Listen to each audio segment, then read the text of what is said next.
Alcime, this I vow to you. I will love you forever. In this life and the next, I promise you. Jason.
Training room!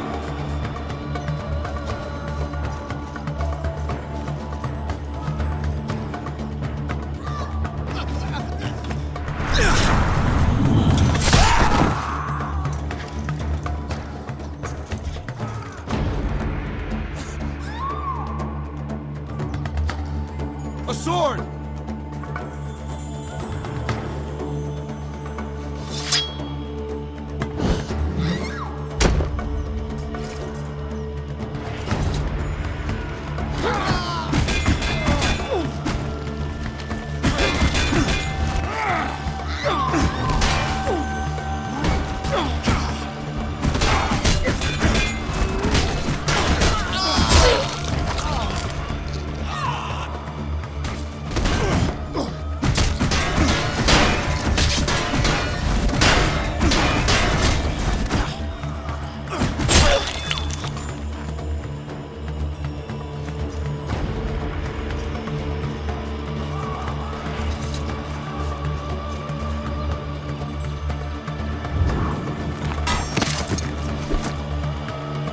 I'll circle around. Meet you at the front.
He doesn't leave the room! Kill the king!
Jason!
Captain Idas!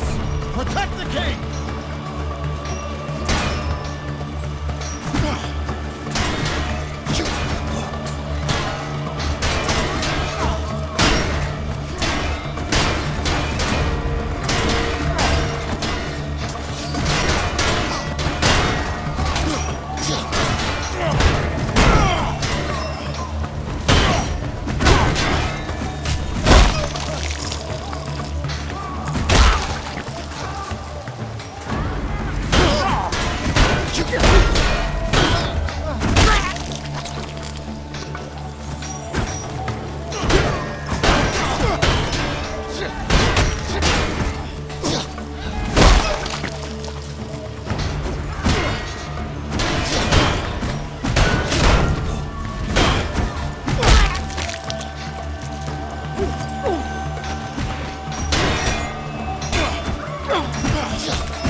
He's a black tongue, Jason. Stay here, Idas. Leave me! You men, go with the king!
again.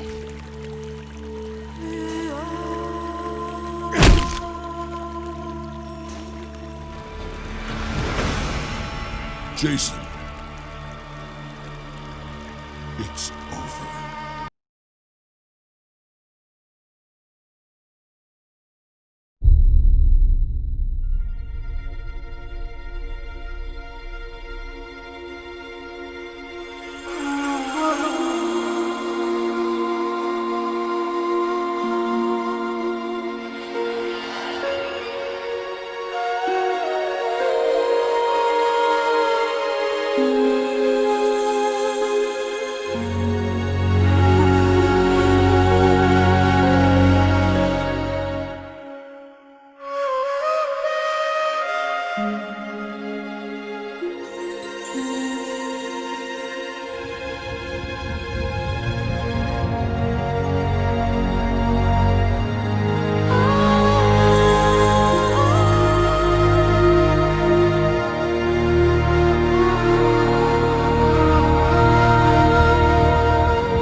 I will find a way.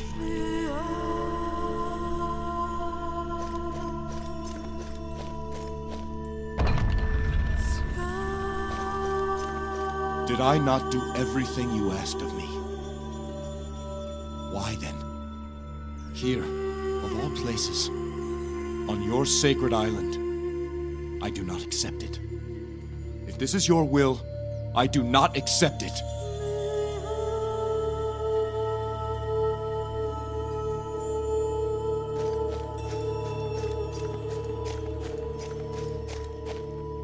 The Temple of Iolcus. Within stand the great statues of Zeus and Hera. Defend Iolcus and praise Zeus.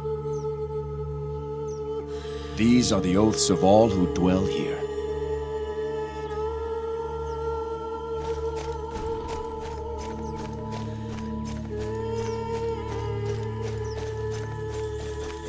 Jason, your uncle was looking for you. He wanted to know when you planned to give last rites to Alcime. If I send her spirit to the underworld, I'll never get her back. Get her back? How? I don't know how. I don't have the answers yet, but there must be a way. I wish I had the answers to give you. But perhaps I know someone who could. Someone whose business is answers. The Oracle at Delphi. Delphi? If anyone would know, it would be her. Yes, the Oracle. Master Argos finishes a great ship as we speak. It will serve. Delphi's not easily found, it's said. Does he know the way? I don't know, but I aim to find out. Come, we'll ask him ourselves. Oh, remember, your uncle is ahead in the courtyard. He wanted to speak with you. But they technically... I told him I'd let you know. Mycenae has a claim. How can you be so cold? King Jason, how can I express my sorrow? Thank you for your sympathy. My cousin and I were surprised to learn of the friendship between Hercules and yourself. How did you meet? Iolcus is a land sacred to Zeus, Hercules' father. Jason has been kind enough to offer his hospitality as the Warden of Zeus when I've come to visit. That's another thing. This Warden of Zeus. What does that title mean? All kings of Iolcus who complete the 5 trials of Zeus assume that title. In doing so, we swear to defend this land and the honor of Zeus against all threats. In some ways, it's a ceremonial title that reflects the strong attachment between Zeus and Iolcus. But what does the Warden do exactly? One of the Warden's most important duties is to perform a number of ceremonies in honor of Zeus. For example, the Warden performs the first sacrifice of the harvest season each year. As the god of hospitality, Zeus demands that we also care for any traveler who arrives on Iolcus. The Warden personally sees to the safety and well-being of those travelers. Your hospitality is second to none. Are there other duties? The Warden of Zeus is charged with defending the island of Iolcus. We take a sacred oath to never leave this land once we pass our trials, and to be ever vigilant against any threat. In return, each Warden earns Zeus's protection. No Warden has ever fallen in battle on Iolcan soil. Fascinating. What else? Most of a Warden's time is spent training and preparing for situations we hope never arise. When a Warden has a son, he turns to his boy's training, preparing him for the trials he is to face. That training is the basis for a lifetime of dedicated practice and devotion. Such dedication. Is there anything else? The Warden is responsible for ensuring that the people of Iolcus receive justice. I often hear the cases of the people and offer judgment and arbitration. Another duty is to enforce the law and punish those who break it. A truly noble calling. Is there more? I'm sorry. I have some urgent matters to attend to. Perhaps we can speak of my duties some other time. Oh, I see. Of course.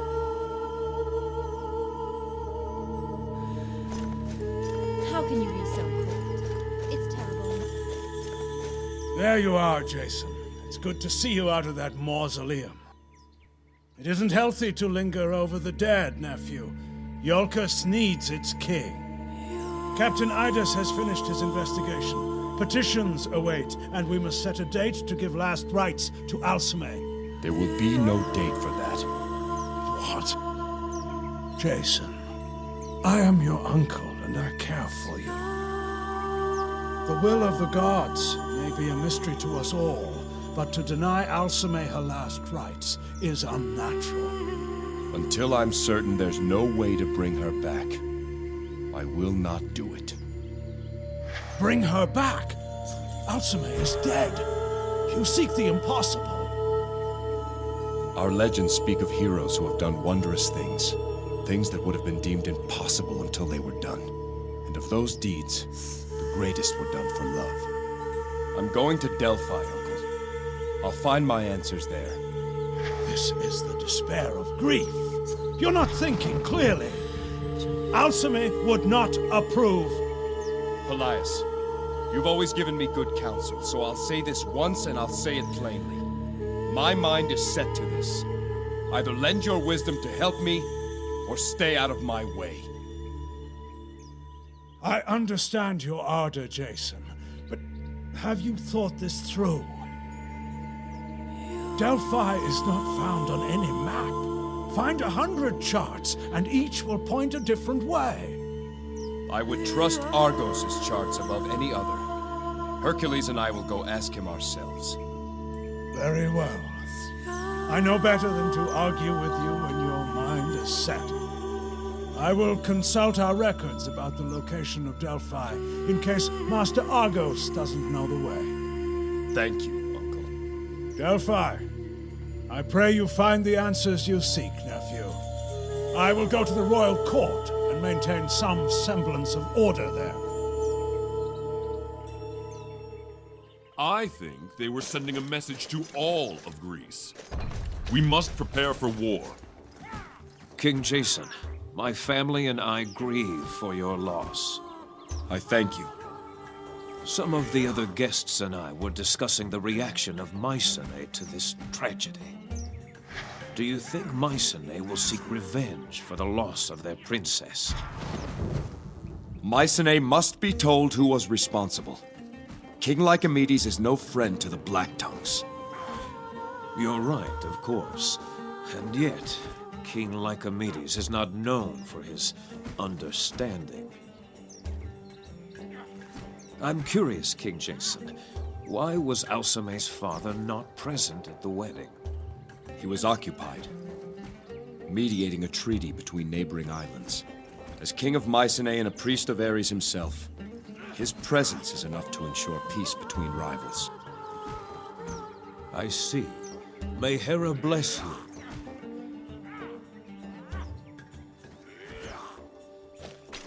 Like I said, they're mad. But why come here? Zeus protect you. Always to attack. And you, Photios. I have a message from Master Argos, sir. He says your ship is nearly finished. I think they were He awaits your inspection aboard the ship itself. Thank you. prepare for war. Was there anything else? You seem troubled today. So I thought It's Thano, sir. My closest friend, and a good servant to you. He was killed in the attack. What's more, he died in my arms, and gave to me his final words, meant for his wife, Agatha. It isn't an easy message to bear, sir, and I've yet to find the resolve to do it. Someone has to do it. The woman deserves that much. If you can't, I will. I don't envy you the task. they're mad. What he told me, as he lay dying, was that he always loved Agatha, even though he was not always faithful. I think they were He hoped she would remember him as a good man, if not a perfect one, and find it in her heart to forgive him. So I You see, not the easiest matter to address. It is delicate. I'll give this message to Agatha. It's unheard of. Attacking Iolcus. the Ionians must be mad.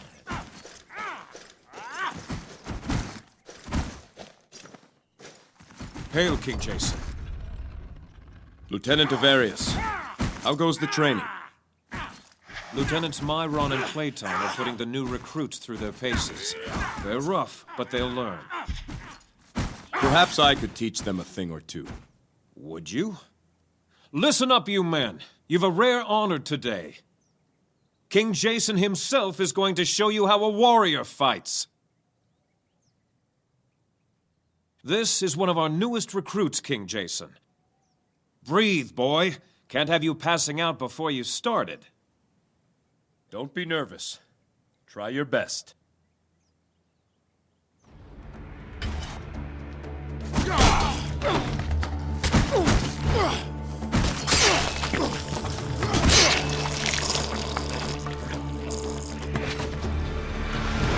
That's how you do it, men. Now you understand why he's the warden. Perhaps the king...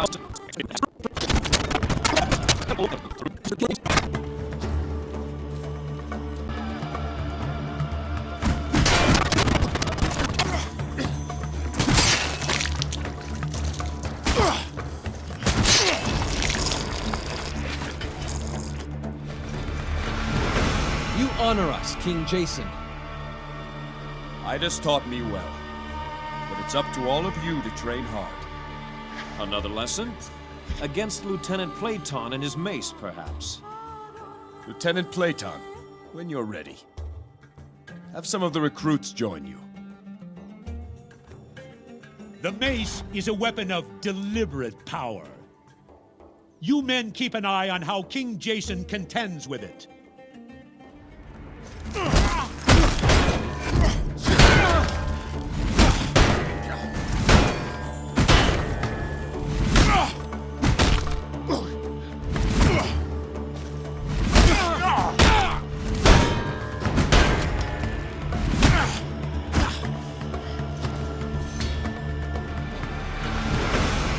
Well fought, King Jason.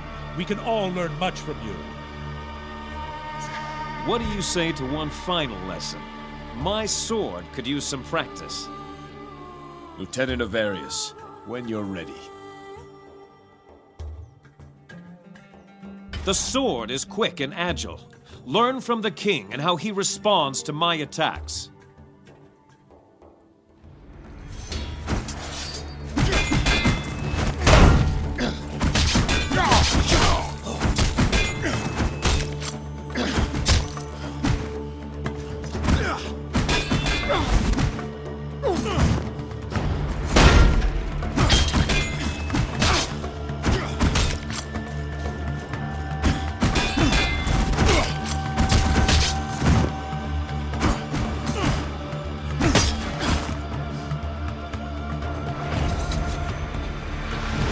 You're the best warrior on Iolcus, and you have been for some time.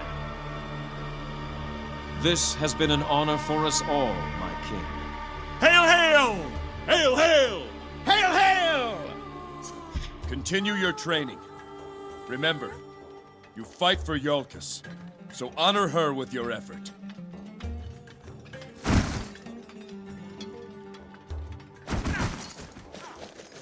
Hail, sir. The new recruits are raw, but they've got promise. I heard you were the first to raise the alarm during the attack, Myron. Yes, sir. I spotted those Ionians while patrolling the palace and made the call to arms. I just wish I could have found them earlier. Perhaps Queen Alcime would still be with us. Save wishes for Wells, Myron. We can't change the past. We can only work to change the future. It is only in what we do now that we can hope to undo what has gone before. You're right. And I can best serve Iolcus by getting these new recruits in line.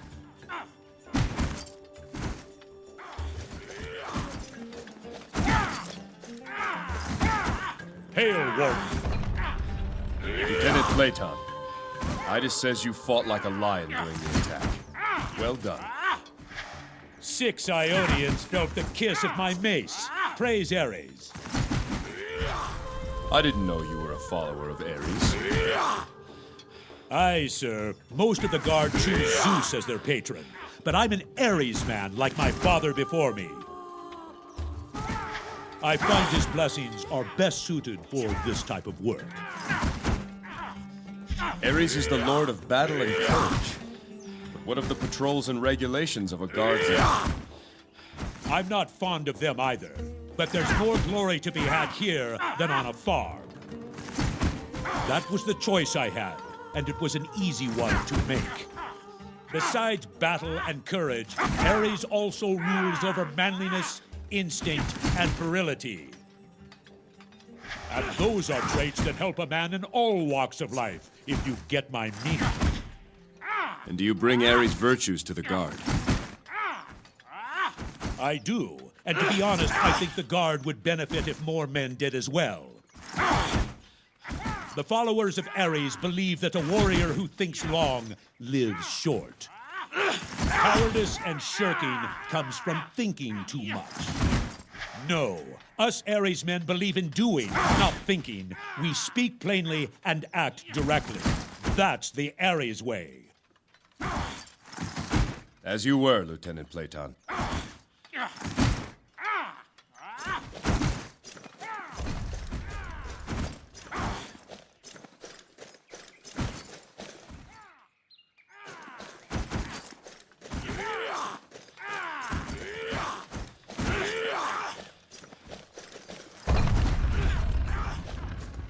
They are barbarians who worship the old gods. They don't even acknowledge. That's not what I heard. There's plenty of rumors and tall tales flying about. No stone will ever capture your beauty.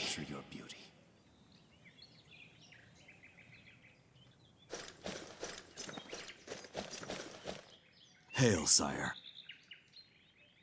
Guard Pathrus, what troubles you? Grief, my king, for your loss and for mine. My younger brother Timaeus was killed in the attack. Timaeus was your brother? He leapt in front of me and took an assassin's arrow. He died in valor. His ambition went beyond a noble death. Captain Idas had just promoted him to be the guard's standard bearer. And now this. How can I face my father with such news? Timaeus died for me. It's my responsibility to tell your father. You'd do that for me? Speak to my father, Mnason, at his farm? Yes. But there is something you must do. Guard Pathrus. See that the spear of the Iolcan standard bearer is sent to your father, in honor of Timaeus' sacrifice. Such an honor would no doubt ease his suffering. My thanks to you, King Jason.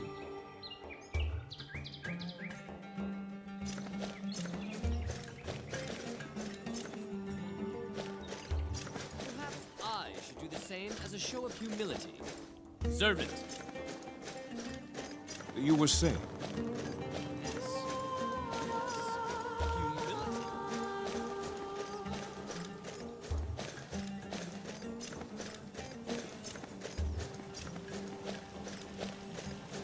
We call that fire Alcime. May we always praise her light.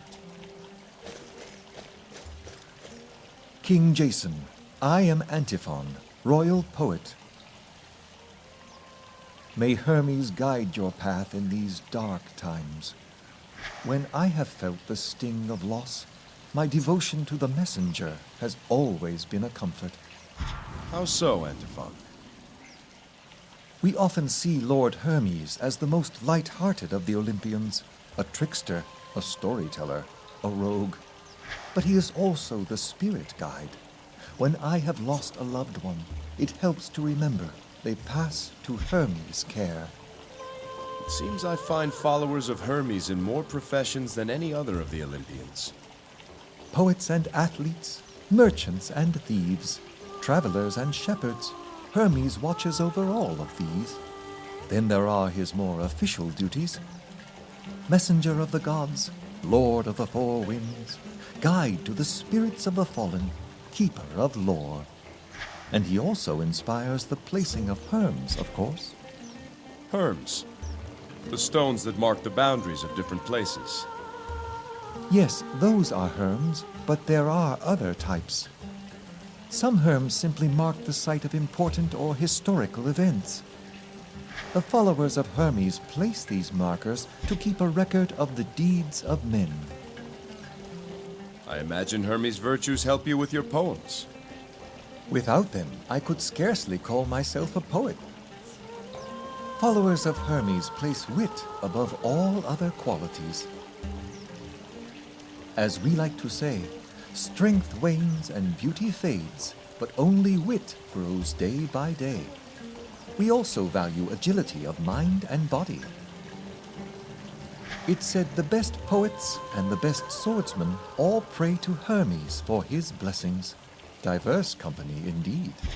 What poem are you working on now, Antiphon? Ah, yes. I've been composing an elegiac verse to honor the memory of Princess Alcime. Perhaps the king would be willing to assist me? What sort of help do you need? I'm trying to find a worthy start. Which of her many qualities do you think I should treat first? She did have many. But I would begin with her beauty. All who looked upon her knew of that. Very well. Let's see. A flower grew on Mycenae, its beauty plain to see. But once transplanted on a foreign shore, its beauty withered, and it was no more.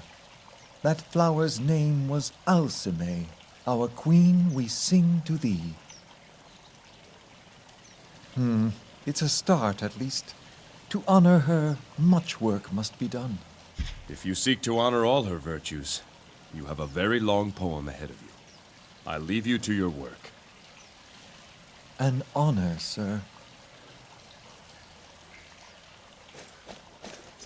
But all too soon, the air grew still. The bloom.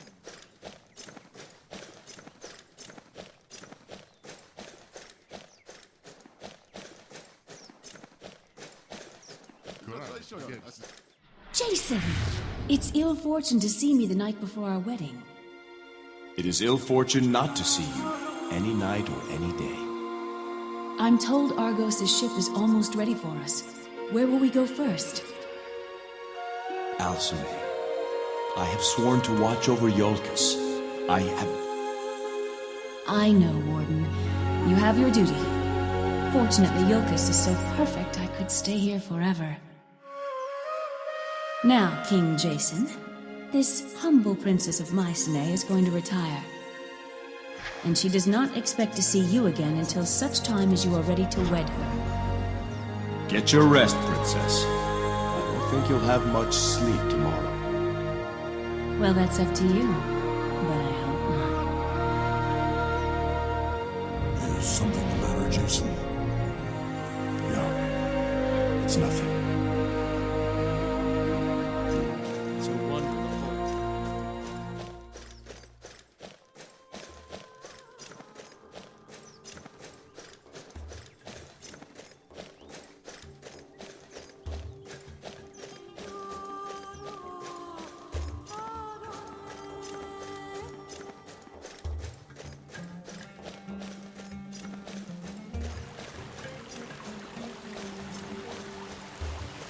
This is where I first met Alcime.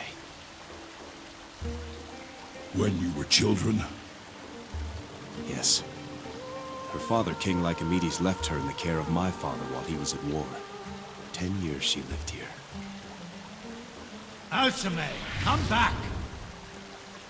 She is willful, Kingsley. You must watch her carefully. She'll be safe here, Lycomedes. Indeed. No one knows. Not even my advisors. Alcime! Are you spying? Here, Father! I see you've met young Jason. King Lycomedes, sir. Jason, word of advice. If I know my daughter, you're going to have to keep your wits about you. Come, Hercules.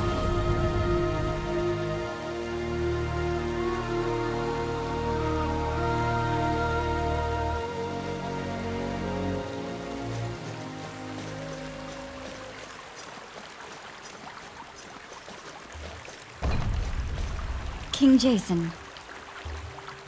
Elpis, I didn't know you were among the injured. Oh, it was nothing. I'm recovered, mostly. It's just my poor parents. What do you mean? My parents don't know what happened to me, nor do I want them to. They're old and in ill health. Why let them worry? Could you tell them I'm well? That I've just been too busy to see them?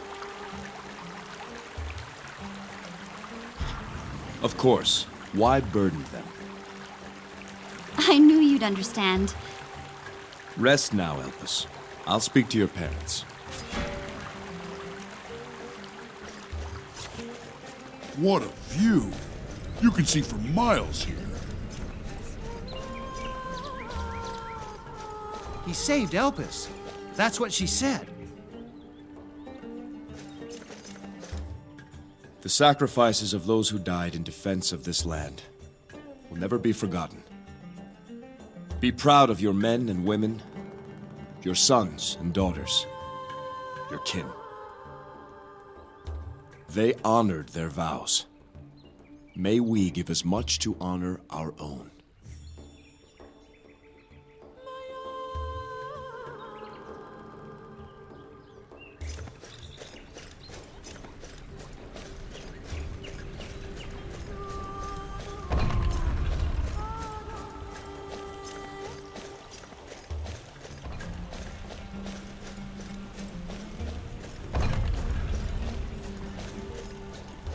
Your father was a great man. I am sorry, Jason. He's with my mother now, in Elysium. He lived a life of honor. My father was very upset when he heard the news. Said that Greece had lost a great king. I agree with him, but I also think Greece has gained a great king. You outrank me now, King Jason. I don't know if I like it. Alcime, marry me. What? Before I knew what love was, I loved you. Every second I look at you, I love you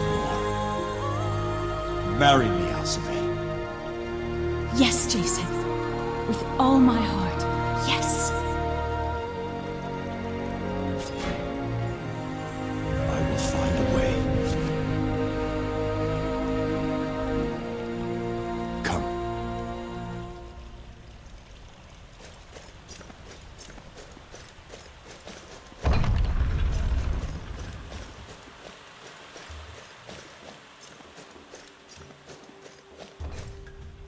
Hail, King Jason. Captain Idas, How are you feeling? Better, my king. My pride was injured more than anything. Was a time those Ionian dogs wouldn't have had a chance. You fought bravely, my friend. The odds were great. I've got 3 things for your attention, Jason. First, we have the results from our investigation of the attack. Second, I've just received a report of a disturbance in the village. And lastly, there's a private matter I would discuss with you. Let's hear the investigation report. I'm afraid it's both disturbing and disappointing. What's the disturbing part? The assassin bore all the markings of a Black Tongue. His dress, his weapons, his tattoos, and of course, his marksmanship. Jason, I went to that balcony. There's not a bowman in Greece who could have made that shot. Disturbing indeed. And the disappointing part? We still don't know why he came. The Ionians, that's easy. They're mercenaries. They came for plunder. But why Alcime was targeted? What anyone could have hoped to gain from it? We've learned nothing. Idis, what do you know of the Black Tongues? Just the common rumors, really. They're a cult that worships the dark titaness Hecate. Like the Ionians, they place the old gods above Olympus. For centuries, the Black Tongues were the most feared assassins in Greece. I don't know if you remember, but when you were a boy, Alcime's father, King Lycomedes, waged a war against the cult. Until this attack, everyone thought he had eradicated them. Apparently not.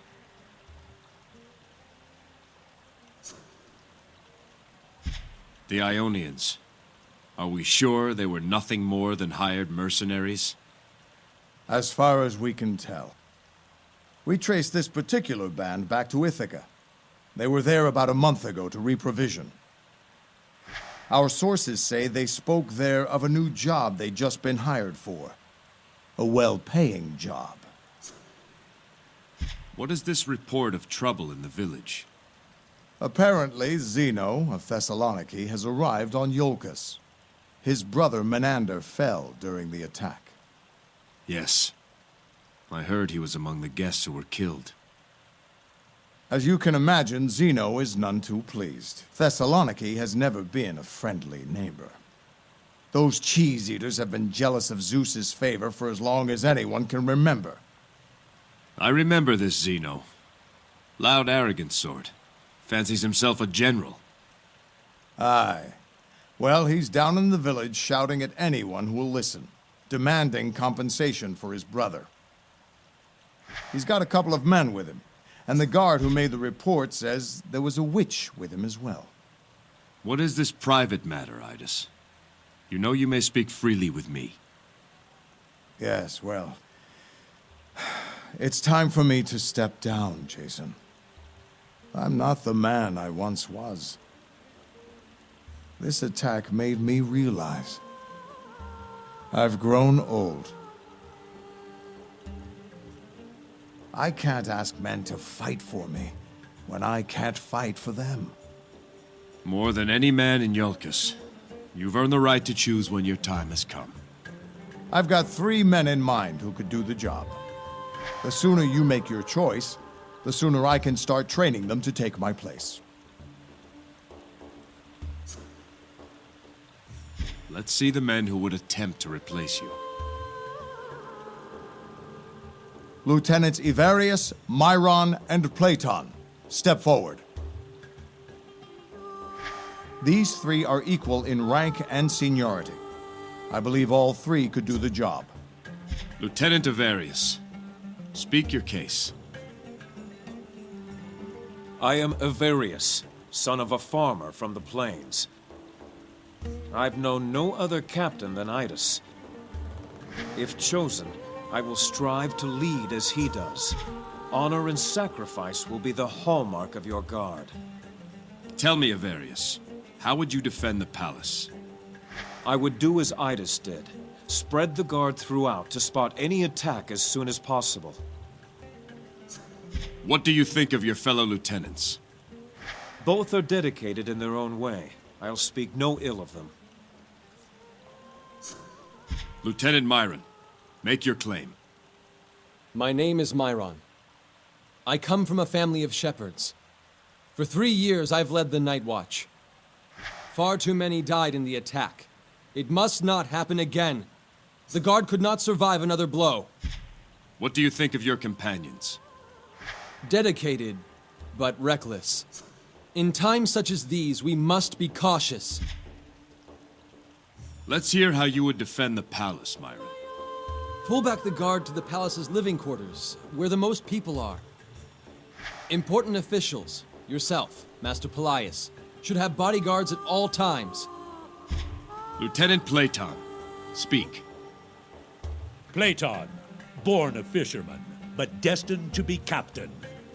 King Jason, your guards have grown complacent. It's time to make a clean start, break them down, and build them up again. Instill discipline. What do you think of your companions? They mean well, I suppose, but they don't have the balls to do what must be done. No offense. Discipline without strategy only goes so far, Platon. How would you defend the palace? To start, I'd have the guards off their asses and out scouring the island for the next threat. Those that must be here should be stationed in the royal court, the natural defensive point. What is your counsel, Uncle? From what I know, each of these men is capable. My counsel is to pick one whom the men respect, and also fear. Platon fits that description. I've made my decision. Who will it be then? Lieutenant Avarius, I name you Captain of the Guard. It is my wish that you strive to lead as Captain Idis has led. Nobly, honorably, and with dedication. May you always be first in battle and last to stand in our defense. It will be my honor. May the leadership of Idis live on through me. All three of you, I am grateful the Guard has men of your quality. Dismissed. I thank you, Jason. I'm sure my wife, Cipriana, will thank you too. After a few months with you around all day, she may change her tune. I'd like to go tell her the news. Of course. Let's finish our business, then you can go to the village. To be safe, let's keep the watch doubled, Idis. As you say, Jason.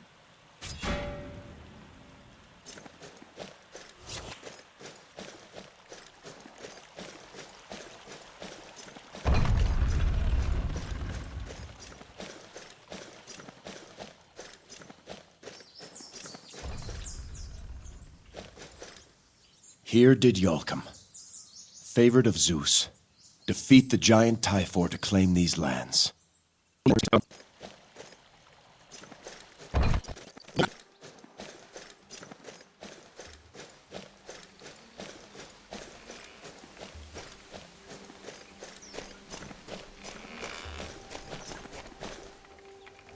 Welcome, King Jason. May the blessings of Apollo's light shine upon you. What can Pandora, a humble fortune teller and follower of the sun god, do for you? I have some knowledge of the stars and their influence. All of these are noble things. What of Apollo's virtues? Do they have an effect on your work? Nobility of purpose, a studious and open mind, compassion. These are the virtues I strive to uphold. There is a reason good men ask Apollo for a poor guard, as is your closest friend. You learn that someone has stolen the devotional offerings from the local temple. You discover it was your friend who did this. His wife is very sick and requires medicine he cannot afford. He offers to split the money with you if you keep his secret. A large reward and a likely promotion await you if you arrest him. What do you do? I would accept the offer. He is my friend, after all, and we both are needy. Devotions are meant for the poor in any case, so I'd just save the temple acolytes the trouble of distributing it. Here, I sense the stars of the constellation Centaurus, the centaur, in your response. Of what shall we speak of next? Let's speak of my fellow men. You are a shepherd. You suspect a neighbor who is neither kin nor friend of opening your gate and grazing his flocks on your land. This shepherd's pastures lie between yours and the great forest. The wolves have been emerging from the forest in force this year and have claimed many of his flock. The wolves have spared your sheep while they grow fat on his. What do you do? I'd recognize that I benefit at his expense. He serves as a buffer between my sheep and the wolves. I would suggest that we work together to solve the problem. I feel the sway of the constellation Libra, the scales, in your answer. Now we have only the matter of duty to discuss. You are a scout in a king's army. A neighboring kingdom threatens your border. A fragile treaty keeps the peace, and you have orders to honor it. On patrol, you spot a soldier from the opposing kingdom hurriedly racing back to his side of the border. From where he was on your side, you see a scratched pattern on the ground, a signal for an invading force. What do you do? I'd chase after the soldier and slay him on his own land, treaty or no. Your answer is guided by the constellation Lupus, the wolf. So, Pandora, what fortune do you read in my responses? For you, duty stands behind your personal sense of honor. Instinct is your truest guide.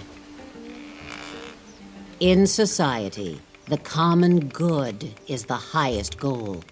You believe people should work together to solve their collective problems. Friends are valuable to you, for as they prosper, so do you. Together, friends can accomplish more than when they are apart. You would honor your family, and yet you would treat a stranger with equal respect and hospitality. You are guided equally by the constellations. There is a balance to your fortune. Wherever your path leads, you will take measured steps. Your choices have shed much light on the man who stands before me. I hope you have found my humble fortune illuminating in some small way. I did. Thank you. I must be going, Pandora. Be well. Apollo bless you.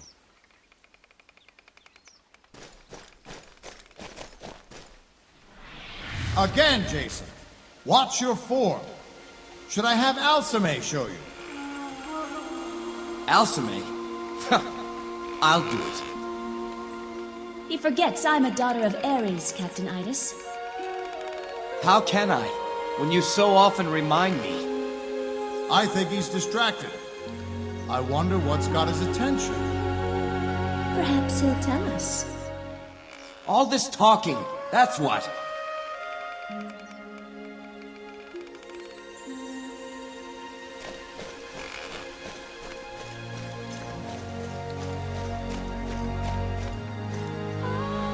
Here, Diaphanes, renowned architect, was shown by Apollo the temple and palace he was to build. As he gazed up at the cliffs, he was blinded by a beam of light. Shielding his eyes, he saw the outline of ghostly buildings high above. And thus the palace of the kings of Iolcus was built to honor the vision he had been given.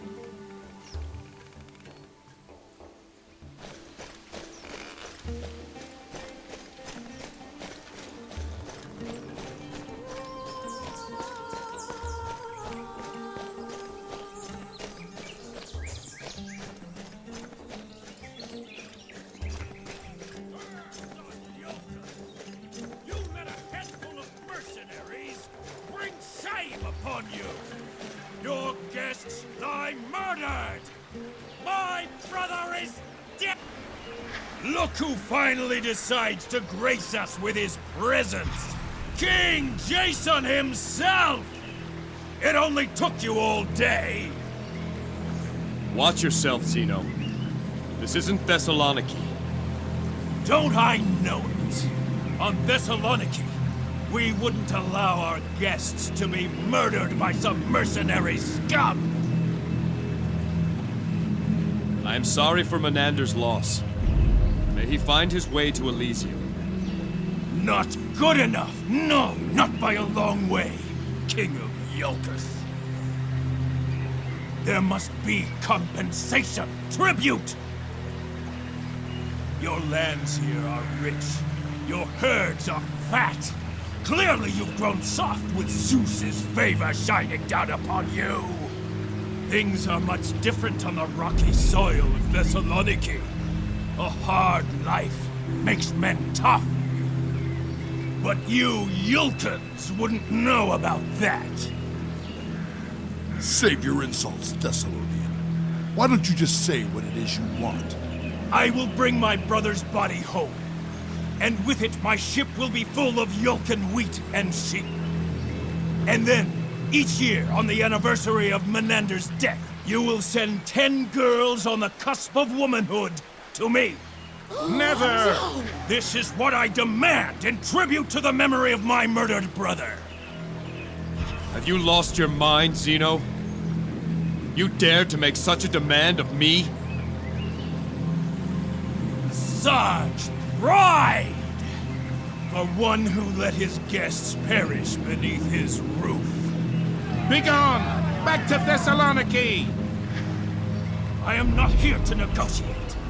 If you refuse my demand, then my men and I will take our own revenge. If there is no other way to satisfy you, then let us settle this between us. I'm with Jason. Then consider yourself challenged, Warden. Name your terms.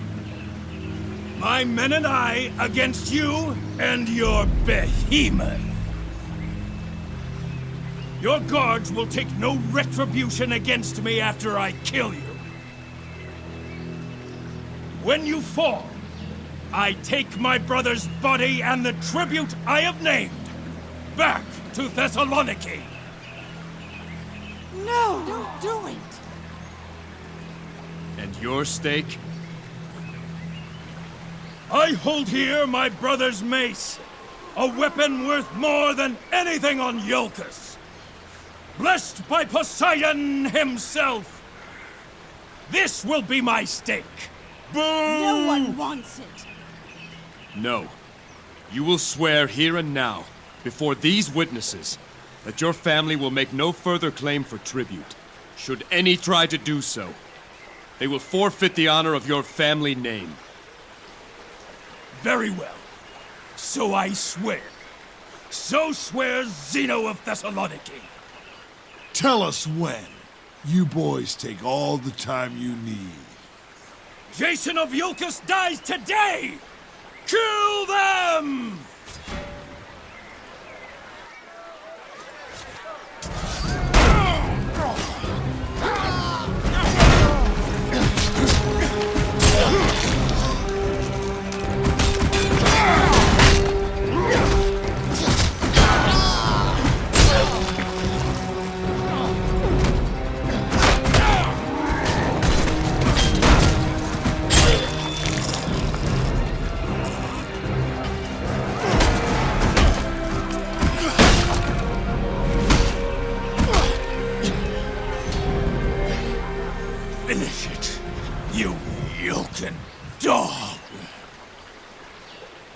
Take your brother home, Zeno.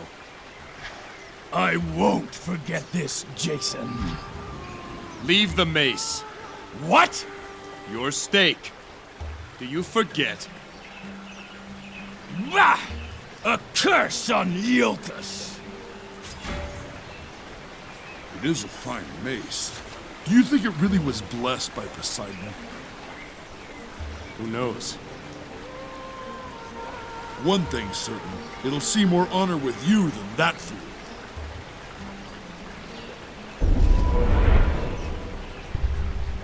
Be careful, King Jason. He had a witch with him earlier. She may still be around. A witch. You don't know that, Thaddeus. You should have seen her. Markings all over her body. And she was asking about the assassin. More like demands, really. Did any of us see him? Where did he come from? She was very interested, all right. And what's she look like? Strange. Foreign-like. No Yolkin woman would wear the dress she's wearing, I'll say that. And she's got these markings, tattoos and such all over. Legs and feet and arms and face. Dark hair, piercing eyes. Clean her up a bit. She could be passably fair, I suppose. Why, you dirty old goat! That's enough of you. Yanula, please. I'm just trying to give the king a good description. Did she say what her purpose was? We asked that. She said, wolves always hunt in packs.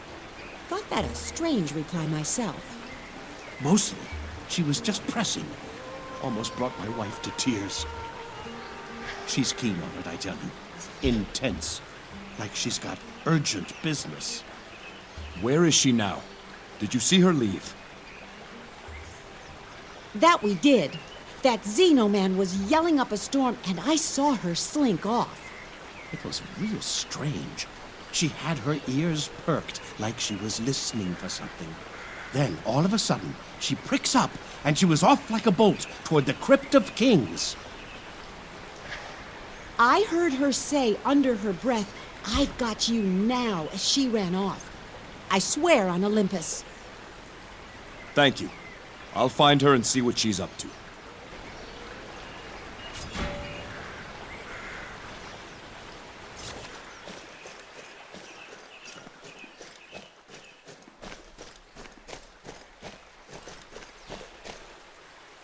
Jason.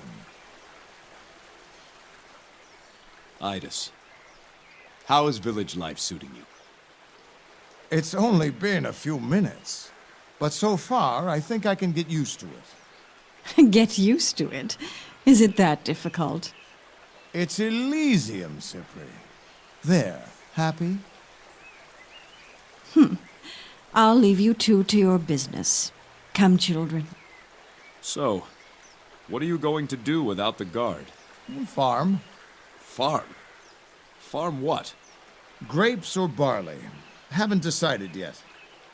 Barley practically grows itself, so I'd have more time to fish or hunt or just sit with my children.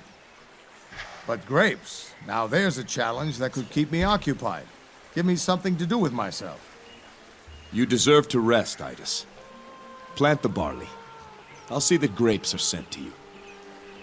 As my king commands, barley it is.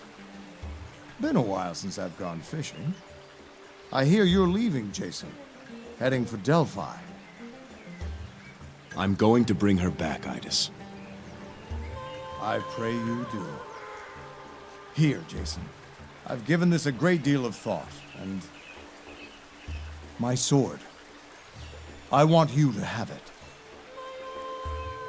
Growing up, training, I used to marvel at this sword. I know you did. But remember, weapons are only as good as the men who wield them. This one, it's a good sword, and it served me well. But with you, I think it can become a great sword. I am honored, my friend.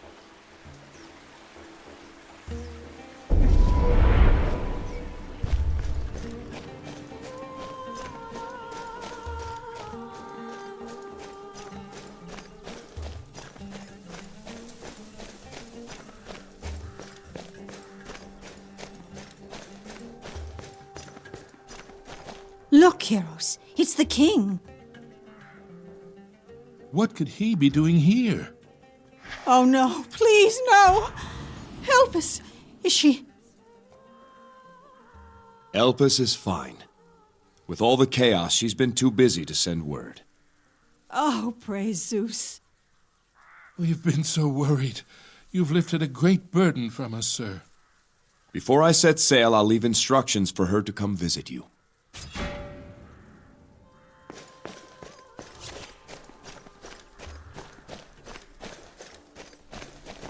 Here was born Amphinome, wife of King Trion. Though a farmer's daughter, she was gifted by the gods with beauty and virtue. Such was her grace that Hera blessed her union with the king.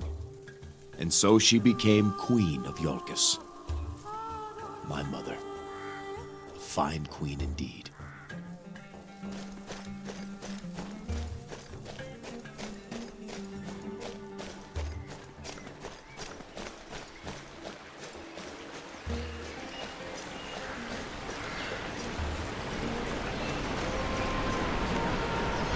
Here landed King Trion's spear, humbling the Athenian Polysede.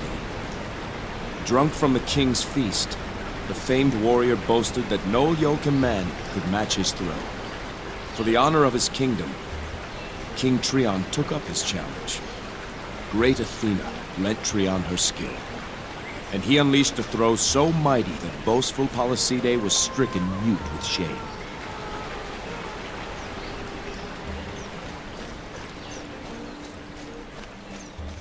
I was raised in a village like this, a long time ago.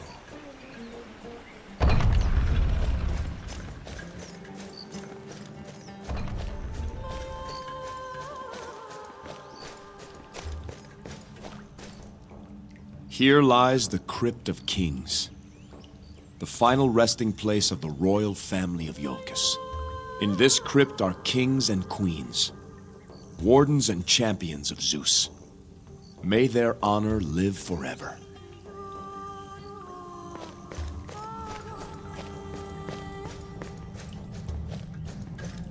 Live on your many Faboiae!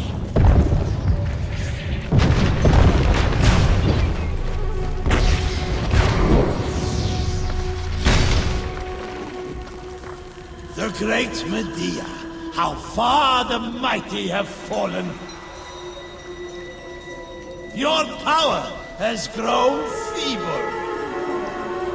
Has it?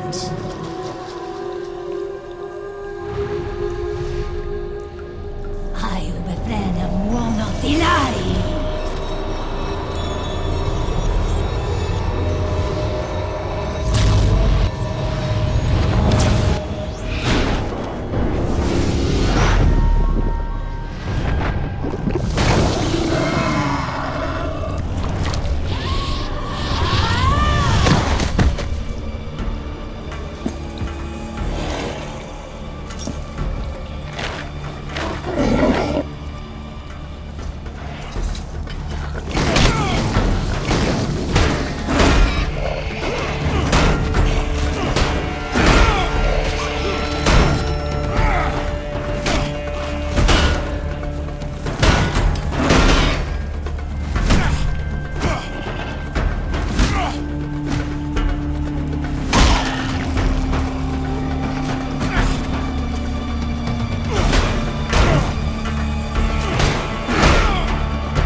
Forgive me.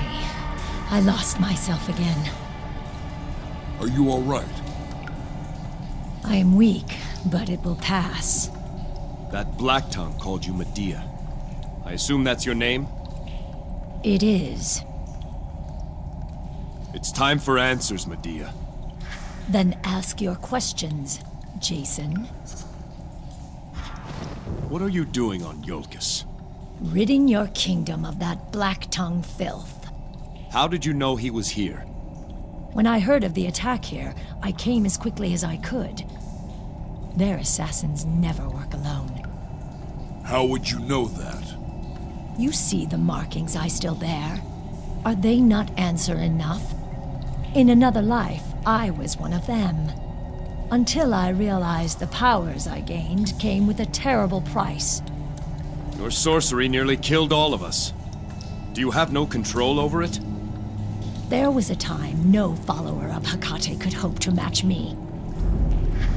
Now, when I call upon the full might of my powers, it threatens to overwhelm me. Medea, do you know why the Black Tongues targeted my wife? I don't know why, but I know this is not their first attempt.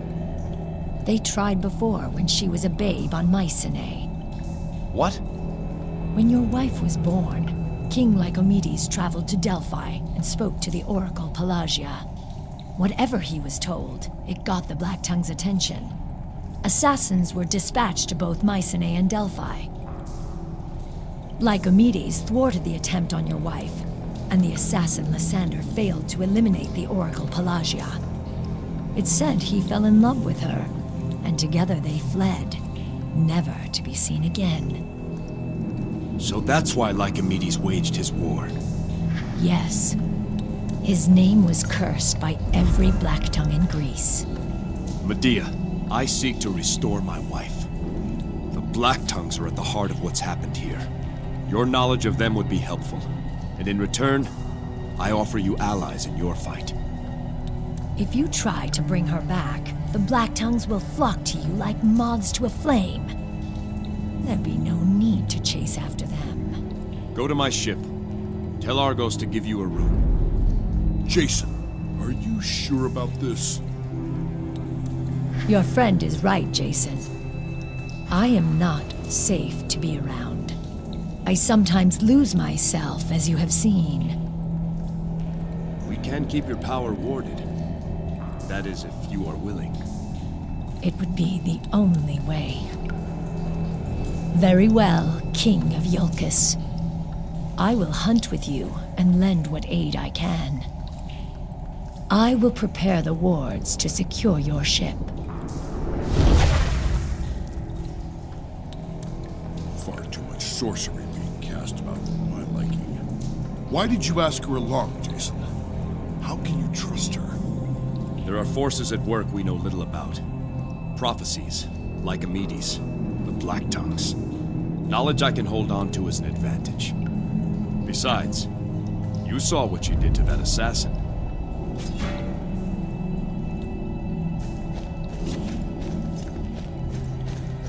This is the war armor of the kings of Iolcus, last worn by my father, Trion. I have never had occasion to don this armor. I'd hoped I never would. But Iolcus needs me now. Her queen needs me. The journey ahead may be difficult. This piece of Iolcus will journey with me. When the way ahead looks daunting, remember who you fight for. Iolcus is more than its fair fields and proud bluffs. It is mother to us all. We do not stumble over mountains, my son. We stumble over stones. Step safely over every stone, and you will cross the mountain. Now, to see about our ship and Delphi. To the docks.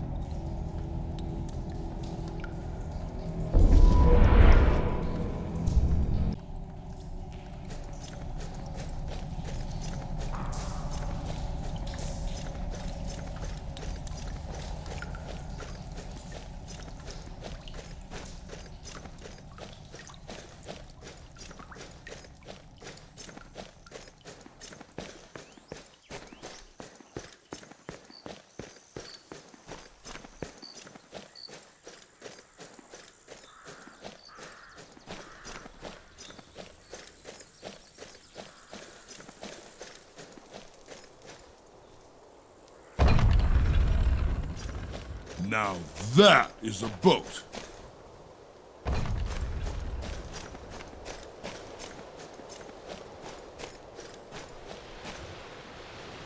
Sinon, listen to me.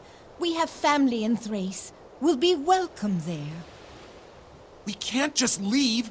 Iolcus is our home. Your father is gone, Sinon. Our lives must continue. But only on Thrace? No, Mother. Here is where my father is buried. Here is where I'll honor him. Sinon! Forgive my lack of cheer, King Jason. Are you Agathe, widow of the servant Thano? I have a message for you. Your husband's dying words. His message was simple. He loved you. Always. From the moment you met. He asked that you remember him as a loving husband and father, and hoped his son Sinon would live to honor him. Thank you for telling me, King Jason. If there's anything I can do. My son and I have each other. Nothing else can help right now.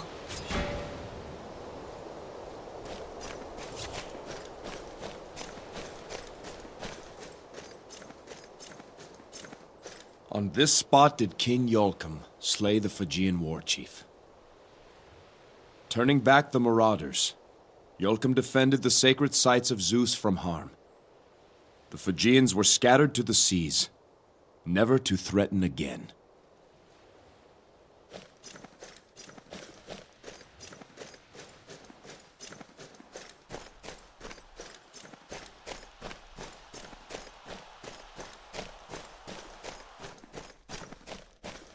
Welcome. Do I speak with Mnason, father of Timaeus? Aye, and Pathros too. It is only Pathros now. Your son Timaeus is dead. Dead? He lost his life in my defense. I see. Your son had recently been chosen as our standard-bearer. Did the guard deliver his spear? The spear upon which is borne the Iolcan standard? Aye, it was sent down. Thought I was meant to hold it for Timaeus. My son, he was... Since he was a boy, it was the guard this, the guard that. All he ever wanted was to serve you. Though he no longer lives, that spear may still serve. Please, keep it in his name. In Timaeus' name, I accept this spear, and let he receive the glory of the work it does. You do my family honor. Should you see Pathros again, tell him I know he did all he could. I'll see that Pathros comes to visit you himself.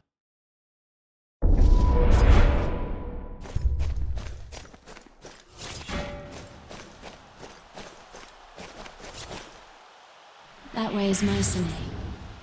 3 weeks' voyage with a swift ship. My father says you're to go home soon. I miss Mycenae. But there's a part of me that doesn't want to leave. Will you be back? Someday.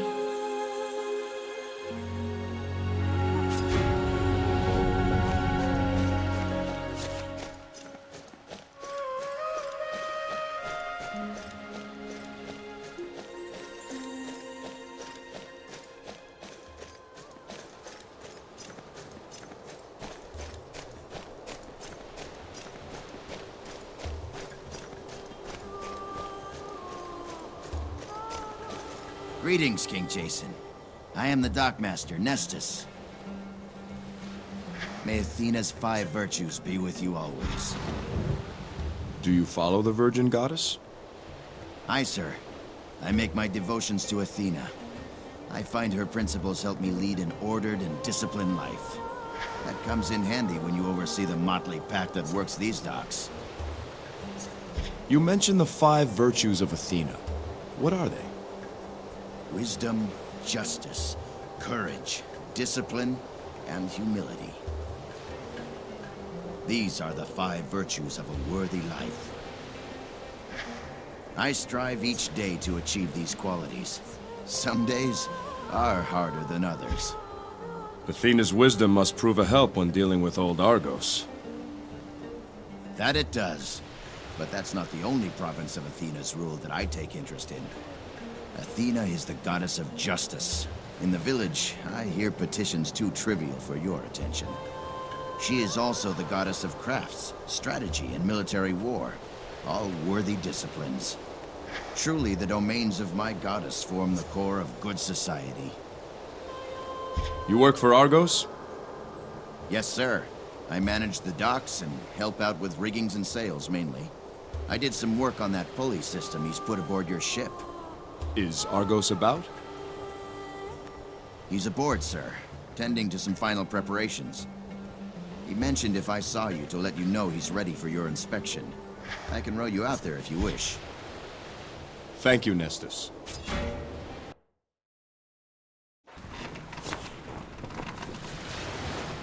Jason, how are you? My heart broke when I heard what happened. This ship was to be a wedding gift. Now it's something else, I suppose. Perhaps it still will be, Argos. Is she ready to sail? Aye, she's girded and fit for open waters. Good. I have her maiden destination. Delphi. Delphi? What in Hades do you want to go there for? I have questions that need answers. Answers I can only find on Delphi. Argos, do you know the way? I've sailed most every patch of sea in Greece, but I've never seen the shores of Delphi. Part of me thinks it's just a myth. There are tales of heroes who've been there. Aye, and each claims it's in a different place. I'm sorry, Jason. I can't steer you there.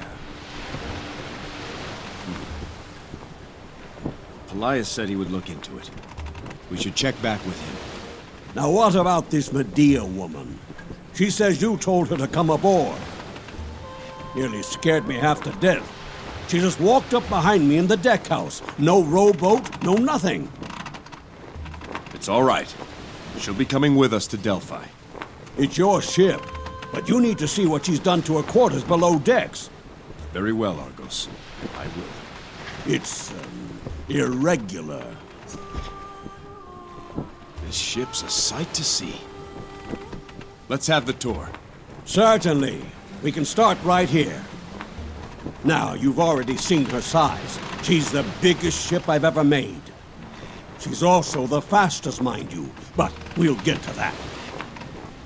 The hull is soft fir wood, light and strong, and resin-coated to keep out the sea. I've made a few modifications to the classic structure to make room for the rowing apparatus, but we've kept a shallow draft in case she needs be beached for repairs. I told you before, this ship can row itself. Come, I'll show you how.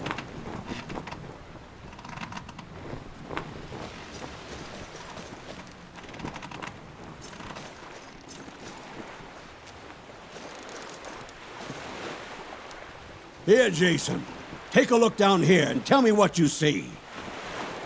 Ropes, pulleys, oars.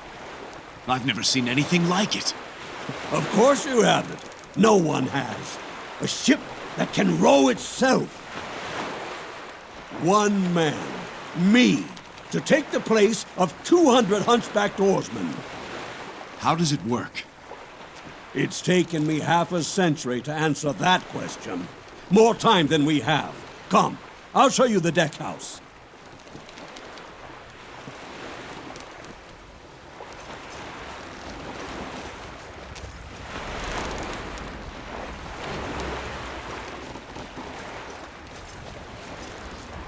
If the ore deck is the heart of this ship, then this room is the head.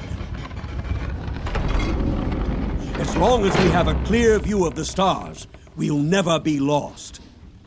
I can assign destinations to the various constellations, and this ship will remember how to sail there. And once we've set a destination, the ship will maintain our course without a steersman. Amazing. Indeed. Now, let's go below.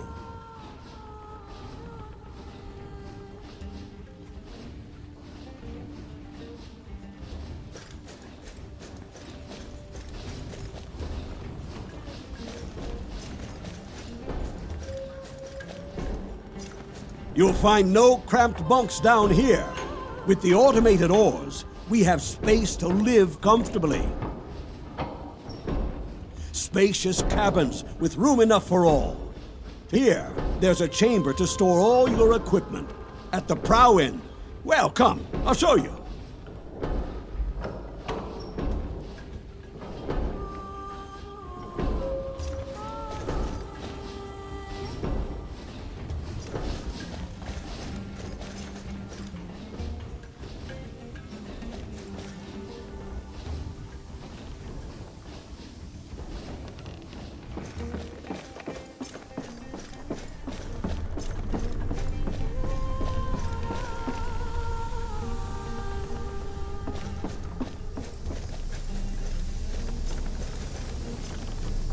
Never had a shrine like this on a ship before.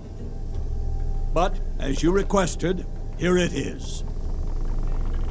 What you've done is wondrous, Argos. I've never seen a finer ship. She has no rival in all of Greece. I would not boast, but I wouldn't argue with you either. Everything I've ever learned about sailing on the seas, I've put into this ship. There's one thing I'd ask of you in return. Name it. Let me sail her for you. I know this ship better than anyone.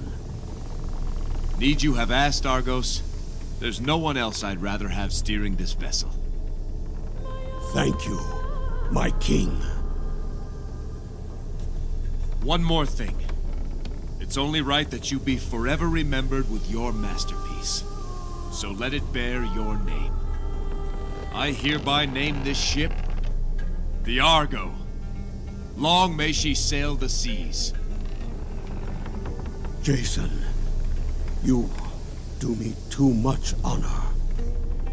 You've earned it, Argos. Thank you, Jason.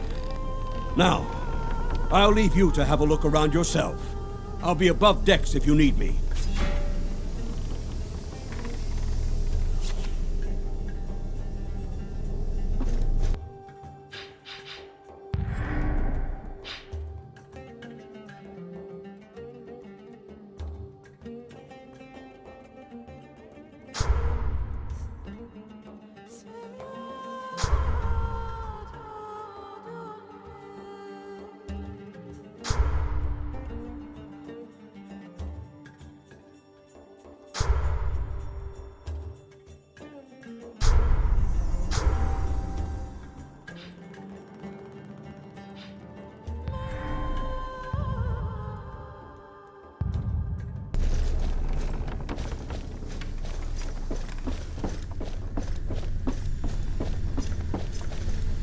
I have finished the runes of warding. So I see. They are attuned to you, Jason. Only you can remove them. As long as they remain active, neither I nor my powers can leave this room. However, I can still prove harmful to anything inside these walls. I'd like to know more about the Black Tongues. Such as? What motivates the Black Tongues? What do they believe in? They worship the Titaness Hecate, the dark witch goddess of sorcery and deceit. They refuse to acknowledge the supremacy of the Olympian gods and seek to overthrow them. Through rituals of pain and sacrifice, her followers yield their very spirits to Hecate in exchange for sorcerous powers. They believe that one day Hecate will gain supremacy over both the living world and the underworld. Until then, they obey orders fanatically, believing that they will find a paradise in Tartarus should they die. How did the Black Tongues come to be? Long ago, the Black Tongues carved a path of blood to become the best assassins in Greece. They have spent ages cultivating the arts of poison, stealth, and sorcery. Their numbers are small, and they prefer it that way. Secrecy is what has allowed them to survive for so long. Even Lycomedes himself was unsuccessful when he tried to stamp them out many years ago. They simply receded into the shadows until the danger passed. Tell me about how the group is organized. The Black Tongues are ruled by the secretive Council of Ravens, each of whom is a formidable sorcerer. The exact number of ravens is unknown. They decide the actions of the group and communicate those orders to their subordinates. The lower ranks remain ever ready should a mission be given to them. The Black Tongues seek their recruits from the farthest corners of the world, promising paradise in Tartarus. Their agents live in secrecy, and they can strike anywhere at a moment's notice. The Black Tongues wield strange sorcery. You're proof of that. What are they capable of? Hecate's dark powers are formidable. They are nearly all destructive in nature. The Black Tongues use tattoos, blood magic, and rune glyphs to channel Hecate's power. Advanced assassins can even summon monstrous creatures, like the one you saw in the crypt. However, this requires a sacrifice of blood, and so this power is reserved for only the most urgent of missions. How did you come to be a Black Tongue? My father was King Aedes of Colchis. He had no time for daughters, so I was often left to myself. One day, when I was 12, my father decided he would marry me to a neighboring king. My suitor was nearly 60. On our wedding night, I murdered him when he came to my bed. Then I ran. For years, I lived alone, but I vowed never again to be powerless. The Black Tongues found me, and at the time, what they offered was intoxicating. Power can be that way. Eventually, I realized there was a price to all things. I had thought I was gaining power, but I was being made a thrall. I was that 12-year-old girl all over again. But this time, it was a titan slipping into my bed. It comes and goes in waves. Perhaps we could speak more later. Of course. I hope you're comfortable here. Let me know if you need anything. I will.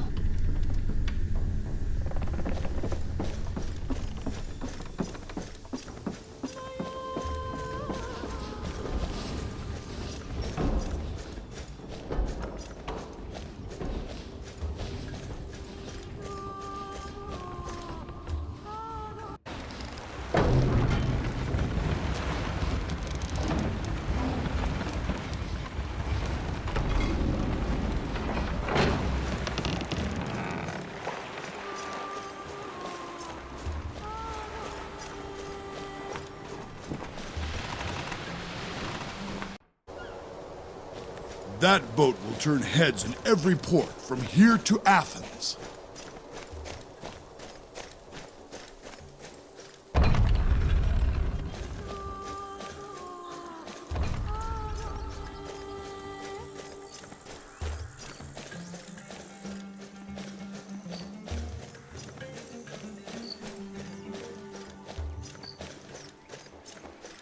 You ever wish for a normal life, Jason?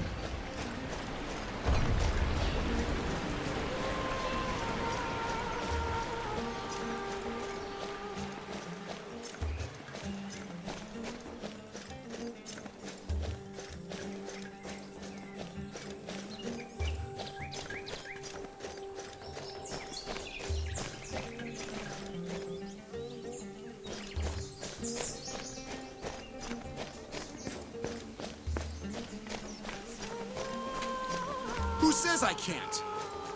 Hail, sir. Hail, sir. Don't bother the warden. Don't mind him, sir. He's just some fool kid. It's no bother. What's your name? Sinon. Reporting for duty, sir. Excuse me? I'm here to join the guard, sir. You must need replacements after the attack. I'm ready to serve. How old are you? Old enough to wield a sword and shield. But not yet a razor, it would seem. I appreciate your enthusiasm, Sinon. Come back in a year or two. King Jason, I beg you. My father was one of your servants. He died in the attack. Now my mother wants to leave for Thrace. I won't do it. Let me fight for you. Let me avenge my father. You have ambition, Sinon. I like that. But the road to the guard is a long one. I'll put in a word with Captain Idas that you be trained as an apprentice. An apprentice? But I want to join the guard. I want to honor my father. All new recruits first serve as apprentices. There's much you can learn by polishing armor and sharpening blades. You only say that because I'm young. You're making a mistake. One day I'll be the best warrior on all of Iolcus.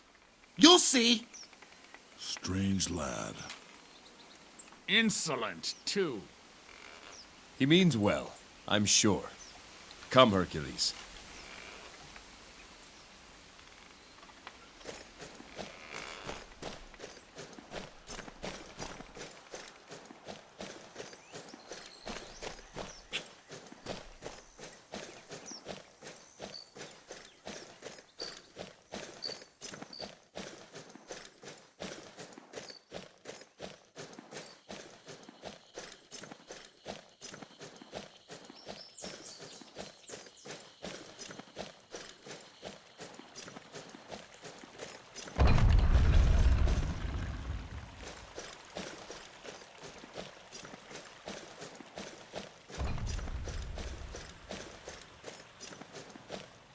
Jason, will you hear the petitions before the court?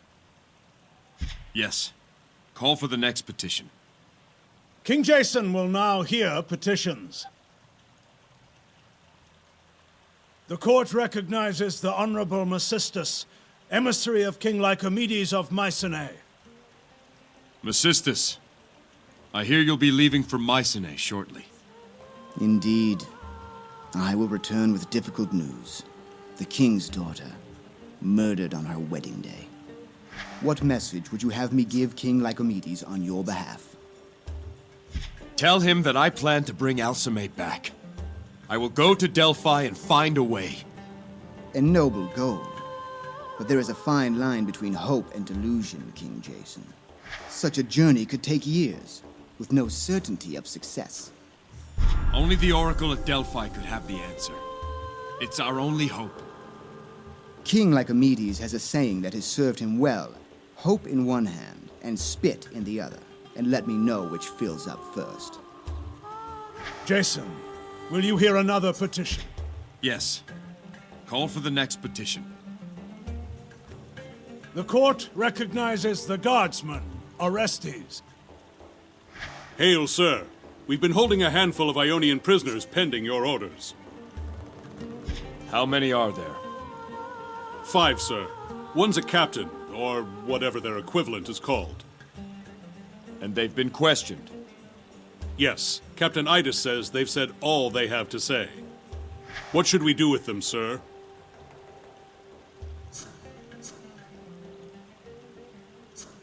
Execute them. But not before they've been flogged and marked, so that Hades himself will know their crimes. It will be done, sir. Jason, will you hear another petition? Yes. Call for the next petition. The court recognizes Katya, a farmer's daughter. Sire, I appear before you to beseech your favor. What is it you would ask of me? Allow me to give last rites to the dead Ionians and the assassin. No one has yet done this. If they were evil men, Hades will judge them. But to deny last rites is to deny the will of the gods. is it? Was noble. Jason, will you hear another petition? Yes. Call for the next petition. The court recognizes Philo, a shepherd. King Jason, a black lamb has been born to my flock. As is custom, I've come to ask your blessing before the animal is sacrificed to Zeus. A black sheep is quite an omen. The animal will not be sacrificed to Zeus. But Jason... Let it be sacrificed to another god. Apollo, Ares, Athena, Hermes. Choose one of them. Make such a choice, sir. Pelias, surely the other gods would look favorably upon such a rare sacrifice. The lamb is an omen of change, so consider what course you see before you. A sacrifice to Ares would increase your chance of victory over your enemies. If you want wisdom on your path ahead, then propitiate Athena. Honor Apollo, if you desire peace for your heart and your kingdom. If you know not what you seek, then choose Hermes, and may he bring you fortune no matter the path you take. Let it be sacrificed to Hermes. It will be done as you command. Jason, will you hear another petition? Yes. Call for the next petition. The court recognizes Agatha, a shepherdess. King Jason. King Lycomedes keeps Mycenae secret. Time. You can watch over her, Pelias. I trust you. My place is as an advisor, not a leader. You share my blood and my father's blood. Iolcus is our sacred charge. You must answer the call. If this is truly your will, then I cannot say no. So be it, Jason. I live to serve. I knew I could count on you. Now all that's left is to take my leave of Alcime in the mausoleum. Medea should be aboard the ship by now. Medea? A former Black Tongue. She has agreed to journey with us. Her knowledge should prove valuable. Jason, are you sure? Once a Black Tongue, always a Black Tongue. I trust her. And she'll be watched. Don't worry. Things have happened so fast. I see great deeds ahead of you, Jason. Do not worry about Iolcus. Anyone who would do her harm must come through me.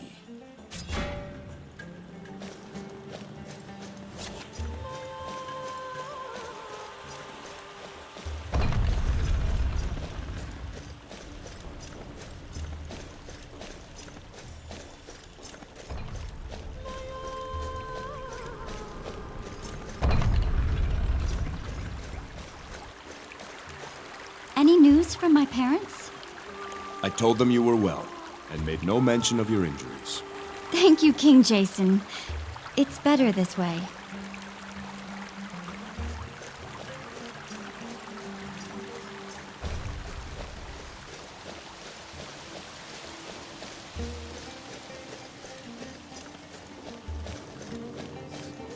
Yes. Humility. Olympus must see that we are... My condolences on your loss. Indeed. I thank you both. We've heard a rumor that the assassin, may he rot in Tartarus, was a Black Tongue. Certainly that isn't true.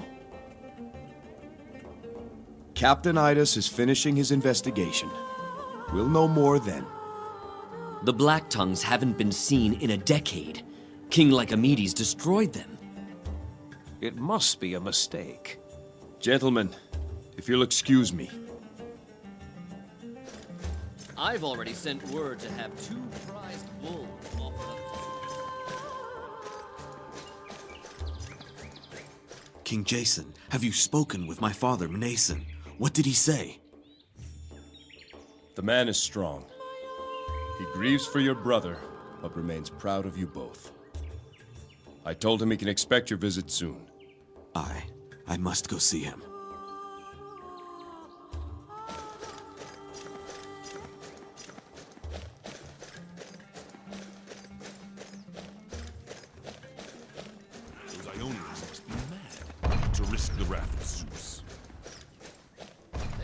King Jason, did you tell Agatha her husband's last words?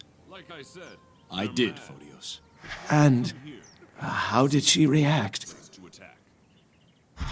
The words were a comfort to her. I should go see her myself.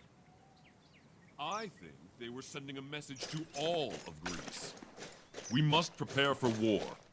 Ionia would not be so bold to take westward conquest. So I thought. You'd have king like Amedes. Your builders are skilled to have remade the temple so quickly.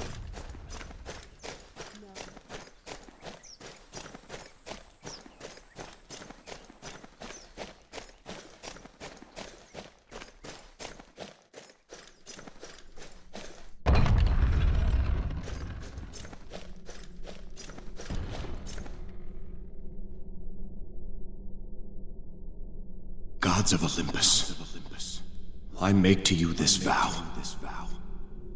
I will not see Iolcus again until I have found a way to bring her back. Bless and guide me on the voyage to come. Protect Alcime, and watch over my kingdom until I return. I think now would be a good time. Who's there? Jason, King of Iolcus, Warden of Zeus. I am Apollo. Apollo? Your patron gods support your purpose. I speak for myself and my fellow Olympians, Ares, Athena, and Hermes. A great injustice has been done to you. To murder a bride during her wedding is a crime that defies all virtue. And it was my descendant who was killed. Alcime is a daughter of Ares. She must be avenged. Your purpose is an unusual one. To restore the dead breaks rules both human and divine. Come, Jason. We each would speak to you and grant you our blessings. Approach these statues so that we may speak further.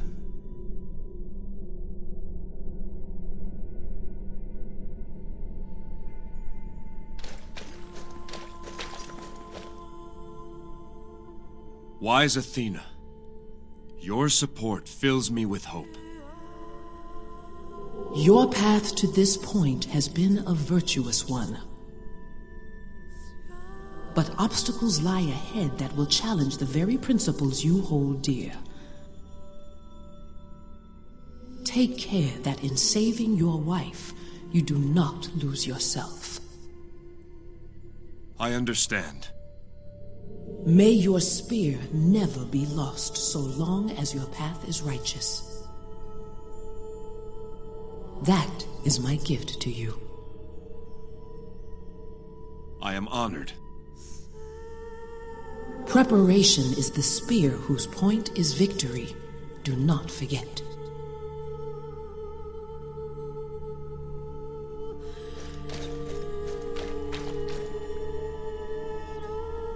Sun God, Apollo, I am grateful for your support. Your purpose is a noble one, driven by a pure and true love. Never lose hope, Jason. Even in the dark times that lie ahead. With hope in his heart, man can accomplish the impossible. I travel first to Delphi, to consult with your oracle. She will help you find your way. We are not sure of the route. Can you tell me where Delphi lies? Delphi cannot be found through any chart. Delphi only exists for those who truly need it. You already know the way to Delphi, Jason. When you set sail, steer where your heart tells you. If your resolve and your purpose are true, you will find what you seek. Thank you, Apollo. Remember, Jason, an open mind is infinitely more powerful than a closed fist.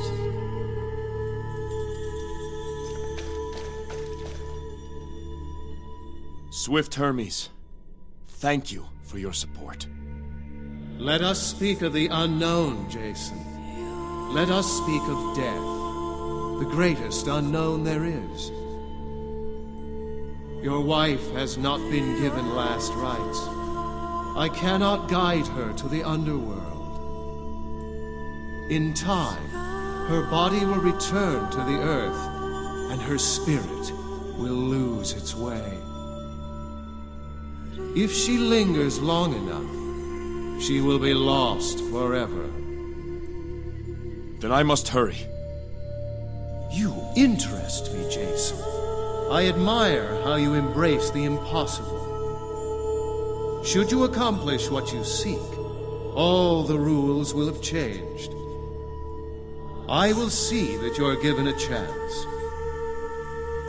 I will watch over Alsame's spirit and protect her body for a time. Let that be my gift to you. Hermes, thank you. It won't last forever, Jason. Remember, sooner or later, all messages must be delivered.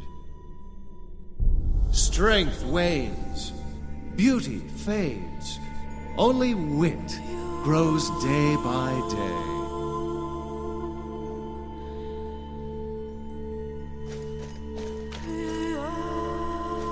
Ares, Lord of Battle, I thank you for your support. Perhaps you can find a way to bring her back. Perhaps not. But there is one thing certain. The Black Tongues will stand against you. The only question a warrior ever need ask is, who is my enemy? Now that you know yours, put your mind to the battle ahead. I'll count every Black-Tongue death a worthy offering. And what of your boon, Ares? Have you nothing to offer Jason before his quest? Boons. Unlike you, Athena, the Lord of Battle does not offer gifts. The Lord of Battle rewards the worthy. I would think Jason's actions following the murder of his wife would have pleased even you. Against Ionians, ha! Let him fight my own warriors. Then I'll judge his worthiness. Warden, to the west of your palace lies the cave of Amalthea. Long has it been sealed, and with it, the challenges that lie inside. Go there if you wish to earn my boon. A warrior who thinks long lives short. Trust your instincts, Warden. You have spoken with each of your patron gods. May your deeds be honorable. Your actions just. Your battle valorous. And your travels fraught with excitement. We will be watching, Jason. Now, everything depends on you.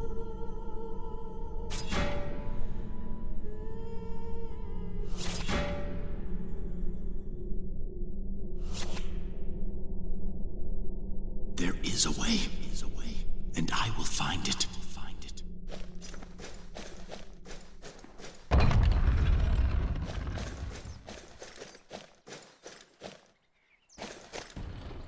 I've been thinking, Jason. You and me both. The road ahead may be long and difficult. What I mean to say is, I want to help. You've already done more than I have a right to ask. Hercules of Thebes, I thank you. I am forever in your debt. There's no debt between friends. I know you do the same for me. We may have to check with Argos, see how much weight his ship can handle. Very amusing.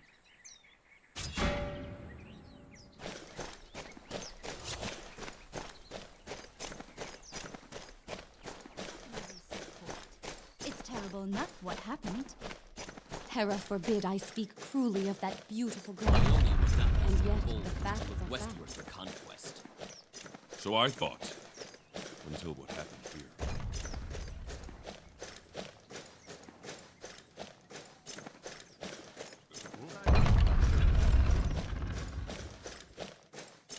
My brother.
Here lies the entrance to the cave of Amalthea. Fearing the jealousy of Cronus, Rhea gave to Amalthea her infant son Zeus to hide and protect. In this hot refuge, Amalthea nurtured the newborn god. Safe from the sight of Cronus, the cries of Zeus were masked by the sounds of the moving rock and the searing flame. Glory to Amalthea, who saw that Zeus was safely raised until he could challenge his father Cronus.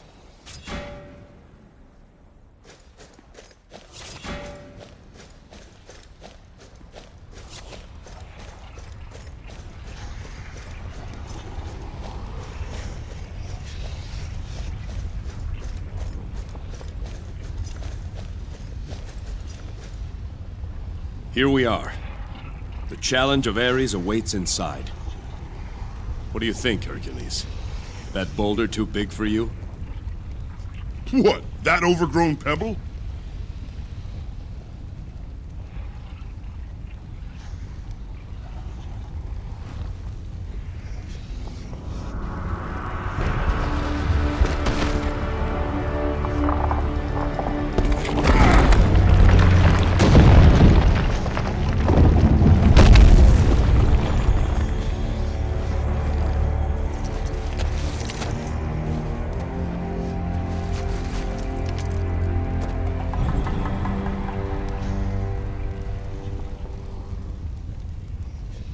Nothing to it.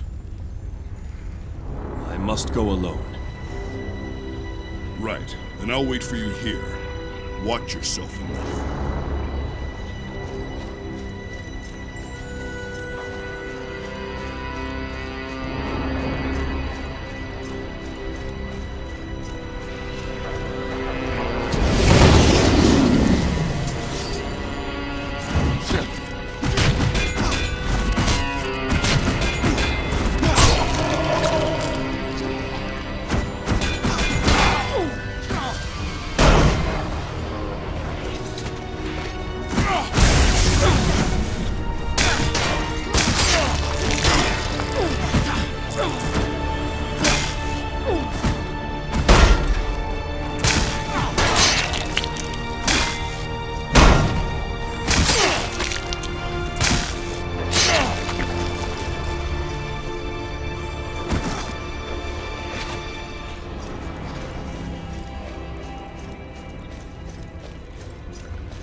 warrior's heart beats inside your chest, Warden. So may your warrior's hardiness be as strong as the stones that surround us. My boon to you. Thank you, Lord Ares. One more thing. What do you mean?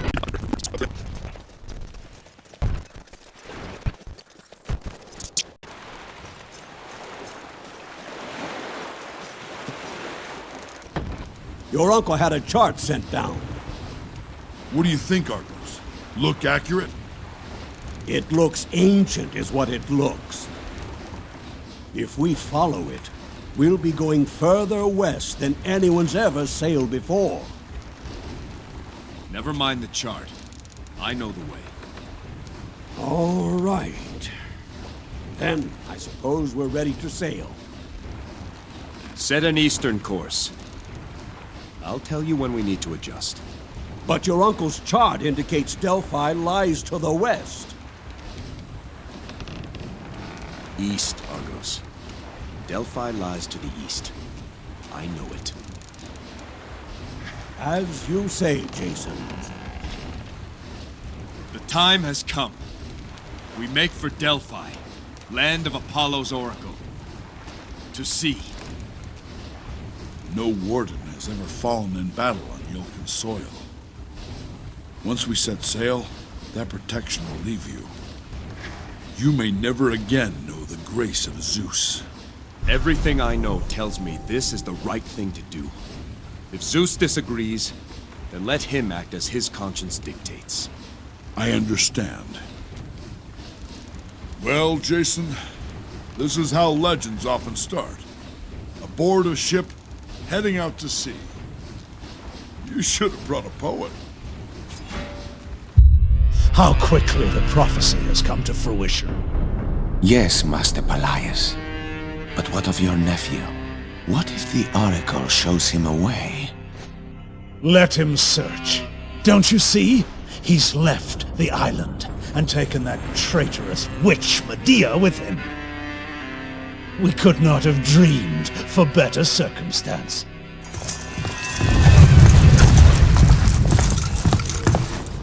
Master Pelias, you wish to speak with me? Captain Idas, you have retired, I hear. I am guiding my successor. When he is fit to assume command, I plan to step down. Yes. Iolcus will miss your leadership, but there is one task more that she must ask of you. Despite your investigation, I still wonder if some of our own people didn't aid the assassin. Impossible. I pray that you're right. Nonetheless, redeploy all existing members of the Guard to the southern plains. We will establish a new and trustworthy force to secure the palace. Sir, my men are loyal. I did not ask for your opinion, Captain. The safety of Iolcus is my duty now. That is all.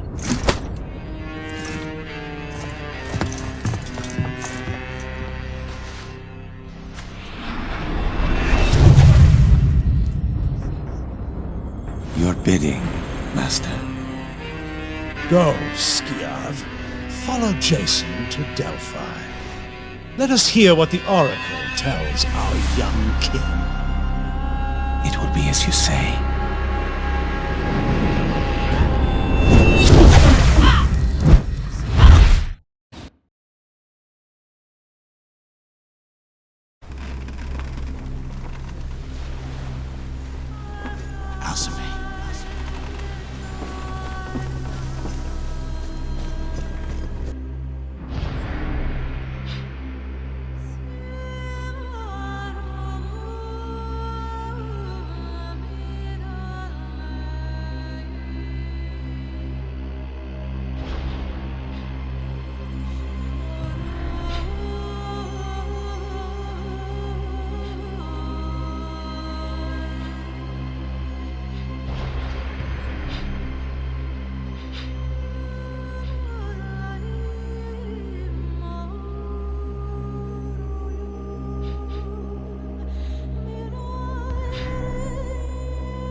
arrived at Delphi.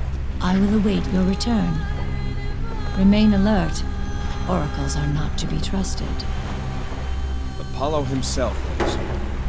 I will put my trust in him. Even still, pay close attention to her words. Hidden truths will lurk behind every phrase.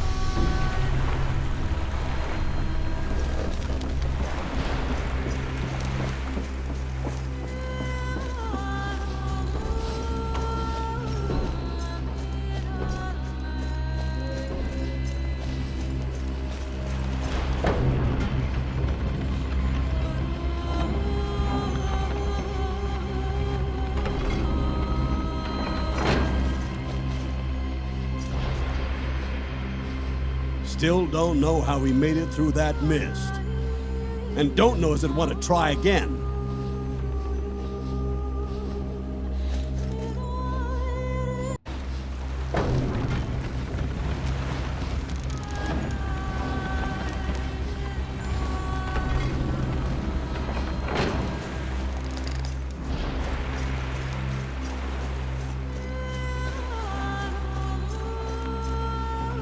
Very few ever see these shores.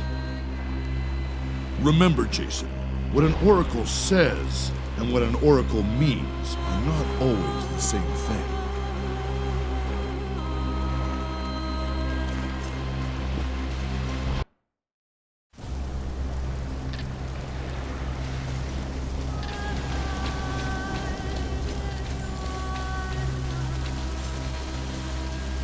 Delphi, sacred isle of Apollo.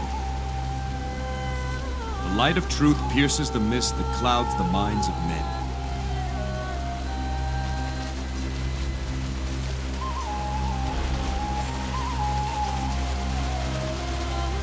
Greetings! A talking satyr? Satyr, I am Jason, king of Iolcus. This is Hercules, the son of Zeus. Is that right? We've come to see the Oracle. Well, that way leads to the Oracle. Eventually.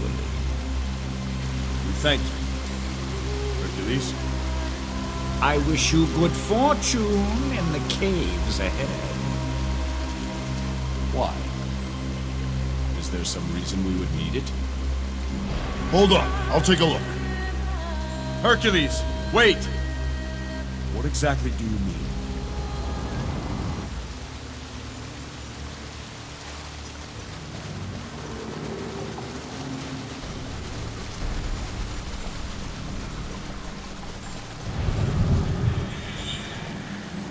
Hail, King Jason.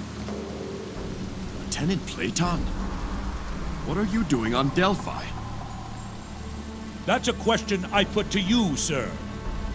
I speak for the people, your people, who wonder why you've left us. Why you've abandoned your kingdom and your duty. What if there's another attack, and Iolcus is without its warden? How could you do this? What king would I be if I ignored my oaths? I promised Alcime I was hers, in this life and the next. How could the people of Iolcus trust in my protection if I cannot protect my own wife? The gods willing, I will not be long away. Platon? What is this place? I see Jason, begat of Trion, who 50 years walked with the gods.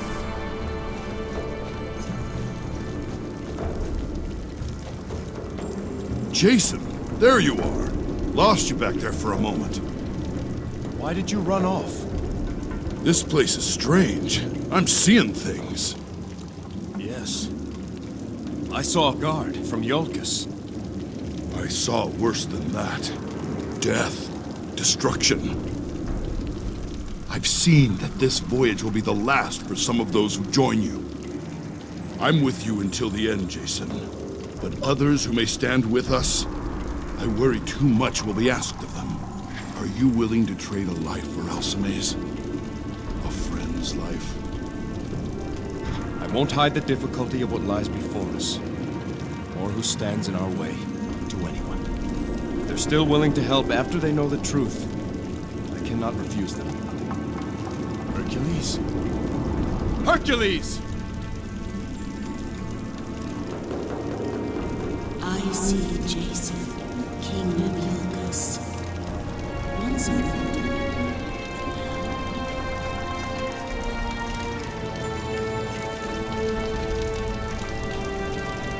Alcime. Jason, I'm so cold.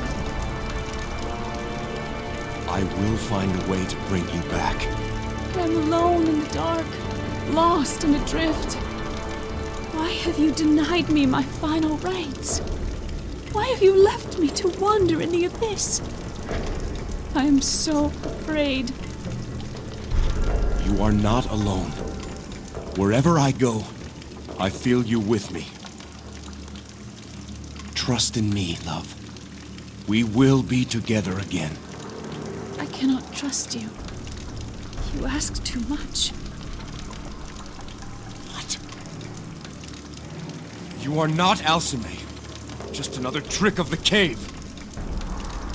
There is nothing Alcime and I cannot ask of each other. Begone, treacherous spirit. You may have stolen her image, but your words betray you.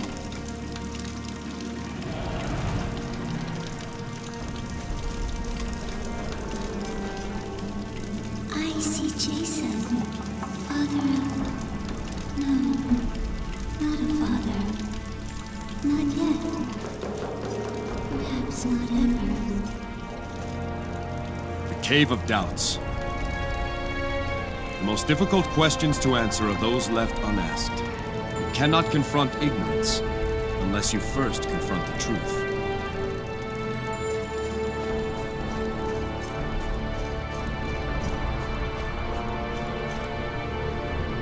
You made it! Hercules, is it really you? After I ran in, I started seeing things. That's about when I realized rushing ahead wasn't the brightest idea. I turned back to find you. There was only the cave and its tricks. Tricks won't stop us now. Come.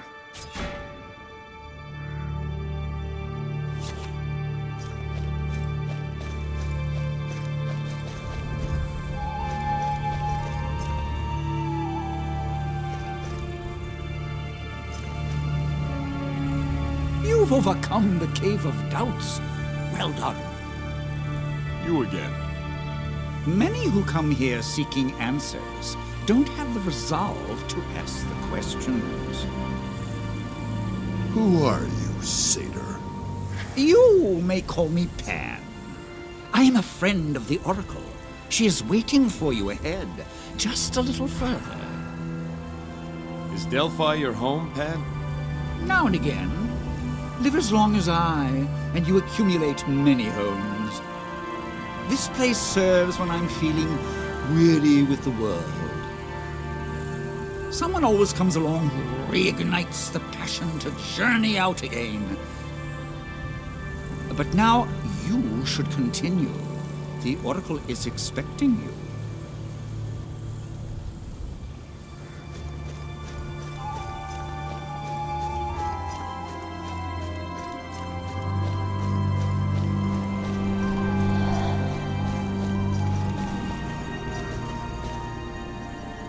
Yes. Older than you think. You're the Oracle? How old are you? That's a bit unsettling. A foolish question. I'm the Oracle. How did you know what we were going to? Foolish question. Oracle of Apollo. I am... Jason. In fact, you are many Jasons. Each instant countless Jasons die, and countless are born anew. Does this Jason know what he seeks? My wife, Alcime. restored to me alive again. Restored to you. You think your thread entwined with hers forever? Threads unravel. Threads entangle. Threads are cut. You have not said what I seek is impossible. And by that, I infer there is a way. How? The Golden Fleece. The Fleece? An artifact of untold power. Only the Fleece can undo death. But the Fleece has been lost for centuries. Do you know where it is? How can I find it? Search under every stone upon the earth. You will not find it. Then how? You will need a guide. 3 guides. Each a vessel of divine blood. Do you mean to say these guides are the descendants of the gods? The blood of 3 holds the key. Athena, Hermes, Ares. Seek out their bloodlines. Bring one descendant from each of these gods here to Delphi. Then, the way to the Fleece will be made known to you. But will that be an answer? Or just another question? Wait! Who are these descendants? Where do I find them? Come now, aren't you being a little hard on them? Even if they knew where to look, the task ahead is nigh impossible. She's coming around to it. Give her a moment. How can you tell? 3 islands you must visit. Mycenae, proud land of Ares, where a city hungers to see vengeance in its fierce arena. Saria, wild domain of Hermes, where both predators and mysteries lurk deep within the jungle. Kythra, lost island of Athena, where the echoes of a distant past haunt both swamp and temple. Mycenae, Saria, Kythra.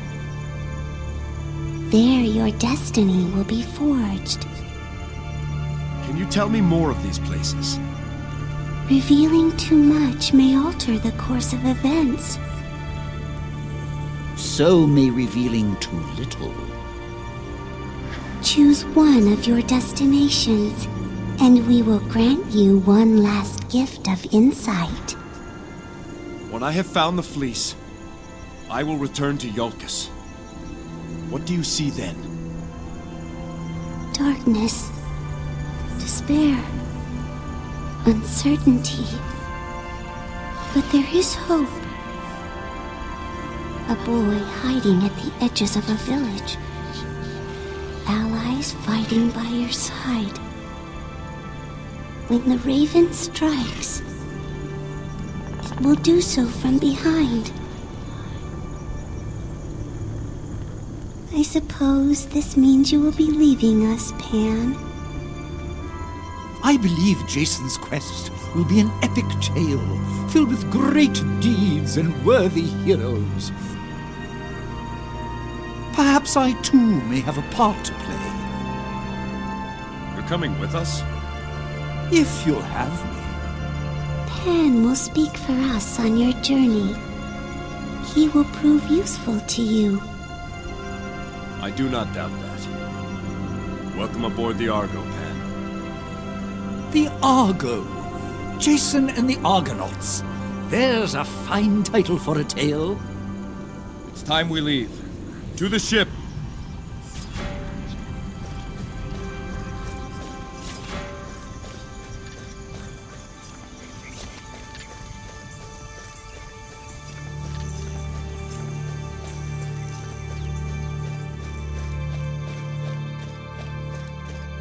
Oracle of Apollo, a beacon of vigilance to light the way. Be you a mirror to reflect that light, and you will be blessed in the eyes of the Sun Lord.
I know of Mycenae. It is a land of Ares, and the homeland of my wife. King Lycomedes is the one I seek there. He is of Ares blood. Lycomedes is not the understanding type. What of Saria and Kithra? Do you know them, Pan? Saria is a wild jungle land, isolated and far removed. I know only that there are satyrs there. As for Kithra, I have been there before, long ago. I hear it's a cursed island. Well, it wasn't always so. In fact, it was once home to the Golden Fleece. But now, it's said no living thing calls Kithra home. We'll find out for ourselves the truth of all these places. Come. The Argo awaits. At last, we have our purpose.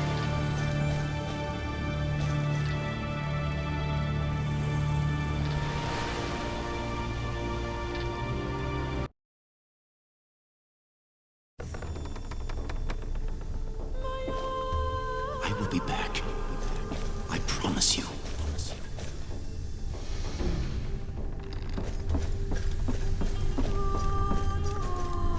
I have been thinking on what you told me of the Oracle's message. Any insights? No. I still cannot fathom why the blood of the gods is needed. The Oracle didn't tell you everything she knows. I'm sure of it. She said enough to start us on our journey. Yes, a journey without a clear destination. I will meditate more on this.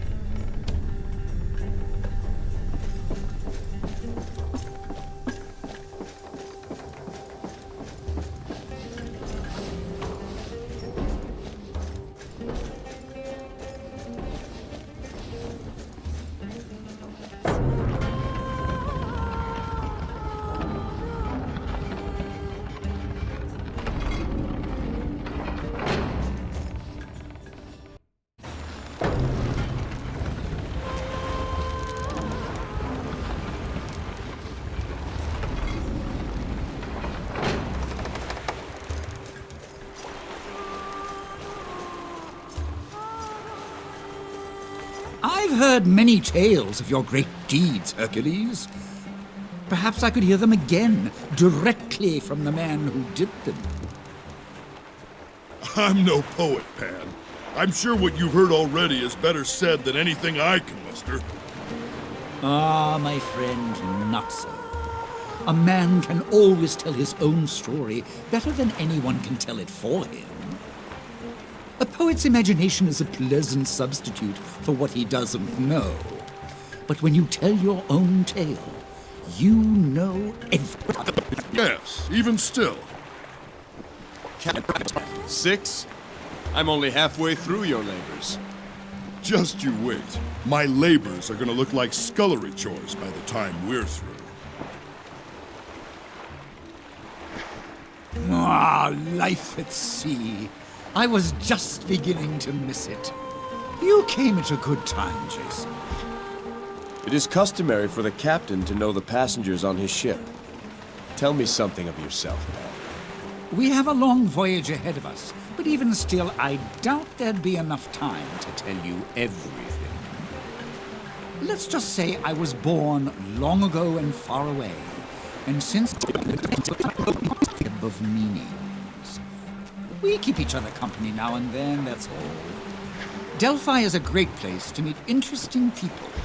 The Oracle has such fascinating visitors. Make yourself comfortable, Pan.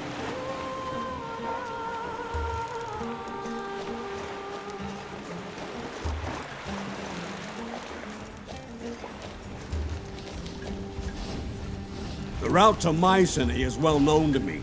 It is a major port, after all. Saria is just a small dot on the map, isolated and out of the way. Kithra appears only on the oldest charts. No one sails there anymore. They say it's haunted. Have you decided on our destination, Jason? Chart a course for Mycenae. We'll speak with the bloodline of Ares first. King Lycomedes. As you say. Our plan is already in motion. We neutralize our target, and Jason's quest will be at an end. Go. Make sure our arrangements are in order, and kill the traitor once he's certain of his place.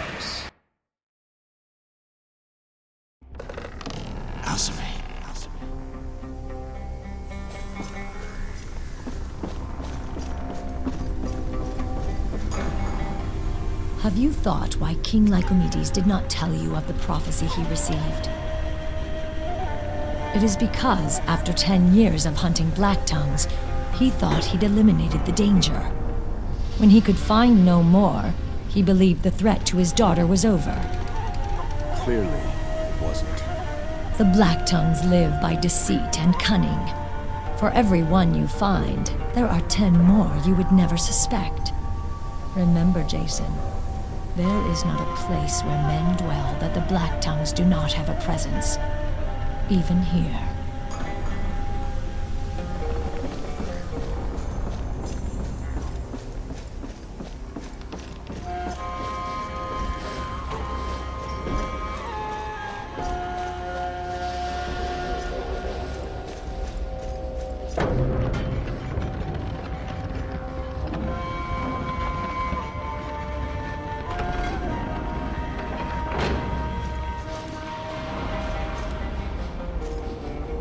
I'll keep her safe here while you're ashore. At some point, though, I need to get ashore myself to restock provisions.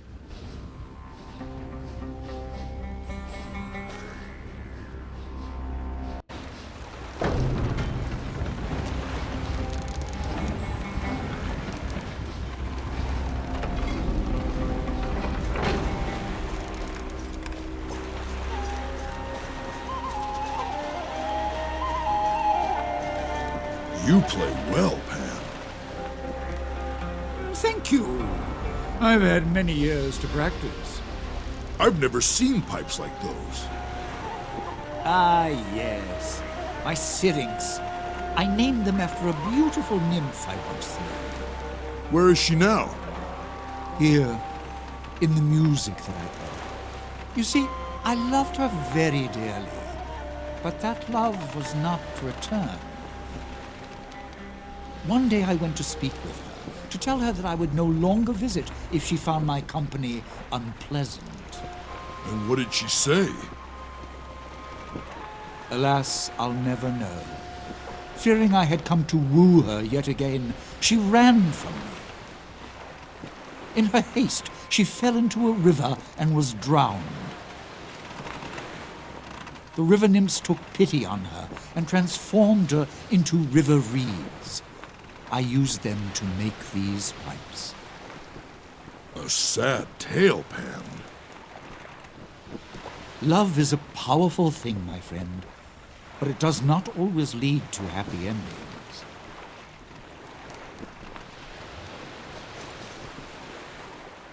I worry how King Lycomedes will welcome you. Have you thought of what you'll say to him? I won't prepare any speeches. I'll judge his temper and speak from the heart. I was there. I know you're not at fault. But truth travels like a fasting pilgrim. It loses much of itself along the way. I'm afraid you will find few friends here, Jason. Let's hope that Lycomedes, if not a friend, is at least not an enemy. Have you heard of the Achnesi, Jason? Some sort of fire spirit. Yes, a type of salamander, in fact.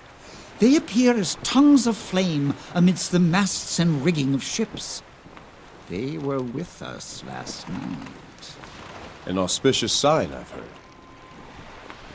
I would say doubly so, given this island is aligned with Ares, whose symbol is a fiery torch. I take it to mean that we were right to come here. That we'll find favor with Ares on Mycenae. Your sight is much sharper than my own when it comes to signs, Pan. I do know this, though. We're not leaving Mycenae without King Lycomedes on board. Such confidence makes me think I have a future as a minor oracle. After all, learning to see the signs around us is the one sight that grows sharper with age.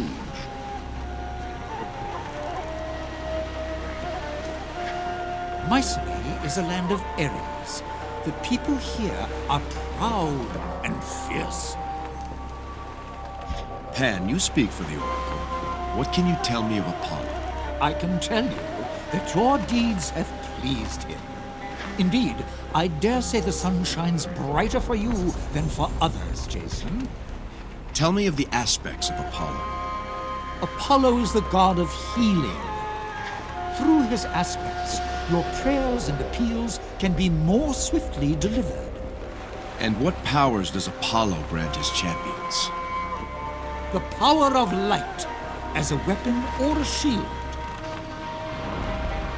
Gifts of clarity and insight, or healing to recover from wounds. Tell me of Apollo's healing power. The power to heal is both mortal and divine. It is a creative force. In mortals, the art of healing depends upon the compendium of collected human knowledge. Apollo, whose understanding is perfect, heals perfectly, instantly. Apollo's healing power is a great boon indeed. Call upon him, and his light will heal you, Jason. Tell me of Apollo's shield. The sun itself is Apollo's shield, and it can be yours as well. Now, the sun nourishes, the sun restores, it feeds the crops and the trees, it warms the body and soothes the mind. But the sun also destroys. It withers the fields and bakes the earth. Apollo commands the sun, does he not? And so his champions also nourish and also destroy. When destruction is your purpose, call upon him, and let the fury of the sun infuse your shield. Any foolish enough to strike you will feel its power. Speak to me of Apollo's light. What force is stronger than the sun? The god of light. Ask to see his light. The god of sun. Ask that he shine upon you. His champions need only ask, and he will give to them his divine light, such as you have never seen. And those who stand against them will be burned and blinded by its brilliance. Tell me of Apollo's armor. Armed with a noble purpose, the champion of Apollo stands as a golden paragon upon the field of battle. No strike can bend him from that purpose. No force of arms can divert his focused will. The blade cuts shallow against him. The blow strikes softer. Apollo may help you shine in this way. Call upon him and be bathed in his radiance.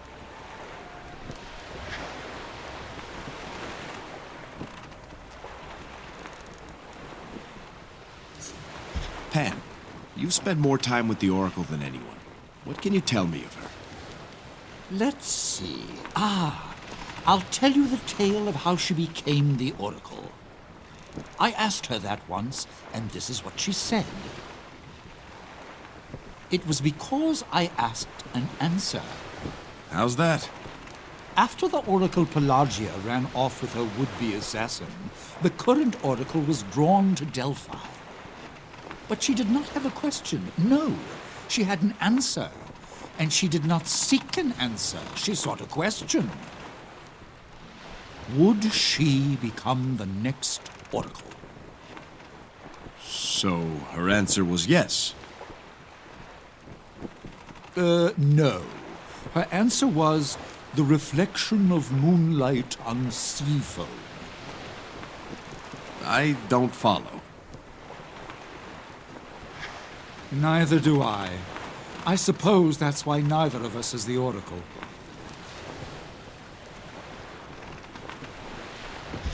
That's all for now, Pan. Thank you.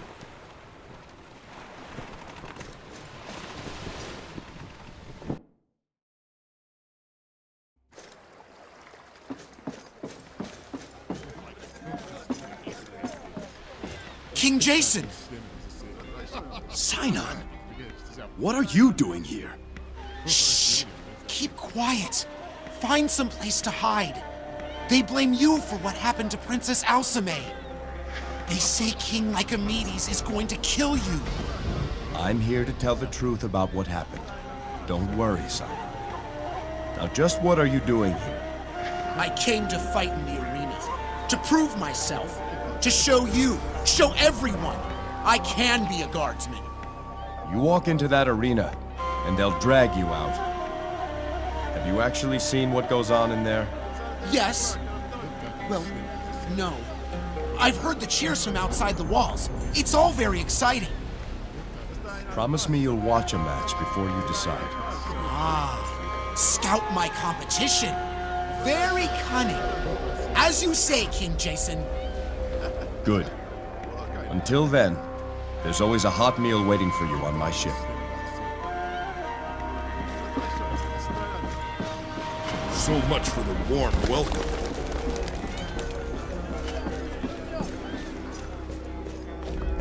Are there no men here?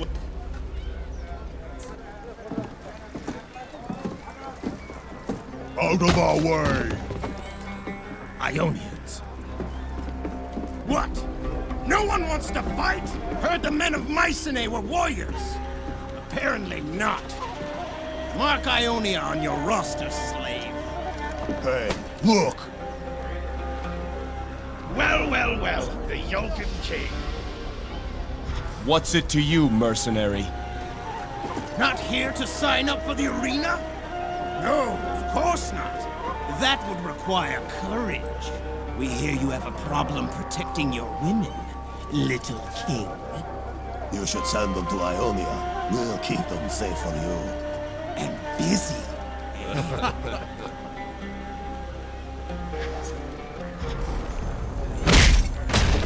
Where's your laughter now? You dare! What do you wait for? Need coin to fight? Come, I've enough to pay you. Enough! Ionians, test our laws at your peril. And as for you, the king expects you at his palace without delay. No one lays a finger on this one until King Lycomedes is through with him. No one.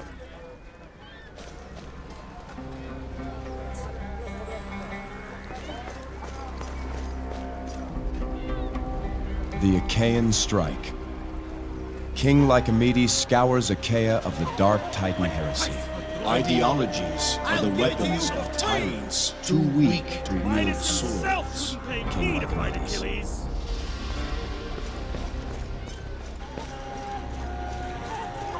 Athena and Ares have never seen eye to eye.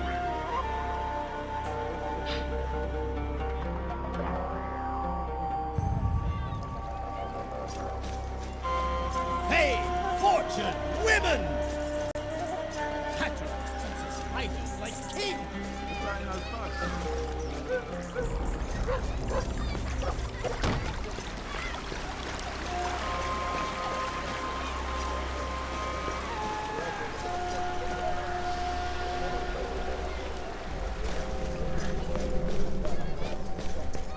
I'm Bolo. Who are you? Well met, Bolo. I'm Jason. Mind if I picked your pocket? Yes, Bolo, I would. You shouldn't be doing that. He certainly shouldn't. Especially with technique like that. Please. The stork says we'll all go hungry if I don't. Who's the stork? My new father. He has many sons, but I'm the newest. And he tells you to pick pockets? All the boys do it. The stork says it gets easier with time. I hope so. Picking pockets doesn't seem to suit you, Bolo. What would you rather be doing? That's easy. Singing! Fish for sale, fish for sale, fish for sale today! But the stork says only birds should sing. Says it'll make me a bad pickpocket. He's really very kind.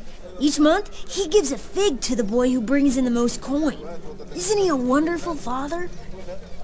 No, Bolo. He's no father, I'm afraid. If you stay with him, you'll end up in prison or dead. But he's the only family I have. Sorry, Jason. I really shouldn't talk anymore. I'm supposed to be on the lookout for marks. You don't know what a mark looks like, do you?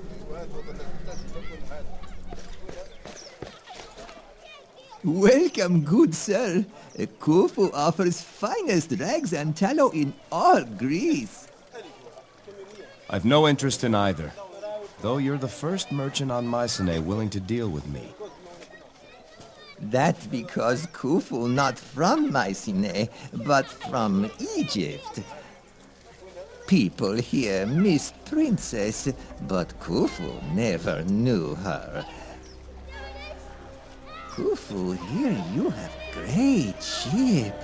Perhaps need boy? 2 boys help crew? What? Khufu offer fair price. You trade in human flesh? You worthless wretch! Foreign king misunderstand. Khufu still, learn speak language. Khufu offer only service, use of workers, not sale. Your offer insults me. Don't insult me again. Humblest apologies, good sir.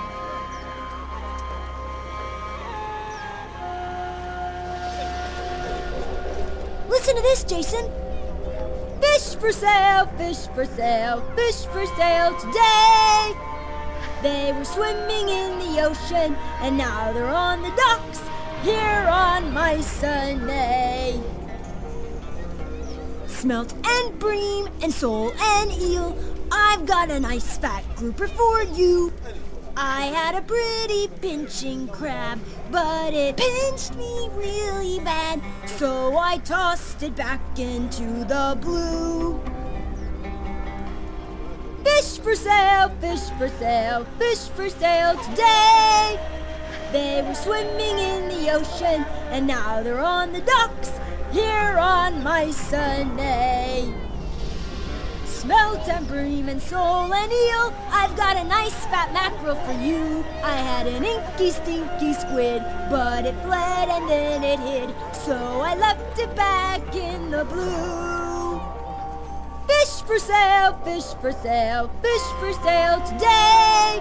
They were swimming in the ocean, and now they're on the docks here on Mycenae. Ooh, this is my favorite part. Smelt and bream and soul and heel, I've got a nice fat mullet for you. I had the biggest, fattest whale, but he knocked me with his tail, and he sent me into the blue.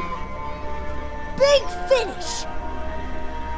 Fish for sale, fish for sale, fish for sale today! I was swimming in the ocean, but now I'm on the docks here on Mycenae.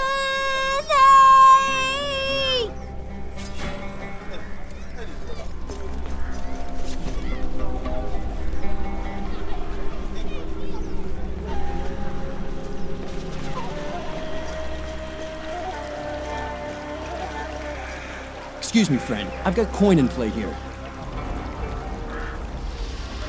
If I know...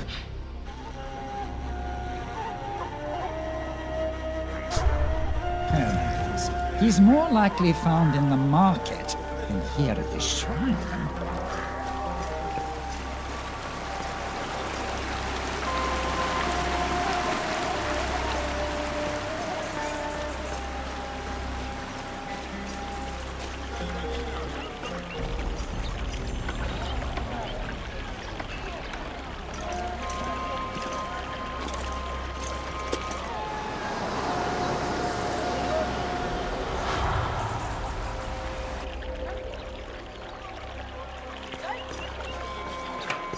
Anyone else hungry?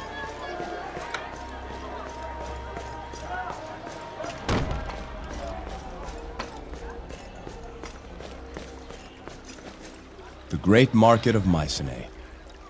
The weapons sold here are tempered by the blood of men from every land. Each piece of battered bronze knows the glory of battle. Better a weathered blade from Mycenae than the finest arms of lesser nations. That's a bit generous. Some of the blades sold here are so pitted you can see right through them.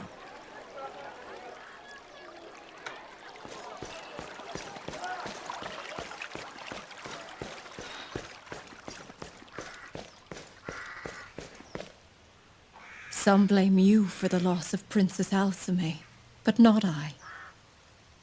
I know what it is to lose your beloved. I'm sorry to see one widowed so young. Oh, I'm no widow. Not yet. Forgive me, my name is Zosime. My husband Pythias fights to pay our debts in the arena. That seems like harsh justice. Seems. He fights for sport to line the pockets of Patroclus. His sport. Our lives. Pythias has to win. He just has to.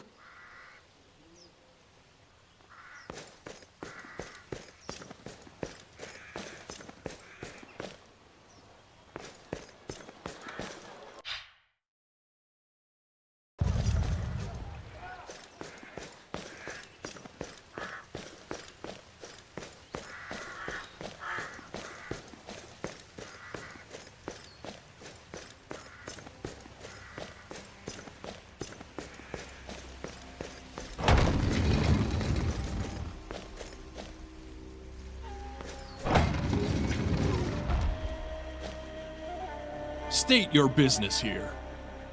I am Jason, king of Iolcus, and I will speak with King Lycomedes in his palace. Raise the gate! Beyond this gate lie the royal grounds of Mycenae. The palace, arena, agora, and Ares Watch. The king is expecting you. You would do well not to tarry, sir.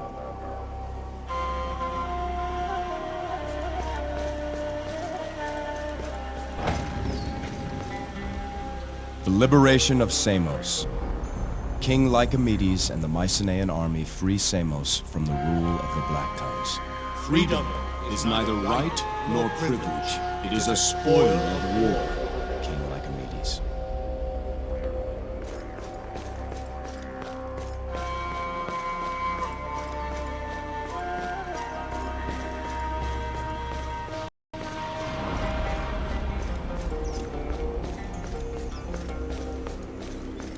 Lycomedes is a hard man, from a nation of hard men. The fall of Corfu. King Lycomedes destroys the Black Tongue stronghold on Corfu. The mountain fortress, thought impregnable, fell before the might of Ares' legions. They said it would take a lifetime. For my men, that meant one honest winter's work. King Lycomedes.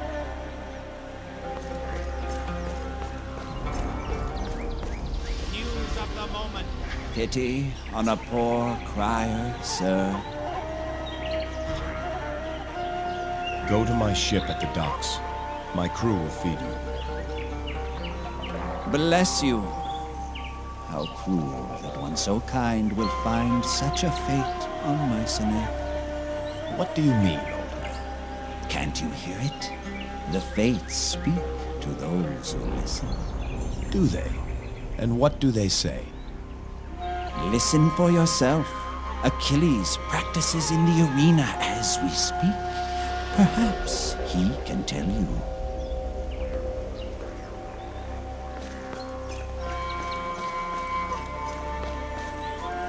The arena, the very heart of Mycenae.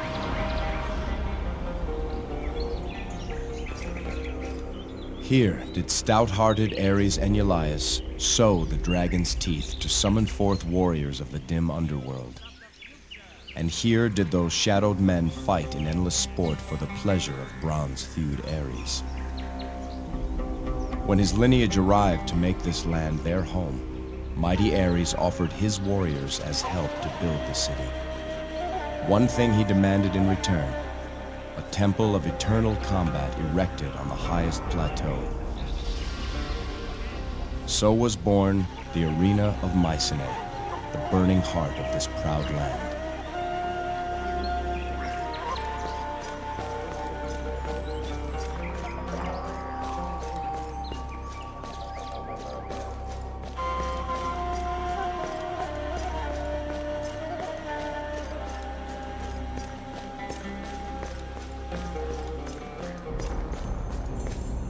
Black tongues on Lyria.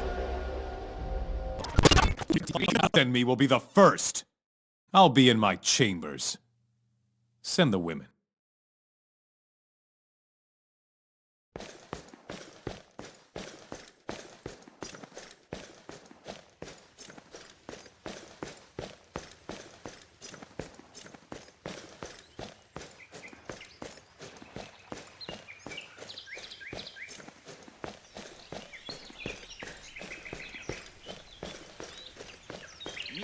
Of the bizarre. The Yulkan king parades a tamed satyr in his retinue. Back again to consult with old Dimogenes, but with eyes wide open or still shut tight. I saw Achilles fighting in the arena. Is that what you meant me to see? Mighty Achilles, son of Thetis and favored of Ares. Its powerful wings spread wide against the rising sun. To the west stands an impenetrable tortoise, its shell as hard as stone. To the north, a bright-eyed owl eyes the field, its intellect far.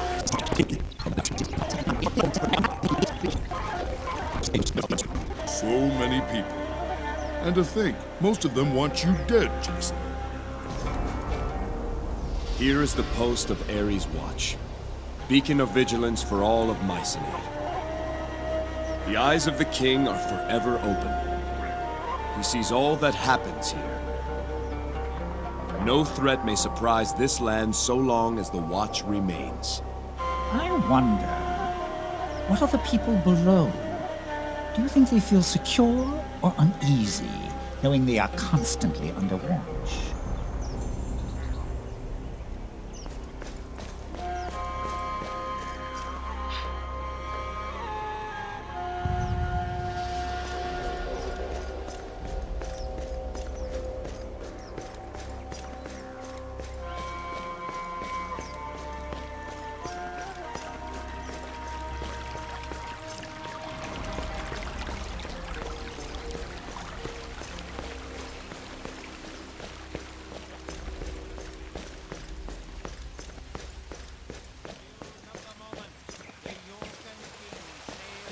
If he hates the Black Tongue so much, he should be glad to help us.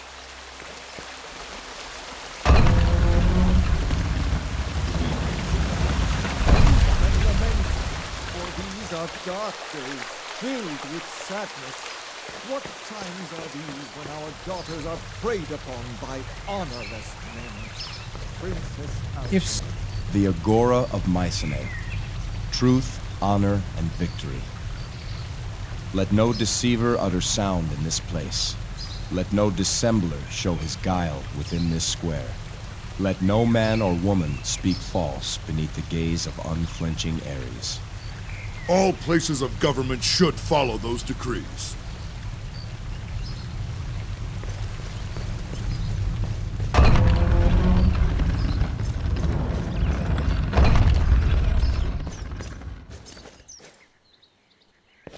Alcime and Eulias of Mycenae. Princess of the Burning Torch. Courage eternal. Devotion steadfast. Grace forever. Beauty undying. Darkness sees no reflection in the mirror of the flame. Princess Alcime. When the people of Mycenae learn what kind of man you are, they will love you as I do.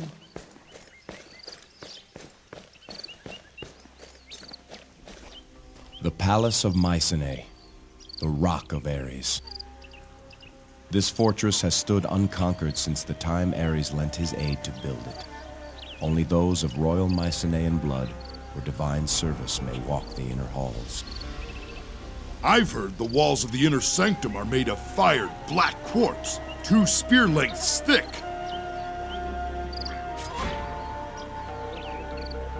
Time to see which way the wind blows with Lycomedes.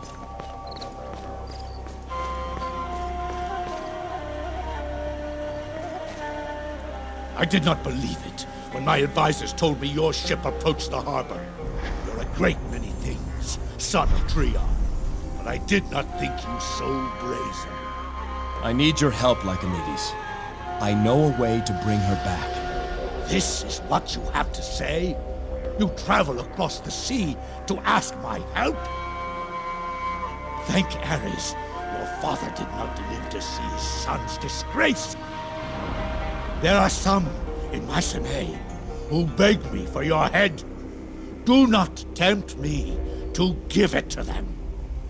Think of me what you will, but know that I aim to undo what has been done. I seek the Golden Fleece. There would be riots in the streets of Mycenae if I aided you on such a fool's quest.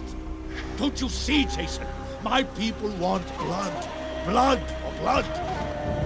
I won't leave Mycenae without your help. What will it take to get it? Enough of this! Out of respect for your father, I give you a choice. Either return to your ship in disgrace and sail away, never to set foot here again. Or submit yourself to trial by combat in the arena, before all of Mycenae, and Ares himself. Jason, you're not bound by the laws of Mycenae.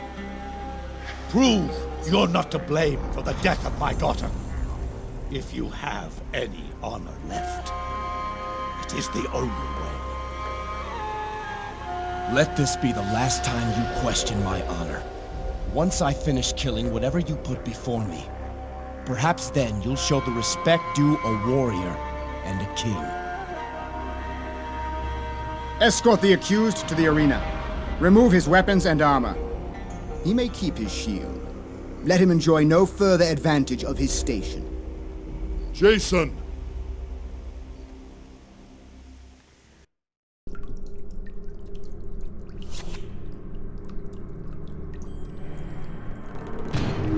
The king of Iolcus himself. Patroclus must be giddy thinking about the crowds he's going to get. Your trial starts soon. Speak to the Minoan to get your weapon, and he'll let Patroclus know you're ready. The Minoan? He's up the ramp. Can't miss him.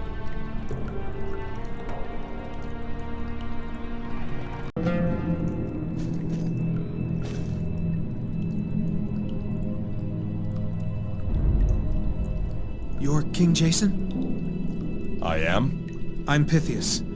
I hear we're to be partners in your first fight. Partners? I thought this was a trial. It is. I fight for my crimes as well. What's your story, Pythias? A common one, I'm afraid. I'm a debtor. My wife Zosime and I have no means to pay those we owe.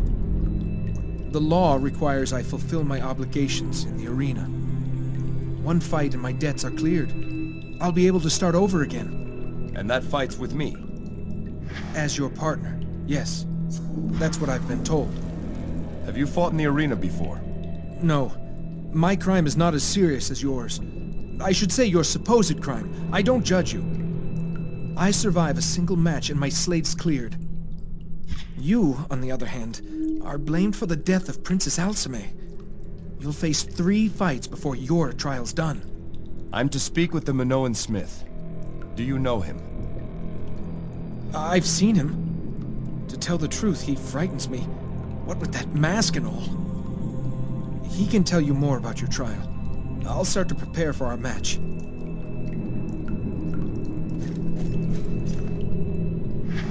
Leave me be! Unless you want to die beneath the arena instead of in it. Check your tongue, gladiator. Ha! Do you know who I am? I am Thankalos, the Hand Taker. Never heard of you. You must be new here. I'm the best there is around these parts, eunuch. I thought Achilles was the champion of Mycenae. Achilles? I'll have his soft woman's hands soon enough. Then I'll be champion. Me, Thankalos, the... Hand Taker. I heard you before. I dislike you, eunuch. Perhaps I'll ask Patroclus to set you and me up. You'd make for a handsome prize. You'll get the back of my hand if you don't shut it. You just wait, eunuch! I'll have my trophy before you leave!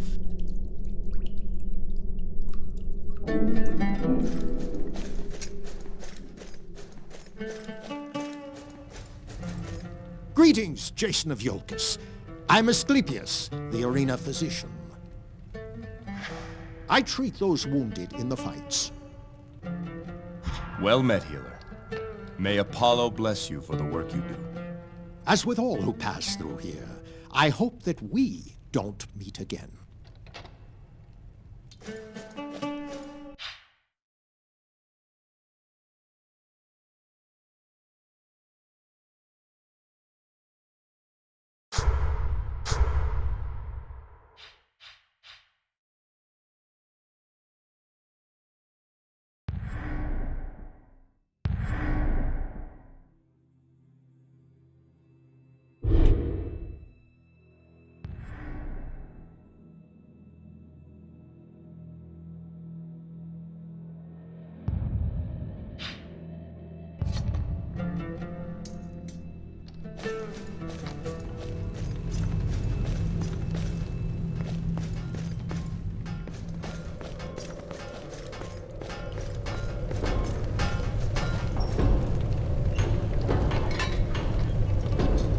Armor fits well enough, I see. You'll find it's more than adequate for your needs. Patroclus wanted to give you some worthless leather scraps, but he can go to Tartarus for all I care. I thank you, but I don't even know your name. Daedalus of Crete. Inventor, smith, engineer, genius. Take your pick. You seem to be a man of many talents. Seem? I assure you, I am. Patroclus knows my worth. A bastard. There's a reason this arena's considered the finest in Greece, and it's not just because of Achilles. Hazards, trapdoors, creatures brought in from around the world. Who do you think makes all that work? Who's this Patroclus you mentioned? He runs the arena, a shrewd man, with an eye for talent. though he doesn't always appreciate it. He has most of the top fighters under contract, including Achilles. This armor is finely made. How do you do it? I could not teach a monkey to chart the stars, nor could I hope to explain to you my craft. Who has my weapons? They're being kept safe. During your trial, you'll be forced to use whatever Patroclus deems fit. When you're ready to start, I'll see that you're given what you need. What should I expect from this trial by combat? 3 fights, if you last that long. None of them fair. You'll likely be outnumbered, the crowd against you, and you can bet Patroclus will have a surprise or two. Before each match, you come and see me, and then I tell Patroclus we're ready to start. I'm ready to begin, Daedalus. Your first match has been announced. Looks like you're to be paired with an indebted merchant named Pythias. I'd go speak with Pythias in the cells below. That man will need your guidance. Figure out your plan with him, then come see me, and we'll get this show started.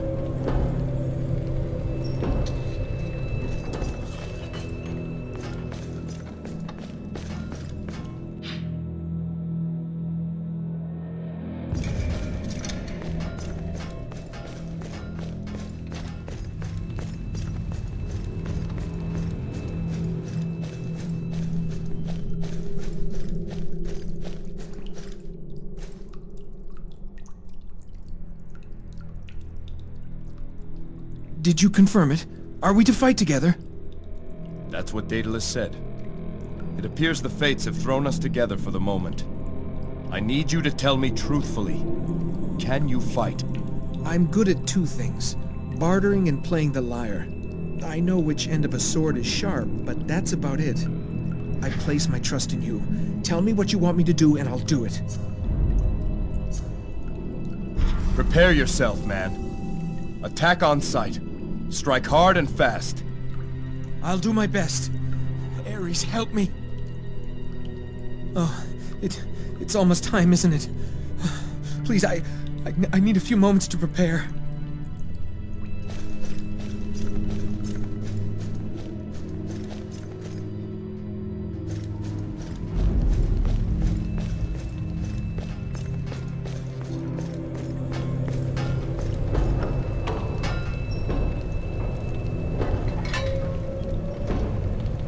Patroclus is going to do all he can to make this difficult for you. Like saddling you with a merchant for a partner. Be nice to see someone spoil that bastard's day. I'm sure Pythias would agree. What are those wings you keep on the wall there? Never you mind about those. You've got more important things to worry about. Am I to fight with my bare hands? You'll get a mace before the match starts. Crude, simple, and slow. Too slow to keep up with your opponents. That's what Patroclus hopes. Who are we up against? Mercenaries. Ionians, no less. Always a crowd favorite. There's a whole squad of them, Jason. Fair fights aren't in Patroclus's nature. Apparently, some of the Ionians have it out for you. Is everything ready? All that's missing is you. The stage is set, Jason. Shall we begin? Go tell your surgeon I'm about to make him very busy.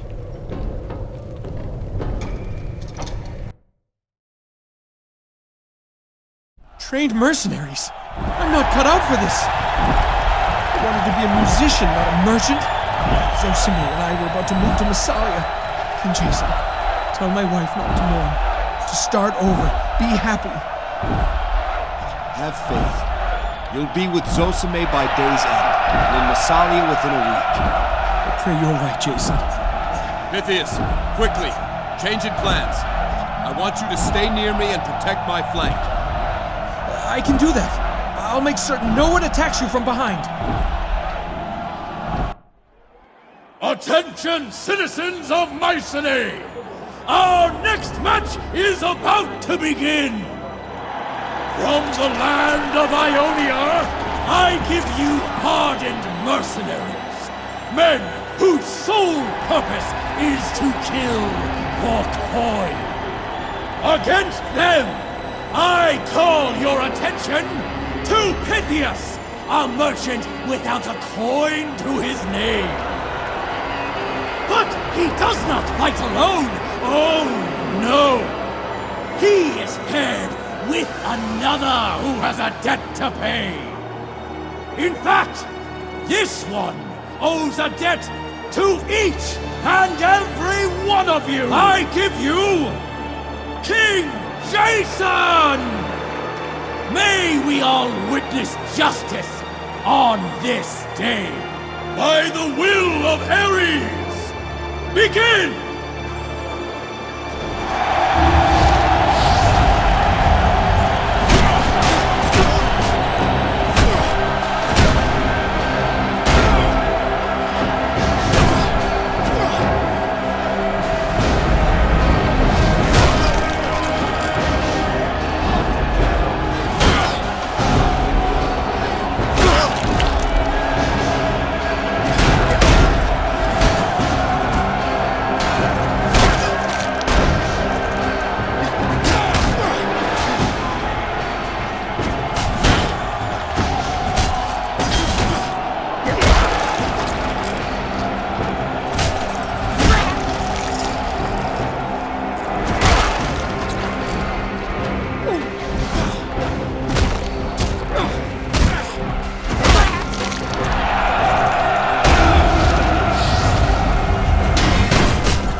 Some men have fallen, some have not. Citizens, trust in the gods and their will.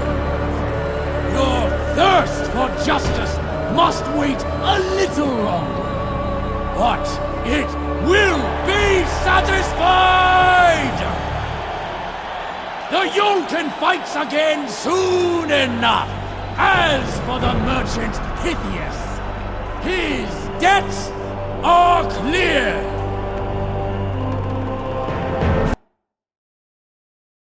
By the gods! I live! Jason, I owe you my life!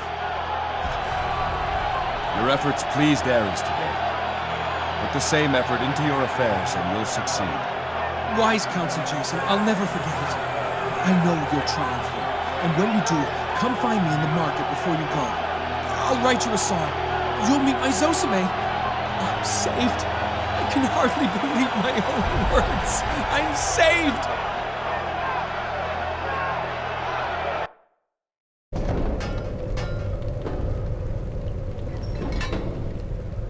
I'm glad Pythias survived. Certainly spoiled Patroclus's day. You fought well, Jason. There might be hope for you yet. So how about it, Daedalus? Want to tell me what those wings are for? Not particularly. Let's just say they're a reminder. Of what? Just because you can make something doesn't mean that you should. But enough of that. You've got a fight to think about. What can you tell me about the next match? Next match is what Patroclus calls a Macedonian melee. Every man for himself. He's got a rogues gallery of criminals, dishonored fighters, and would-be gladiators lined up for you. Everyone starts in the middle and fights until only one man's left standing. Sounds fun, eh? My weapon? You'll have a sword for this one. When it's time, of course. One more thing. Don't know if you've met him, but there's a young gladiator, bastard named Thankalos. He's down in the cells below. Apparently, he's taken a liking to you. He asked Patroclus personally to let him in this fight. Any good? He's not bad, for a lunatic. They call him the Hand-Taker. Has a habit of keeping trophies from his victims. One of those types. And then some. I'm guessing he'll have his eyes on you the entire fight, waiting for his chance. That's about it. Should I let them know you're ready? Not yet. I'll be back.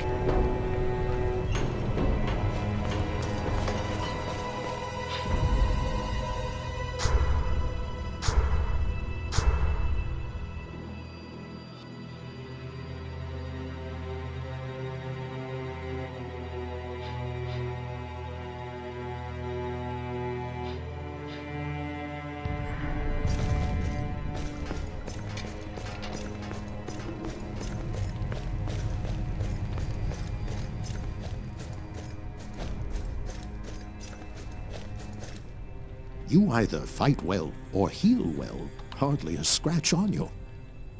There are rumors flying around Mycenae. If you win the game, they say you'll face Achilles. If that's true, the Fates will have an interesting decision to make. I've seen the man's handiwork up close. He is most thorough. If you are to face him, I'll do what I can to fix what's left of you.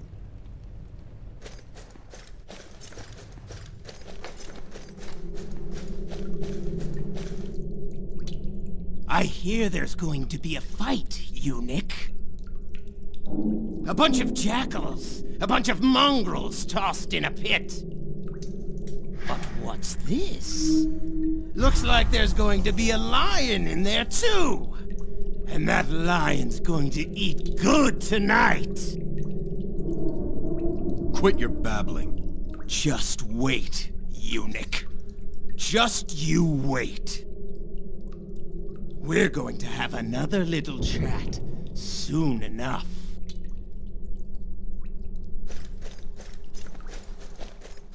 Go back to your cell if you want to rest. Only the champion gets a private room.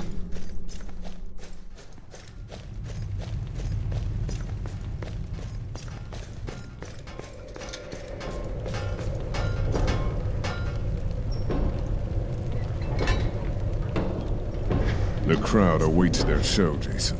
Are you ready? Sounds like I've got my work cut out for me. Might as well get started. I'll inform Patroclus. Attention, citizens of Mycenae! Our next match is about to begin!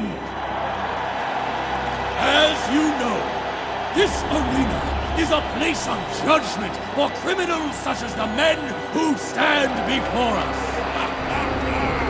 You all know the vicious young gladiator, Thankalos, the Hand-Taker. And then there is Jason of Iolcus, whose abject failure to protect our princess casts his very honor in doubt. The last man standing lives to fight another day. Let the criminals fight each other, and let Ares sort them out. By the will of Ares, begin!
say, for the one left standing, his redemption is not complete.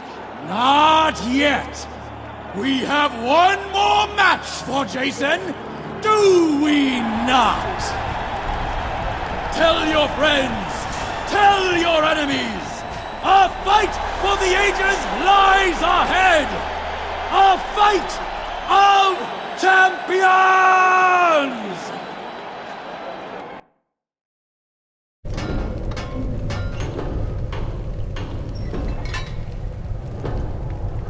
Jason, attend closely.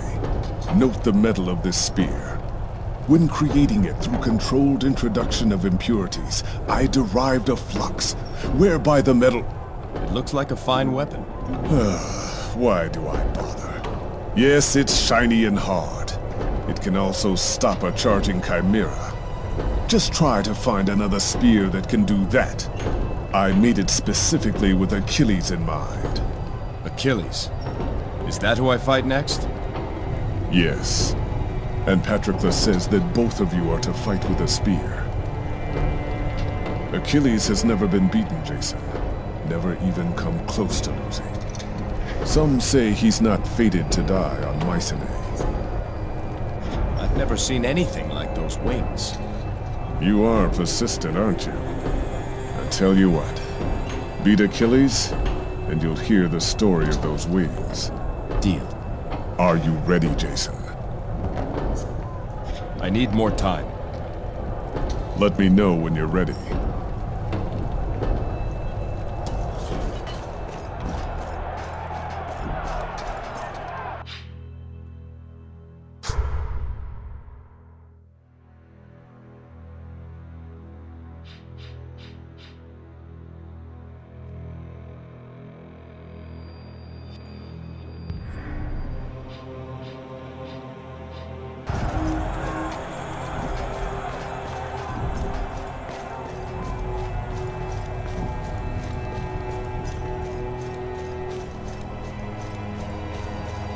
You're keeping me very busy, Jason. There's more to come. I've still one match left. One match, one man. The bad news is, that man is Achilles. I fear we'll be spending more quality time together once that match is done.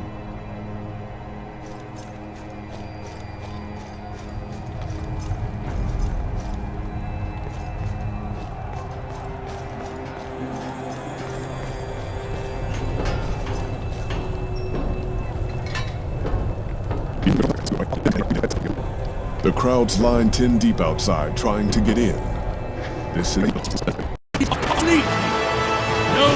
A foul corruption still lingers in the air!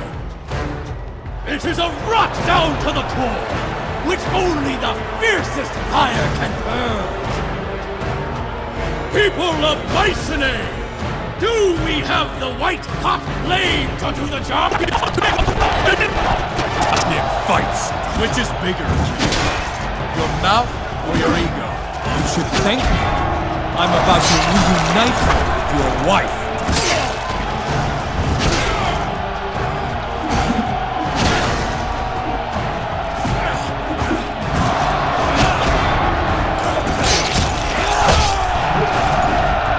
Really, please, give it your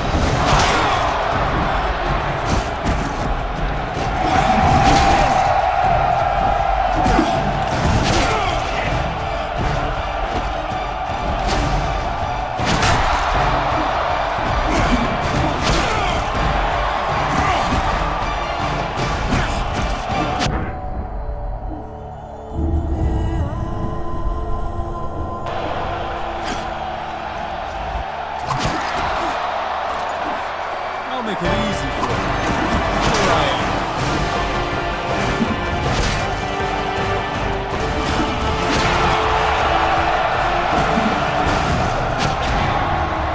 I try to give the people a bit of show before I take men's lives. The show's over now.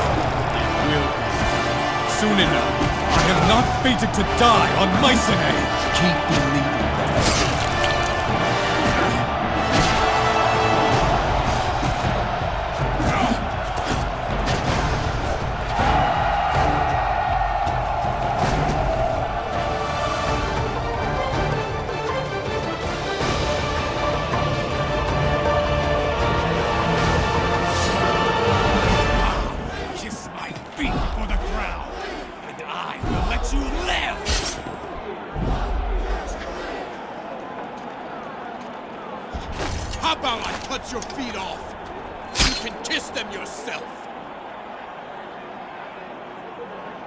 Your Elsime used to watch me fight. I would feel her lust across the arena! Then she must have noticed what a short spear you carry! I am not fated to die here! You cannot win! Death and defeat are not the same! Enough! I will not have the blood of either of these proud lions on my hands! I declare this contest a draw! If it is to continue, it will not be this day! King Jason of Iolcus is found innocent! Let no one question his honor. A draw! The king has spoken! Merciful Lycomedes has spared King Jason of certain death. It was only a matter of time until your champion, Achilles... Citizens, please! Show Achilles your affection!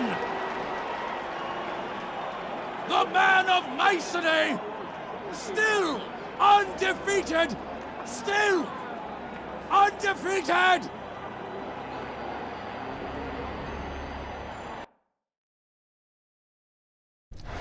Amazing! I've never seen such a battle in all my years. Those were mighty wounds you both inflicted. A match for the ages, Jason.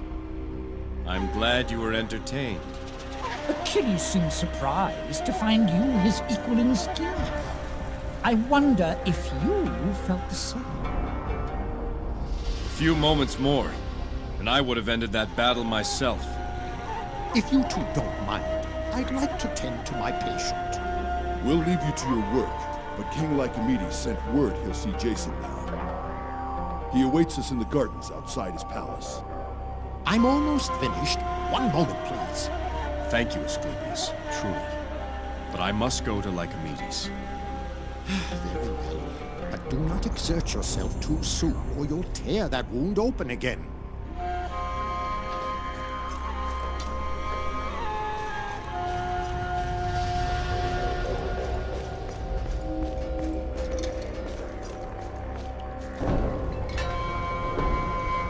By Hephaestus, that was a fight.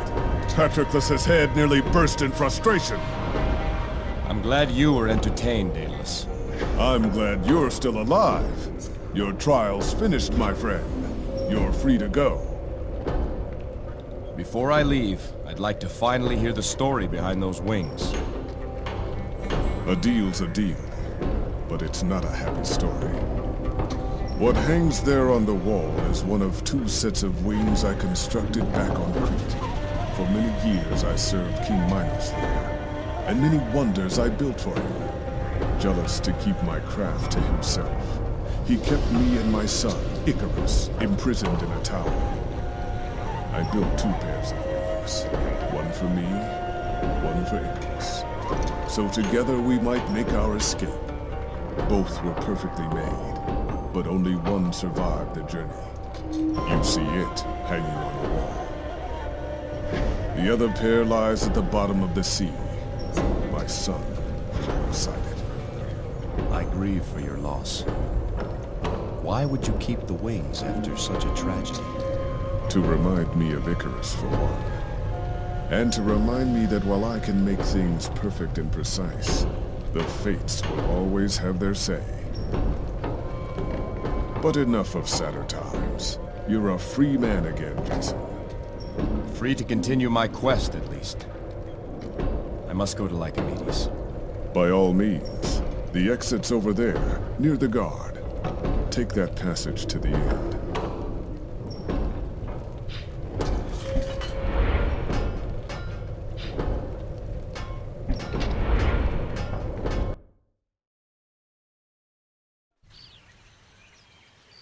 I was wrong to have doubted you, Jason.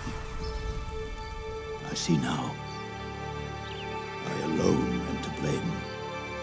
You dwell on the past, when you should look to the future. There's a way to bring Alcime back. Together we can do it. Alcime is gone. And I have failed.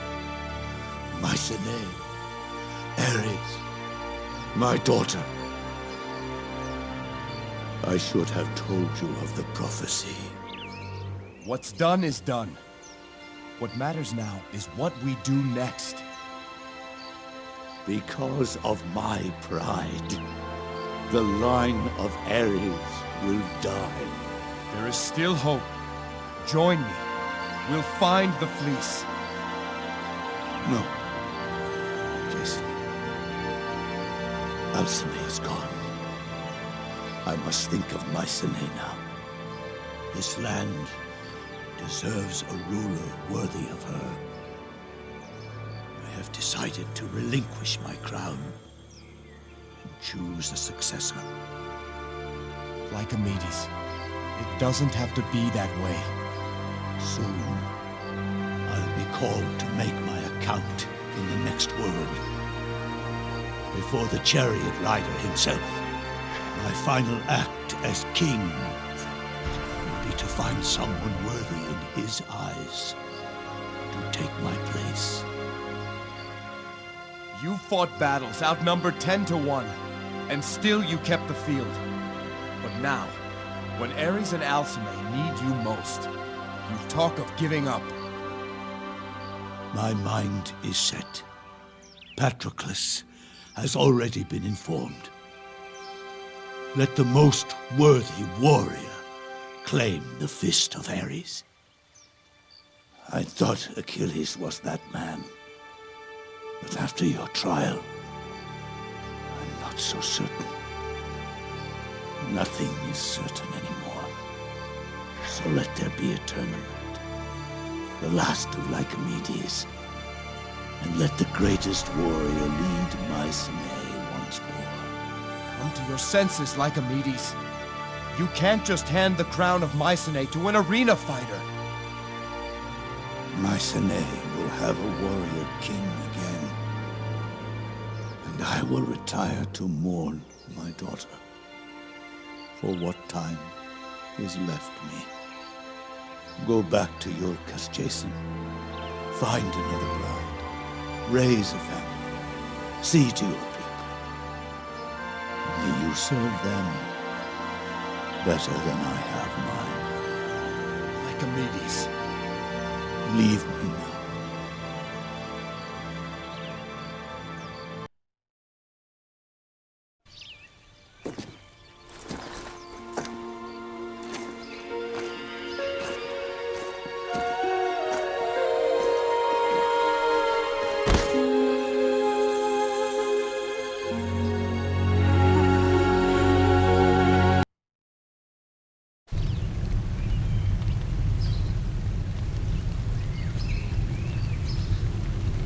King Jason, I am Senator Anaxagoras. We must speak of Lycomedes. The king is not himself. Your king finds himself in a dark place and sees no way out. He plans to give up his throne and use a tournament to name his successor. Already some in the Senate speak of removing the king. Tournament or not, a struggle for power could turn violent. It's worse than you think. Lycomedes has decreed the tournament open to foreigners. Our people might accept a Mycenaean victor, but if a foreigner claimed the fist of Ares, there would be war. Wouldn't Mycenae's favorite son, Achilles, be favored to win? Achilles has yet to enter. What? He won't fight. Why? I know not, but something rustles in this city. You told Lycomedes you saw a black tongue in Mycenae. Yes, in the marketplace. I'm sure of it. I too have heard whispers, rumors. If we can prove the Black Tongues have returned, perhaps Lycomedes will find himself again. Do you have support in the Senate? The Senate sees only an opportunity to expand its power. That's why I need your help, King Jason. I'd start with Captain Akikios. He leads the Mycenaean Guard. You'll find him at Ares' Watch at the east of the city. You may tell him I authorized you to look into this matter. If there are Black Tongues in Mycenae, we'll find them, Senator.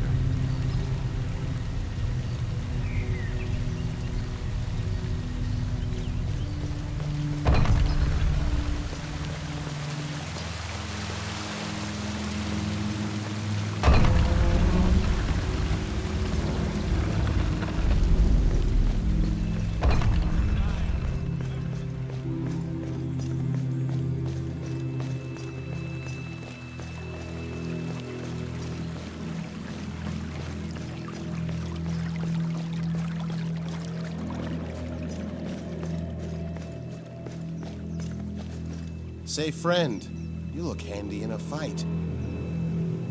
I am Damon of Crete. I could use a man like that. Why? Expecting a fight? No, nothing so dramatic. It's for a noble purpose, I assure you.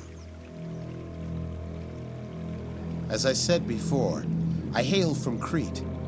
Let's say the person I represent could be as important as King Minos himself. Go on. I'm tracking a dangerous fugitive who escaped from the prison of King Minos. I have reason to believe this criminal has found refuge on Mycenae, working in the bowels of the arena. The man's name is Daedalus. I need only that someone bring me proof he's here. What was this man's crime? I'm not at liberty to say. I was sent here by the royal family of Crete. That's all you must know. What kind of proof do you need? Simple. A feather. A feather? The man keeps a pair of wings with him. Wings made from the feathers of a rare bird found only on Crete. I will be most grateful to the man who brings me one of those feathers. Why not just inform the guard if this man is a criminal?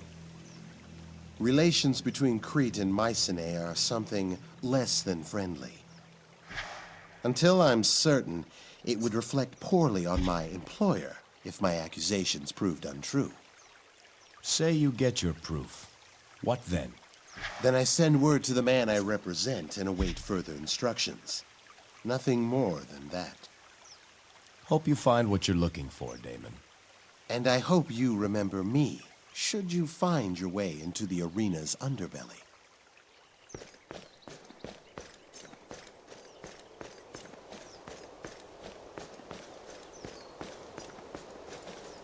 Yes, what is it? Captain Akikios, I am King Jason of Iolcus. Senator Anaxagoras says you can assist me. Have you had any reports of suspicious men in the city? Well, there's you, and that ship full of Ionians. But we're keeping an eye on them. What about Black Tongues? I saw one in your market. Black Tongues? In Mycenae? With all due respect, sir, this is the most secure port in Greece. Every ship is inspected personally by a member of my guard. Any Black Tongue fool enough to come, we'd find him before he left the harbor. Can you assign any of your men to help our search? My men are too busy to chase around figments of your imagination. So you'll do nothing? It's one thing to be confident, it's another to ignore a threat. I'll not have you question my command, sir. Between Lycomedes' tournament, unrest in the Senate, and your recent trial, the people are on edge. Now's the time when violence can spread like wildfire. I need my men where they are. Now, if you'll excuse me, Your Highness.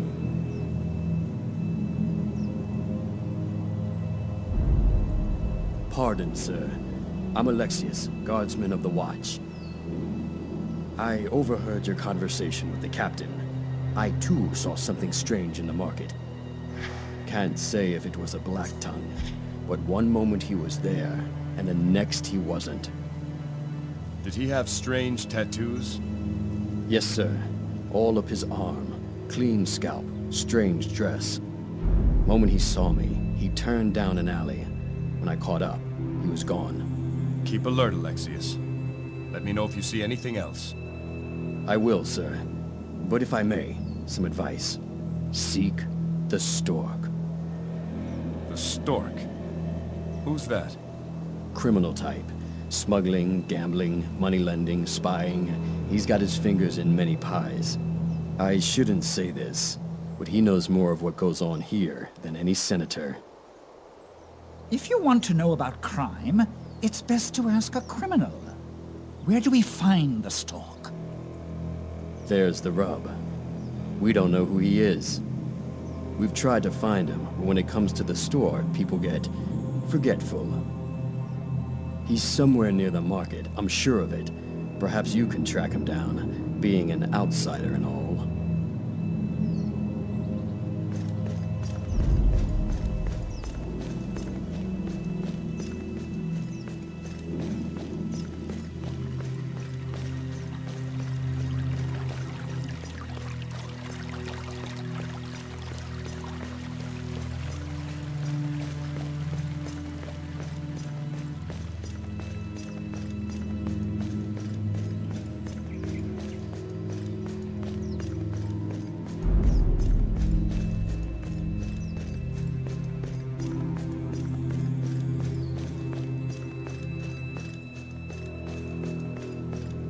They say a Mycenaean never loses in battle. They either win or achieve a glorious death.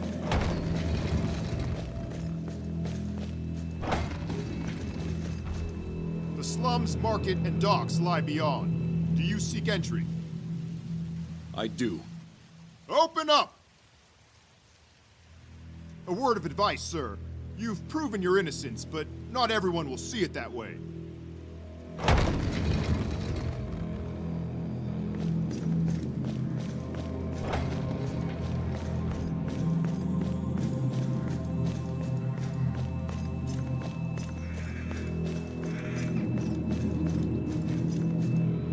King Jason, thank you.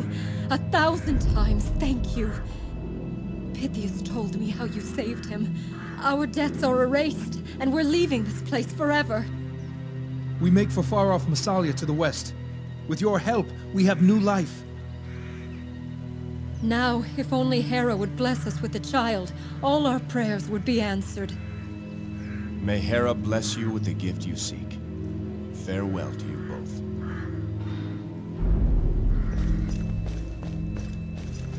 Greetings.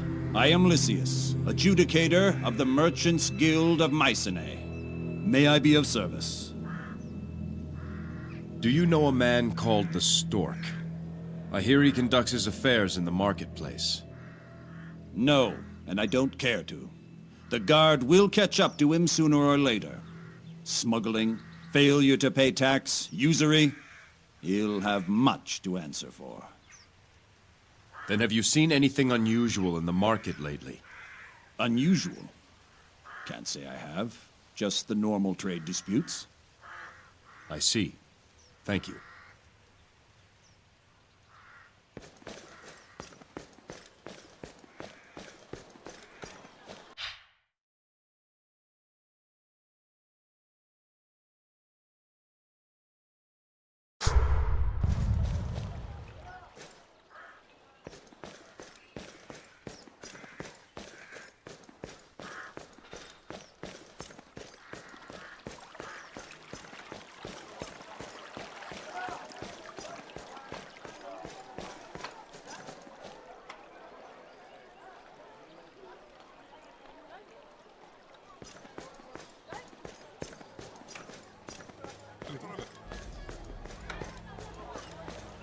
This market is a temple for those who worship money. Forrest, how long will you persist in trying to claim what isn't yours? You've been repaid everything that was your due, and you'll not see one coin more than that. You swindler! I'll tell everyone what type of business you run. That vase was mine. And if you sold it to another, then the profit is mine. Excuse me. Can either of you point me toward the stork? The stork? No. But I know a man just as dishonest. His name is Hegestratus. Leave off, Forrest. It's you who tries to swindle me. What's at issue here? A simple case of fraud. Any honest man would agree with me. A week ago, I paid this charlatan for a vase he claimed he was to receive by ship. The ship comes and goes, and I see no vase. Instead, he returns my money and says the vase never arrived. And it didn't? Not the vase I thought I was selling you. We agreed on a vase from Knossos. There was only an Athenian vase in that shipment. Was there a formal agreement?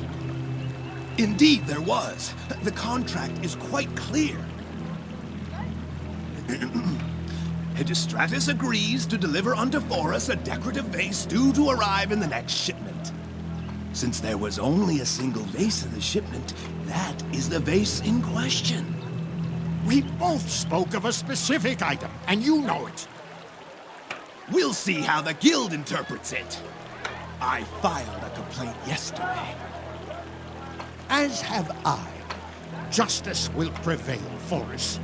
You'll find yourself in the arena before long.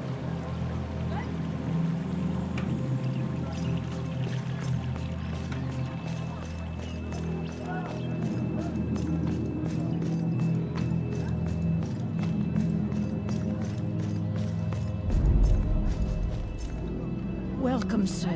Looking for anything in particular? Information. Do you know where I can find the stork? Why don't you leave my son alone? Excuse me? You are one of Origen's new friends, no?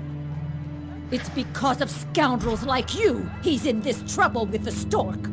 I've never met Origin. I only wish to speak with the stork. Oh, I'm sorry. It's just my boy's not been himself. Times have been hard. He got mixed up with this stork person, borrowing money, gambling it away, borrowing more. I'm sorry to hear it. Oh, what's done is done. What's important is that Origin has turned over a new leaf. In fact, he's at Hermes' shrine this very moment, making a devotion to Hermes with the last of our coin. Oh, you should have seen his face this morning when I gave him the money. So devout and honest. I hope the devotion will turn your fortune. Good day, Hippia.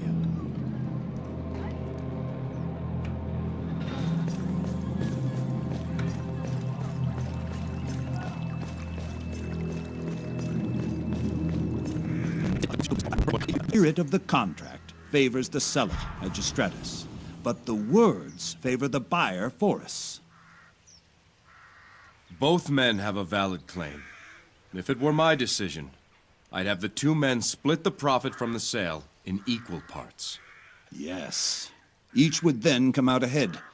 I doubt either will be fully satisfied, but justice will be served, I think. Appreciate your insight.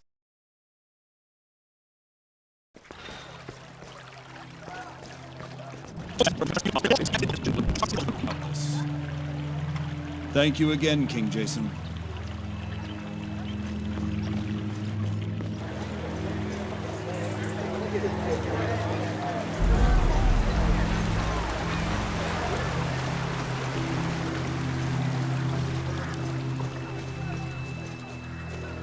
Woo! That's right, boys. Origin's coin is good, and I'm taking all comers. Origin, son of Hippia. Who's asking? My name's Jason. I've spoken to your mother. Good for you. I've spoken to her too. Now, you here to play or chat about my relatives? Origin, the stork wants to see you. I bet he does. I owe him more than I can remember. I'll go see him once I win it back. I don't believe you. Where will you meet him? Why, at his... Wait a moment. No. I'm not as dumb as that, am I? Good sir, we'll be very discreet. Your name won't come up. Here's some news for you. You're a speaking satyr. You don't think people haven't already noticed us talking? You will tell me what I want to know. The only question is how much persuasion it's going to take to get you to talk. All right. Tell you what. We'll play for it. A game of wits. If you win, I'll tell you what you want to know. And if I lose? Then I won't. Oh, and you'll go back to dear old Mom and tell her you saw me making a devotion here. Game of wits, you say? Right. A simple game to test one's cleverness. Here's how it'll work. I pick the game, and you choose who plays first. That way, it's fair. Hope you're feeling lucky, boy. What's the game? The game's a simple one, as old as the hills. It's called 11.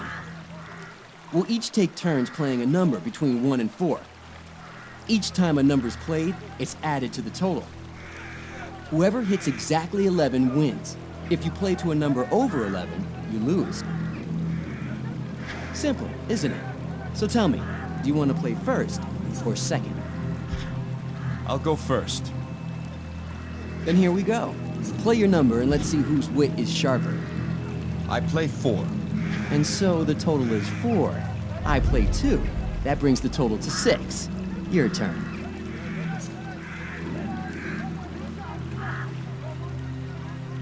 I play 1. And so the total is 7, which means I, of course, play 4, bringing the total to 11. It seems I win.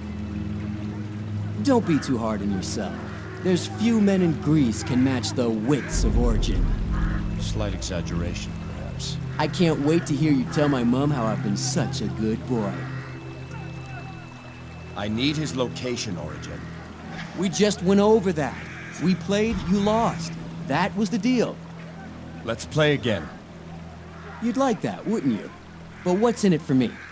You win, I'll pay off your debts to the stork. That's a big number you're talking about. I'll pay it. Then what are we waiting for? Let's play. I'll play second. You first, Origin. Then let's begin and see whose wit is sharper. To start, I'll play 2. That means the total is 2. Your turn.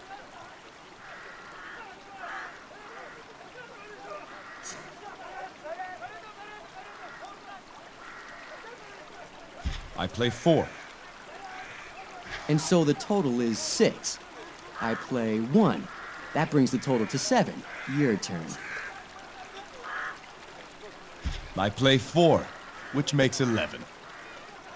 8, 9, 10, 11. Great.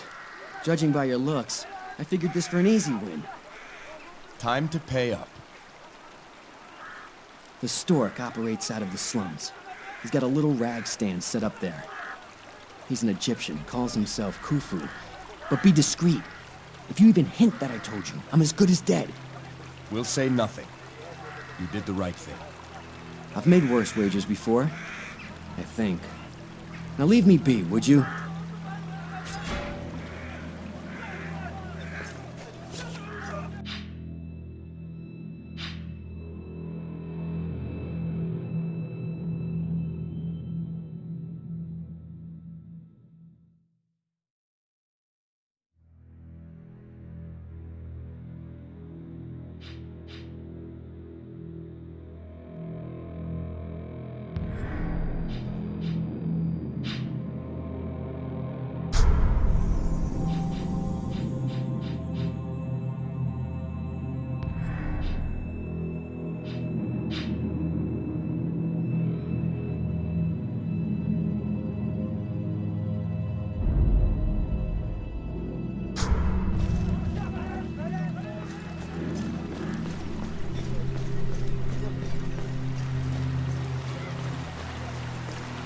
King Jason, I feel a bit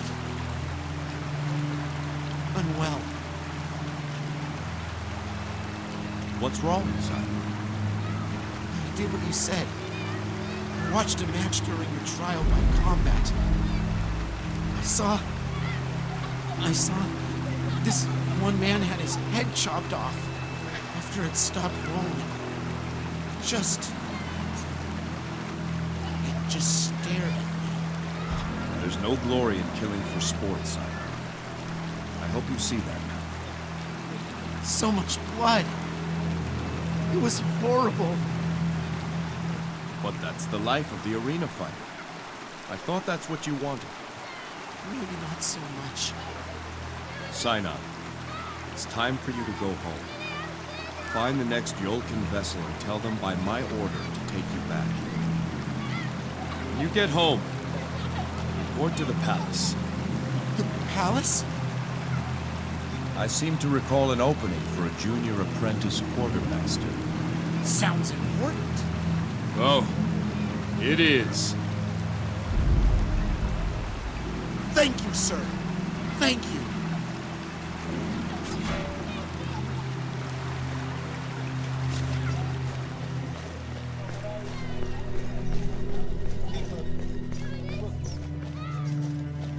Foreign king honors Khufu yet again.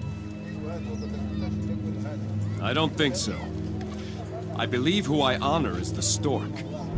So, you've learned my little secret. Was it Origin who told you? He's not to blame. Origin is in no danger.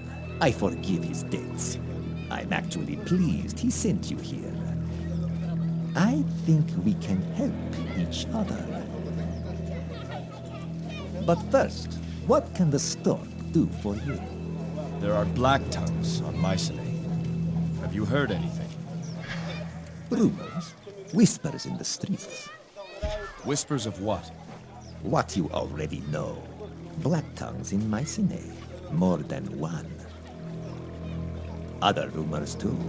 Honorable Patroclus speaks with Ionians in private. I wonder what about. Those mercenaries fight in the arena. What's so strange about that? I hear Patroclus offered a contract to an Ionian champion named Dokkan. The champions of Ionia are guarded jealously by their war chiefs. They do not leave their homeland. Stranger still, only one man has entered the tournament. Who do you think it is? The Ionian champion. Correct. Dokkan is unopposed. Not even Achilles has agreed to fight. I can't believe one champion, even an Ionian, would scare off all competition, including Achilles. May I suggest you put that question to Patroclus? Now, you have been given something of value, yes? I would expect something of value in return. What is it you want?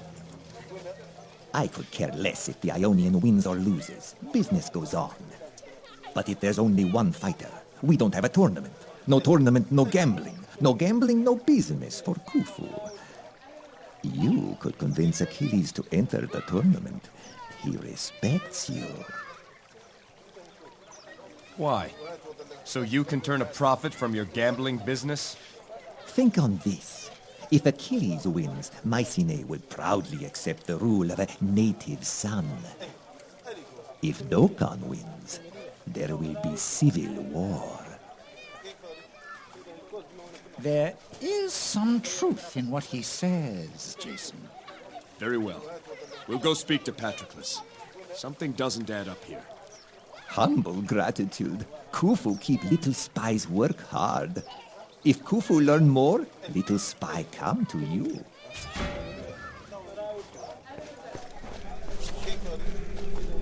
Listen to this, Jason. Fish for sale, fish for sale, fish for sale today. They were swimming in the ocean, and now they're on the docks here on Mycenae. Keep out of trouble, Bobo.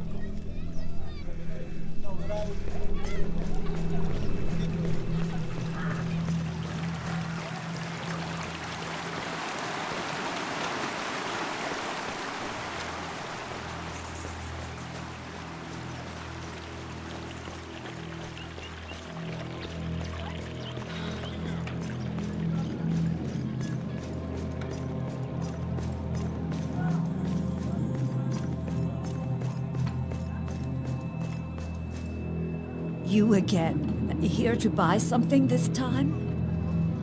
I saw your son at Hermes' shrine. Origin? You did? Did you see him make the devotion? There you are, you cow-eyed loafer. This good man was about to tell me what you've been up to. Peace, Mom. Of course he is. I'm sure he just came by to thank me for the favor I did him. Isn't that right, friend? I found your son gambling away the devotion. You rotten, good-for-nothing, senseless... How's that for gratitude? You may be used to lying to this poor woman, but I'm not. Consider it a favor, Origin. Time you changed your habits. Ungrateful, heartless cur! You villain! Mother, please! Don't you mother me, you witless mushroom! I'll take that coin out of your lazy hide!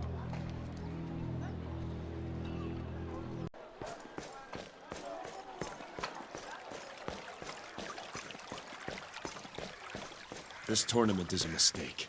The people here are strong, devoted to Ares, but this goes too far. Even they will not easily submit to a new king determined by a tournament. Unless that king was Achilles. And he hasn't agreed to fight. There's something going on. We'll find out what at the arena. The royal grounds lie beyond this gate. Do you seek entry?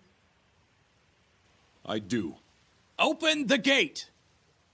Make no trouble on the royal grounds, or trouble is what you'll get.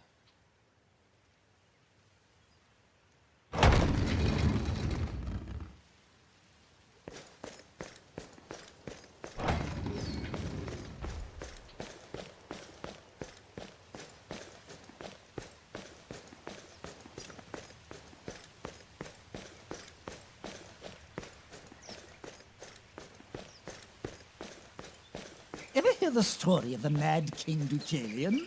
He decreed that all statues in his honor be made of ice. Knowing that no great king outlives his works, he wanted to be the first. And here a stage of sand, where actors bleed their lines before an eager chorus.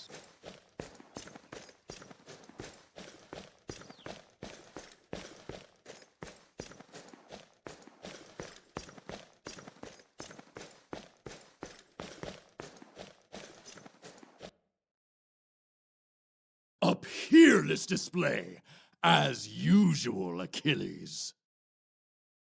Yes, yes. Send the girls. Ah, King Jason, congratulations on a most entertaining trial. I must admit, I was surprised at how it ended, but my prophet soon eased the sting of that shock. I hear you have a new fighter under contract. An Ionian. I'm always in the market for exotic talent. Have you seen him? No? An amazing specimen. And what if he wins the tournament? Have you no fear of the reaction of the people? Mycenae is first and foremost the land of Ares. The strongest should rule, foreigner or not. The people will understand. I'd think you'd want Achilles to fight. As of now, you don't even have a tournament.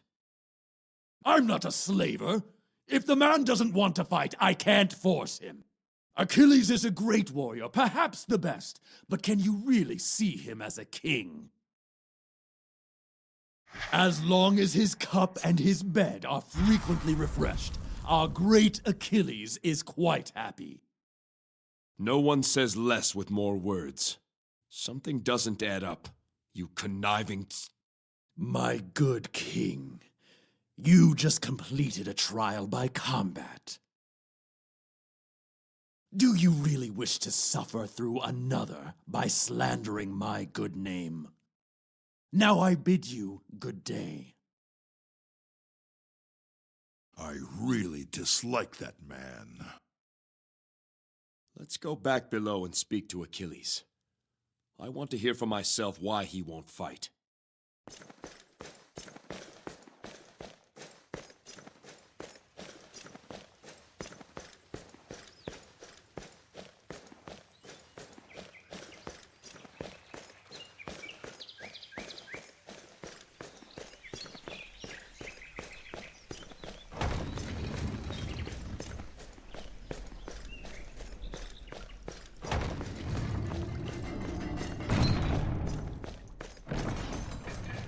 The arena cells, workshop, and champion's quarters lie inside. Do you seek passage? I do. Let them through!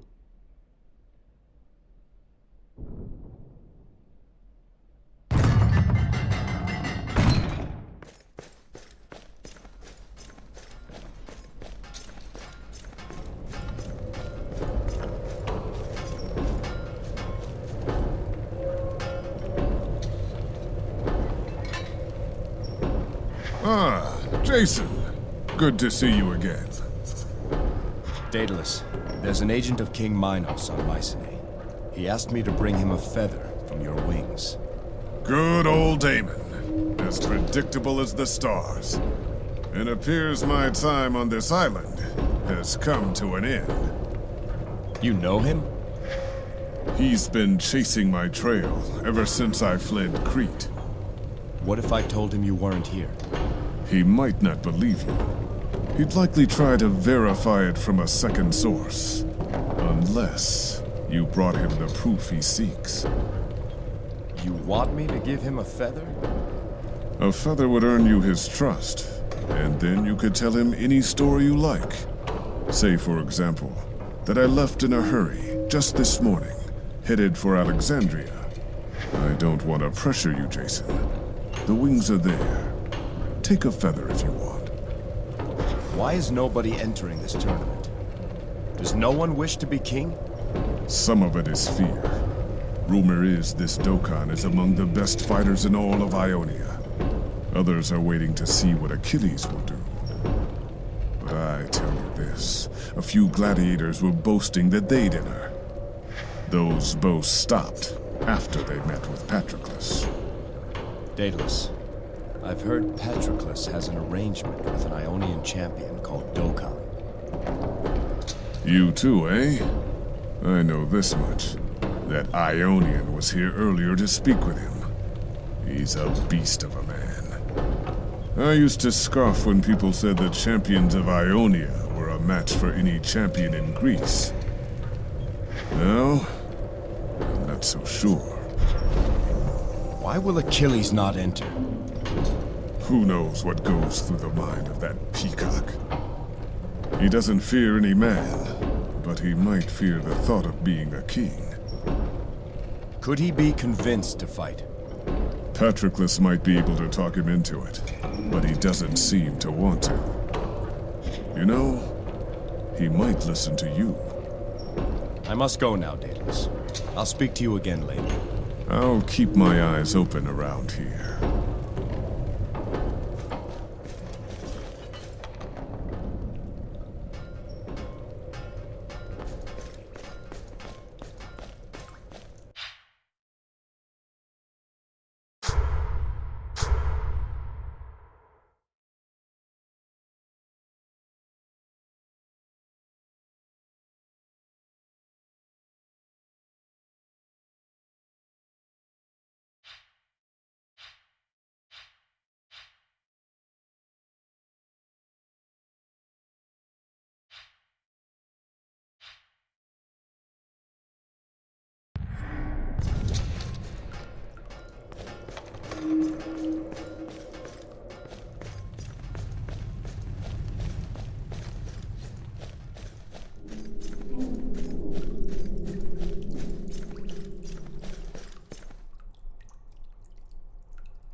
Achilles! Achilles, it's Jason. Oh, where are you going, Achilles? Come back. What is it? I am preoccupied at the moment. Why are you not fighting in the tournament? Achilles, tell the wine bearer to leave it at the door. We're waiting. Then fill your cups and wait some more. What business is it of yours if I fight or not? The better question is, are you willing to bow your head to an Ionian? Achilles bows to no man, and those who bow to me do so at the end of my spear. What need have I of a crown? What need have I of the fist of Ares? Let the Ionians sit on a throne, and bandy words with merchants and farmers. That sounds like Tartarus to me. You throw your life away in this room. Remember who you speak to. I am Achilles. Listen to the people. When I stride upon the arena floor, you'd think Ares himself had appeared before them. Don't you see, Jason? I'll be remembered as the greatest fighter the world has ever seen. The greatest? You're nothing, Achilles. You sit here growing soft, sparring with the desperate and the criminal. It takes courage to aspire to greatness. Only a coward sits content with an easy life. Save your breath.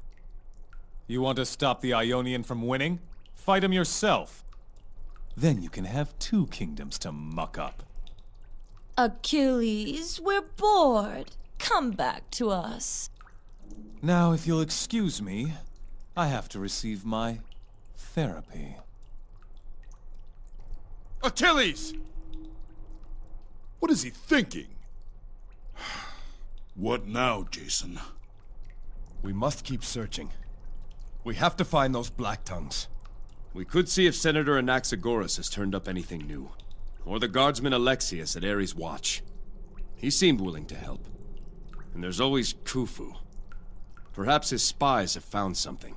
We won't find them standing here. Come.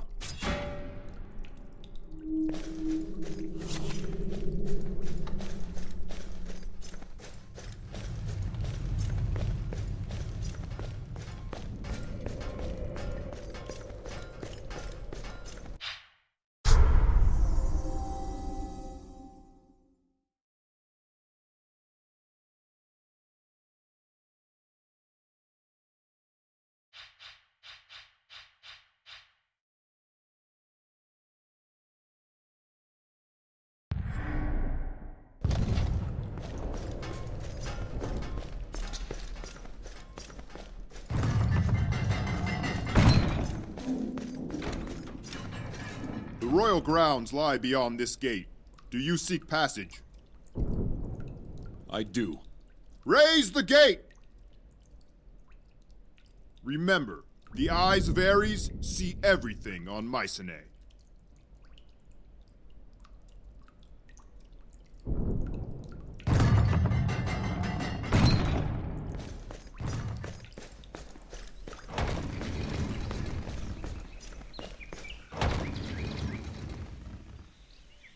Jason, I've got news from the Stork.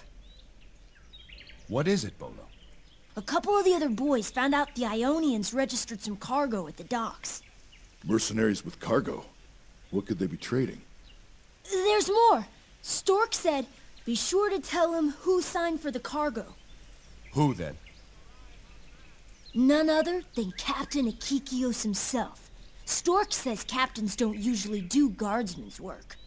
I think we need to pay Captain Akikios another visit. Oh, I gotta go. I'm not back in 10 minutes. It's a beating for sure. Bolo, you need to leave Khufu. Easy for you to say. You got a great big ship to take you anywhere you want to go. But if I leave Khufu, what then?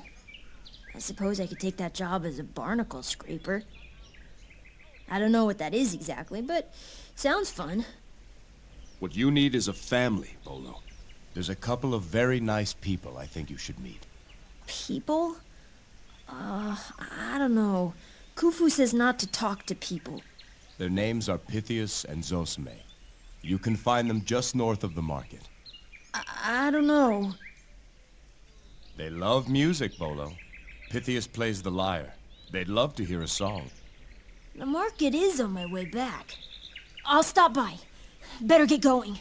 I hope things work out for that boy. I think they'll make a fine family. Come, let's go.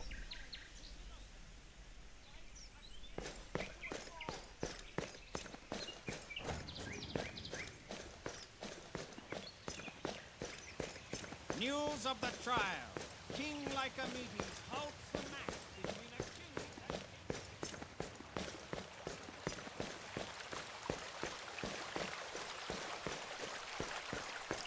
and... King Jason, how goes your investigation? It gets more interesting by the minute. Is your captain up ahead? Is he ever? He just relieved me. Said he was meeting someone, so I might as well call it a day. 10 years in the Guard. First time I've been sent home early. Not that I'm complaining. Who's he meeting with? Didn't say. He was alone when I left him. Ares watch over you, King Jason.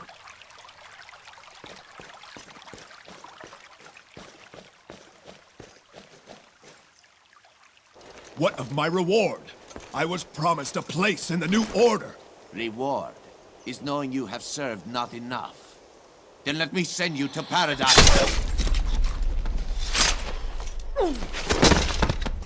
Black tongues! Don't let them get away!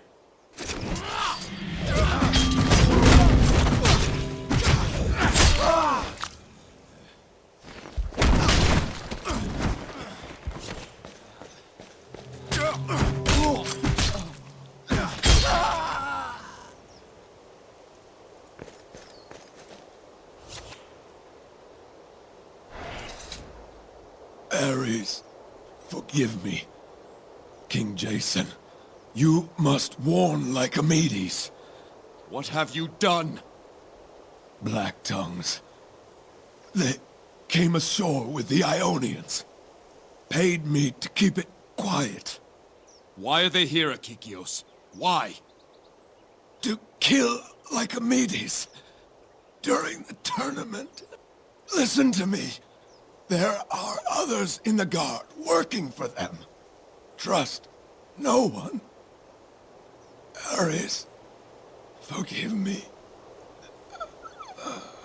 He's gone.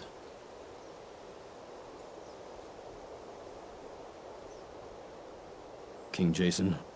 Guard Alexius. Your captain was working for the Black Tongues, and they killed him. We need your help here. Take care of his body. We must keep this quiet for now. If Akikios was corrupt, there's no telling who we can trust. Do you understand? Yes, sir. Disturbing news. We've established the Black Tongues are here, presumably in force, and their target is none other than Lycomedes. Akikios said they planned to strike during the tournament. Makes sense. With Lycomedes in seclusion, it may be the last time anyone's sure to see him in public. An assassin in the crowd? An archer, perhaps? There's another way they could do it. What are you thinking? Lycomedes will personally hand the Fist of Ares to the winner of his tournament. How much do we really know about this Ionian champion, Dokkan? He'd have the perfect opportunity to strike an unwitting Lycomedes. We can't let that happen. We can tell the Guard, the Senate, Lycomedes himself. He has to call off the tournament. You heard Akikios. The Guard is compromised. And for all we know, so is the Senate. Lycomedes is in seclusion. I doubt he'll see us. No. It falls to us to stop this. Then we'd best formulate a plan. Jason? It would seem my time as a gladiator is not yet finished. Looks like there'll be a tournament after all. I'll take care of Dokkan. One way or another, he won't threaten Lycomedes. That leaves the stands to the both of you. Between us all, Lycomedes must not fall. Everything depends on that. The first order of business is to get Jason signed up for the tournament. There's the recruiter at the docks. Or we could go straight to Patroclus in the arena. I'll sign up in person. Let Patroclus and any Black Tongues know that their plan isn't going to go off without a hitch.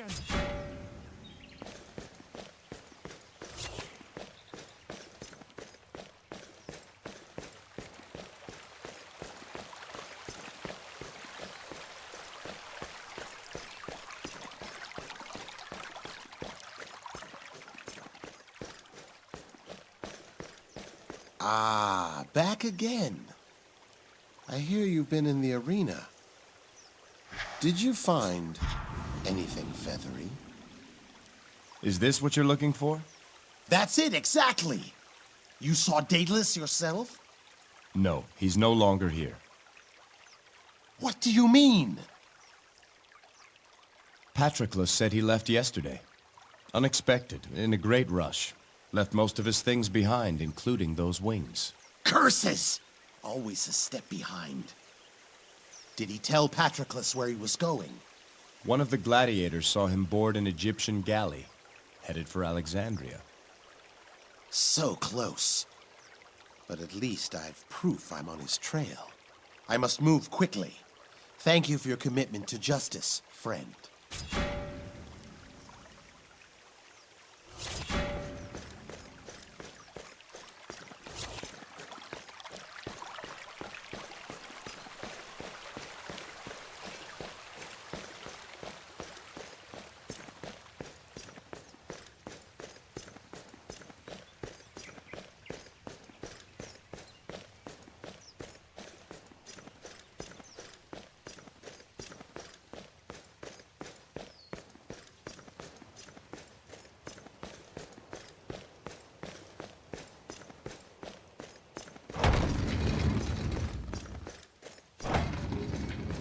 The slums, market, and docks lie beyond.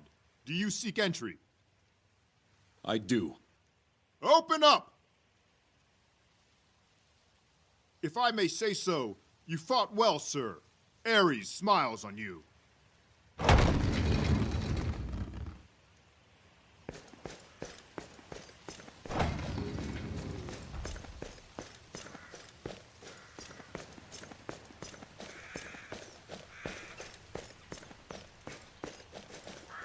Jason, I found a family! Yes, Bolo, you have. I've just been telling little Bolo here that I'm going to teach him to play the lyre. And he's going to teach me some of the songs he knows. That's right, and we're going to Macedonia together. Massalia, Bolo. Right, Molossia. We're leaving tomorrow. Thank you, Jason. Truly, you've been a blessing. I'm happy for you all. May you find fortune wherever you go.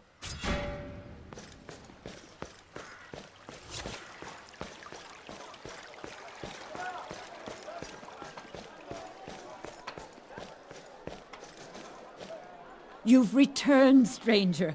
I have wonderful news.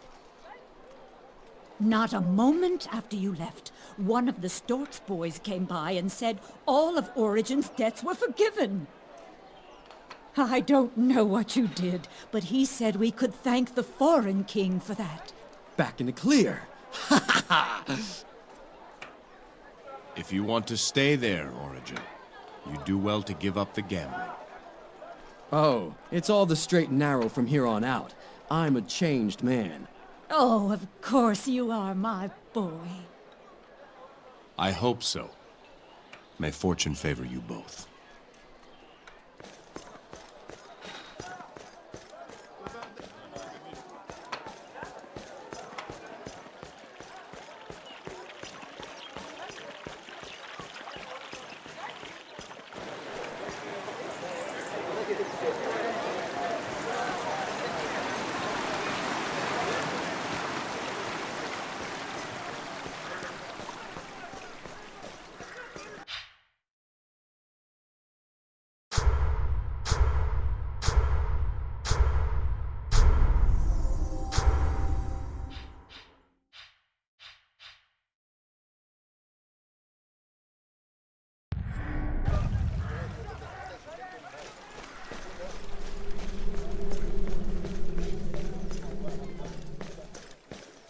Convince Achilles to fight for the good of Mycenae, foreign king.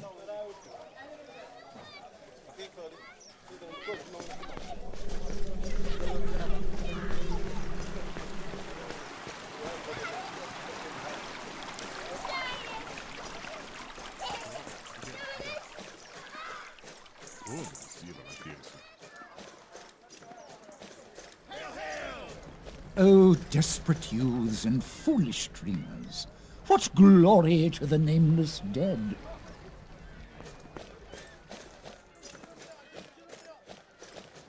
Where'd you rather be? Lugging crates all day, or relaxing in the arms of an arena wet? People are still talking about that match with Achilles. I knew you had the heart of a gladiator. I'm here to sign up for the tournament. What? You'd fight for the Fist of Ares? Are you sure that's wise, sir? Jason of Iolcus. Mark it on your roster. As you say. Patroclus will be very surprised at this news. And so, for the second time, your fate is tied to the arena of Mycenae. Shall we go there now? Yes, to the arena.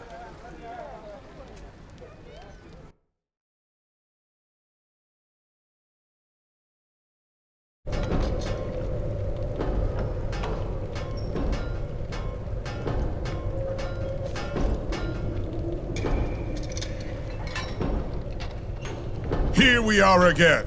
Eh, Jason? For the last time, I hope. No offense.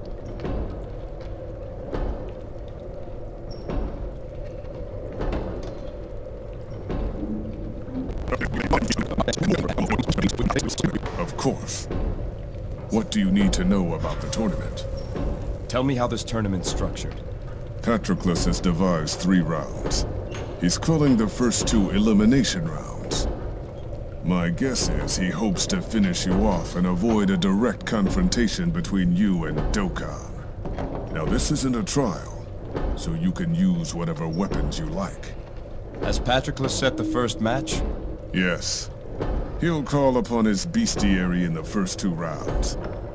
He's got his pens under tight lock and key. Won't even let me know what he's got planned. Don't expect to see humans in your first match. Speaking of, are you ready to start? Not quite yet. I'll let you know.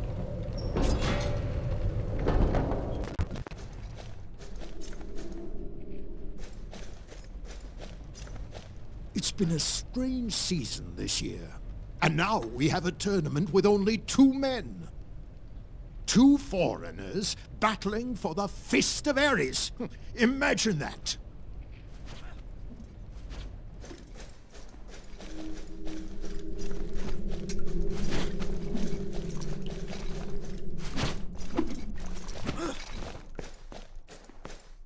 Decided to enter the tournament, eh? Couldn't resist the thought of winning another kingdom? I don't fight to replace Lycomedes.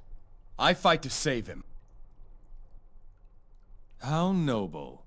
If I grow bored, perhaps I'll watch you flail about. Should be good for a laugh, at least. It's not too late to enter, Achilles. You could appeal to Patroclus. We've been over this. What do I possibly stand to gain? Everything. Glory. Your name sung in songs forever. Isn't that what you claim to fight for? Huh. Killing 2 foreigners for some gaudy trinket? There's more glory to be had sparring with the addled drunkards Patroclus sends me. You should go prepare, Jason. You likely need time to muster some semblance of courage. Leave me.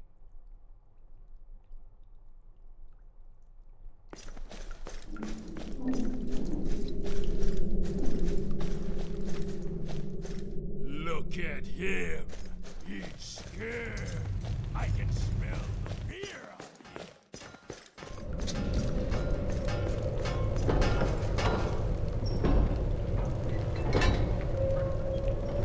him. No sign yet of that Ionian. He must be in Patroclus's private chambers. Are you ready to start, Jason? The Argonauts are in place outside. Let's see what he has in store for me. Very well. I'll inform Patroclus.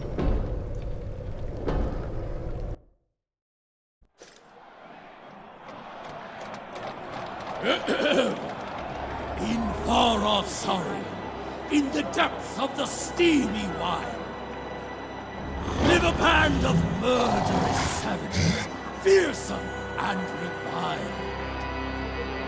A pagan throng of man-eaters who fight with cunning guile. The proof, just ask the men he butchered, or the women he made defile. Citizens of Mycenae, I give to you King Jason's first test! I give to you Satan!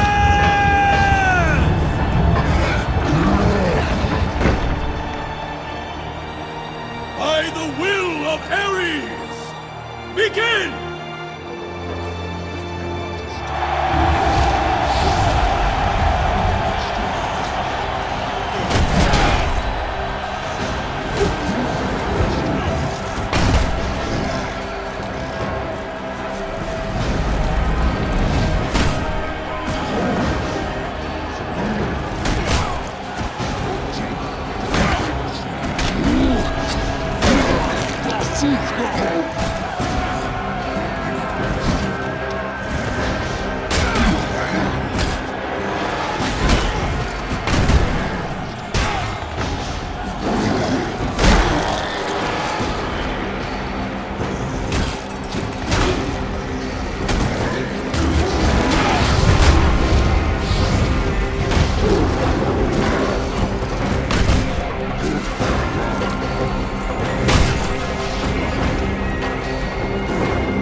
True love cannot die.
For step?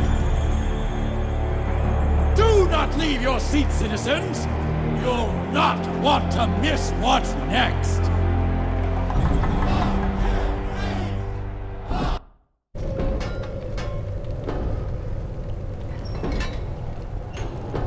Jason, attend closely. Asclepius thinks Patroclus might resort to dirty tactics this next fight. You should speak with him, but perhaps I can help even the odds.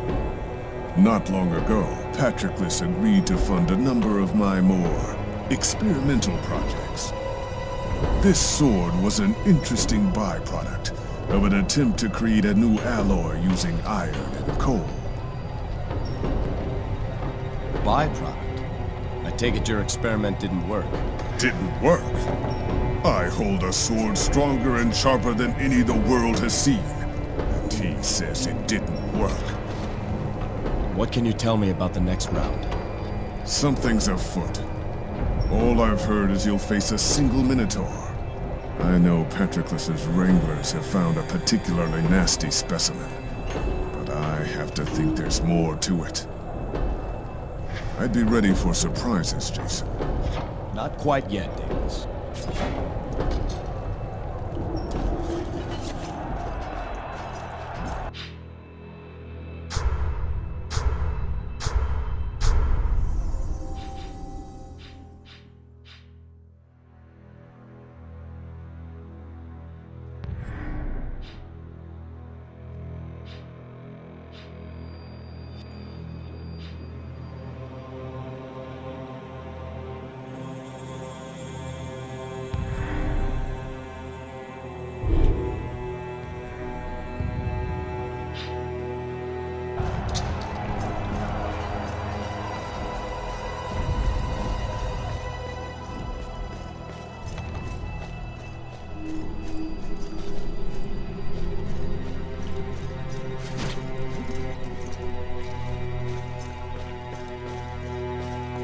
It was a passable likeness of a fight. Then again, we're talking about satyrs. Why the crowd would cheer the slaughter of such vermin is beyond me. Still, I suppose congratulations are in order. You're one step closer to your new crown. As long as Lycomedes breathes, this land is his. Tell that to him. Do you care for nothing but yourself, Achilles? I find caring for myself to be a very time-consuming endeavor. Speaking of which, I'm a bit parched at the moment. You will excuse me. Your goal is in sight. We might see a final match yet.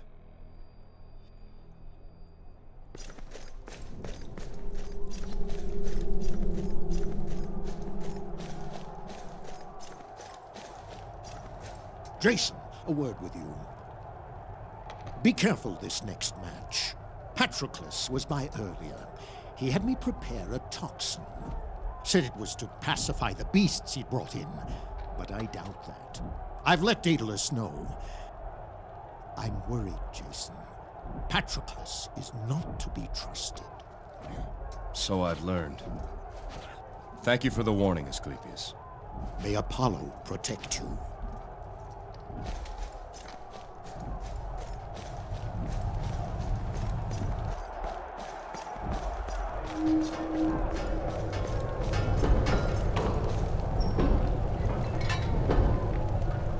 I'd be ready for surprises, Jason. Let's go spring Patroclus's trap. Then I'll inform that snake we're ready to begin.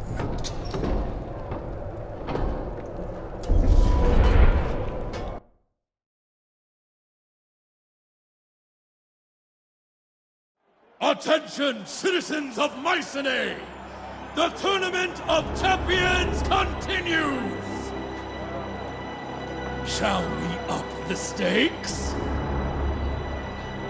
3 fiends to shake the very foundations of this arena! Will this finally be enough to stop King Jason? It better be. Men and women of Mycenae, I give you the Minotaurs!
he overcome them? What a tremendous performance! It appears our final match is set. Jason versus Dokkan! Yolkus versus Ionia! A finale to end all finales! A fight that the gods themselves will be watching!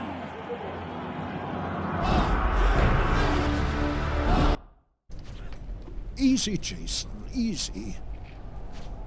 Patroclus released a poison through the trapdoors when the Minotaurs came out. Those brutes wouldn't feel it, but you certainly did. How you managed to keep fighting is beyond all comprehension.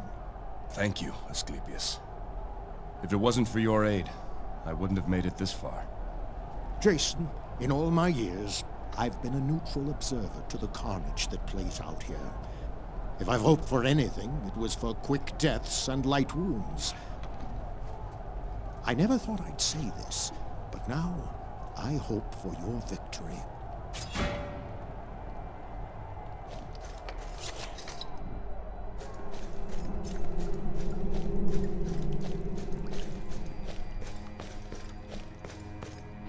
The final match. Two foreigners battling for the Fist of Ares. Whoever wins, it should be an eventful evening, I think. The people could still see a native son win the prize. Not this again. You're right. I won't argue with you anymore, Achilles. You were born to fight, that much is true. It's too bad you weren't born to fight for something. Enjoy your wine, champion. Hey! They say this Dokkan fights with spear and shield. Strong in front, weak at his flank. So they say.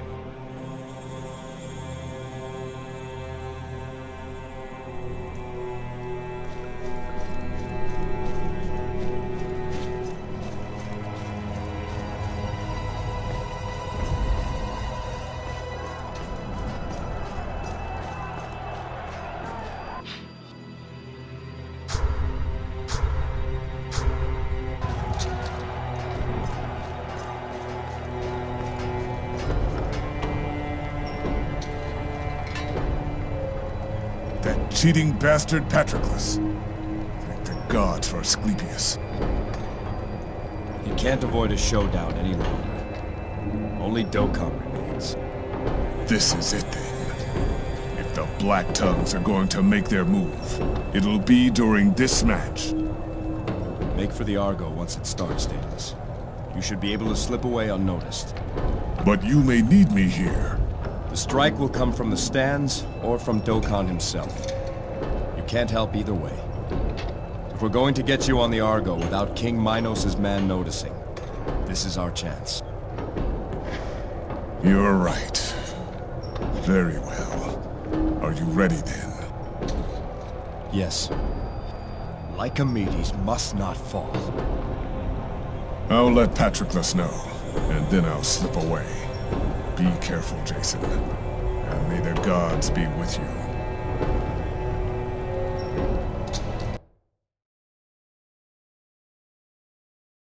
Attention, citizens of Mycenae! The final match of the Tournament of Champions is about to begin! And now, my friends, what more can I say? The words elude! A silver tongue does not suffice. No, one would need a tongue of the finest gold to do this moment justice. So I ask you to look down upon these men who will fight before us! Jason, King of Yolkus! Dokkan, Champion of Ionia! Two-Wolf! Man against man!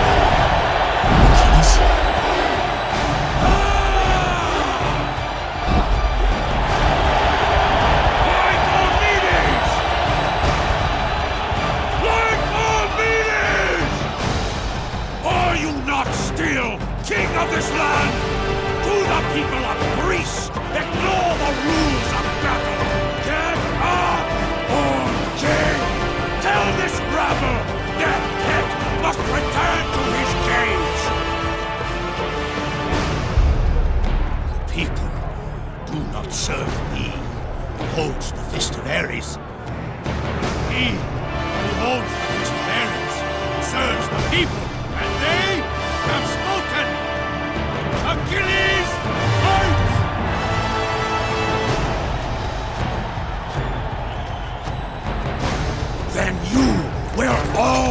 die!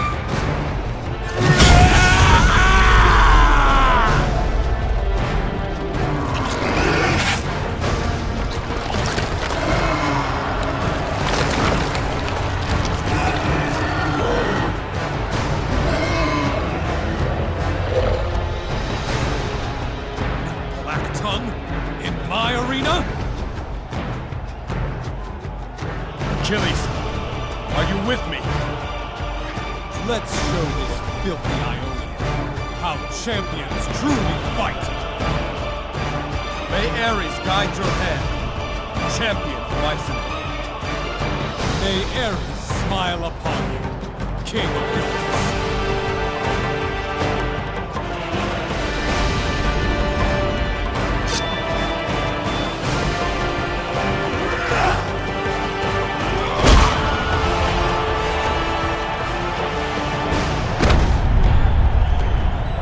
Jason!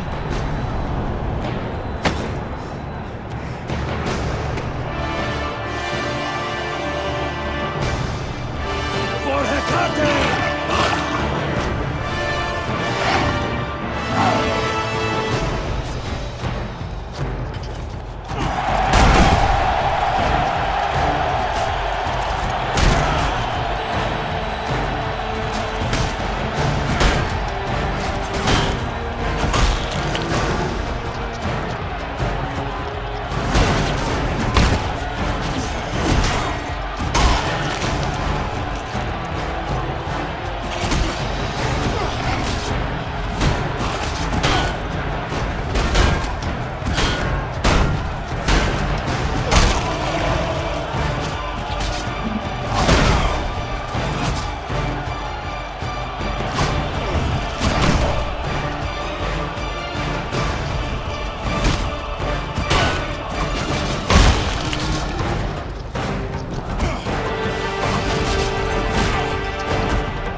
You forgive an old fool.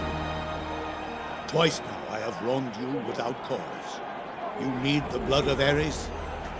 I offer you every drop I have. Listen.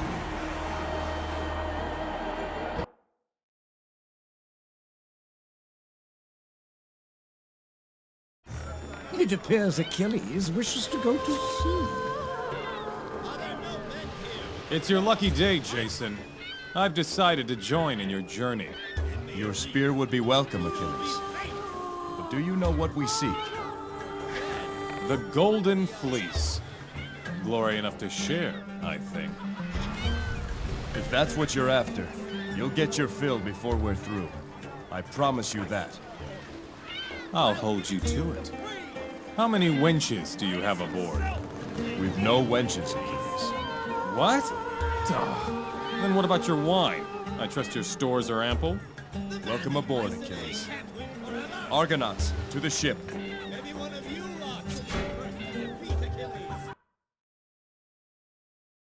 Jason, I want to talk to you. The Fist of Ares has been in my family since the chariot rider himself bestowed it to us. To think I almost gave it away as a tournament prize. What a fool I was.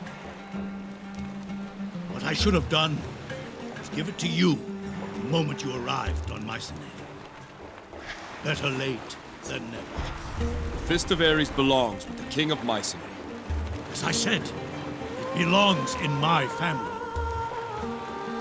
Alcime is my only child. It would pass to her son, to your son. Keep it for him. And when he is of age, tell him how you won it in a tournament.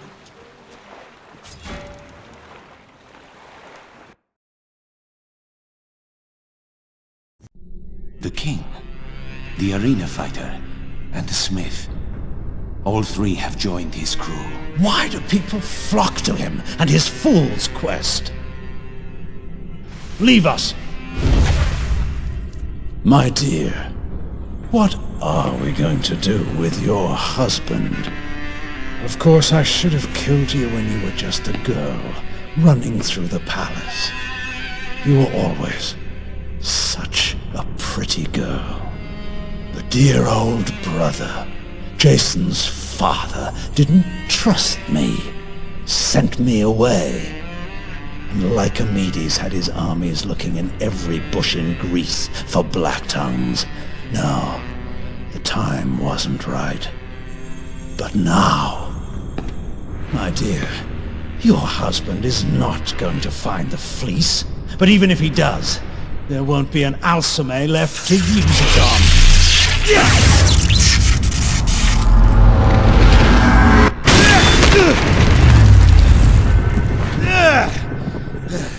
Damn you, Jason!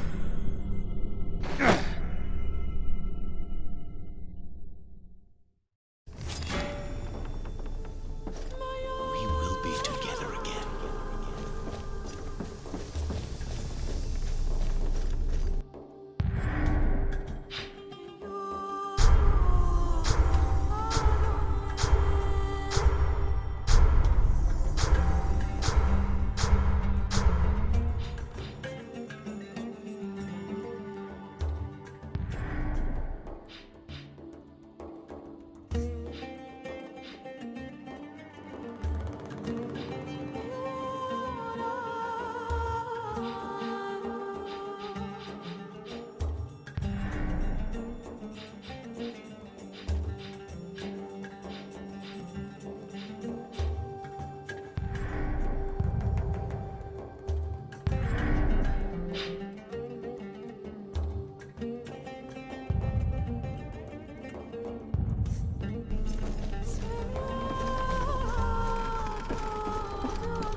Yes?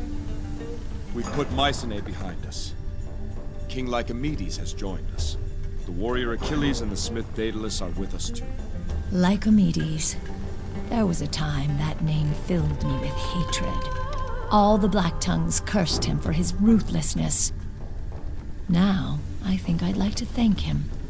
I can bring him here. No, not yet. That might prove an unstable meeting.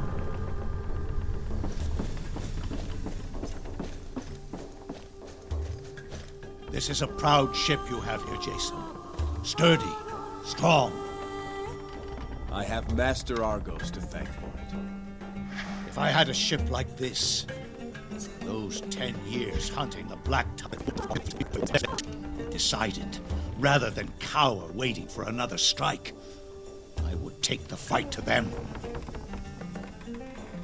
I had my spies make a list of every known Black Tongue in Greece. Then I began crossing names off that list.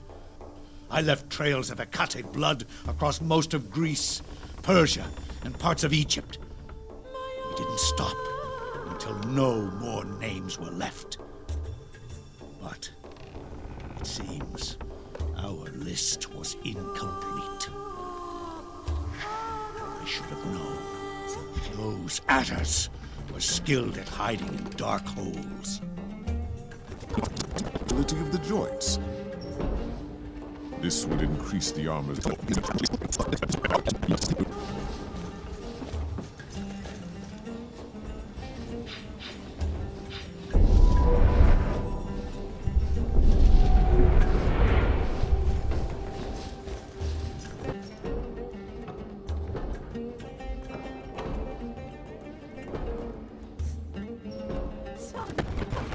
Mycenae for generations.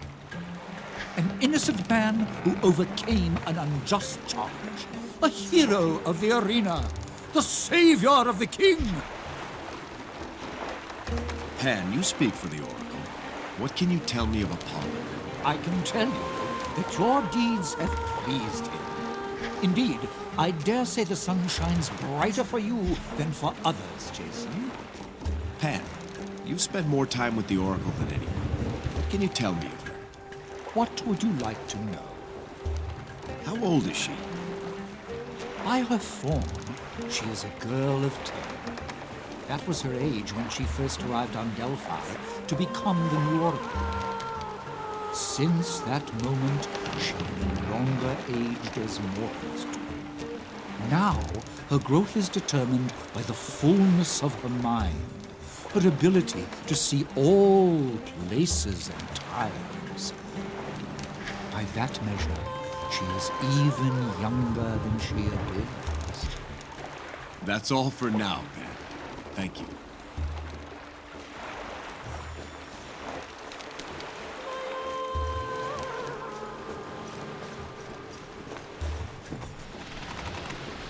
Roasted lamb. On the spit. With fresh bread. Bowl of bean soup with olives and vinegar.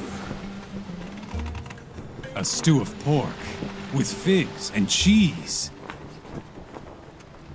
No, eels. Grilled eels with oil and herbs. Oh, yes! Eels it is! But what will we have to drink? I say, Lesbos wine with honey. You torture me, Achilles. What I'd give for a bowl of fresh goat's milk. Jason, we've decided on our dinner. Inform Argos we shall have fresh eels with Lesbos wine to drink. I will tell him straight away. Though I would not be surprised if your eels resembled barley gruel and your wine seemed a bit watered down. Can water be watered down? I'd settle for water wined down at this point. You won the hearts of an entire island, Jason. Must feel good. Those are Alcime's people. So in a way, they're my people too. I can't have them thinking their princess made a bad choice of husbands. I think you proved that. After all, she picked an arena champion. Leaving will be difficult. You'll miss Mycenae? Oh, not difficult for me. For my adoring followers. Who will they cheer for now? The arena will go on. 2 men will fight, 1 will win. That's who they'll cheer for next. I'm sure they'll find some way to soldier on. I suppose. No, it's the children I worry about. They're here, sailing away. So, Achilles, what's your story? You're a king and a chronicler, are you? Very well. My father was Peleus, ruler of Aegina and commander of the Myrmidons. My mother was the sea nymph Thetis. Besides their one night of passion, they never really got on. My mother bore me on the shores of Mycenae and then returned to the sea. Who raised you? I was taken in by a soldier, but I barely knew him. He went off to fight in Lycomedes' crusade and never returned. Who taught you how to fight, then? The gladiators. At first I learned by watching, then by doing. By 15, there wasn't a gladiator in Patroclus' stable who could beat me. I'm sure Patroclus took notice of that. The man knew talent. I'll give him that. He got me to sign a contract to fight for him. One that ended conveniently enough when he died. He forced you to sign? No. The wine and the women forced me to sign. Mostly the women. Eventually, I tired of settling accounts with him, so I made him a deal. I got him to agree to a private room and all the food and wine I could consume. Then, I made him promise me a new woman for every man I killed in his arena. He had no idea what he was getting himself into. How did you become champion of Mycenae? The champion before me was an Ethiop named Joppa. Now, Joppa was a giant of a man. Not bad, but a bit long in the tooth. I liked him though. Night before the fight, I went to him and said, Joppa, we both know I'm gonna win tomorrow. But because I like you, I'm not gonna kill you. How'd he take the news? I'll never forget it. He said, you kill me, or I kill you. Either way, the crowd will cheer. And they did. And have you always favored a spear? I used to fight with 2 swords. After word spread about my wondrous ability, the other fighters began to wear more and more armor. I'd enter the arena and see men cowering behind shields as big as stable doors. The spear makes it easier to pry open clams, like that. Plus, I get less blood on me striking from a distance. And the spear you carry now? Ah, this spear. I had this spear made for me by a master smith of Lemnos. After watching several matches, he realized that my skill was so astounding, my spear would need 2 heads to keep up. That's all for now, Achilles.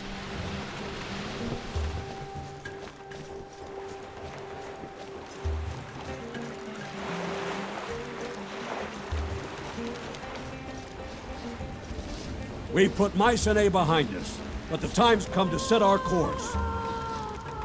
Where to, Jason? We sail for Saria. As you say.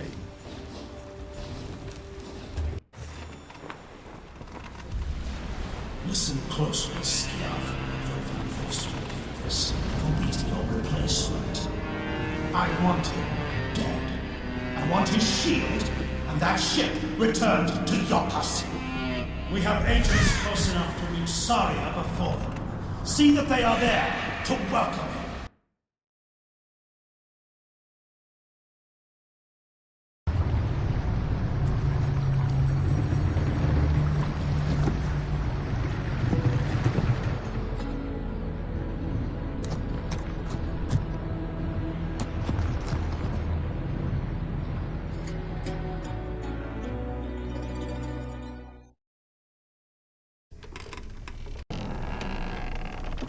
We will be together again.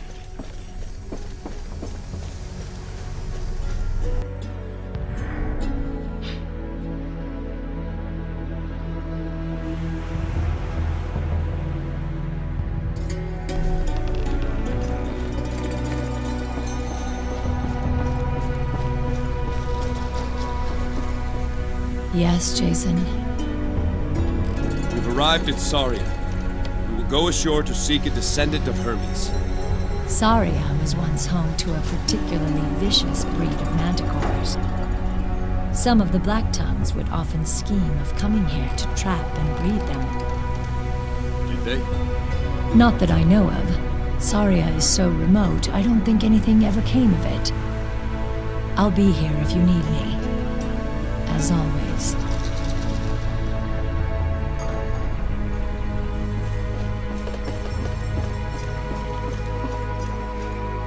Centaurs, eh?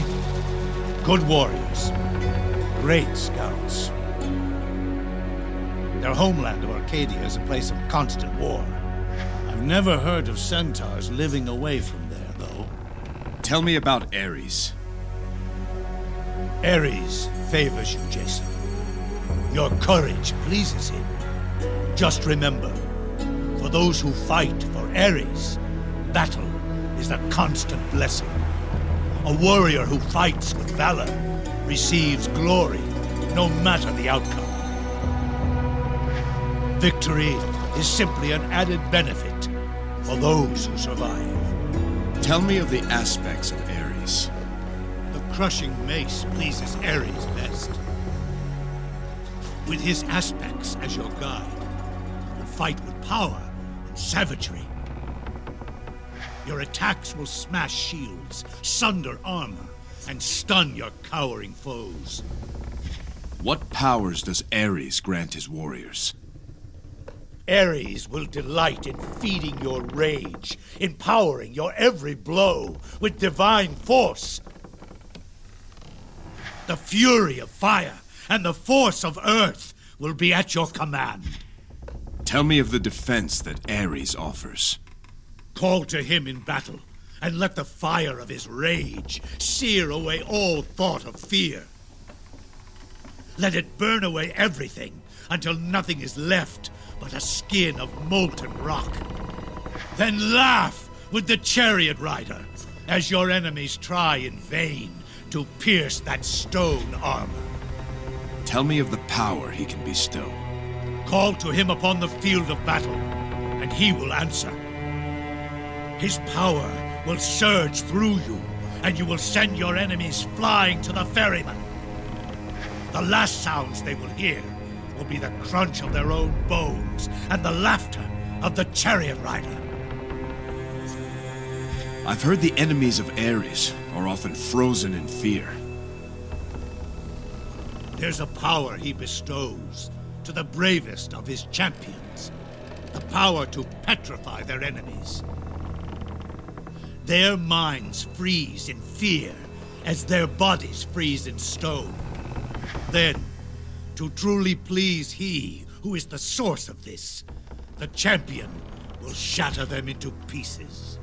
Tell me of Ares' rage. The champions most favored by Ares all know his rage.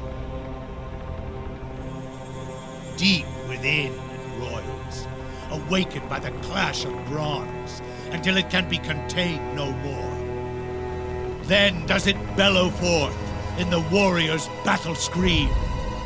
There is no more heartfelt prayer to Ares you can utter. Let the rage of Ares be the chorus of your battle song.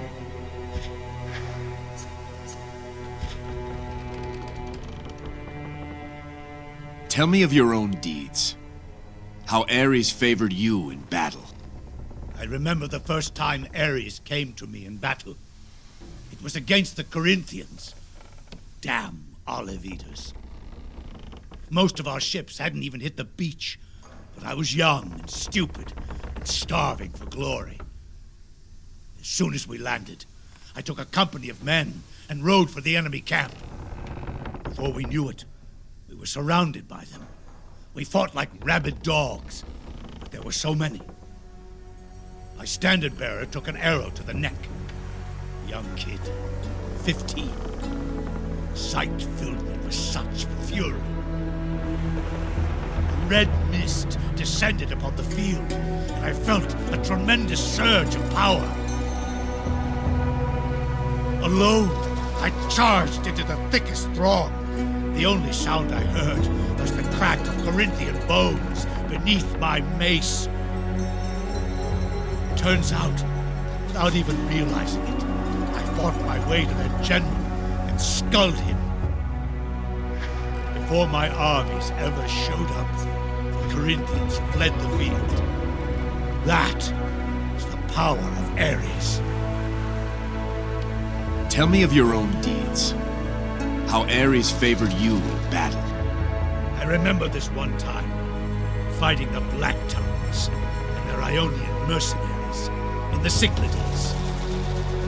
Now, they had this one warrior, real terror, fastest swordsman I'd ever seen.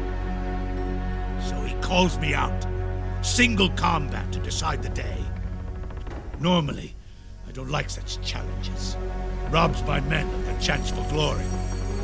But this Ionian was too good to pass up, so I accepted. 2 times we engaged, and 2 times I came away cut. Did I say he was fast? Like frightened quicksilver.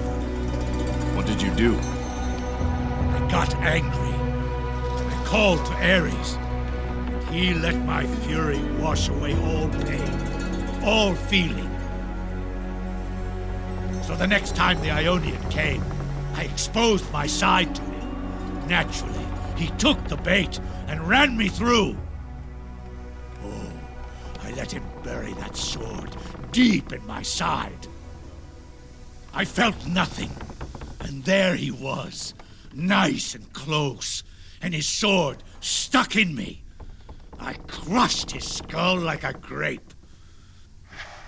I tell you, I heard Ares laughing as I passed out. Tell me of your own deeds. How Ares favored you in battle. Did I ever tell you of the time I fought in the arena? You were a gladiator? For a day. I was just a boy, 16 or so. My father had forbidden me from fighting there, but the cheers of the crowd were too great a temptation. So I disguised myself as a Thracian soldier and entered a Macedonian melee, every man for himself. Things started well enough. I killed 3 or 4 men, all much older than myself, before this Minoan sculled me from behind. As I sat there, trying to remember my own name, Minoan dispatched the rest of the field. Then he came back to finish me off. He looked up to the royal box for approval. There's my father, my life hanging in his decision. He gets up and addresses the entire arena. And what did he say? This little whelp is not worthy of a warrior's death, here beneath the gaze of Ares. Let him live, so that he can learn from the shame of his defeat. The crowd whistled and jeered me off the floor. I swear, I saw a smile play across the face of Ares' statue. Later that night, my father sent up a skin of Thracian wine to my room. I guess I hadn't fooled. Tell me of your own deeds. How Ares favored you in battle. I'll tell you of the one time Ares spoke to me directly. It was after I returned from the Oracle with Alcime's prophecy. I hadn't given it much thought. Seemed a bunch of gibberish at the time. One night, as I slept, Ares came to me in a dream. He appeared as a tongue of flame and said, "Will you sleep while your babe is slaughtered? Rise up, king of Mycenae! There are adders in your house!" I woke in the midst of flames. A torch had been upset and caught fire to my bed. I grabbed the fist of Ares and raced for Alcime's quarters. I arrived just as the Black Tongues were creeping into a room from the balcony. Praise Ares for his warning. Yes, I tell you, running to my daughter's room, that was the one and only time I have truly known fear. Let me know if you require anything. I take my leave.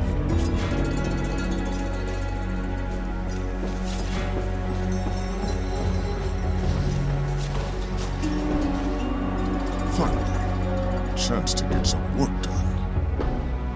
You've no idea how difficult it is to level something when you're being tossed about by waves.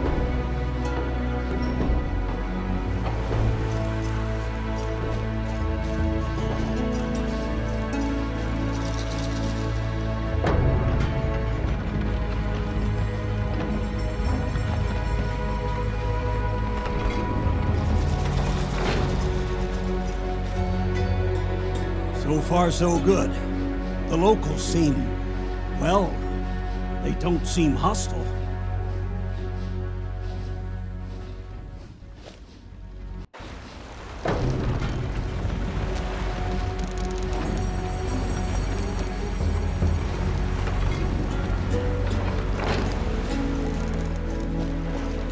There's two kinds of centaurs.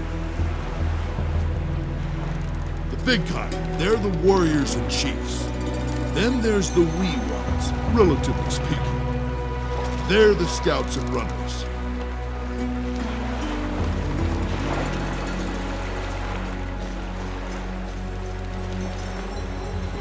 Let's play again. You were cheating. Cheating? How so? Your breath carried on the wind and distracted me. Really? Perhaps Jason would care to join our game. What are you playing? A small game of wits, of memory. How does it work? We each take turns naming a god of Olympus. You must answer quick, or forfeit your turn. The first to repeat a god already named, or the first to take too long to answer, loses. Be warned, Jason. I have an excellent memory. Let's play. Excellent. As the newcomer to our game, we'll start with you. Hera. Artemis. Apollo. Zeus. Athena. Ares. Hephaestus. Dionysus. Aphrodite. Demeter. Hades. Poseidon. Hestia. Hermes. Ares. That's already been said, Achilles.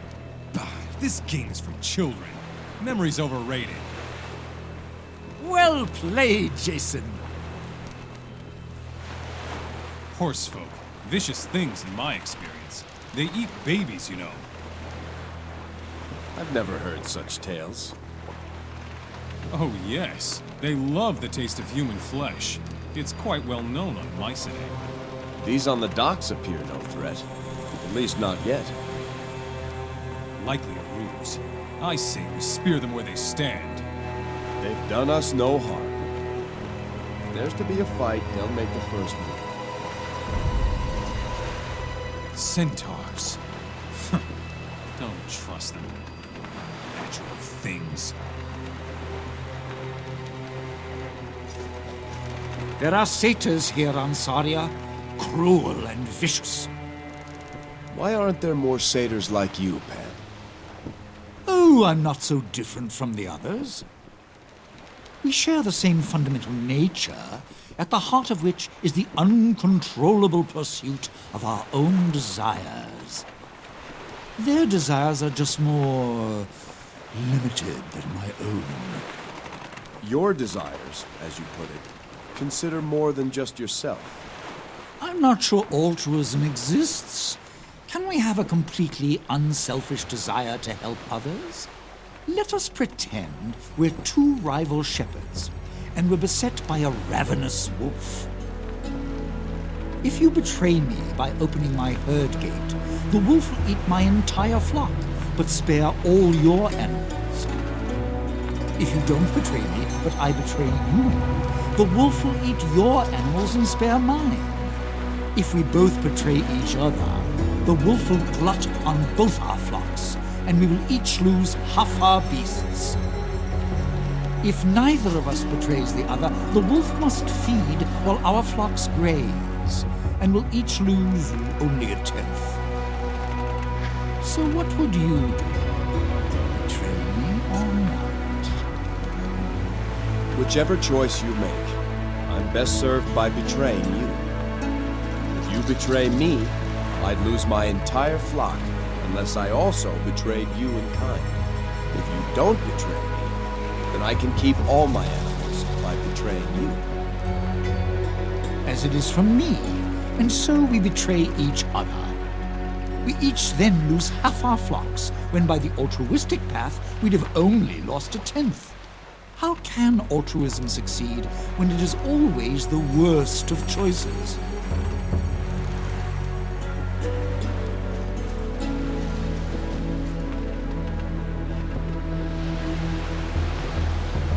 Let's do it.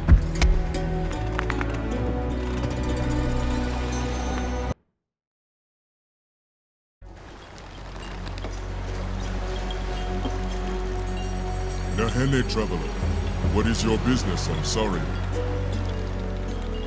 I am Jason, captain of the Argonauts. We seek a descendant of Hermes. Here? I know nothing of what you seek. Is there someone who would? Lycus, perhaps. He is the Aleph of our tribe, the Nisiros. He's in the village ahead. Take the trail east past the beach. Then we'll go and see him now. Take caution, traveler. Saria is dangerous these days, especially for those who do not know it.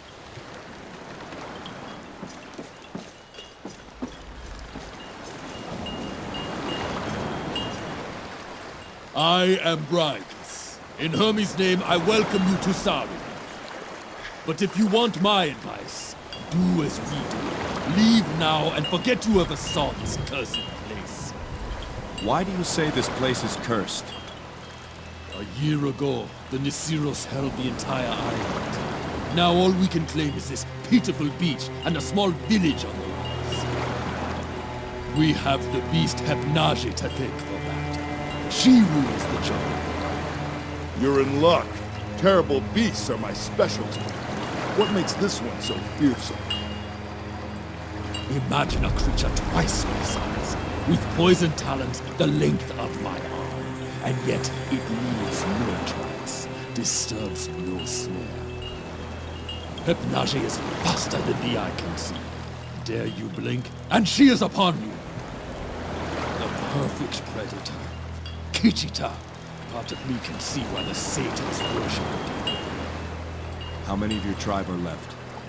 There is not but 1 in 10 who remain from the original colony. We sent away our females and younglings first. Most of our males have since followed. Only a handful of stubborn fools still argue we should stay and fight. None more stubborn than Lycus himself. Sometimes a leader must be stubborn. Until one day he finds he has got no tribe left to lead. No more time to talk, traveler. There is much to prepare before the barge returns. Consider yourself warned. My duty by Hermes is done. Fair winds.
Bisa, don't leave.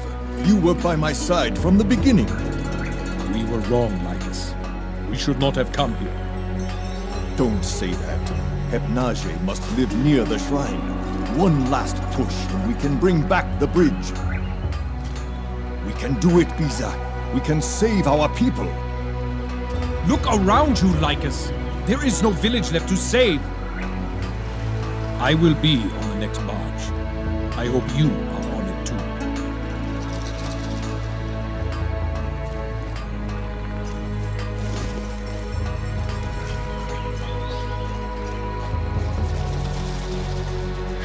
some ship you have out there, stranger.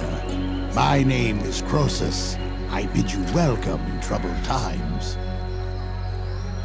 What's your role in the tribe, Croesus? Before our troubles, I was a vintner. Now I do whatever an old centaur can to help the others. You don't look much older than the others. Kind of you to say, stranger. Centaurs show their age differently than your kind. Suffice to say, I've nearly twice the years of any of the others, save for Gilios. What can you tell me of Saria and this village? This village is the last refuge of our tribe, the Nisiros. We came here from Arcadia, hoping to start a new life. After a couple of hopeful years, death appeared in the form of a terrible creature we call Hypnage. Most of our tribe has left. A few choose to stay and fight. I'm too old to do much in battle, but I'll help those who can. I'll take my leave now, Croesus.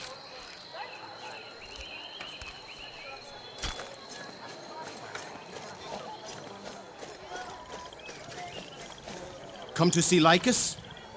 Perhaps an outsider can convince him to leave.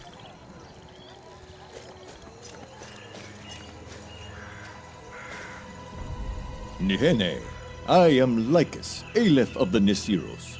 You are the travelers who arrived on the great boat? I am Jason, King of Iolcus. We've heard of your troubles. May they soon pass. We seek a descendant of Hermes on this island. Demelion said you'd be the one to ask. Then I'm sorry to disappoint you. Hermes has abandoned this village. You will not find his blood here. Perhaps elsewhere on this island? Beyond this tribe, only brutes and beasts call Saria home. I doubt they are what you seek. There is a shrine to Hermes on Saria, but it lies across an impassable ravine to the north. Between here and there is the jungle, Satyr territory. My tribe knows a way across, but it would be dangerous. Whatever the danger, we're not leaving until we find what we seek. Then our purposes may align, Jason. I too have a reason to visit the shrine. What do you hope to find there? My tribe is being driven off this island. A beast we call Hypnage hunts my people. Its very presence has turned the satyrs against us.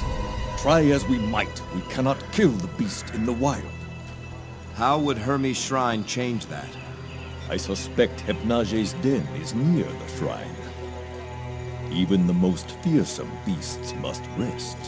If we find its home, we can kill it. How would a centaur hope to cross this ravine? I doubt you're swinging across on ropes. Soon after arriving on Saria, we discovered a pair of ancient herms, divine monuments created by Hermes himself. When we relit the devotional flames and prayed before these herms, a sacred bridge extended across the ravine. These herms, they're in the jungle. Now overrun by satyrs. Yes, but if they can be reclaimed, then the shrine is open to us. Can you spare one of your scouts to help us find the sacred herms? I will give you our best, my daughter. She will show you what must be done.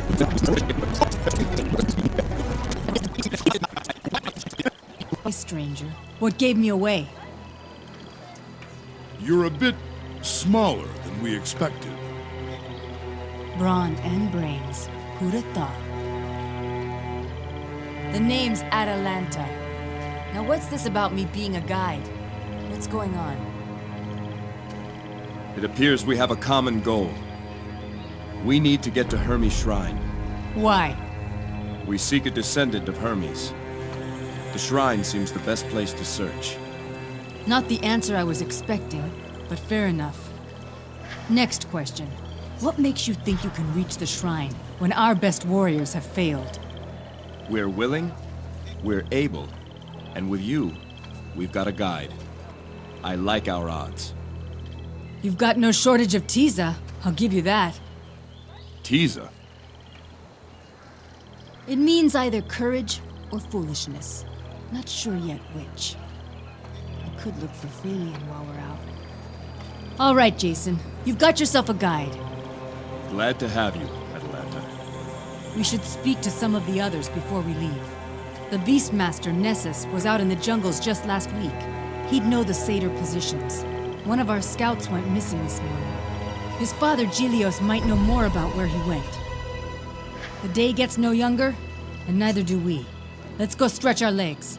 Unless you've got questions for me. How did you come to be a member of a centaur tribe? My parents brought me here as a babe. After they died, I was alone.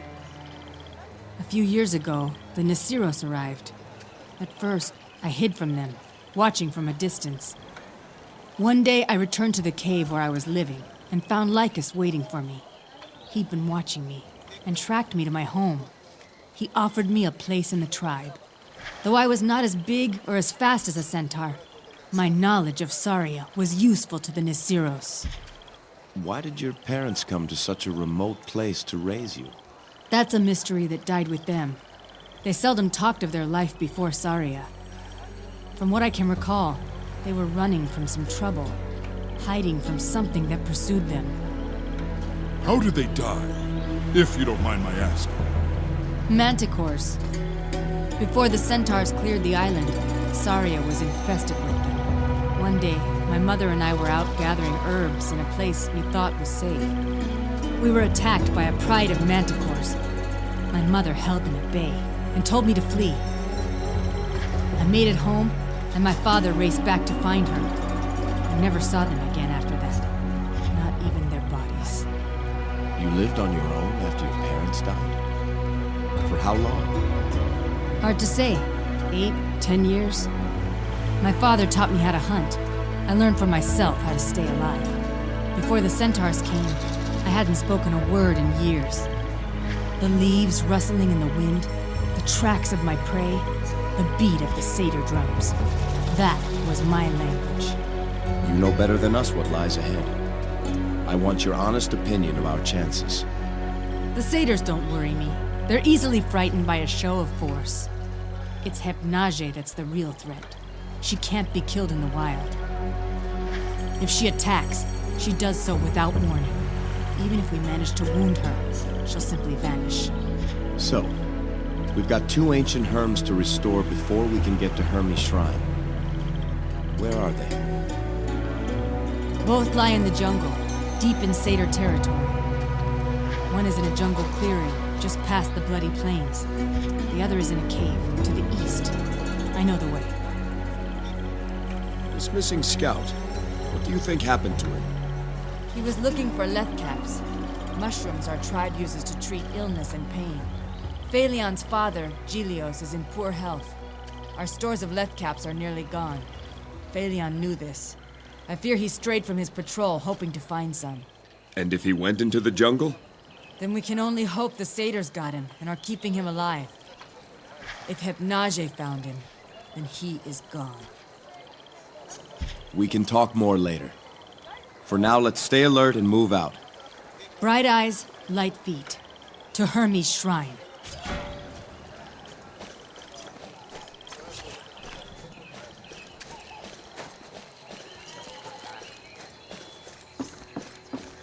Atalanta, who's that man up there? What was his crime? He was a coward. A murderer. I shouldn't say more. Be careful broaching that subject with others. It's a sensitive matter.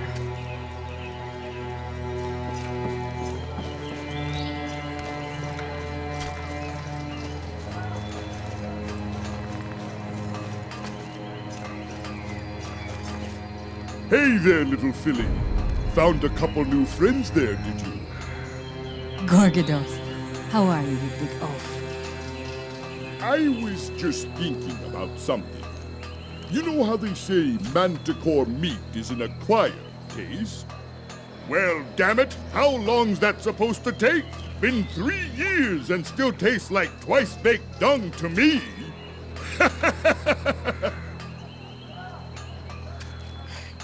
Jason, if you don't like hearing bad manticore and satyr jests, I suggest you keep your distance from Gorgados. Ah, come now. I've got a couple of new ones you haven't heard yet. Let's hear one of your jests, Gorgados. So, there's a manticore and a satyr out in the woods when both hear nature's call. Manticore turns to the satyr and says, "You have a problem with dung sticking to your fur?" Satyr says, "No." So the manticore picks him up and wipes himself with the satyr. Farewell, Gorgados.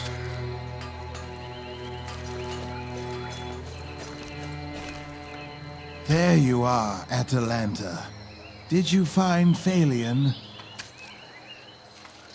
No, Croesus. I fear he's in the jungle.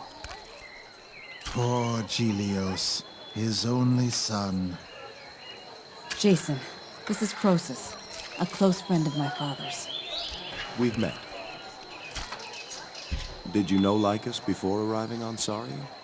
Oh, we've been friends over a century now. Our tribes were briefly allied during the 1,000 Years' War. 1,000 years? Talk about holding a grudge. Our legend says the war began when 2 centaurs arrived at a river ford at the same time. Both insisted the other cross first, but neither would agree, not wanting to be beholden to the other. They ended up killing each other, and their tribes went to war after that. There's a lesson for us all in that tale. Great oaks can grow from small needles. Wise words, traveler. I noticed Lycus has a lame front leg. Do you know how that happened? Tell the tale, Croesus. Back on Arcadia, Lycus had gathered most of his followers at the port of Oressa, from where we were to sail.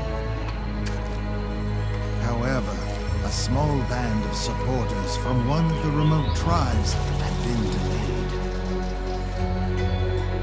Now, Lycus had made many enemies, those who viewed him as a troublemaker, a tribe splitter. One night, a horde of raiders under the command of an angry Aleph attacked our camp. That was when Lycus was wounded. The healer says his leg would have mended had he rested after the battle. That's right, Atalanta. But your father knew another attack would soon come. So he ordered us all to set sail while he raced off on that busted leg to find those stragglers. And he did find them, and he got them out of Arcadia, but he'll never run again because of it. We take our leave, Croesus.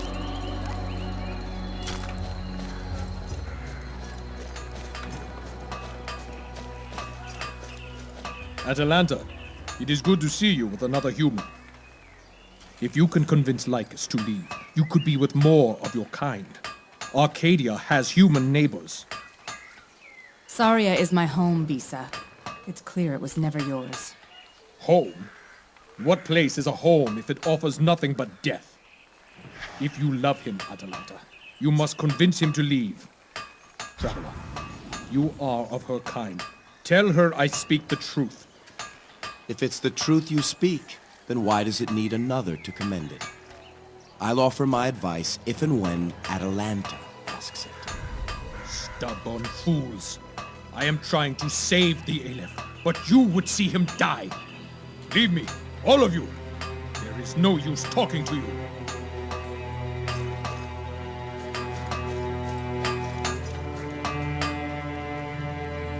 Atalanta, you keeping these travelers out of trouble. Going to help them find it, actually. We're headed for Hermes' shrine. Just the 3 of you? The more the merrier, friend. What say you? I'll fight for this village, for The shrine is Lycus's hope, not mine. Anything helpful you can tell us about the jungle, Agrios? Be quick. Do not linger in any one spot for long. Once the satyrs know you're there, they will keep sending numbers at you. What is it that you do here, Agrios? I work as a bronze weaver. Bronze weaver? Fancy word for banging on metal. A bronze weaver is something like what your kind call a blacksmith. We Nisiros believe that all things created have a life. Weapons, pots, homes, everything. I don't choose the form to give to a piece of metal. I only help it become the form it chooses for itself. Must not take many custom orders, then. You're preparing for a fight, I see. Not planning on leaving like the others. I did not cross the seas, only to turn tail when up against it. This tribe chose me to be an elder, under Lycus. As long as any remain, I remain as well. Who's that hanging over there? Mind your own business, traveler. That's a sore subject, Jason. Don't press it. We won't take any more of your time.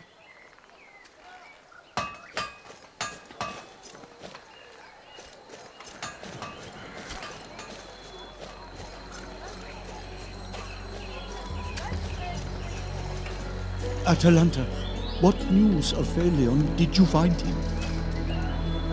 No, Julius. I searched the entire perimeter. He's not there. Do you think he would have gone looking for lead caps? He would not have gone past the bloody plains into the jungle without telling me. If the satyrs attacked him outside the jungle, it means they grow bolder than ever. Gelios, these travelers and I are headed for Hermes' shrine. I'll look for Phaleon on the way. Hermes' shrine. An important mission, Atalanta, and one that must be recorded. Gelios is the tribe's lore guard. Traveler, by what name will our history remember you? My name is Jason. But how you will remember me is a question best answered after we return from Hermes' shrine. Indeed. That is likely true.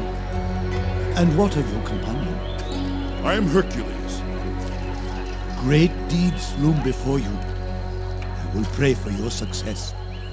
Should you find Phaleon, I will be forever in your debt. Your son, Phaleon.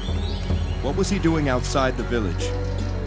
Phaleon is one of our few remaining scouts still willing to venture out. He left early this morning to patrol the perimeter, from the cliffs to the bloody plains and back again. He should have been back hours ago. What are the origins of the Nisiros? The Nisiros has roots in all the centaur tribes. Our group was formed from centaurs who believed in Lycus's vision and willingly left their old tribes behind. As for our name, some thought we should keep old tribal names or merge them into something new.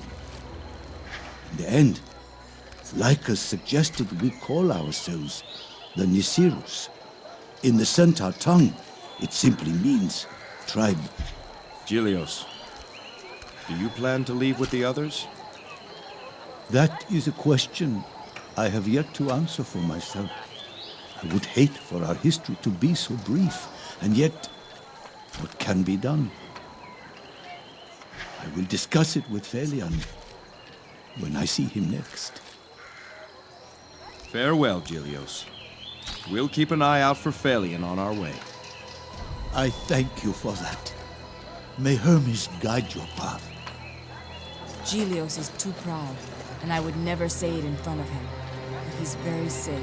Phaleon went looking for lead caps in the jungle. I know it. I should have... Atalanta. We're out of lead caps. I gave the last to Strachus for his arm. I haven't seen any lately, Pantaleon. The satyrs must be harvesting them, even close to the village. We're going to make for Hermes' shrine. If I see any on the way, I'll collect them. You have many wounded to tend to, Pantaleon. What, this? Today is a good day, traveler. You should have seen us after the battle on the bloody plains. The whole village was an infirmary that day. What took place on the bloody plains? A great battle. Every centaur who could hold a spear took part. We fought the satyrs for 3 days straight. In the end, we drove them off, but we lost many of our own.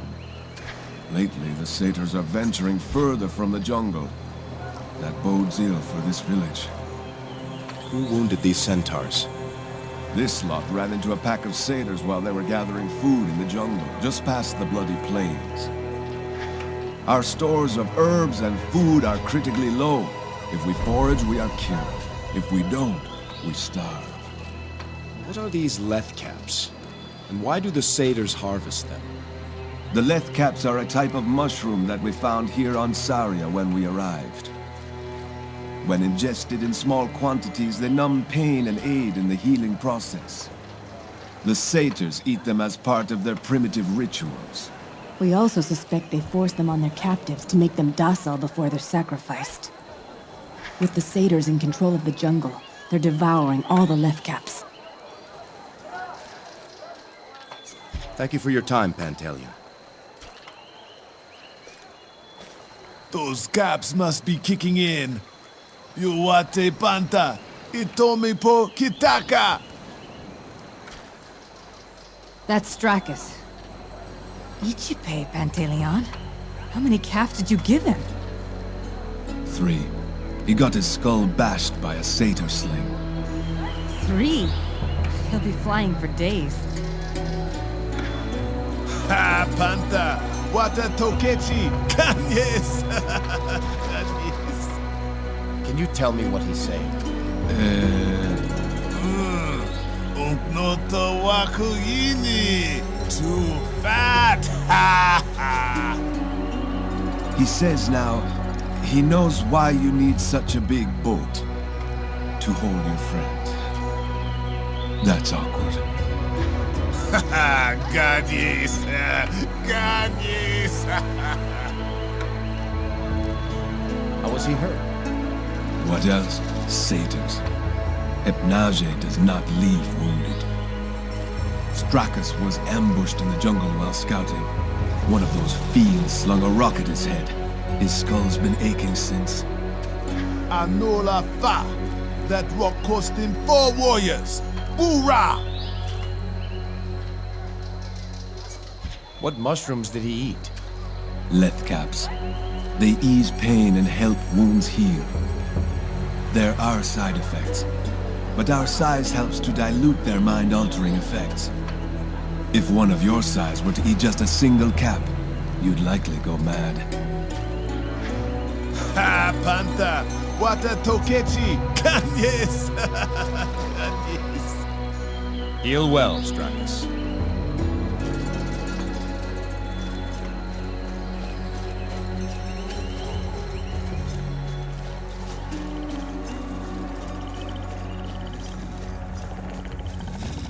How could you sleep with these things lying around?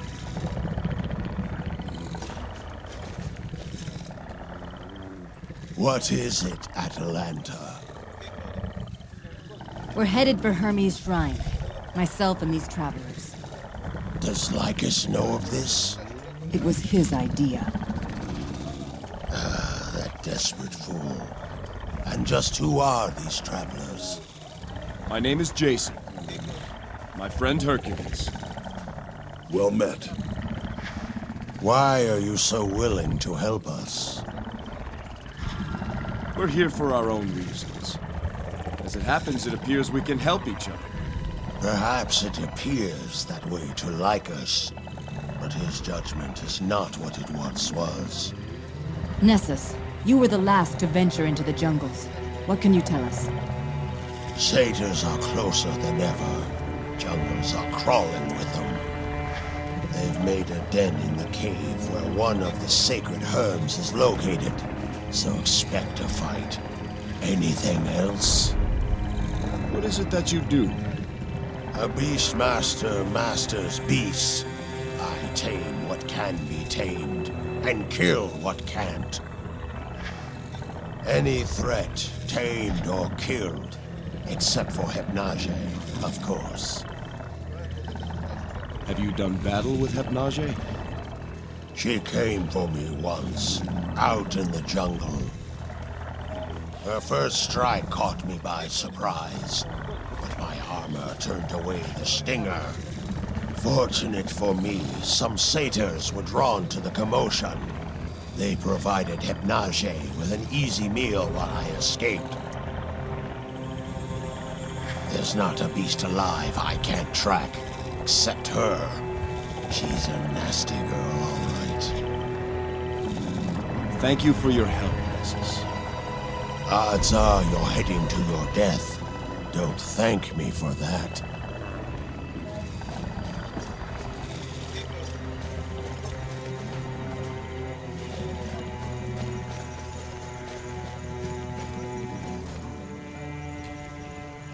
Nihene Aurelion. We're heading out. Hermes guide you there. Traveler, a word of advice. Listen to Atalanta. Follow her lead, and you may come back alive.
Anyone care to tell me what's going on? We've seen no other ship land on Saria.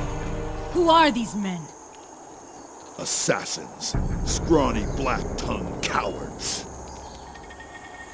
Why do they want to kill Jason? The Black Tongues murdered my wife. They want to make sure she stays murdered.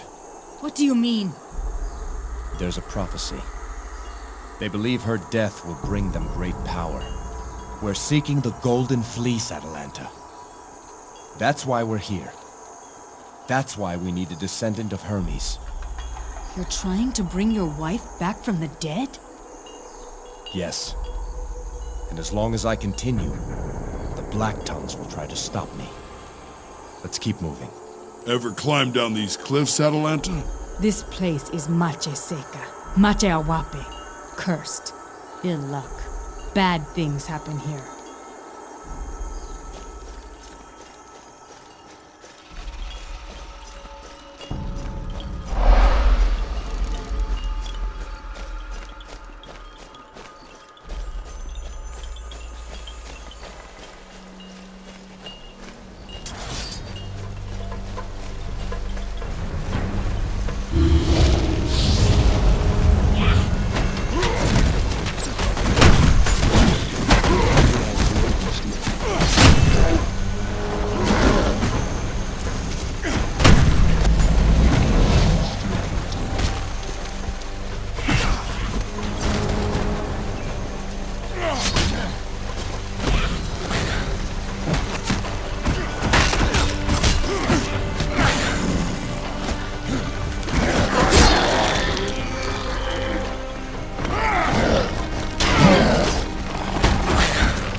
Damn you, Abnache!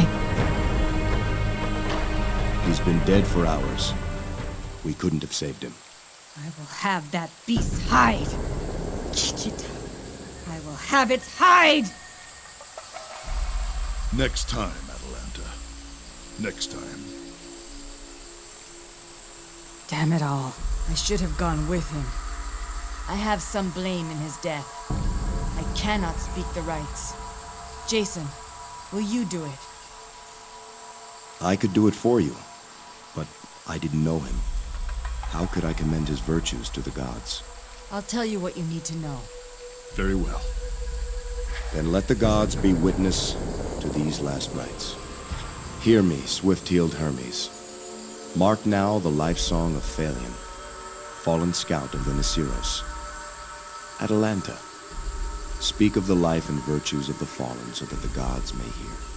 Phalion was a brave scout. When others were unwilling to venture into the jungle, he would always volunteer. He was a great singer of songs. His voice would cheer the village, even in our darkest times. He was a loving son. He helped Gelios in his work as Lorguard, and sought medicine for his father, at great risk to himself. And Phalion had a mind for strategy. He helped Nessus form our plan to turn back the satyrs on the bloody plains. A worthy centaur, truly. I will speak of his virtues. Phalion was a gifted singer, whose spirit burned bright even in dark times. May our spirits remain ever strong, especially when they are tested. Phalion of the Nisiros, find now your eternal place. Find now the fate you deserve.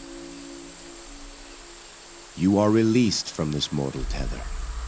May unyielding Hades have mercy on your spirit. Thank you, Jason. Thank you. When we get back to the village, we must tell Gelios of his son's fate. As for now, the first of the sacred Herms lies just over there.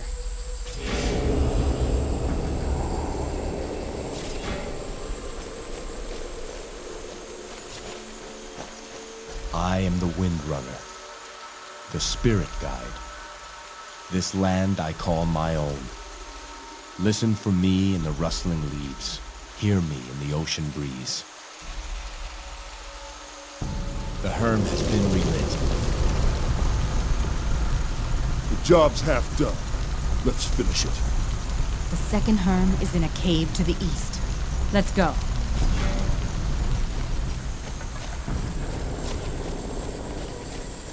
Nessus was the last to enter the jungle and return. He said the satyrs made a den in the cave ahead. During the day, they'll likely be outside.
One of the sacred Herms is inside the cave.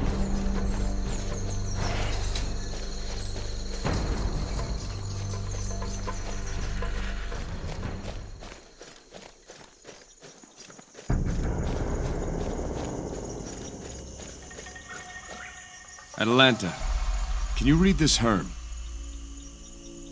Leo lewamaksa, hypnage ni woyate toko tokatu. Here was the beast Hypnage first seen. Aleph lechiosokewan, the chief of the jungle now. Iwaka, iyuk omane leo, gazet awe le mache.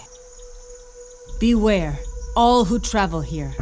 Death stalks this land. Nessus made this Herm, the last Herm the Nisiros made on Saria. He went out alone into the jungle to place it. Felt it was our duty to warn any who came here. Jason, over here! Left caps! Gather them, Atalanta. Hurry.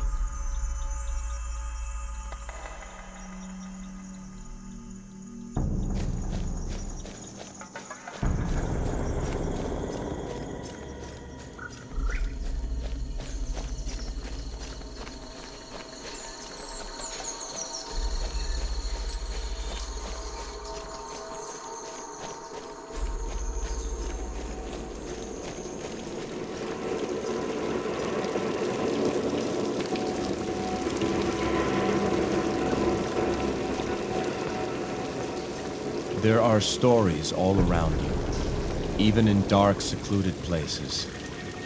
Share your stories. Mark the places where they were born. No greater gift can you give to one another. The Herm has been relit. That's the second. Time to go see this shrine. To the ravine. The way across should be ready for us.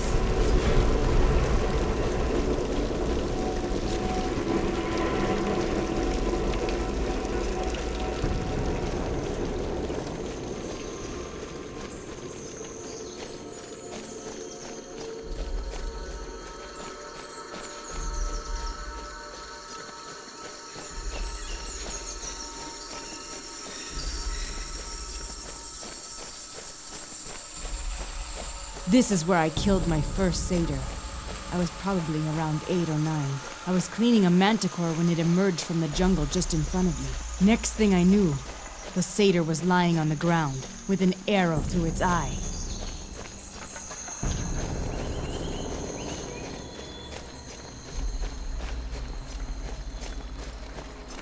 Atalanta, can you read this Herm? Kepa et oyeye waka.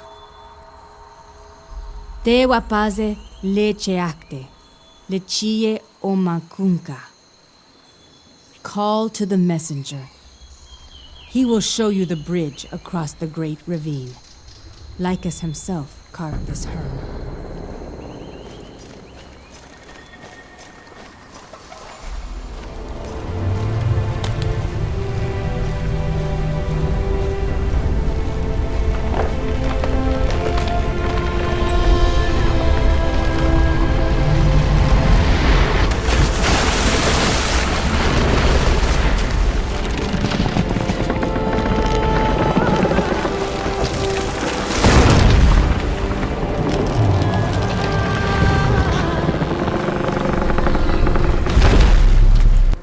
Hope this thing can support my weight.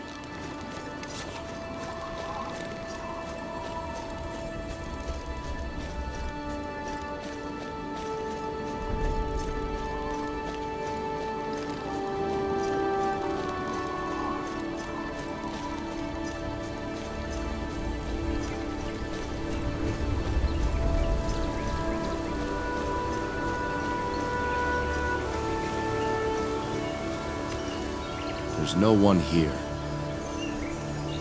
And no sign of Hypnage's lair either. Kichita. Not here, then where? Let's look about. Keep our eyes open.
Jason, look!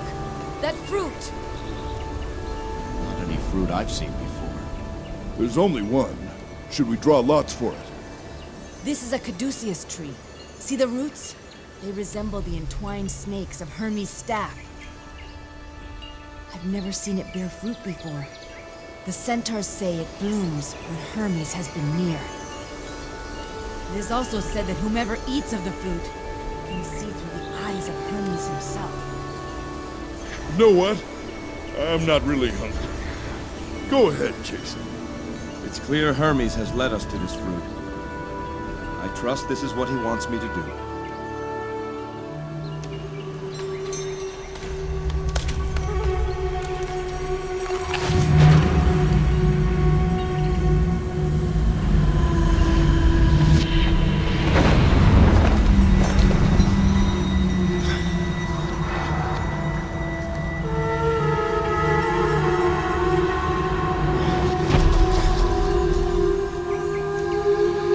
Atalanta.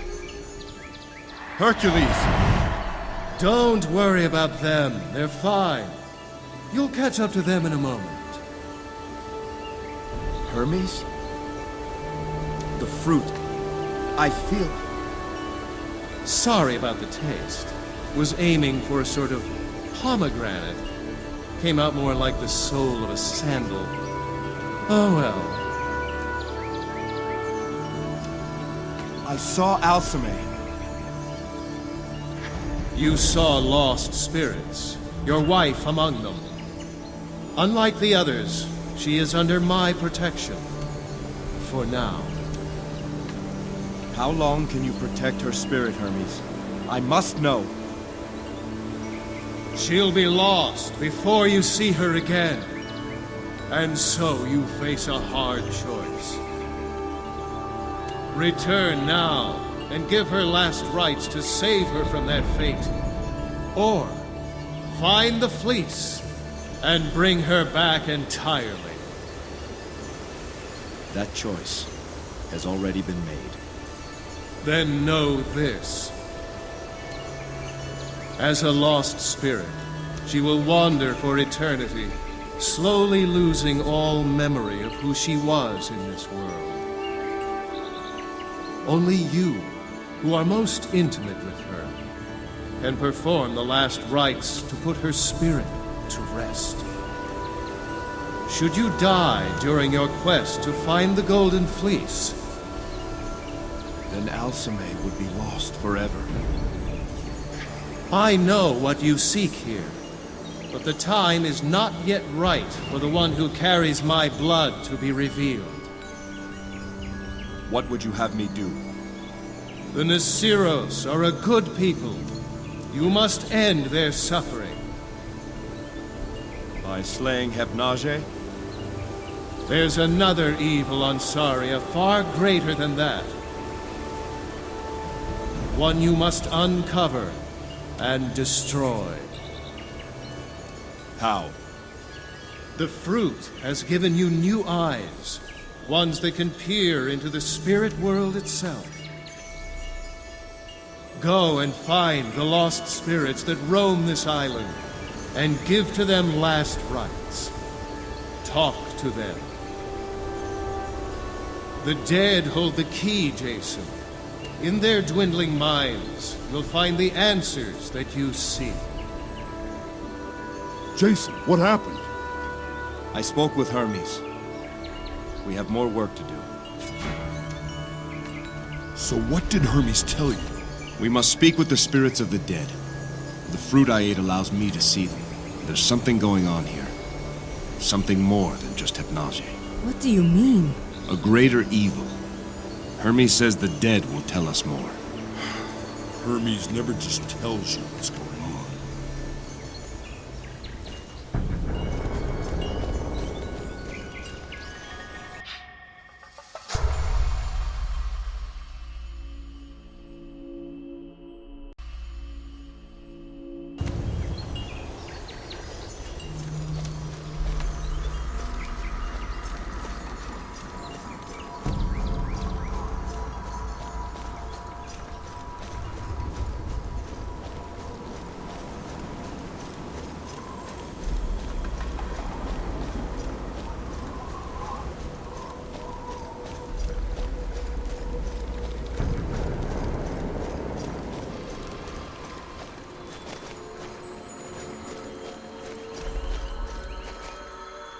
A spirit.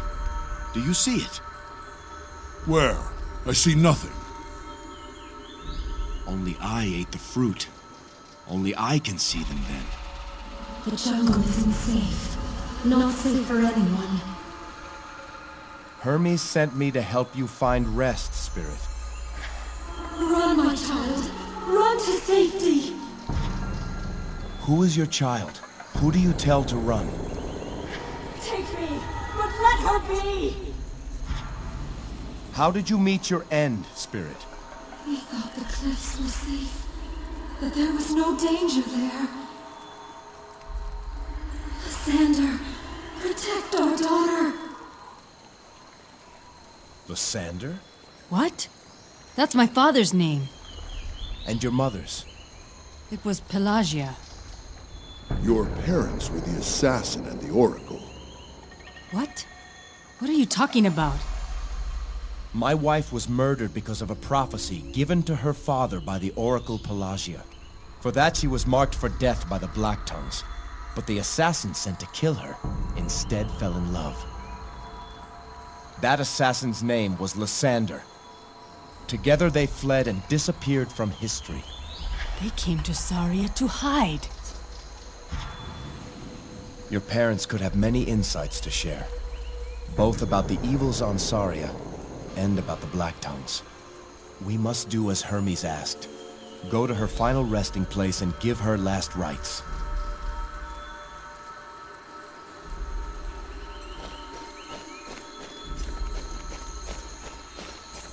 Hypnage's tracks. Can you see them? Where? I see nothing. Strange. This must be Hermes' site.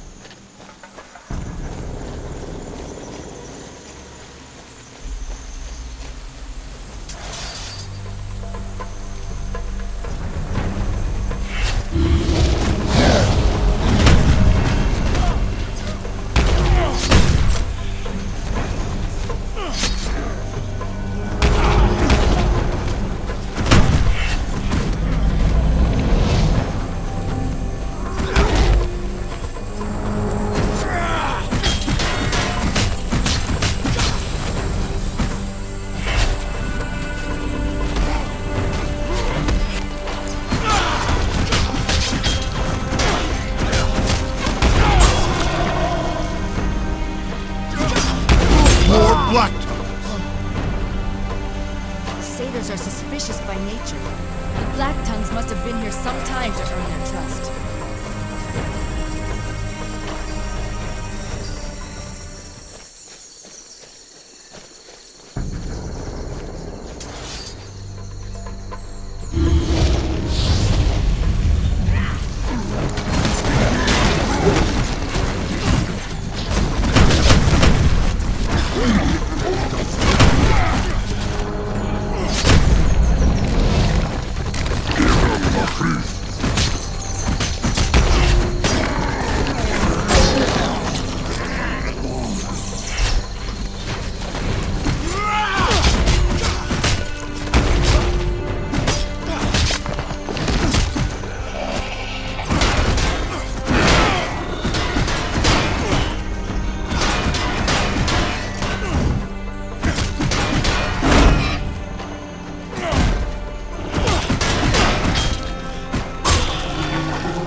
Here's where I lived until the Nasiros came. The Herm here, I didn't know what it was then.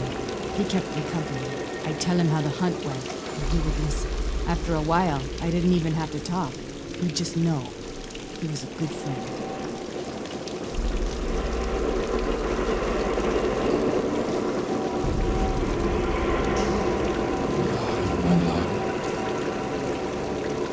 Spirit, can you hear me?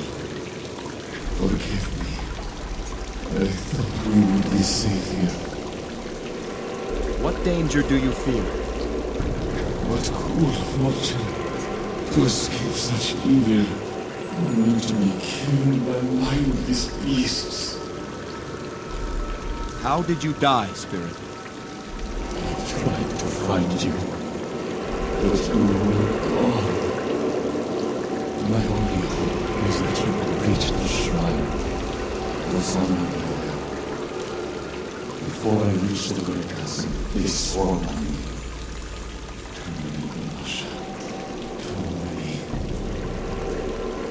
Lysander, I see the spirit of your father, Atalanta. Jason, what does he say? I failed you, Aloysia. He was killed by manticores, somewhere near the ravine. We must do as Hermes asked. Find his final resting place, and give to him last rites.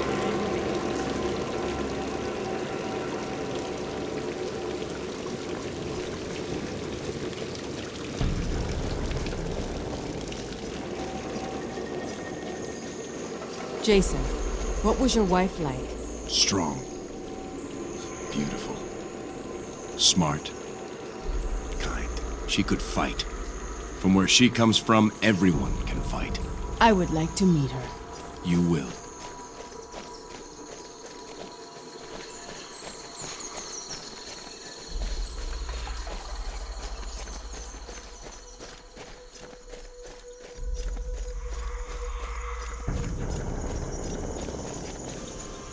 I am Arctos, traveler. You speak clearly for a spirit. I was killed but recently. I recall Lycus saying that a spirit's senses dull the longer they go without last rites. Over time, I will only recall fragments of memories. But tell me, why has Hermes' swift run allowed you to see the dead? Hermes said by helping spirits find rest, we would uncover a great evil on Saria. If he means Hypnage's secret, then perhaps I can prove him true. What do you mean? Hypnage attacked our hunting party. I was the first to fall. My spirit lingered, and I watched, hoping my tribesmen would finish the fight. Enraged by my death, they swarmed the beast. In the end, it vanished from their sight, but not from mine. But you were dead. So I was. She entered the spirit realm. That's her secret. That's how she cheats death. And since you now have Hermes' sight... we can kill her. Promise me something, friend. If you find my body, give me my last rites, but not before you destroy that thing. Let me leave this world knowing she has been stopped. You have my word. Thank you, Arctos. Arctos? You speak with Arctos? Yes. His spirit is here. He was my friend. There were times I didn't feel part of the tribe. Arctos always helped me when I felt that way. He showed me how the Nisiros hunt, and I showed him how I was taught. We learned from each other. Arctos was the first to try and hunt Hypnage. He actually used himself as bait to lure her out. He was also the first to survive. The first to make her disappear and run. But the damn thing got him in the end. Tell her, friend. Tell her that Arctos has one last hunting tip for her. Arctos has learned the beast's secret.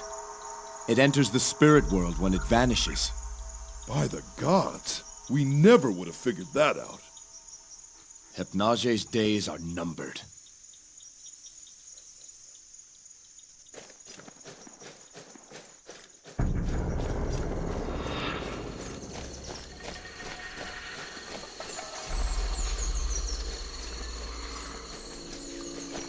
Dirty horseflesh, killers and brutes, make my skin crawl! A ghostly spirit? Put off by centaurs? Damn beasts. Destroyed my village. My wife, dead. Children, butchered! Brutes, all of them. Cruel and now formed. The Count had his revenge, didn't he?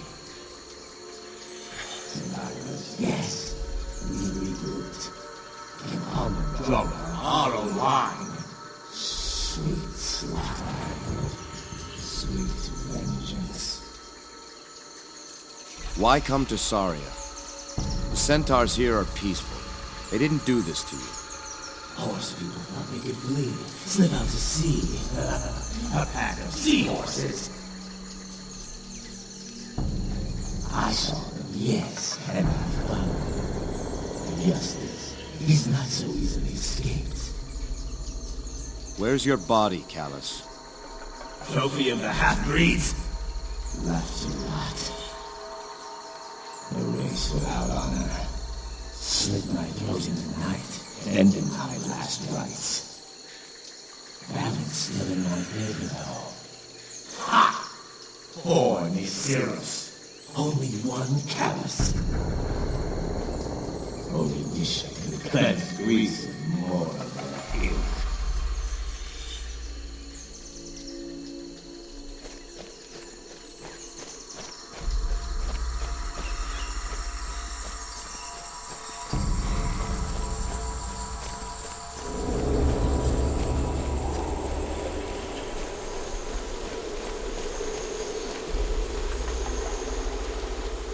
Here, Jason.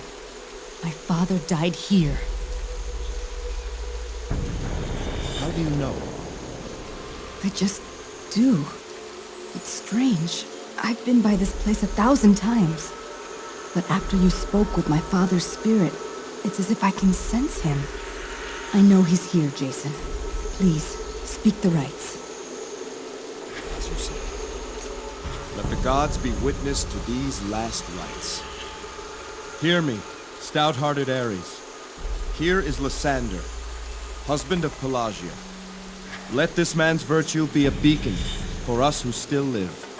Lysander was a man of valor, a warrior, who risked the wrath of the Blacktongues to save the woman he loved. Lysander died trying to protect his family. May we all show such valor in the battles we are to wage. Lysander, find now your eternal place. Find now the fate you deserve. You are released from this mortal tether. May unyielding Hades have mercy on your spirit.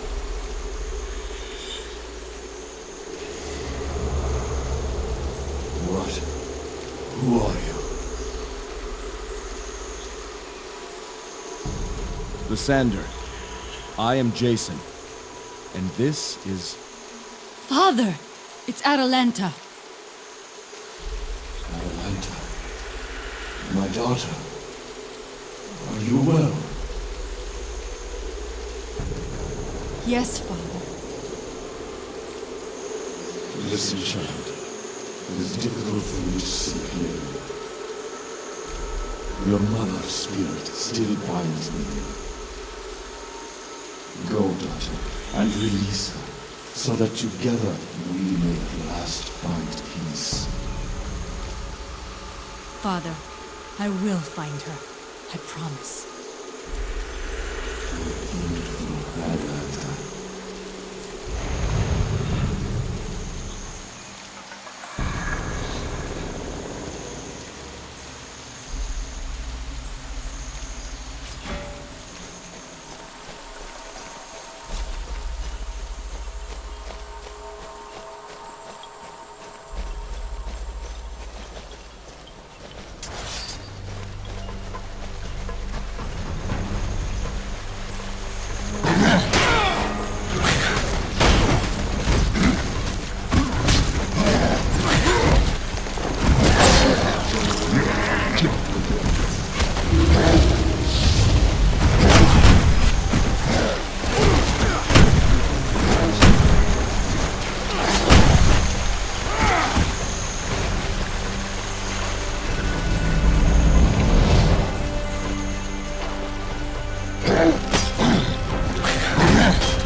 Here is where the Nisiros fought the satyrs, in a great battle. For 3 days we fought, every centaur who could hold a spear.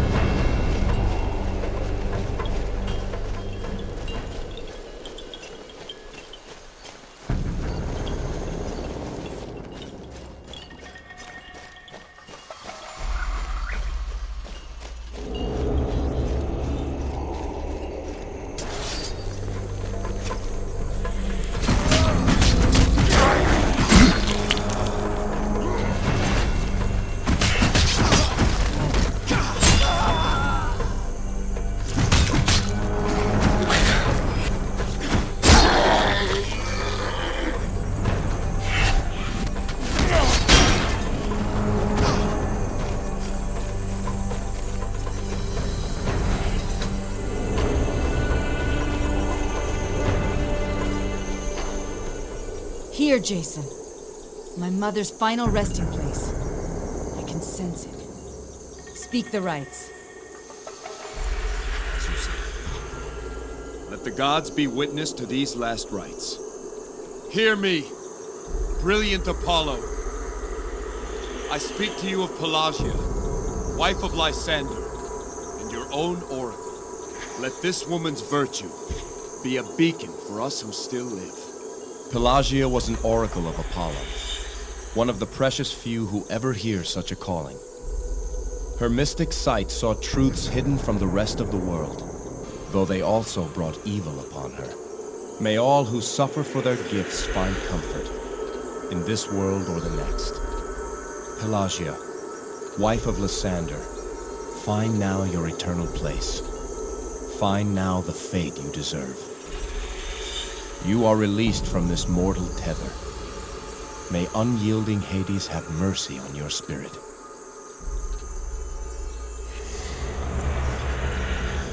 Where am I? Who are you?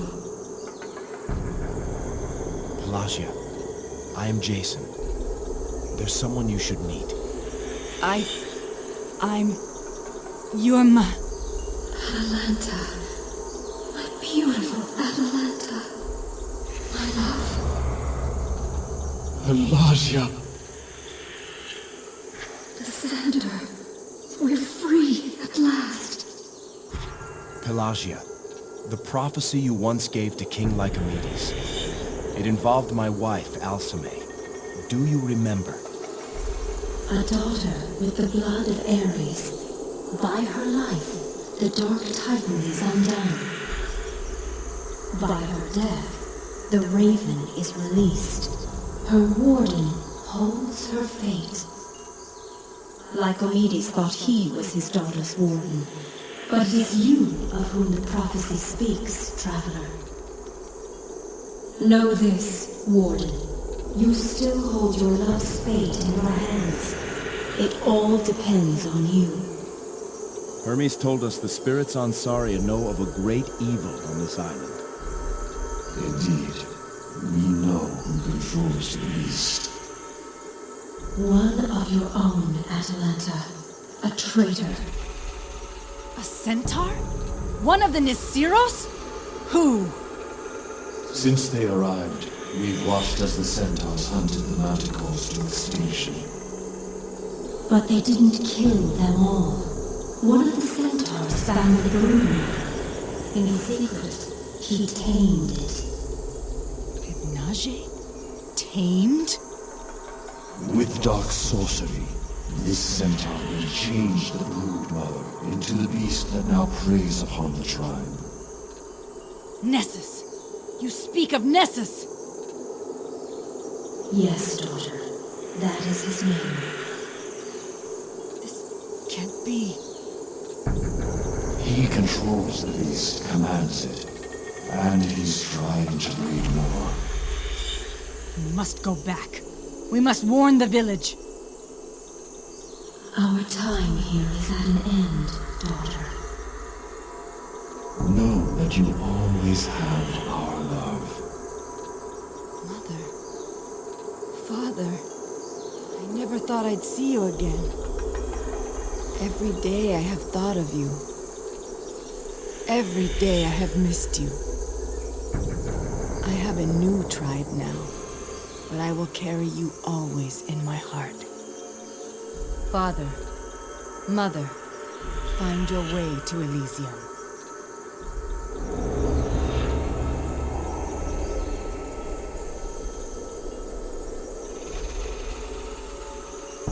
Jason, no matter what happens, I'll never forget this gift.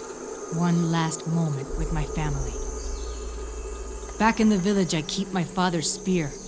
I want you to have it. As for Nessus, I'm going to tear out his heart.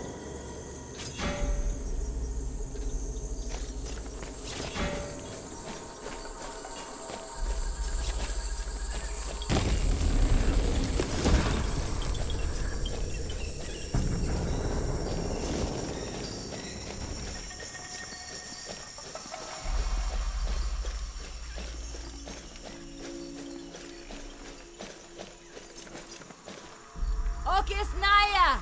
Ni Atalanta!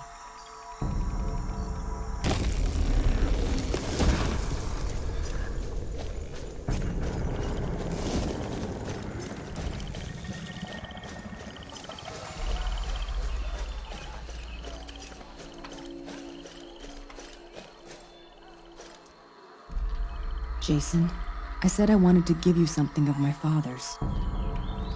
There, on the mantle. His spear. Take it. But... Kichita! I've already made up my mind. I'll never use that thing. Seems almost a dishonor to have it lie around unused. So take it already. As you will.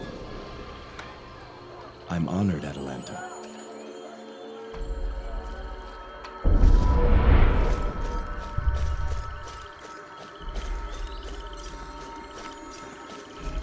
The council should have been consulted before you let those strangers leave this village like us. Atalanta, what is it? It's Nessus. It's been Nessus all along. He controls Hypnage. He tamed her. This jest is in poor taste, Atalanta. She speaks the truth. Who are you to say so? Deranged ramblings of an outsider. He spews lies to tear us apart. You can't take this seriously like us. Jason, Atalanta, do you have proof? I have only my word. Without proof, there can be no challenge. Then I'll kill him where he stands. He's a murderer. I will make him suffer. Show your proof or close your mouth. I am an elder of this tribe. You may pretend to be one of us. This crippled fool may even indulge you, but you will never be Nisiro's girl. So help me, I will pierce your lying tongue and pin it to your skull! You prove my point. No Nisiros would kill another outside the law. Let loose your arrow. You'll be outcast forever and erased from the memory of this tribe. Atalanta, this is not our way! Atalanta, stay your arm. We'll find the proof we need.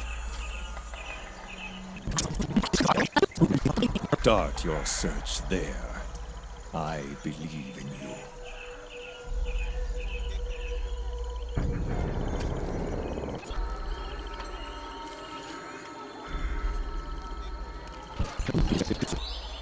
Will you leave with the others now, Julius? No, for Sovereign.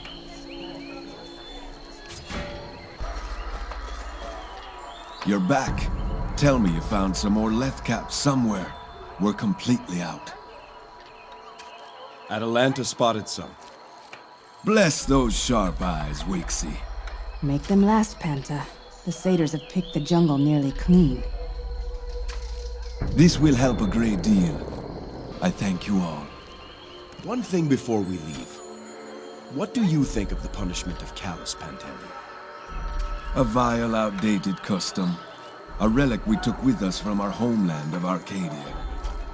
Those who cling to the tradition won't even say Callus's name, but I'm too busy to worry about such nonsense. Thank you for your time, Pantaleon.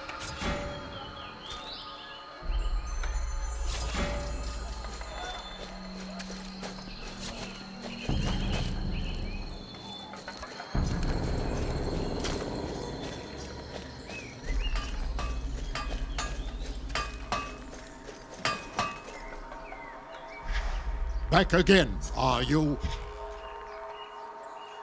That man who hangs in your village. Tell me, what was his crime? That is no man. That is a piece of offal, no longer fit to feed the crows. If you claim him as one of your kind, know this. He murdered 4 of my people. Now his remains serve as a warning. Take the life of a Nisiros, and your spirit will be bound here forever. Was his name Callus? I believe that rotting husk was once called by that name. I must give that man last rites. Never! The spirit of that black heart will stay on Saria until the end of time. Were Callus judged by Hades, he would be sent to Tartarus and face far worse. You do him a favor. Tartarus? Who knows of Tartarus? I have not been there. Have you? I want him rotting where I can see him. No! There is no greater punishment among the Nisiros. That rotting thing has been utterly erased, as if it had never been. Any of the tortured spirits in Tartarus would gladly trade their place for his. Sisyphus, Tantalus, Ixion, and his Wheel of Fire. He's had many years as a spirit to think on what he has done. What if he's found remorse? Then Hades might show mercy. He deserves no mercy.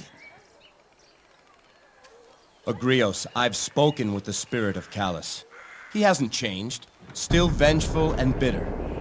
Hades won't be merciful, and you and I couldn't begin to imagine his divine torments. I can imagine quite a bit. In that case, do it. What? Cut him down. Do whatever you want with his wretched body. I want Callus to experience this divine suffering you speak of. Let the gods be witness to these last rites. Hear me, bright-eyed Athena. In your name I deliver Callus, warrior of Arcadia. Let this man's vice be a lesson to us who still live. Callus was a misguided avenger whose warped righteousness caused more suffering than was his due. May we all take heed to keep our vengeance righteous and within the limits of justice. Callus of Arcadia, find now your eternal place. Find now the fate you deserve. You are released from this mortal tether. May unyielding Hades have mercy on your spirit.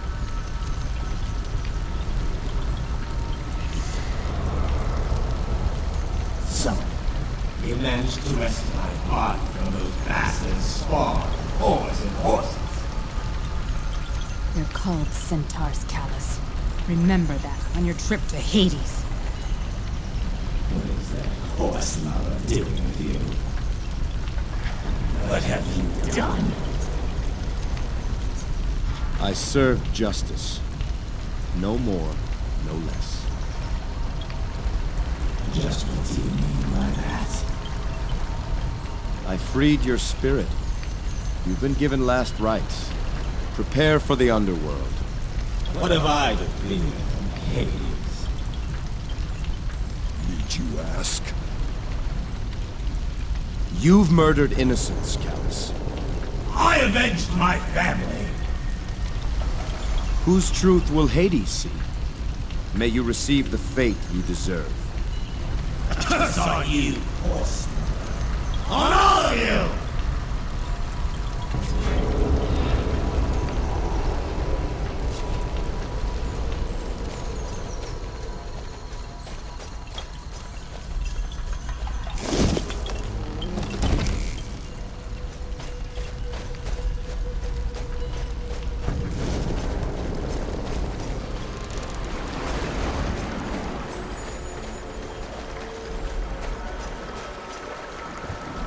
Atlanta, can you read this Herm?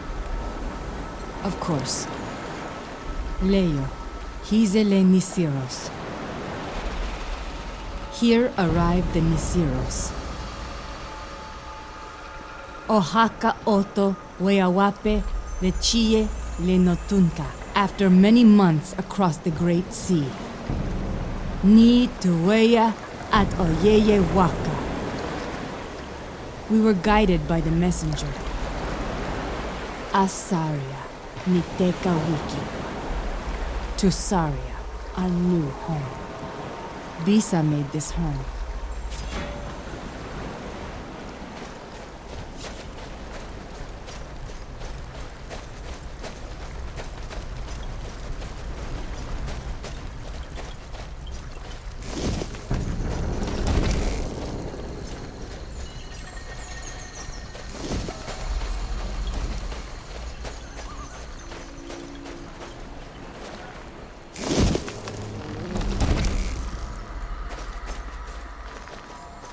So, you've done your good deed for the day.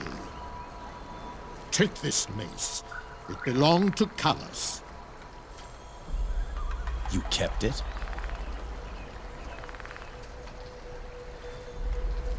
We Nisiros believe that every weapon is alive in its own way. Weapons used for evil live a life of suffering. As a bronze weaver, I tried to heal that mace, cleanse its suffering. Perhaps you can do more. That is a rare honor, Jason.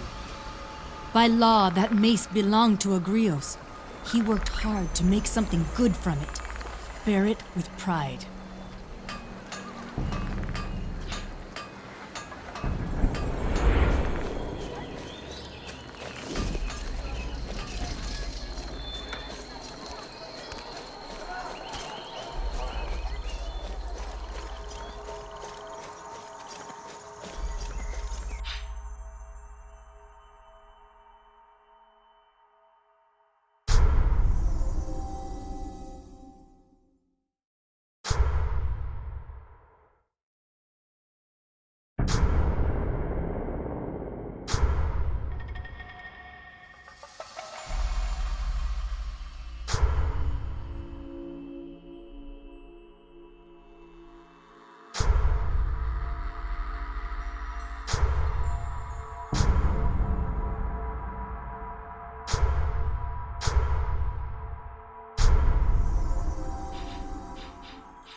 Hypnage's tracks. It's been here. Not long ago. They lead straight into that rock wall. Into the rock? Stand aside.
Jason, here. These steers.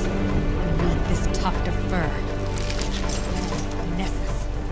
We have him now.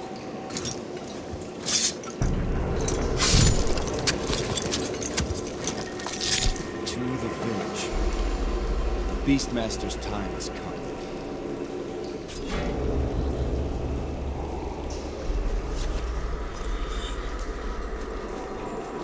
Let the gods be witness to these last rites. Hear me, swift-heeled Hermes. Mark now the life song of Arctos, fallen hunter of the Nasiros. Let this centaur's virtue be a beacon for us who still live. Arctos was a pride of the Nasiros, a peerless hunter and scout. He passed his knowledge on to others, and so his craft endures in the hunts of his tribe mates. May we all show such skill and cunning in the deeds we do. Arctos of the Nasiros, find now your eternal place. Find now the fate you deserve. You are released from this mortal tether. May unyielding Hades have mercy on your spirit. By Hermes, you did it! You killed that damn beast! Arctos! Noita, you did it! You can rest now, Arctos. You have brought great honor to the Nasiros. All of you. Then quit dawdling, Proudstep. You've loitered long enough. May you run the fields of Elysium forever. I will prepare a place for you until we hunt again.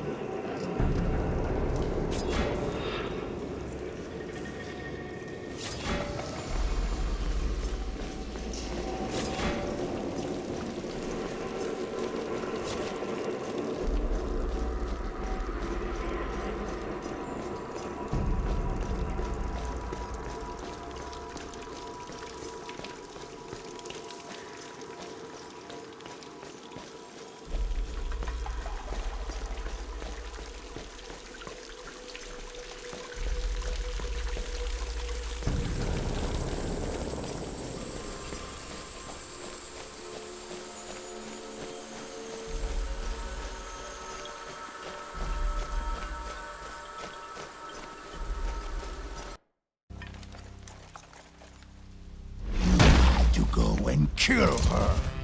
To destroy something so perfect is unforgivable! That thing was an abomination, as are you. What a worthless race you are. Weak, small, playthings of the gods. I am Nessus, son of Neros, and I am my race perfected! When we're done with you, we'll drag your corpse back for all the Nisiros to see. The Nisiros? My tribe is Raven! Good. What do you think is going to happen here, human? I've seen more battles than you've seen days in your life! Nessus, son of Neros! You've been proved of your treachery, and so demand lawful challenge. By the laws of the Nisiros, I call you traitor! Defend yourself!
Honored, Lycus.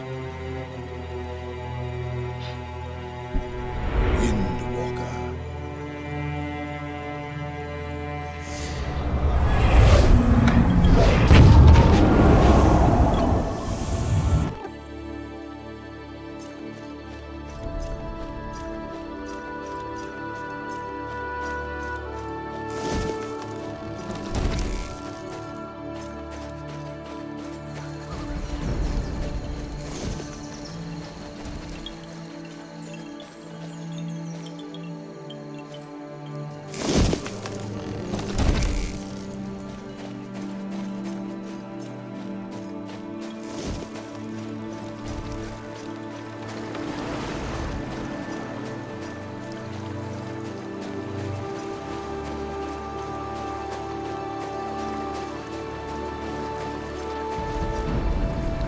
I remember when the Nisiros first arrived on Saria. I met them at the edge of the forest in the guise of a magnificent ram. In hindsight, I might have chosen a different form. Their hunters tried to shoot me. You've done a great thing here, Jason of Iolcus. You've restored Saria and the Nisiros. I did what must be done to further my quest. It's time we talked about what help you can offer me. So it is, so it is. Before I give you something, I must take something back. I allowed you to see through my eyes for a time, but mortals are not meant to see that way for long. Let's see what I can give you in return.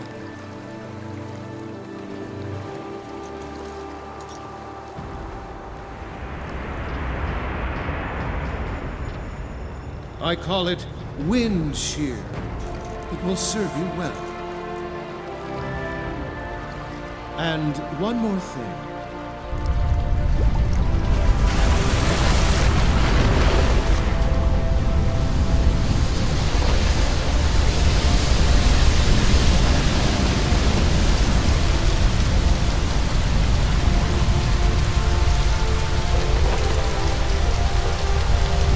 Now all who come to Sari will know what you've done. Hermes, I'm honored by your gifts. But I need to find the one who carries your blood. Ah, yes. Nearly forgot.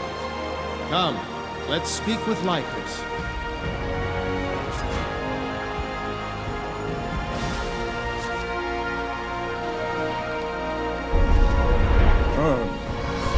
You honor us. You honor yourself, Lycus, by choosing to stay and fight. The tribe Nasiros is forever favored in my eyes. Jason needs one who shares my blood. Lycus, what do you say? What do I say? Lycus?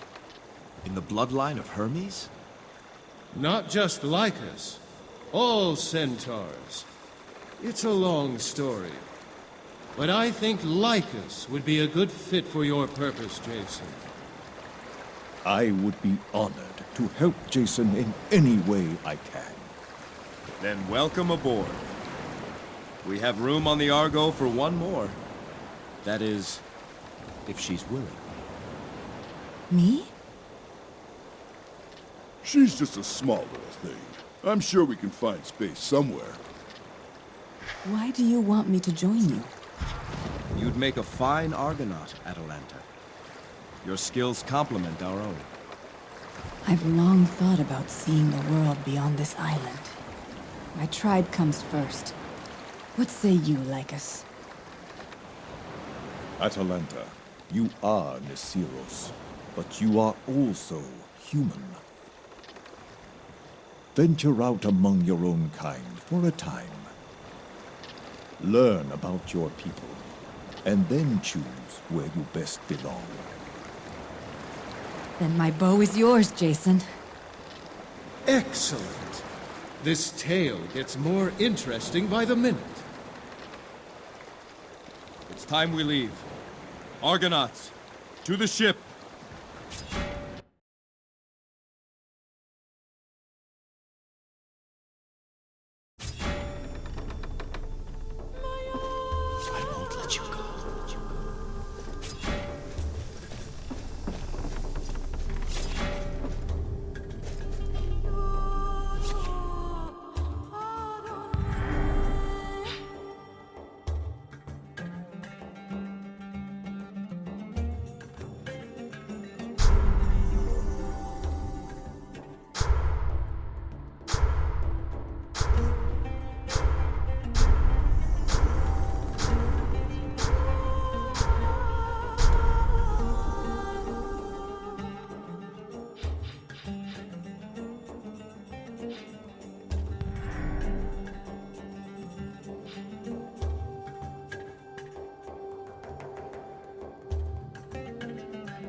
Now is not a good time, Jason. The ambush on Saria troubles me. How could the Black Tongues know we would be there? I fear there is a spy among us, so I have opened my mind to Hecate. I will be able to sense others whose minds are touched by her hand. Very well. We'll take the risk.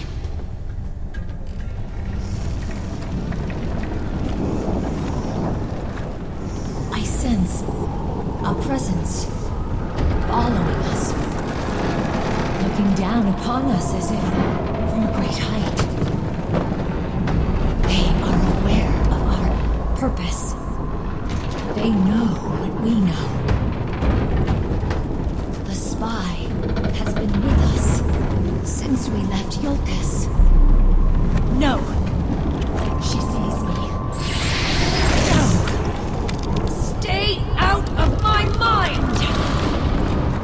Medea! I can't stop it, Jason! The runes! I can't release the power with these runes here! Remove them, Jason, or I will die! Runes are supposed to protect you, and the rest of us. We agreed when we set out you were to stay here until our voyage was complete. You have the right to keep me imprisoned! Let me out! Jason, you will not regret my gratitude. Do you not find me attractive? You are young, inexperienced. There is much I can teach you. Much I can show. You're not the Medea I know. You're being controlled. Fight it!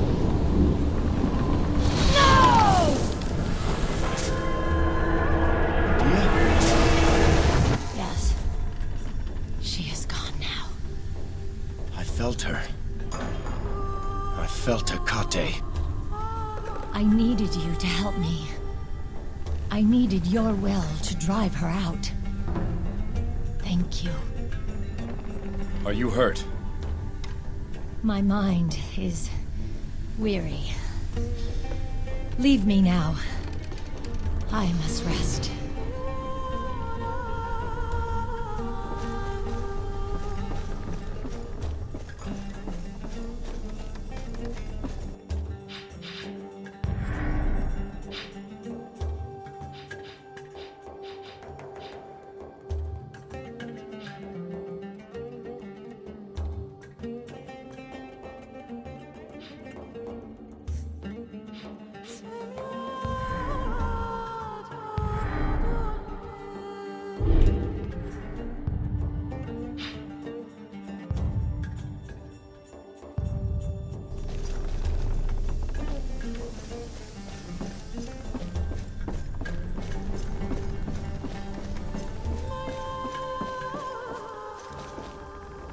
After my tribe made the journey from Arcadia to Saria, I told myself I would never sail the seas again. Goes to show you, despite all our plans and declarations, the great unknown will always have its say. At least the tribe is well. I will look forward to my return and seeing the progress they have made. Who will lead the Nasiros in your absence? Agrios has been chosen to serve as Aleph for the time being. He is a good choice. Our females will be returning soon, and they will help as well. Were you surprised to learn you were in the bloodline of Hermes? At first, yes. There are many legends of centaur origins, but none included Hermes. After I thought on it, though, it seemed fitting. I am proud to be a descendant of Hermes. No doubt he is amused by the entire situation. I'm glad you supported Atalanta's choice to come along. I think this voyage will be a wonderful experience for her, the danger notwithstanding.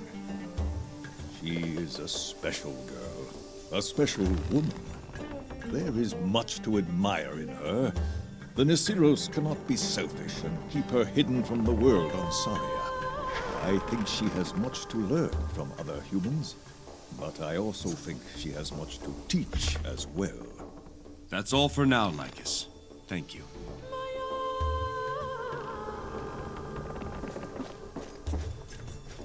We're one step closer to Alcime, Jason. I'm proud of you. Thank you, Lycomedes.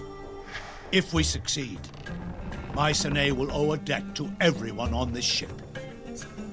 Tell me about Ares. Ares favors you, Jason. Your courage pleases him.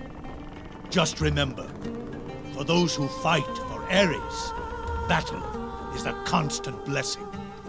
A warrior who fights with valor receives glory, no matter the outcome. Victory is simply an added benefit for those who survive. Let me know if you require anything. I take my leave.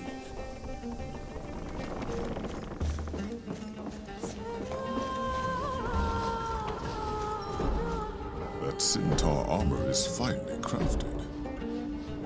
Strong, but also flexible. I suppose if you've been at war for a millennium, your warcraft would be advanced.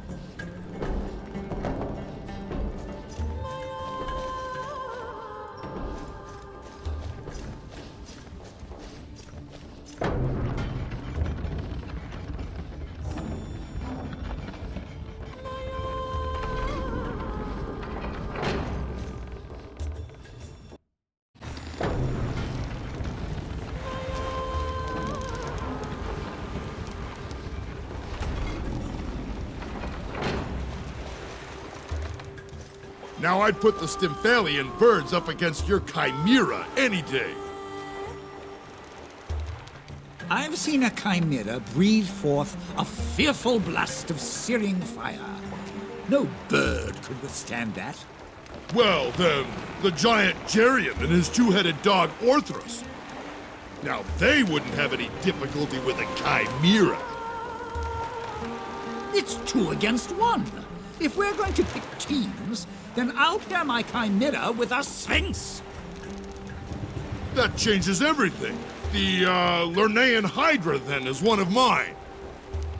The Lernaean Hydra had 9 heads. That isn't fair at all. But only one body. That counts. And for my second, I'll take the Nemean Lion. Now that's a team. Fine. But now that I know the rules, I'll also change my selections. Scylla and Charybdis. There, beat that. Oh, come now, Pan. Now you're being unreasonable. Right before you arrived on Delphi, we were having a debate. I was trying to come up with an apt simile for a strong mind. I suggested the strong mind was like a trap. What goes in, stays in. The Oracle replied, a mind like a trap is great for killing what it catches. So I asked her opinion on the matter. And what comparison did she offer? She said, a strong mind is like a diamond. It sparkles brightest when it absorbs the light of truth. It has more than one facet, is precious beyond compare, and there is nothing it cannot cut. It's difficult to debate with someone who has all the answers. Pan, you speak for the Oracle. What can you tell me of Apollo? I can tell you that your deeds have pleased him. Indeed, I dare say the sun shines brighter for you than for others, Jason. Pan, you spend more time with the Oracle than anyone. What can you tell me of her? What would you like to know? What was her name before she became the Oracle? It's the same one she has now. Oracles don't lose their names. Recall the Oracle Pelagia, who gave the prophecy of Alcime. So what is it? Apollo. Fitting. Pan, you spend more time with the Oracle than anyone. What can you tell me of her? The Oracle's power of prophecy is a gift, but it's one based on understanding. In a sense, we all have some ability to prophesize. A demonstration. Jason, think of a color. All right, I'm thinking of a color. You are thinking of the color brown. No, Pan. Might be time to restring the old lute if you take my meaning. Jason, what color is my staff? Brown. Well, now I'm thinking of the color brown. You see, I was right. Remember, the Oracle sees all Jasons, past, present, and future. The answer she gives may be to questions not yet asked. That's all for now, Pan. Thank you. Your tale is turning into an epic, Jason. That's all for now, Pan. Thank you. Looks like Atalanta and Lycus have settled in. I'm glad they're aboard. Me too. Both will make fine allies.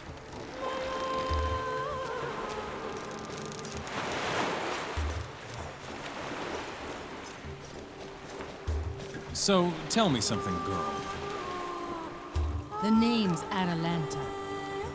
Right, Atalanta. The only human in a tribe of centaurs, eh? Must have got awful lonely at night. Surprisingly, no. Saria's home to swarms of annoying little greasy flies that pester you day and night. Whenever loneliness took me, I would just get up and start swatting them. Quite satisfying. I see. Strange girl. So, your training as a warden made you a weapon master. Which of your weapons do you prefer?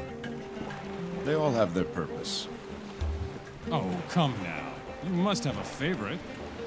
Hypothetically, say you were headed into battle and could only take one with you. Which would it be? If I could only bring one thing with me, it would be my shield. The shield is more versatile than most warriors realize. This one in particular has been carried by every king of Iolcus since the first. Seems a bit, antiquated. No offense. It is old as Iolcus.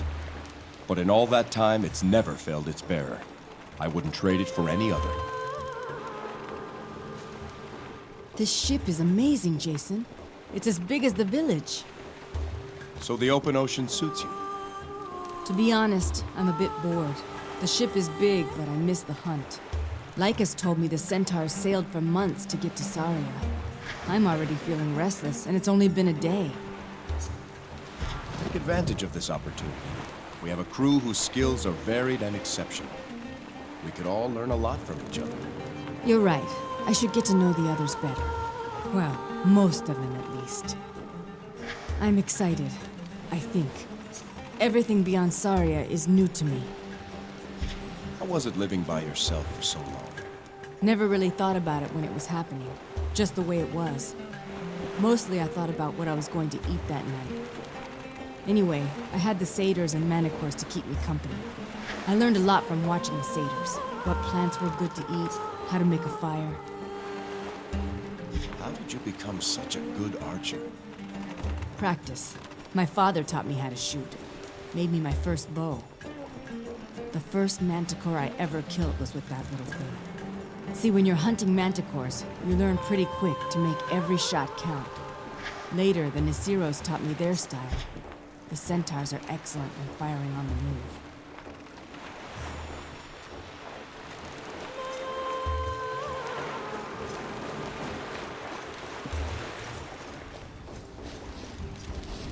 I've charted our course to Kithra.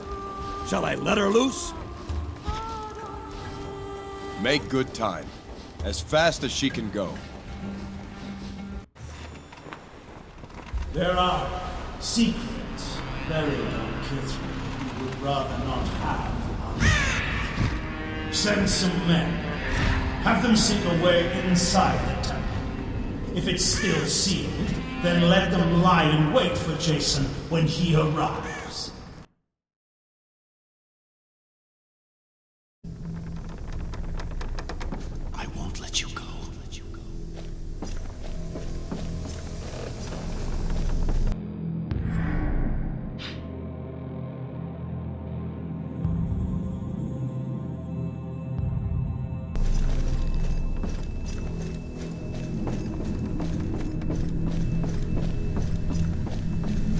What is it? We've arrived at Kithra. We'll soon go ashore to find a descendant of Athena. I sense a taint on this island. A corruption. Hecate? Black Tongues? I'm not sure. It's not like any other presence I've felt involving the Dark Titaness. It's old and quiet. Almost as if dormant. Hostile? I can't say. It's as if it teeters on the edge, waiting to be tipped to one side or the other.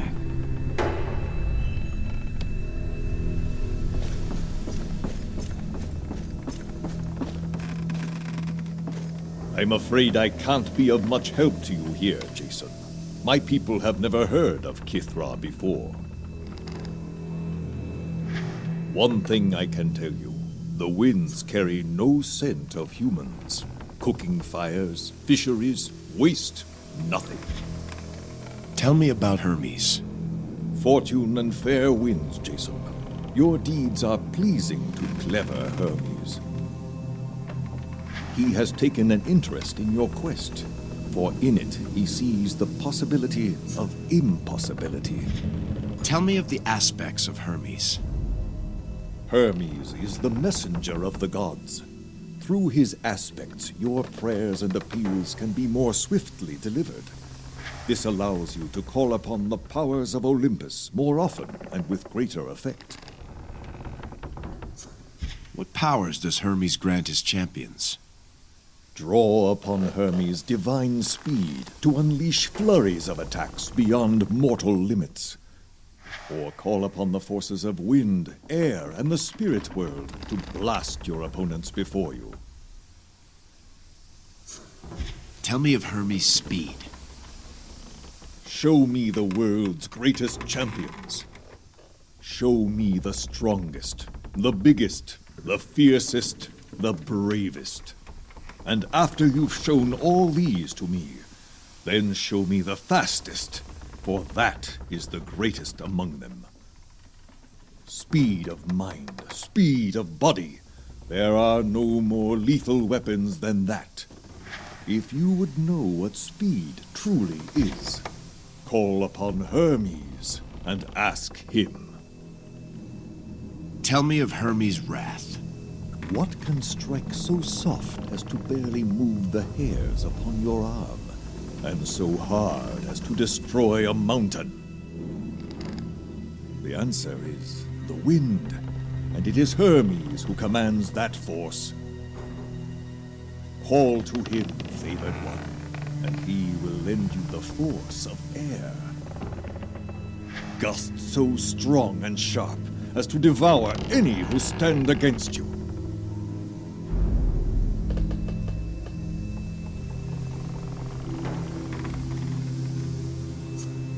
Tell me of Hermes' trickery. Hermes is a mischievous rogue who takes as much pleasure in making his opponent look foolish than in defeating him. An opponent who is embarrassed is often frustrated, and one who is frustrated is easily defeated. Call upon Hermes in battle, and let him play his tricks through you. Watch as your opponents flail about, fighting ghosts. You may find the results amusing. Tell me of Hermes' connection to the spirit world. Hermes is the spirit guide, and he knows the lands of the underworld as well as he does the peak of Olympus. Of all the places upon this world or the one below, Tartarus is the most fearsome. The deepest hell of Hades' realm. It is a black pit of pain and despair, from which there is no escape for the damned it holds. Call upon him, and he will reveal a path to this dark place, a gaping maw that will devour all those who oppose you.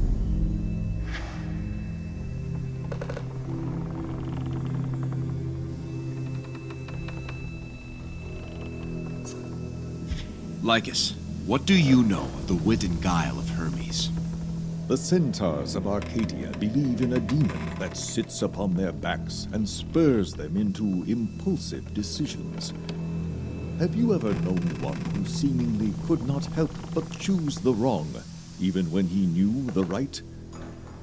I speak of small things, little things, a task that must be done, and yet is put off without good cause.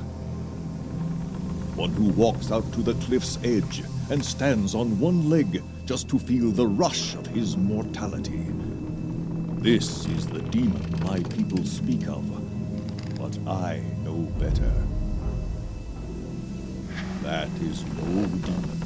It is Hermes, whispering in your ear, smiling, laughing, and who are we to deny him? Lycus, what do you know of the wit and guile of Hermes? I'll never forget one of the first times Hermes appeared to me. He gave me a task. Lycus, he said, I want you to think on this. The water seems wetter when it rains. And then he left. I pondered for weeks, meditated, discussed it, built and tore down entire philosophies, until finally I thought I had his meaning. When next he appeared to me, I spouted explanations and interpretations, speeches I had prepared 1,000 times. When I finished, he looked at me with that unreadable face. Oh, that, he said. I overheard some fishermen on the far side of the world say it, thought it was interesting, and then he left. It took me many years to figure out why he asked that of me. And why did he? That is a question you must answer for yourself, Jason. The water seems wetter when it rains. Start there and think on that. Lycus, what do you know of the wit and guile of Hermes? I will tell you a tale he once told me. Once there was a gambler, and not a very good one. Each day he would gamble, and more days than not, he would lose more than he won. After many months, a fellow gambler finally took pity on the man. Now this fellow was an unscrupulous sort, and had learned the art of fixing dice, such that they would guarantee good fortune. He offered a set of such dice to the unfortunate gambler, but to his great surprise, the gambler refused them. "Why do you refuse this gift?" the cheater asked. "You lose 9 days out of 10. With these dice, you will gamble and win." The gambler replied, "There you are wrong. With your dice, I may indeed win, but I certainly won't be gambling." That's all for now, Lycus. Thank you.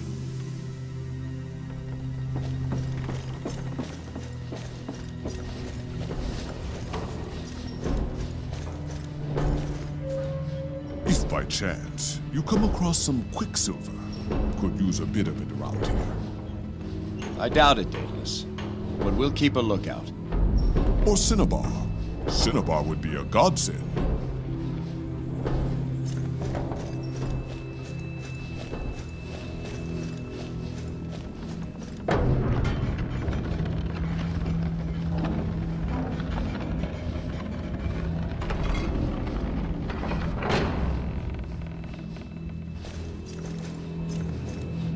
Most ships refuse to sail here. Kithra has a reputation for being cursed.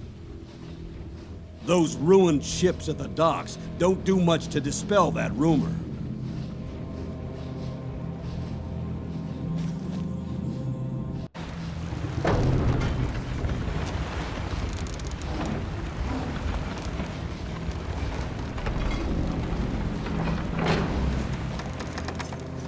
This place looks deserted.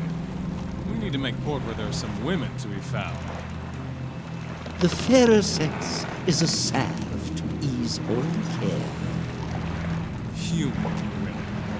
Oh, I have loved all types, and each has been an infinite joy. Sounds more like lust than love. No, To truly love one, you must first be able to love all.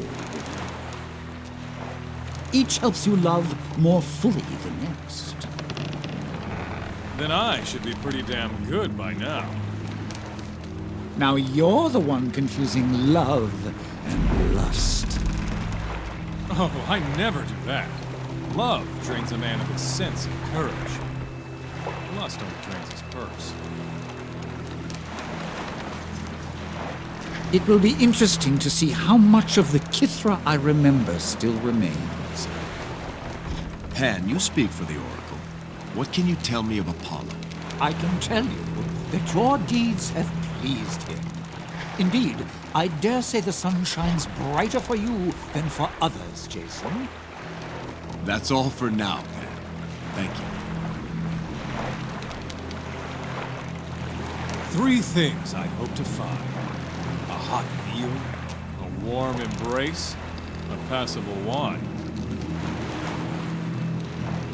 3 things we find instead: a deserted harbor, the stench of swamp gas, and bugs the size of sparrows.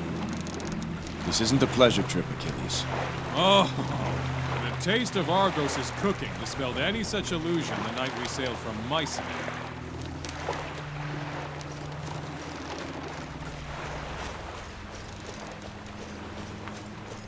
What's a few ghosts, anyway? So Kithra was once home to the Fleece? Held in Athena's temple. Must have been someone either very brave or very stupid to steal something from Athena. Or very desperate. In any case, it's not the fleece we're supposed to find here, but a descendant of Athena herself. Understood. So I've been speaking with Lycus. He thinks it a good idea that I live among humans for a time.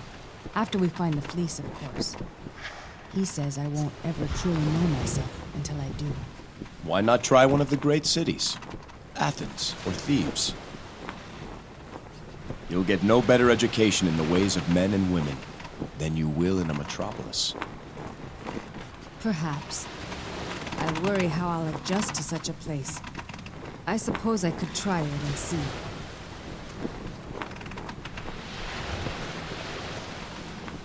I've been to Kithra once or twice over the centuries, Jason. But not since the great storm afflicted the island. After that, no one heard from Kithra again. Nevertheless, perhaps I would prove useful in navigating the ruins that remain. Yes. You'll come ashore with me.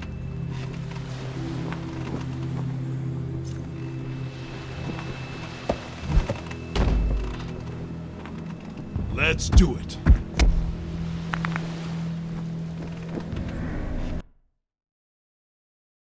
Looks like these docks have been abandoned for a long time. This place was once full of life. Fishermen at work, ships arriving to bring travelers from all over Greece. Further inland is Kithra village, and the temple of Athena itself. Surely there are not still people there. Look around. It's one of the great mysteries. One day, during a fantastic thunderstorm, everything just stopped. News from Kithra simply ceased to exist. Travelers arrived to find the island deserted and the temple sealed. Some claim they found a city of statues, as if the people had left behind monuments to themselves. Somewhere on this island is the person we seek. If only we came before the vanishing, you could have chosen between 2 members of Athena's bloodline. Twins. Twins? The High Priestess Medusa and her brother Perseus, the Temple Guardian. Both young and beautiful and full of promise, the pride of Kithra. But they vanished along with the rest. The one we seek would have to be many generations removed from those siblings. And what of the fleece? Kithra was once home to the Golden Fleece. Some think the fleece could still be here. As far as I know, no one's been inside the temple since that great storm so many years ago. The sooner we start looking, the sooner we'll finish. Come.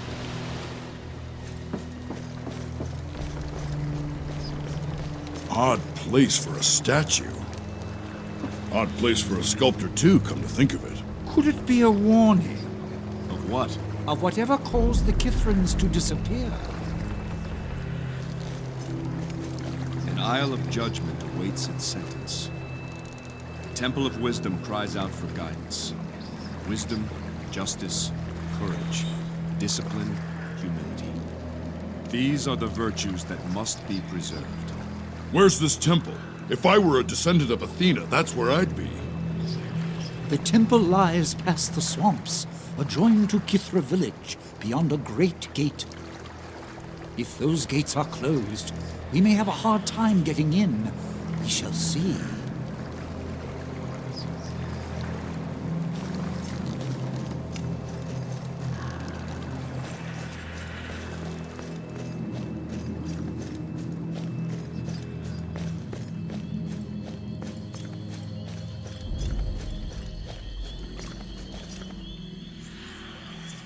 Are you the judge?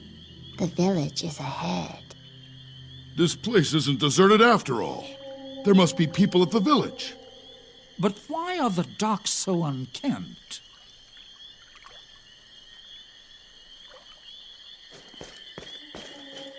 Where'd that little girl go?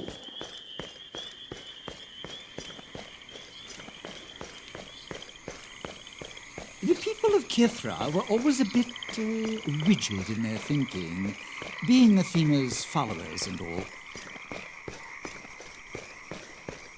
They're waiting for you.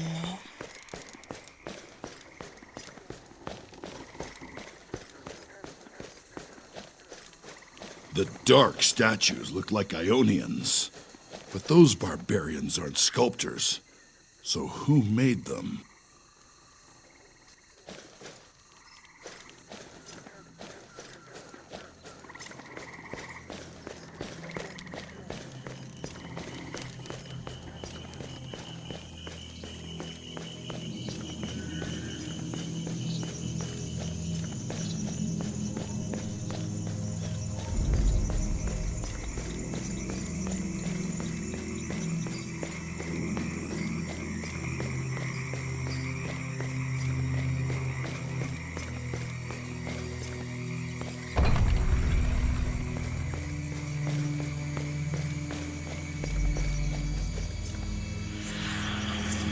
Here, come.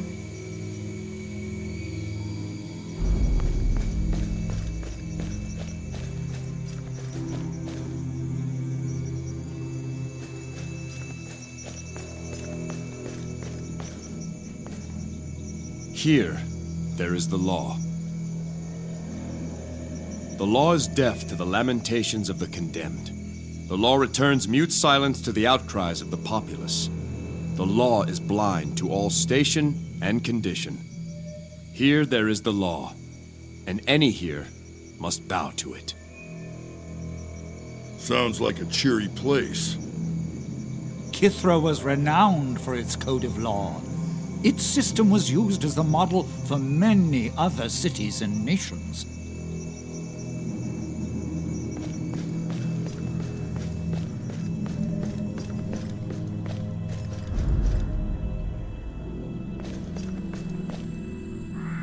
This is what you must do. Who are you? My name is Strixa. I was chosen to deliver the message. This is the Ring of Virtues. This is what you must do. How long have you been here, Strixa? Is your family here? I'm not alone. Everyone is here. They've been waiting for you. You've already seen the others. The statues? Yes. The Dark Ones came in the night. We were defenseless. We could not stand against them. So, the Dark Ones turned the people of Kithra to stone? No, she did. To keep us safe until the virtues could be restored.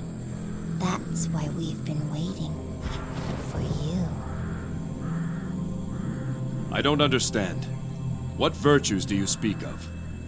You know, don't you? You tell him. We are standing in the Ring of Virtues, Jason. The 5 smaller circles at the edges represent the 5 virtues of Athena. Wisdom, justice, discipline, courage, and humility. Last I was here, each of the virtue circles shone like a beacon of light. The people here believed the light would shine for as long as the virtues were honored on this island. This is what you must do. Make the virtues shine again. Then the temple will be open to us all. Tell him. She's right, Jason. The gate only opens after the Ring of Virtues is lit. Then let's get to it. You do know how to relight the circles, right, Pam? You must find and save the devout. 5 true believers. 5 virtues. Bring them home, and their virtue will light your path. How will we know these believers who must be saved? Where can we find them? They are here, in the village, in the swamps. They are waiting for you. If these devout people are statues, how can they be saved? Their time for waiting is over, now that you are here. When you near them, they will hear your call. Strixa, do you know if there is anyone still here who carries the blood of Athena? The twins are trapped within, but whether they will be saved is a judgment not yet given. What are the 5 virtues? Wisdom, justice, discipline, courage, humility. These are the beacons that will light your path. We will find your 5 virtuous Kithrans, and if they are in danger, we will save them. Order from chaos, hope from despair, redemption from dishonor. The Dark Ones will try to stop you. And so it has begun. Athena, help us! Jason, the statues! Stop!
By Athena's grace, you've saved us.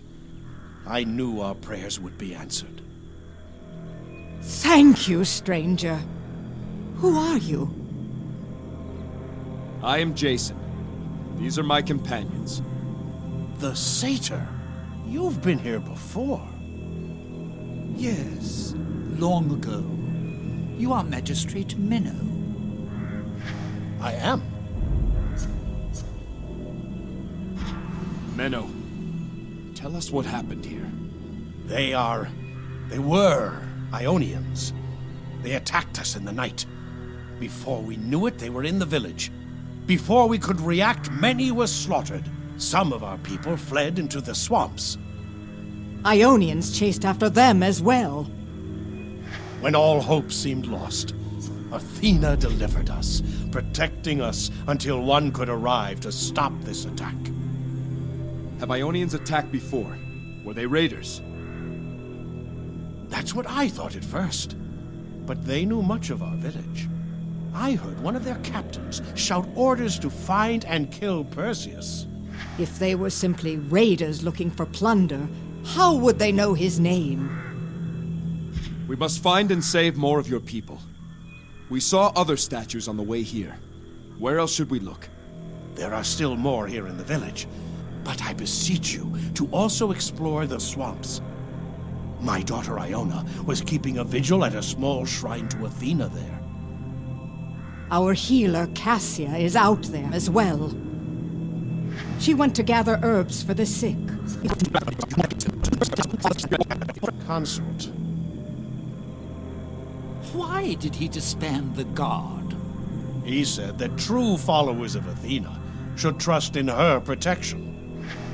The guard, he said, was a sign of a lack of faith. Stay safe here. We'll send any others. Athena protect you.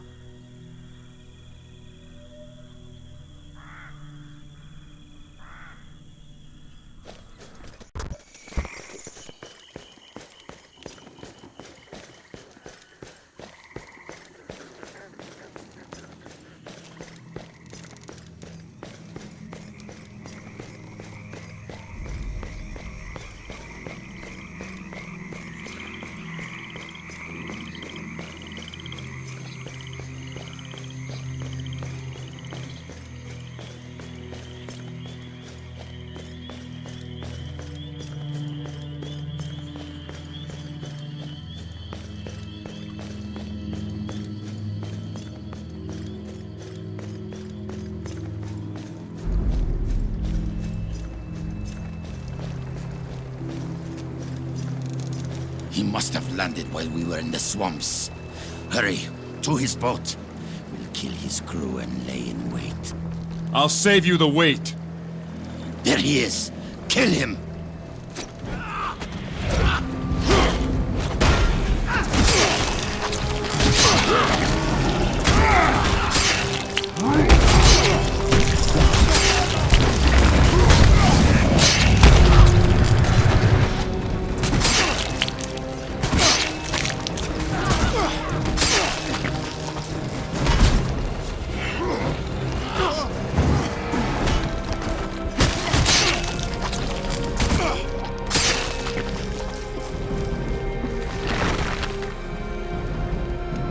Praise Athena! They say patience is a fisherman's best friend. But even patience has a limit. I am Polemon. Thank you for saving me. You should return to the village where it's safe. First, I'm gonna catch some supper for us. Should you go back to the village, see if you can find my nephew Kyranos. The boy's simple, but wise in his own way. He'll be waiting for me. Let him know I'll meet him soon. If I come across your nephew, I'll let him know. I thank you. Now, let's see if the fish are still biting. I don't understand why Athena would do this to her own people. Almost seems cruel. Perhaps Athena believed everyone was culpable to some degree for the theft of the fleece. Surely there were innocents, like children.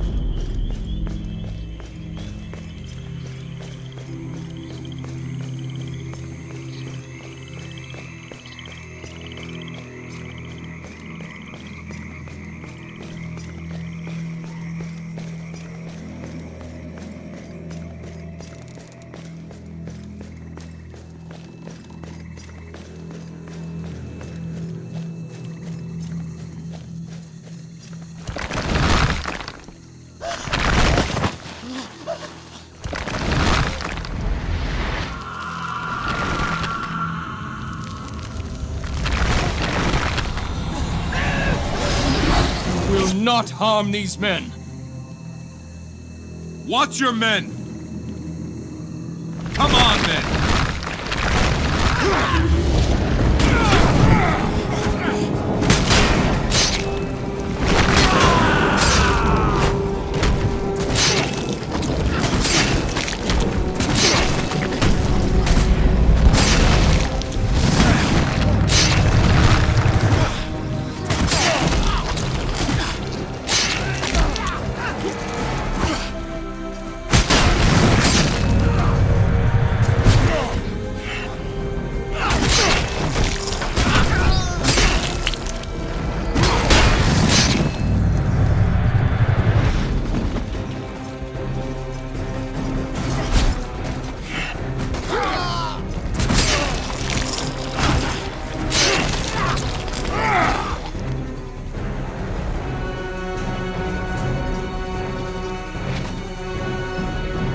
Thank you.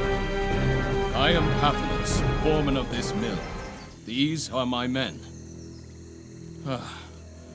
Sorry. Give me a moment. My knees are still shaking. You fought bravely, Pathanos. To tell the truth, I've never been more afraid. Without fear, there can be no courage. Overcoming fear is what makes one brave. What's your story, Pathanos? Not much to tell. I run the mill, keep watch over these men. You've done more than that. We owe our lives to Pathanos. He saved us from Phaedon. All of us here were sentenced to death in Phaedon's court. Pathanos convinced him to put us to work instead. I deserve no credit. It was Perseus's idea. You knew Perseus? After Phaedon seized the temple, Perseus came and lived among the people in the village. He suggested I recruit convicts to work at the mill, to save them from Phaedon's perverted judgment. What were you men convicted of? Oh, we are all brutal criminals. I was caught outside after curfew. And I was overheard calling Phaedon a meddling outsider. For such offenses, Phaedon and his judges decreed death. The village is safe now. You should bring these men back. I think we should first secure the mill. We're going to need wood to rebuild, and lots of it. We'll be all right here. My thanks again to you.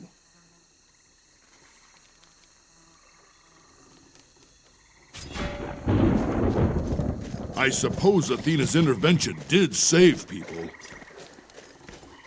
These Ionians would have put this whole island to the sword. I wonder if the gray-eyed goddess felt too close to the people here to serve as an unbiased judge.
From this spot did the first settlers of Kithra gather wood from a lightning-split tree. They used that wood to erect a shrine to the gray-eyed goddess. Over the ages, that shrine of wood has grown into the marbled halls of the Temple of Athena. All great things grow from humble origins. And some of them keep growing.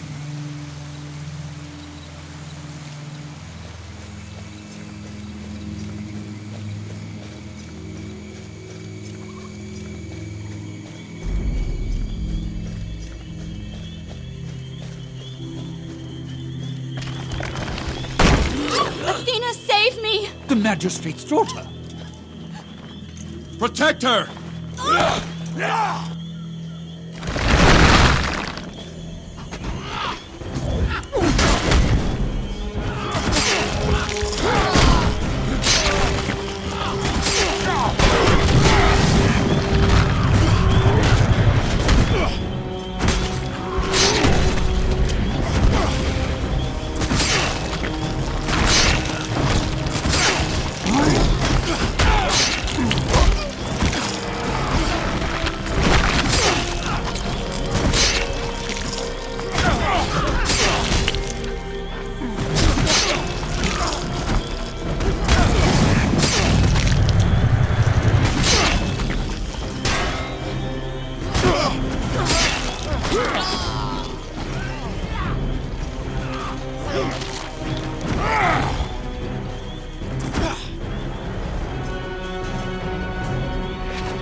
protect this shrine. I was more concerned with your safety. Our duty is to live by the virtues. What happens to us after that is Athena's charge. The years have not been kind to this shrine. I have much work to do to restore it. Iona, you have a more pressing obligation. You must go back to the village. The Ring of Virtues has gone dark. I've been asked to bring the people of Kithra home. The virtues do not shine. We must atone. I will return at once. Go straight home, Iona. Stop for nothing.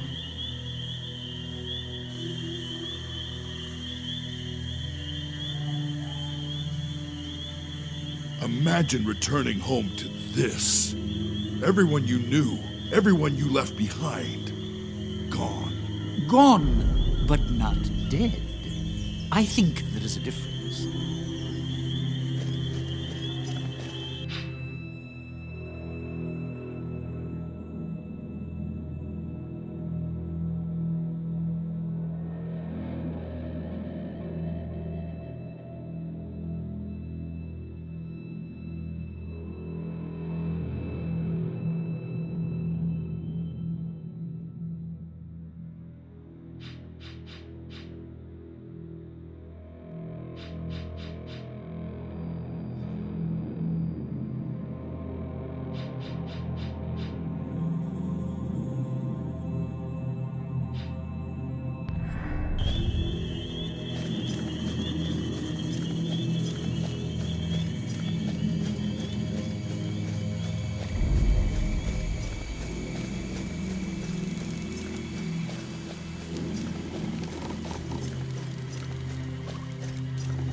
Ah, that's better.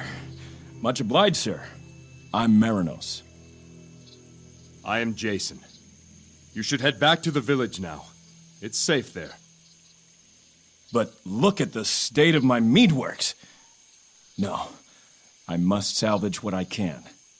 Does Dionysios still live? Be hard to replace his spice trade.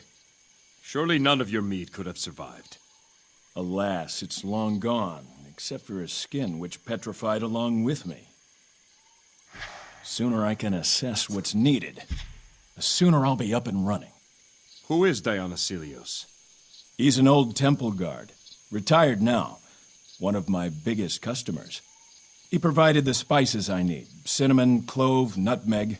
Without him, it just won't be the same. If you find Dionysios, let him know I'll come speak with him soon. Be safe, Marinos. Head for the village as soon as you can.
Listen, stranger.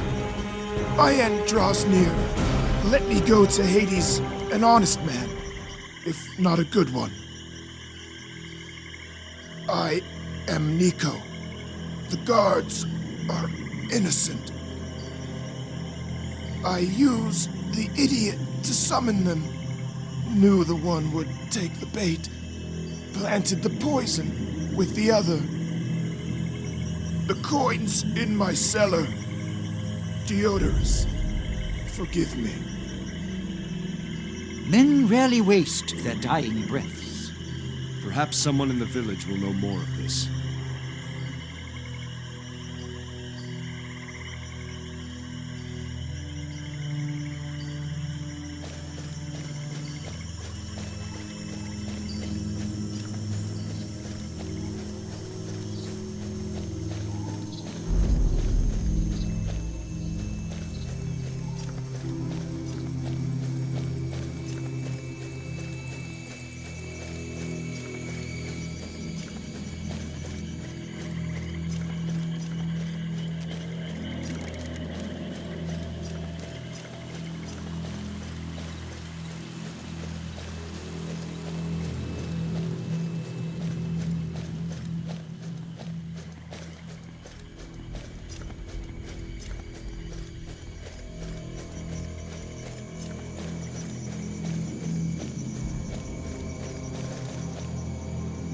Thank you, stranger. You saved us.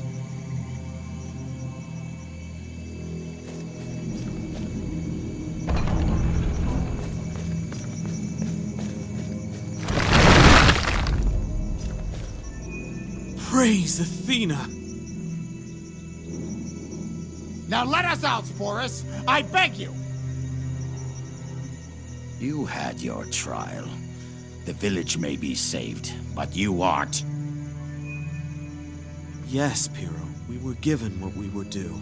It wasn't me! I swear!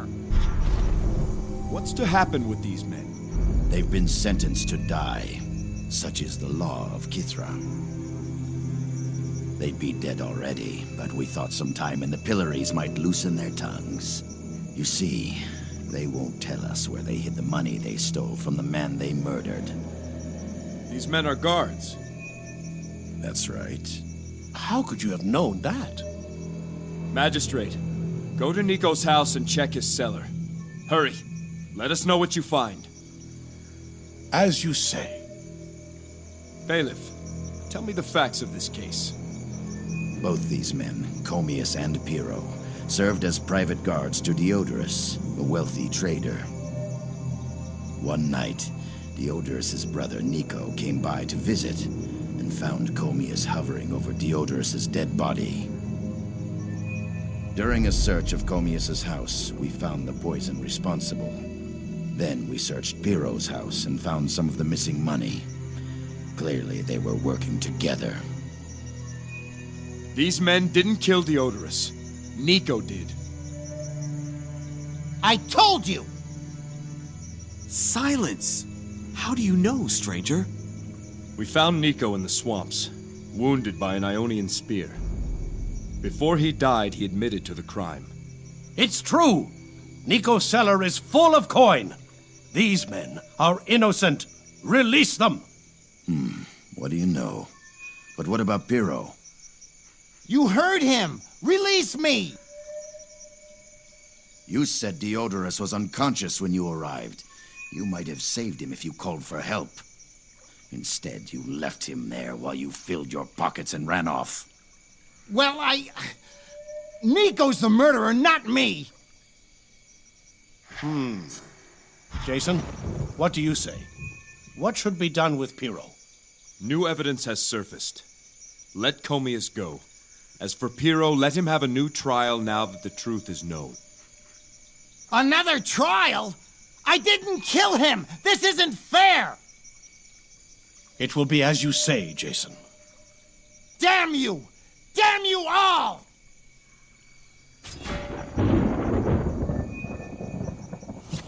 You've truly served justice here. Athena chose our savior wisely.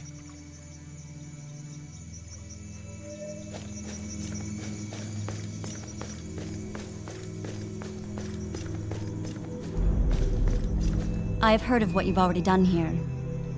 Athena has surely chosen you to bring justice to Kithra.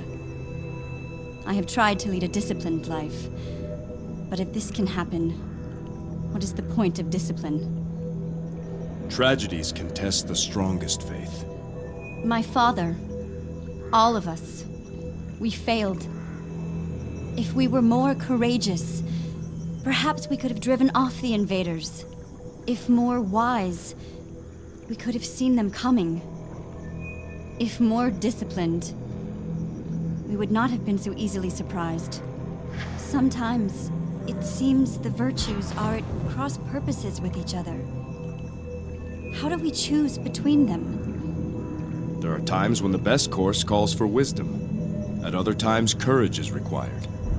You must learn to recognize the situation and act in a way that best serves your current purpose. You are wise indeed, Jason. Athena chose well. I will think on what you've said. May Athena bless you always.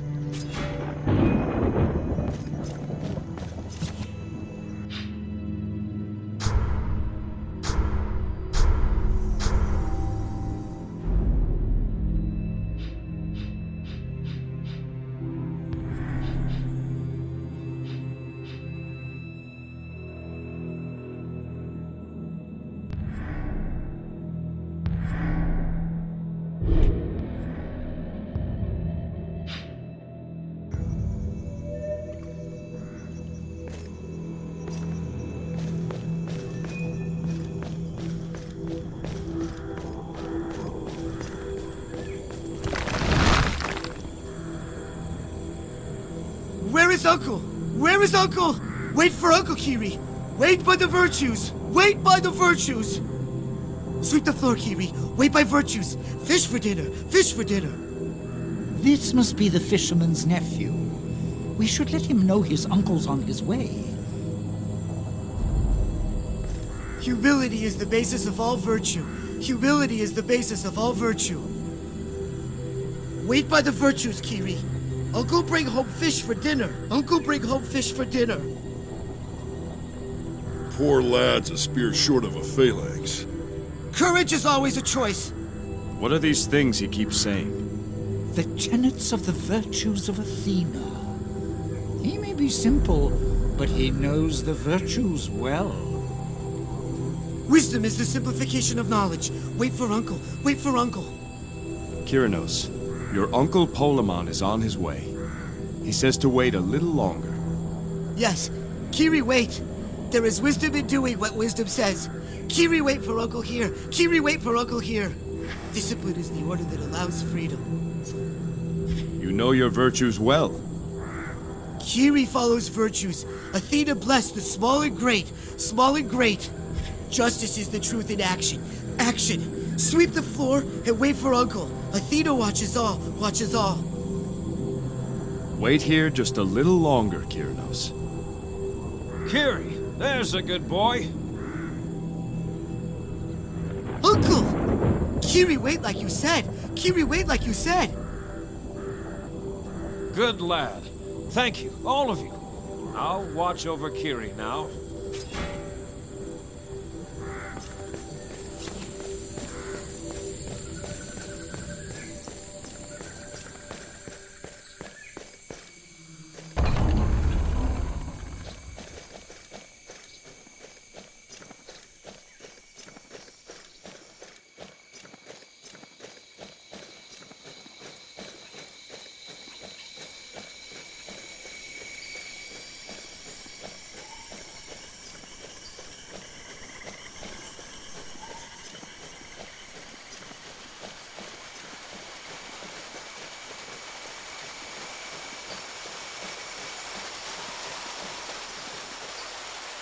Here, did proud Arachne hang herself after realizing the folly of her arrogance.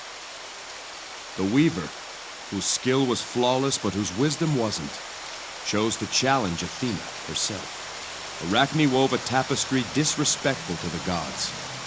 When compared to the noble work of Athena, Arachne could not bear her shame. Athena took pity on Arachne and turned her lifeless form into a spider. Skill. without discipline or wisdom is only potential.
Thank you. I was hoping you'd find me out here. You were aware of our presence? In a sense. In Athena's sanctuary, we could feel the passage of time, but not as you do. Others who have come, we see only as passing shadows. But you are clear to us. As you approached, I could see fully again. How did Phaedon influence your customs? The temple and the village were once closely joined. The priest would often come to the Ring of Virtues and speak with the people directly. They would even bring the fleece there and use it to heal the suffering. Phaedon stopped all that. Ordinary people are no longer allowed in the temple, and the fleece is not allowed out. What happened to Medusa? Medusa was always a bit vain. Athena, forgive me for saying so. It is her great weakness. Phaedon played to that vanity. He feeds her constant flattery. She was once serious and concerned about her station and the people. But more and more, she has ceded her authority to Phaedon, while she spends her days in idle amusement. Go, Cassia. Return to the village where it's safe. I will. I just pray I'm not too late to save Demetria.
Adelpha, my dear, are you hurt?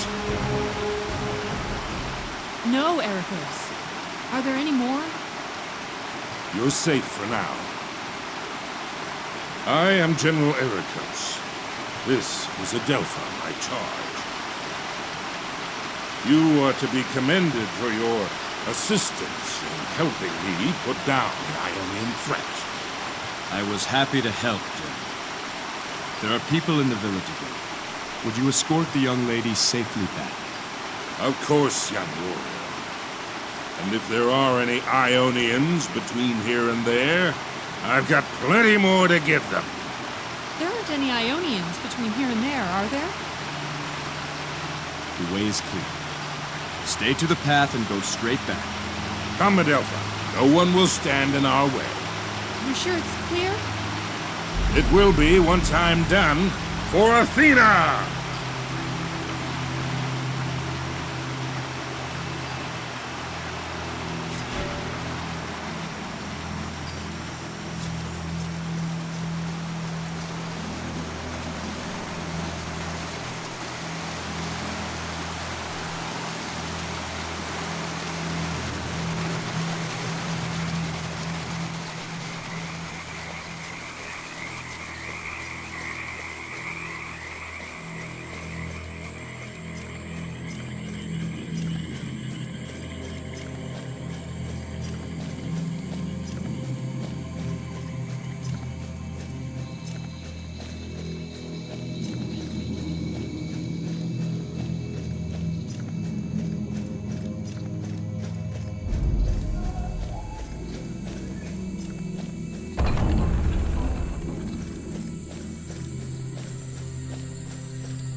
Young warrior, you return! Look! The others! That was a wait to test any mortal's patience. Oh, my head. About time you shirkers got back. Ericos, Adelpha, you made it. Thanks to this, young warrior. Jason, this is General Eratosthenes, leader of the Silver Order. Mead! Bring me mead! I am General Galen. The noisy fellow in the back is Lieutenant Dionysios Celius. What is the Silver Order? A league of retired officers of the Temple Guard. Technically speaking, you witness an illegal gathering. Phaedon outlawed our order some time ago. Damn foreigner disbanded the Guard. Athena willing, he's long dead now. Mead! I beg you! Mead! Quiet, you! Our business takes us elsewhere. Be well.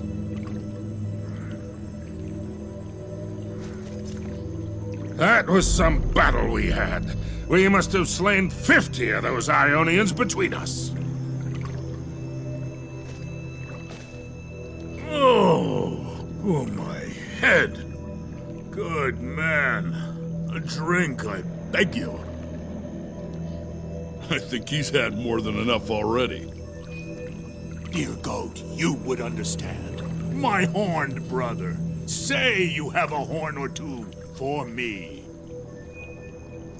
Full, half full, I'll take a sip. The fumes from your breath if you've lately been at cups. Alas, my friend, I too am parched. Then there's nothing to it. You must rescue my partner, the Mead Man. If you speak of Marinos, he's already been restored. Oh, bless you, noble warrior. And did any of his honey jacks survive with him?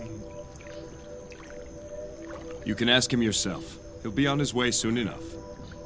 Wonderful! Splendid! You've done a beautiful thing. The hero of Kithra, hail, hail! Honors are called for. A gift to the young warrior. I say, the fulcrum. Hail, hail! Jason of Iolcus. Behold, the fulcrum of justice. This mace was once used as the ceremonial scepter of the leader of the Silver Order. We hereby present it to you as an honorary member of the Order and a hero of Kithra. 3 cheers! Hail, hail!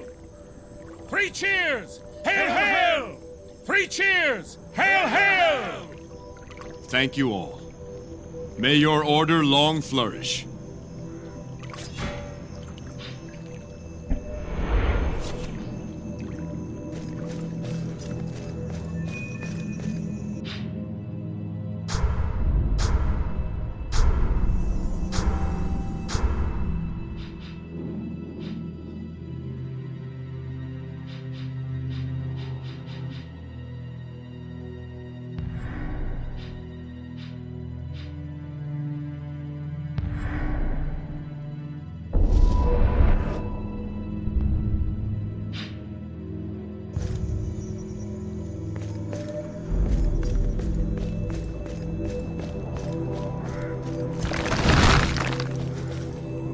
There, child.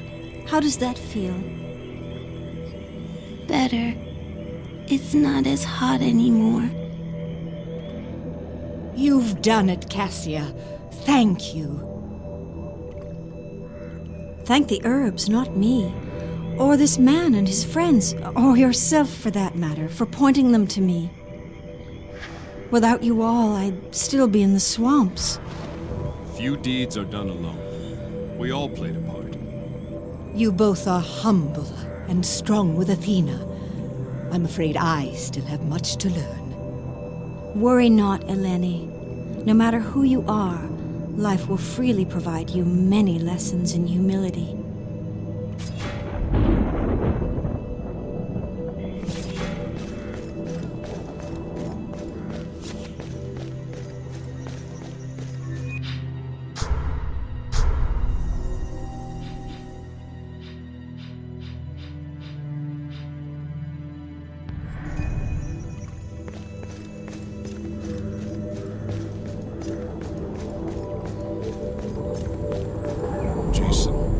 On behalf of Kithra Village, I want to thank you.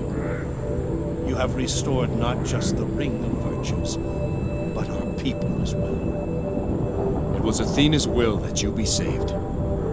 Now, our business lies in the temple. Be careful. Ionians followed Perseus inside before the gates closed, and Phaedon may still be there as well.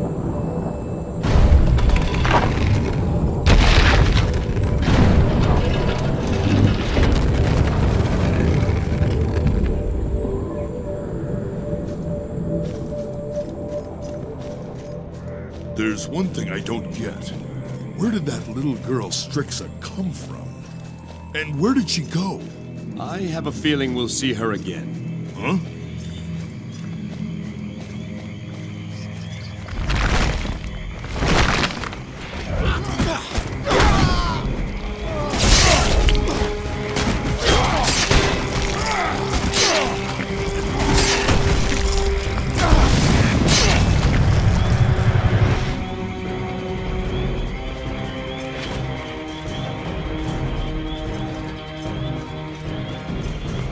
Ahead lies the Temple of Athena, sanctuary of the Golden Fleece. Praise and glory to Athena the Bright-Eyed, Athena the Virgin, Athena of the City. What we seek must lie within.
These panels tell the story of the origins of the Golden Fleece. When this temple was first built, Athena herself inspired the artists. Would you like me to narrate? Tell us the tale, Pan. As you wish. When Zeus claimed dominion over land and sky, not all of the vanquished Titans were sent to Tartarus. Those who did not oppose Olympus were spared, including the brothers Prometheus and Epimetheus. These artful brothers were charged by Zeus to create both man and beasts to populate the new Olympian world. Go on. Epimetheus worked first and created the beasts. He gave to each their qualities. The birds were given flight. The bear was made strong. The horse swift. The peacock beautiful. Think I'll take a nap. What of this next panel? Prometheus then set about creating man, only to discover all the good qualities had been given to the beasts. Man would be a flawed creation.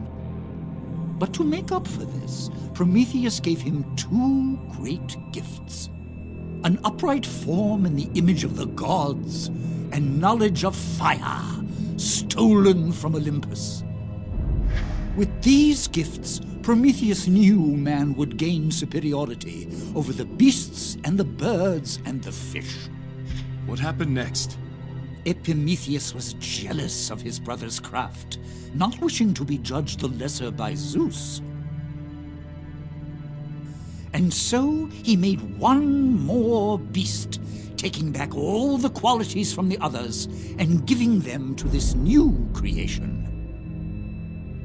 When he was done, there stood a magnificent golden ram. Epimetheus boasted that man was inferior to his creation in every way. Anyone else hungry? And then? Crafty Prometheus suggested they bring their two creations together to better judge their qualities. Prometheus knew that despite two great gifts, man also had vices, among them jealousy and a hunger for power. What of this next panel? When the two were placed together, the man quickly saw that the ram was beautiful, potent, and completely trusting. Seeing this, the man fashioned a spear, slew the ram, and took its hide, which he then wore as a proud raiment. The ram's hide is the Golden Fleece. As old as mankind, a symbol of both his vice and his virtue. That fleece is something else. What happened next? The Titan brothers were sent to Tartarus. Prometheus for stealing fire, and Epimetheus for creating the ram. The gods of Olympus then argued about what to do with the fleece.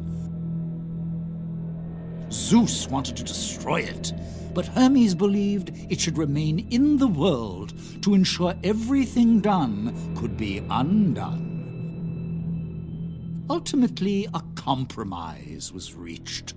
The fleece would remain in the mortal world, provided it was kept under the care of wise Athena. The gods work in mysterious ways. Go on. And so the fleece was kept here at Athena's temple on Kithra, guarded by her priests. Athena gave a drop of her divine blood to her first high priest as a boon to assist in this sacred duty. And so the bloodline of Athena was established. There's a lesson for us all in that tale. Well done, Pan. The pleasure is mine. Pan, you should have been a poet. Come, let's go.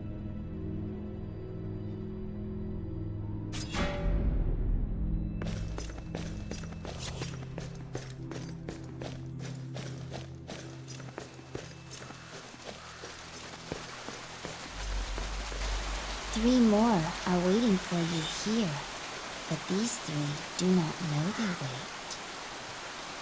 There is one thing I don't understand, Strixa. Or should I say, Athena. Why make the people of Kithra wait all these years before setting them free? And what should they have been set free to? A ravaged island? A shuttered temple? Their leaders dead? I have preserved my people, protected them until the arrival of someone who could truly save them. I believe you might be that person. Your resolve on your quest has shown me as much. Will you prove me right?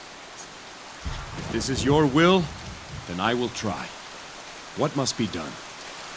3 more cases you must weigh. 3 more judgments you must cast. The 3 who remain bear the burden of this island's fate. Phaedon, Perseus, and Medusa. Where is Phaedon? Phaedon is in the Hall of Philosophers, to the west. You must uncover the truth. Find out what part he played in Kithra's tragedy. Where do I find Perseus? In the Hall of Guardians, to the east. Perseus carries my blood, and so has not been preserved like the others, but he is in his own form of stasis. You must learn if he has the strength to bring an end to this. The High Priestess. She is here? She must be judged last, after the other 2. Only then will you be ready to confront the one in whom I place the greatest trust. We will find these 3.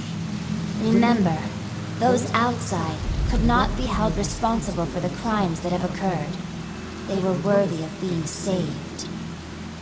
Those inside the temple, however, must be judged by you. And be sure they will resist such judgment. How did you know she was Athena, Jason? There's something strange about a little girl living alone in the swamp, is there not? Particularly one with gray eyes. Ah, I should have guessed. So, what now? Phaedon to the west, or Perseus to the east? We must deal with both before we're done. Come.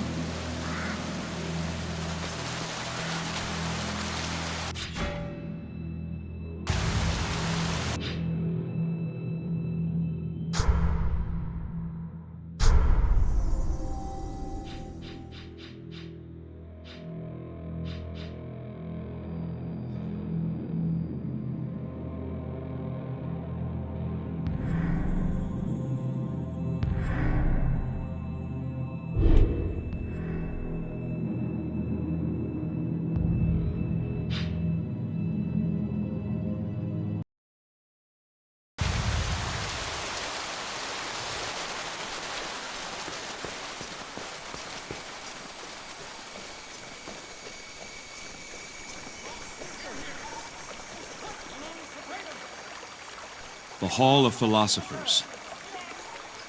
Let all who speak within do so in the pursuit of wisdom and justice. Let speech come from the heart, and debate come from the head. I judge a speech by how quickly I find myself asleep. Another useful piece of advice. Let the learned speak. Let the wise listen. Hear that? It sounds like a debate.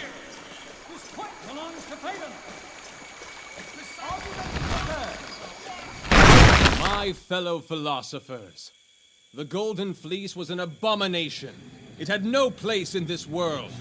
Its theft, criminal though it may be, will serve the greater good in the end. This I promise you, or my name is not Phaedon!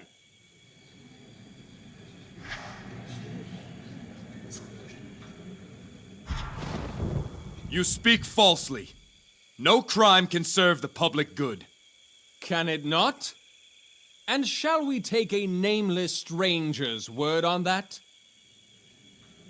My name is Jason. And I say your speech is false. Then we must debate, sir. That is, if you have the credentials to speak before such an august company. Hear, hear! Our custom demands that all who speak in this assembly first demonstrate a modicum of knowledge of the subject at hand. Let there be questions, and let him offer answers. Certainly you would have no objection to establishing your familiarity with the history of the fleas. For example, a most rudimentary question. Who created the Golden Fleece? The Titan Epimetheus fashioned the golden ram whose hide became the fleece. He speaks true. Ah, you are not wholly ignorant, it would seem. But let us press further. Here's a question any acolyte would be expected to answer. What two gifts did Prometheus grant unto man? An upright form in the image of the gods. And the other? The second gift was sacred fire, stolen from Olympus. He has it right. Well answered, Jason. Perhaps a lucky guess? One more question to determine your worth. Tell us, who killed the golden ram? It was man who slew the golden ram. Indeed it was. An excellent response. A seed of truth. But does it lie on fertile ground, or cling in vain to rocky perches? It appears the stage is set for a vigorous debate. Shall we begin? Phaedon, set the bounds of this discussion. The thesis! The Golden Fleece is an abomination and has no place in the mortal world. The proponent, Phaedon, a humble servant of this temple and its high priestess. The opposition, Jason, an itinerant traveler from parts unknown. Argument the first. The fleece is an abomination. Was not he who created it, the Titan Epimetheus, cast down into Tartarus by Zeus for doing so? Clearly, the Lord of Olympus judged the act of creation to be evil and worthy of damnation. Can we not then infer that the product of that act is also evil and worthy of damnation? A persuasive argument. And yet a flawed one. Epimetheus' proud defiance of the command of Zeus was the cause of his undoing. How he defied that command is immaterial. His failing was due to a lack of humility. His pride drove him to create the golden ram in foolish competition with his brother. For that he was cast down by Zeus. Not for what he created, but for why. Yes, your argument is sound. You have my support, sir. Pure sophistry. A clumsy argument to snare the feeble-minded. We continue. Argument the second. The fleece circumvents the will of the gods and the natural order. The immortal gods look down from mighty Olympus and wish such and such to be. And then Cleophas, the half-wit goatherd, uses the fleece and makes such and such not so. I don't much like this man. No mortal should have the power to countermand the divine scheme of life, death, and afterlife. I, for one, believe the will of the gods should be inviolate to the whims and caprices of imperfect minds. A devout argument indeed. Devout? I say a cold and cynical one. What of men who honor the gods? What of men inspired by the gods? Does my opponent deny that through man the gods can enact their Wisdom? Your low opinion of our kind is unfortunate. But even more troubling is your low opinion of the gods. Surely those whose minds are perfect can foresee all outcomes, fleece or not, and act accordingly. Indeed, a stirring rebuttal. You have my support, sir. An untenable retort! The standards of philosophy here are lacking. We continue. Argument the third. Verily, the Golden Fleece brings out the worst in men. Wars have been waged for its possession. Brother has killed brother to claim its power. Its very presence on Kithra endangers the people of this island. Woe unto he who sleeps upon a bed of gold, for light is his slumber and his trepidation constant. Greece is undoubtedly a more peaceful place without the fleece in it. Insightful words, truly. The man has delusions of adequacy. Do not fool yourself in thinking that a decrease of temptation ensures an increase of peace.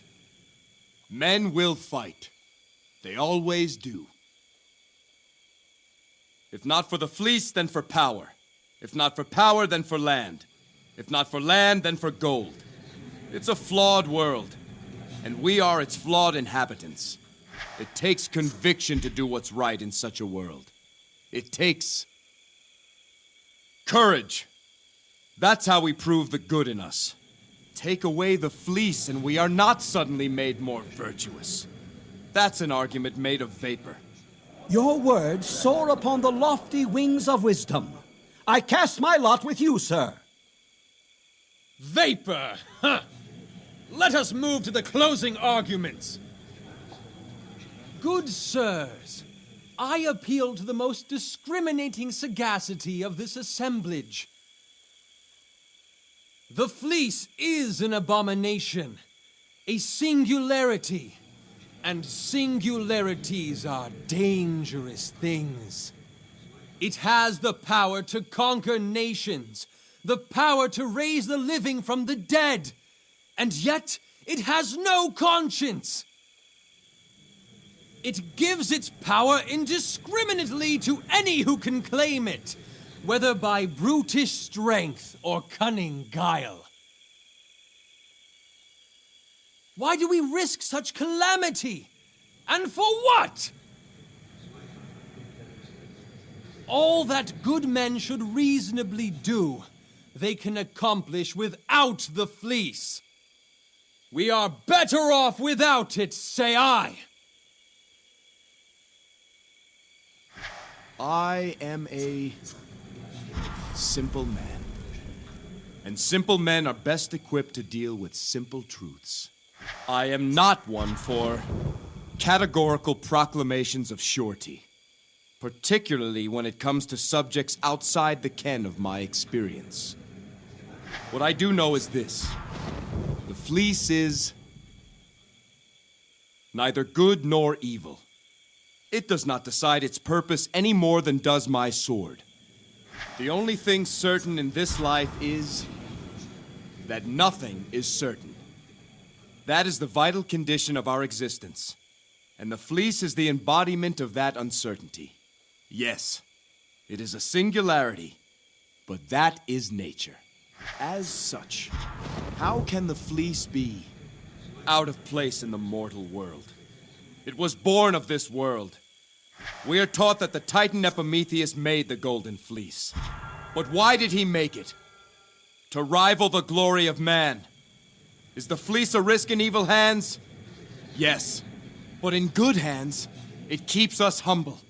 For there is nothing we can do that it cannot undo. Used with prudence, the fleece encourages discipline and imparts wisdom, ensures justice, inspires courage. I hope all here would agree that these virtues most certainly have a place in this world. Brilliant! We hear Athena's wisdom. Hear, hear! Well spoken, Jason. Truly, you are a man of many talents. Someone fetch a laurel crown! You can't all be persuaded by this chicanery! Wonderfully said, sir! Bah! It was too much to think this self-important rabble could comprehend simple truths. You, sir, are the most dangerous kind of agitator. And there's only one way to reason with an agitator. There is no debate or argument with evil such as this. Silence, filthy thing! I am the voice of this temple. Look! His tattoos! You stole the Golden Fleece! What? Not that it matters now. My work here is done.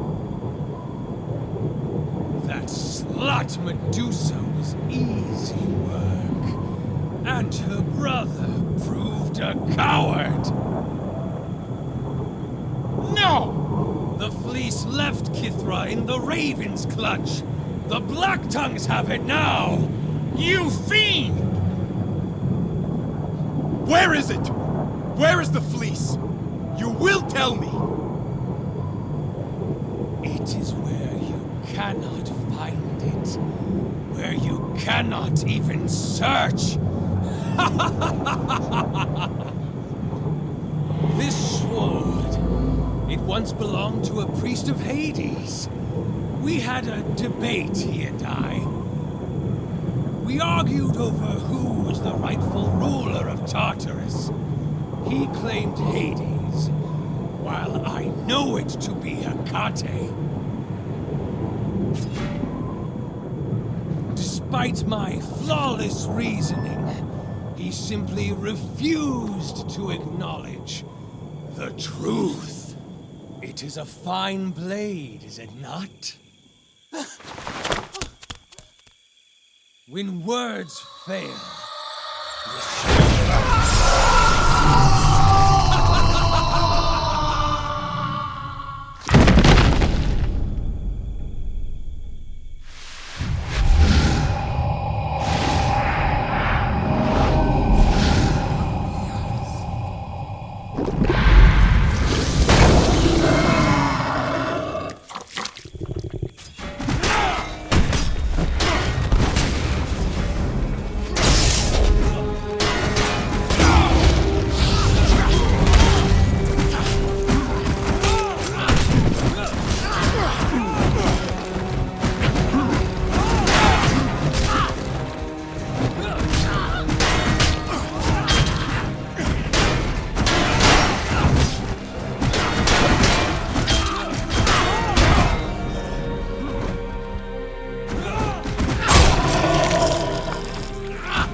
You saved us back there. Praise Athena! Your wisdom pierced through Phaedon's lies. How could we have been seduced by Phaedon's sophistry?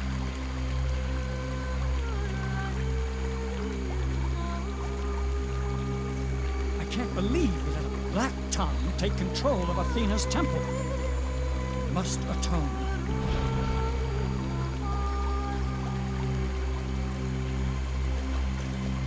We philosophers failed Kithra when she needed our wisdom the most. We must re-examine our entire system of beliefs to see where we fell short.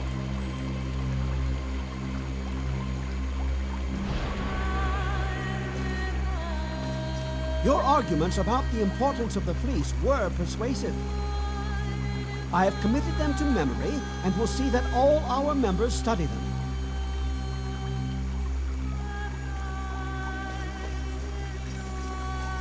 We owe you our lives.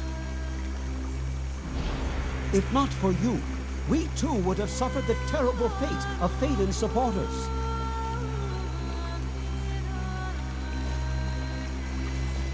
Thank you, Jason. I'm ashamed to say I once sat in that hall and shouted praise to Phaedon. It seems Phaedon fooled many people on this island. Indeed.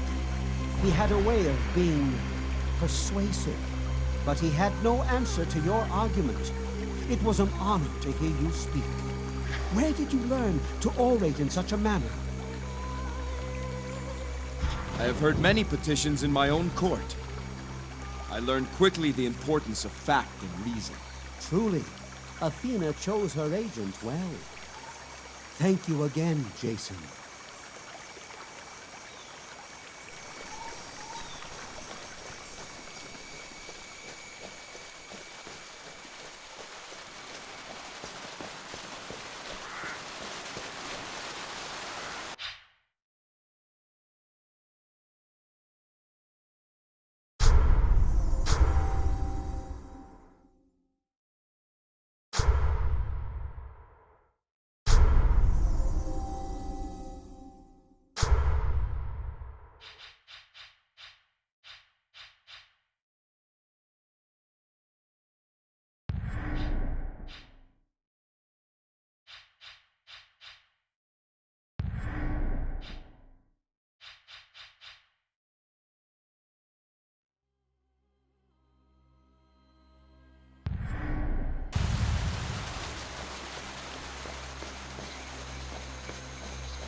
The Hall of Guardians. Here train the soldiers of the Temple Guard. Here they take their vows of discipline, courage, and humility. One spear can change the course of destiny. Motto of the Temple Guard of Kithra. It sounds like Perseus truly believed that motto. After all, he ran back here for the spear of virtue. If we've been told true, then Perseus lies this way.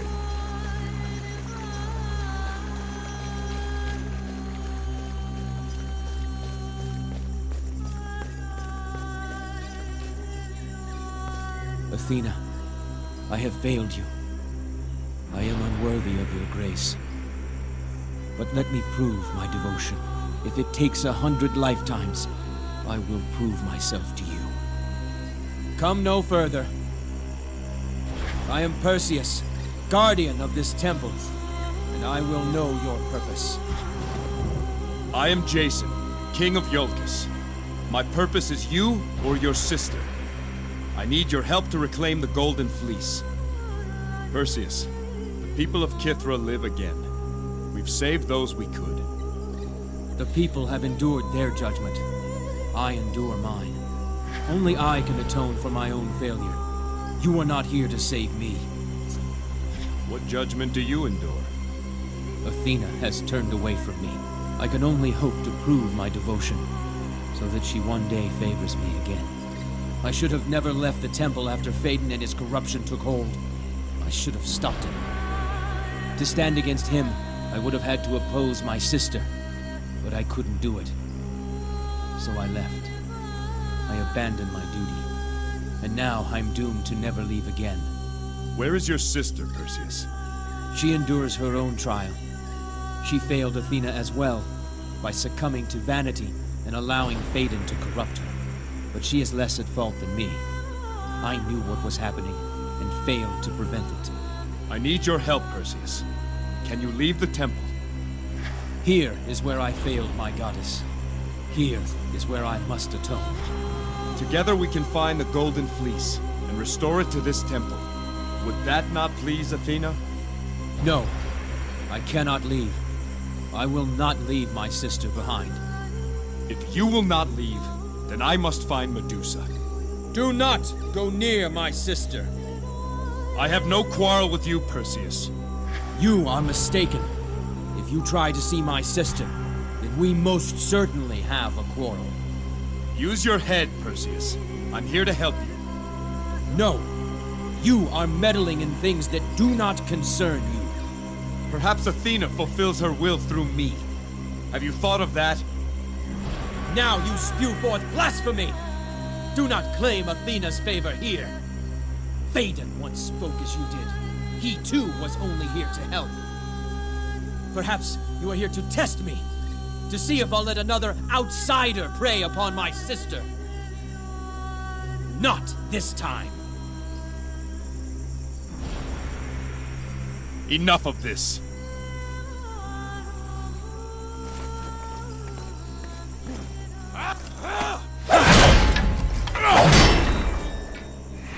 The spear!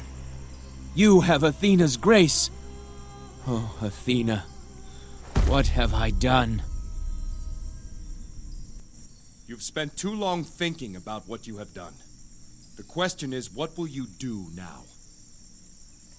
Where is your sister, Perseus? She lies behind the waterfall. She is changed. I tried to protect her. Perhaps the time for protection is over. The spear of virtue. Only the one who holds this spear is allowed passage through the waterfall. Take it. I believe you serve Athena's will. I submit to your wisdom. My sister lies through the waterfall. Let the judgment be complete. Thank you, Perseus.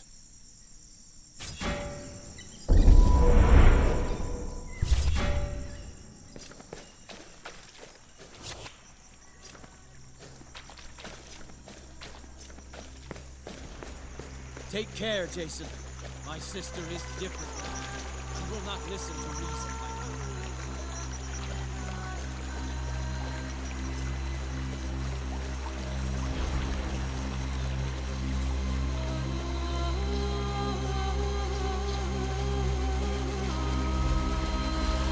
Only one remains. Of all my people, Medusa is most responsible for the events that occurred. She has had time and opportunity to reflect upon what she's done. But you must decide the final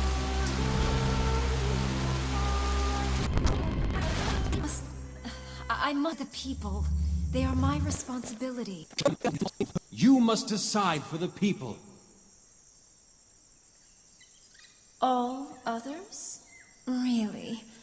And what is it I have decided? Leave that to me. I know your mind, and everything will be done as you would have it done.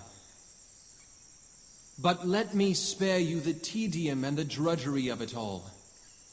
Very well, Phaedon. But what shall I do? Take care how you speak to your High Priestess, brother. Through me, Athena's will is done.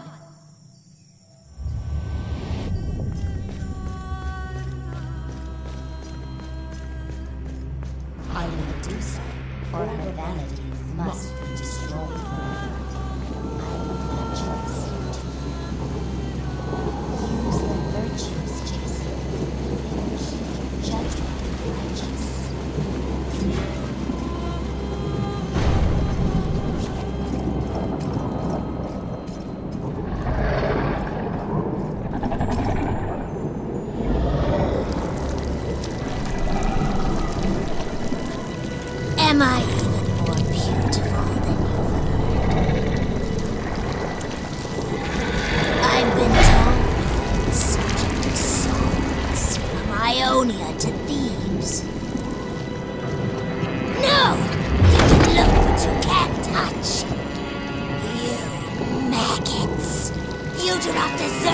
Behold my divine radiance! High Priestess Medusa, it's time to answer for what you've done to Kithra.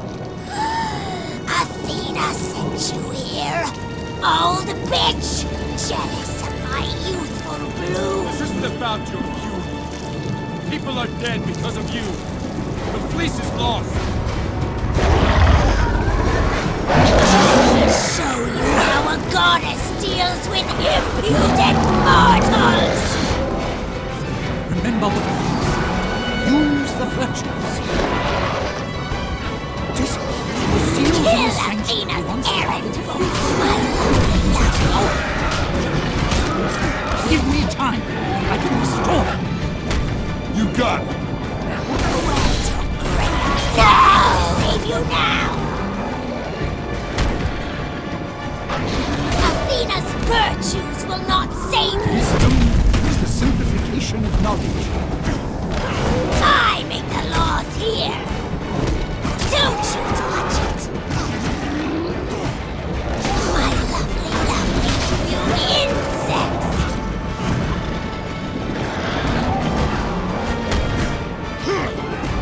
Where's your great hand to save you now? Discipline is the order that allows freedom.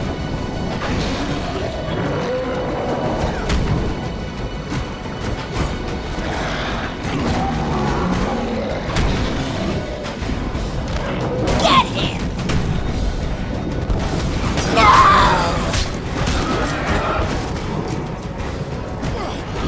I make the laws here! I will keep you safe!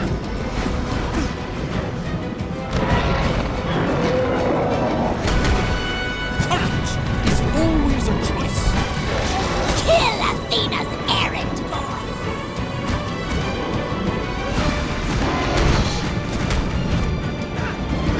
Don't you touch it!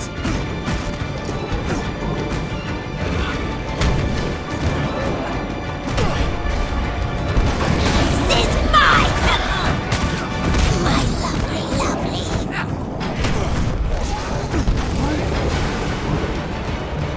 Get him! You insects!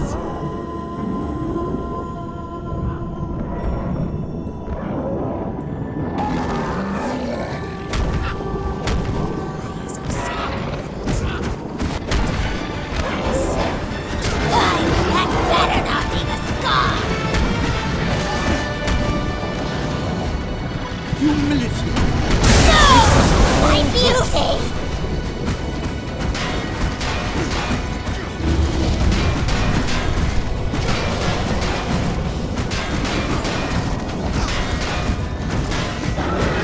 I will keep you safe.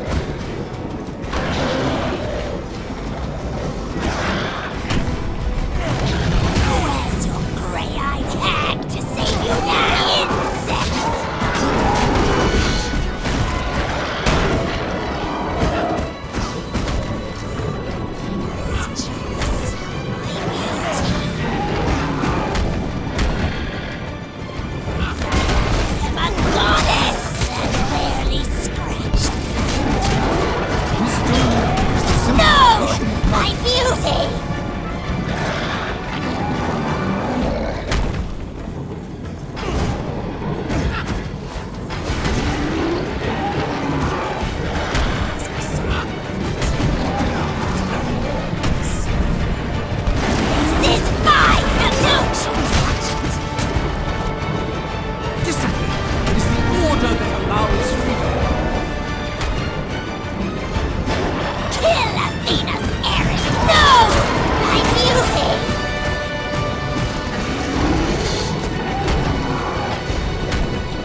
humility.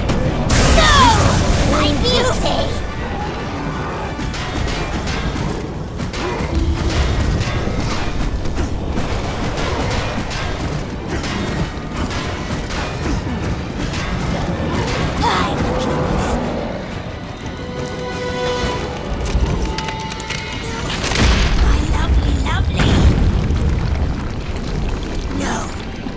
Gone and ruined it!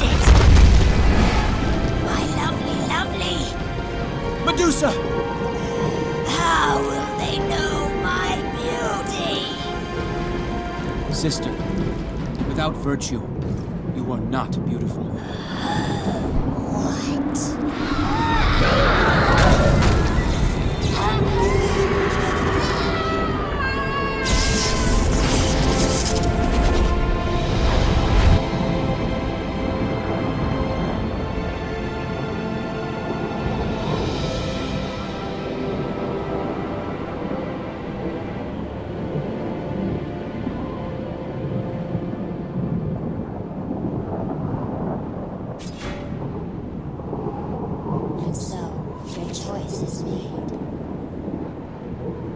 The true evil on Kithra was Phaedon. Killing Medusa will add no satisfaction.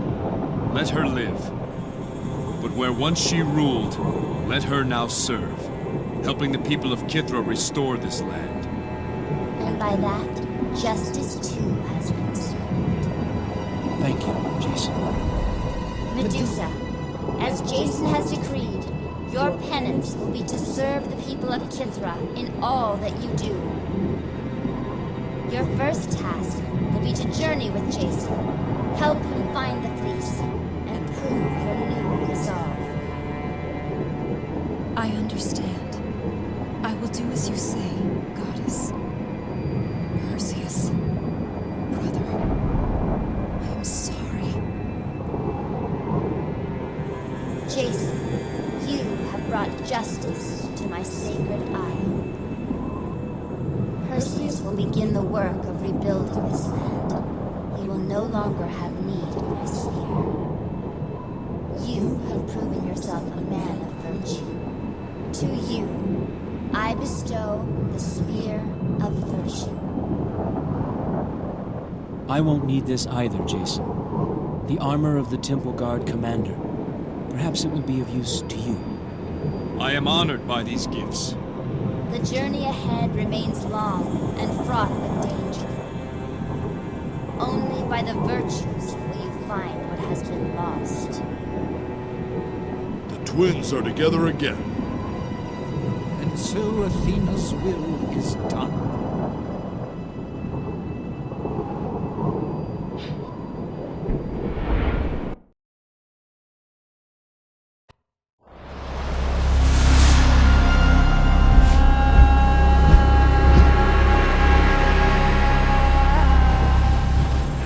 Yes.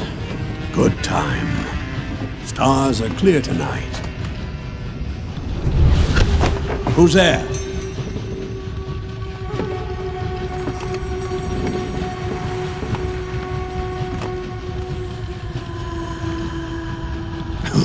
Getting old, Argos. Hearing things now.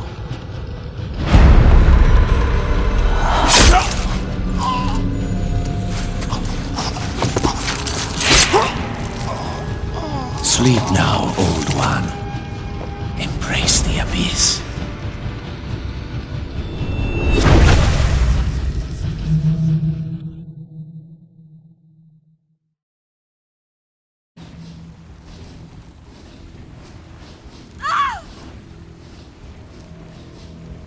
Argos. How did this happen? I came out for some air and found him here. But how? In the middle of the sea? Only the Black Tongues could have done this. Well, they knew who to strike. Besides Argos, do any of us know how to steer this ship? We can think of that later. For now, we attend to Argos. Let the gods be witness to these last rites. Hear me, bright-eyed Athena. In your name, I deliver Argos. Friend, sailor, mentor. Let this man's virtue be a beacon for us who still live. Argos was the finest shipwright in all of Greece. His genius and his skill will live on in the works of his hands. May we all strive to be half as dedicated to our craft as he. Argos of Iolcus, find now your eternal place. Find now the fate you deserve. You are released from this mortal tether. May unyielding Hades have mercy on your spirit. I'm sorry, old friend. May we meet again in Elysium. Poor Argos. He deserved a better end than this. Things have changed, Jason. Things are different now. Speak your mind. When it was just you and I, the dangers of this quest were ours to bear. But now there are others, and there's nowhere they are safe. It's always been that way. We only see it now. What happened to Alcime is an evil that I will do anything to undo. But there's something wrong. We're willing to trade a life for Alcime's. A friend's life. There are things worth dying for. Argos knew that before he ever built this ship. His choice to be here was his own. Do not take it from him. Where does Hecate stop? Tell me, where do the Black Tongues end their malice? It only begins with Alcime, my friend. It doesn't end there. There are times when I watch what you're doing, and I feel ashamed. When my wife and child died, I buried them and mourned their passing. They received last rites within an hour of their deaths. You did all you could. No, I didn't. You're proof of that. Even when you didn't know how, you refused to give up. I'm sorry, Jason. I'm sorry to have doubted you. I will honor the sacrifice of Argos. I am with you, Jason, until the fleece or the ferryman. I am with you to the end.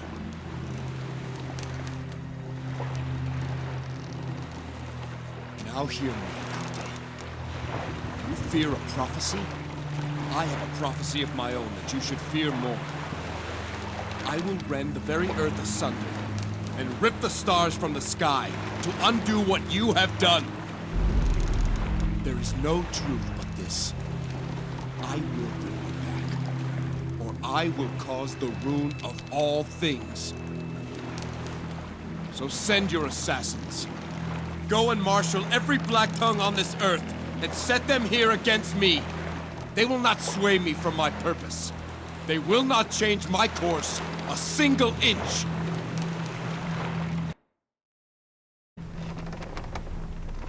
I will be back. I promise you.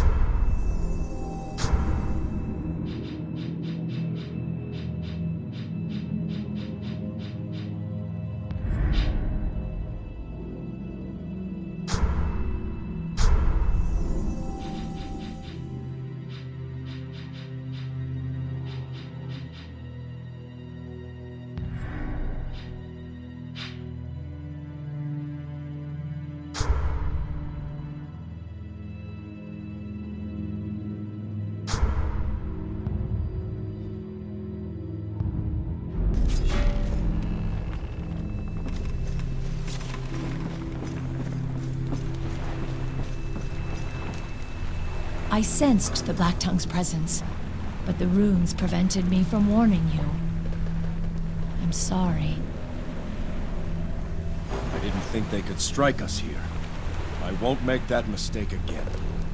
They are devious and choose their targets with care. Are we stranded at sea, then? For the moment. I will go to the deckhouse and see if I can decipher Argos' system. Let me know if I can be of assistance. Athena tests us every day. I hope my past has not brought ill fortune upon you, Jason. Had nothing to do with what happened to Argonauts. I hope not. I'm sorry, Jason.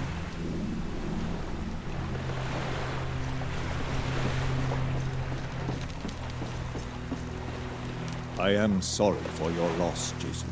Though I only knew him for a short time, I found much to admire in Argos.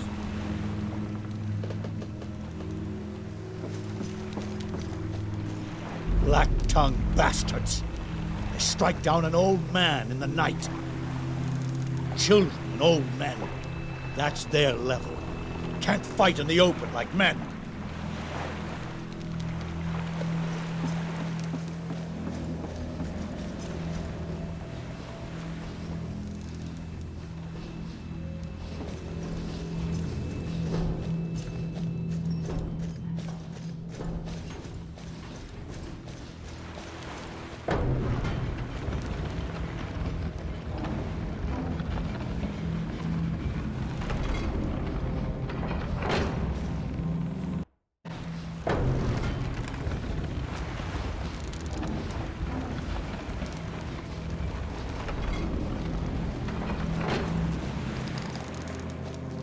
A sad night, to be sure. Some will choose to remember Argos by his ship, but I will remember him by the way he sailed it. The flint in his eye as he scanned the horizon, the wrinkle of his brow as he pored over those charts. But most of all, his joy of being out at sea. If there's any solace to be found, it's that he passed here, where he was meant to be.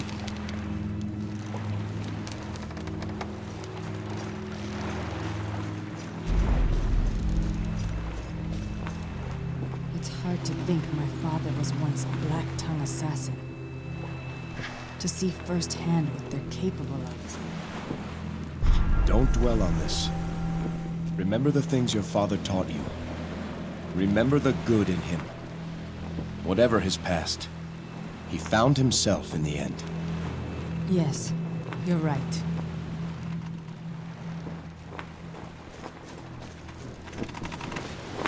A pity what happened to Argos. He seemed a good man. He was. Well, at least he has this ship to be remembered by. His place in history is secure. But what of ours?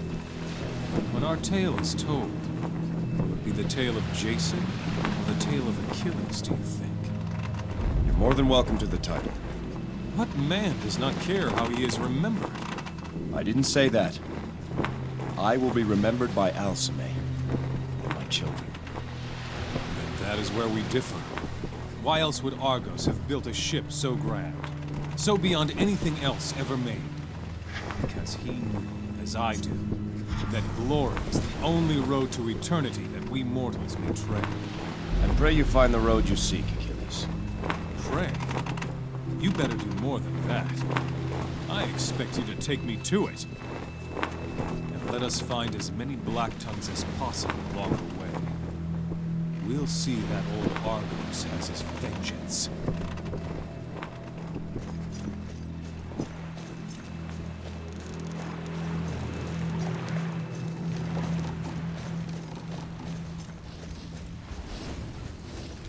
Argos was a genius. The work he left behind will serve as my tutor. Poor Argos. He deserved a better end than this. Someone is going to regret what they did. I promise you that. What now, Jason? Do you know how to navigate with all these instruments? Argos taught me a few things. He had begun to show me as well. Perhaps I can assist. The controls here require 3 points, and then a course can be determined by triangulation. We need to know our starting point, our destination, and a third fixed position. And then what? Argos made it quite simple. The stars are the key. Each destination is indicated by a constellation. He was truly a genius. For example, he assigned Iolcus the constellation Cepheus, the king. We can use that as our fixed position. So we just need to know 2 more constellations. Yes, but the trick is knowing which constellations will form the right combination. We need to know which constellations Argos chose for Kithra and for Delphi, our destination. I'll set Cepheus as a fixed position. Now for our previous location, Kithra. Which constellation? Let's try Libra. And then, our destination. I'll set it to Pygmalion. That combination worked. Set a course for Delphi. You did it, Jason! Argos would be proud. A clever system indeed. I think I can handle it from now on. Study it further, Daedalus. From now on, you'll steer us. It would be an honor to follow in Argos's footsteps.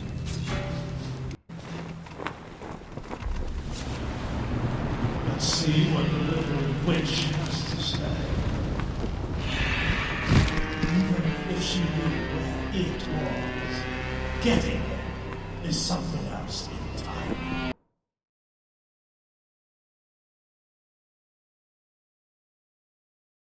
You have returned. Oracle of Apollo, I fulfilled your charge. The bloodlines of Ares, Athena, and Hermes stand before you. We know it was the Black Tongues who stole the fleece. Wherever it is, it was they who hid it. Yes, and these 3 will open the path to that place. I don't know what game you play, Oracle, but none of us here knows where the fleece is. Of course you don't. None of you have ever been there before. The fleece lies in Tartarus. Impossible! What good is the blood of the gods? How are we to go to Tartarus and back again? Make your final preparations, and then bring your crew ashore. We will show you the way, but there will be no turning back once you come to us. Be sure to bring the one called Medea. She has known the touch of Hecate. She will help us find your path.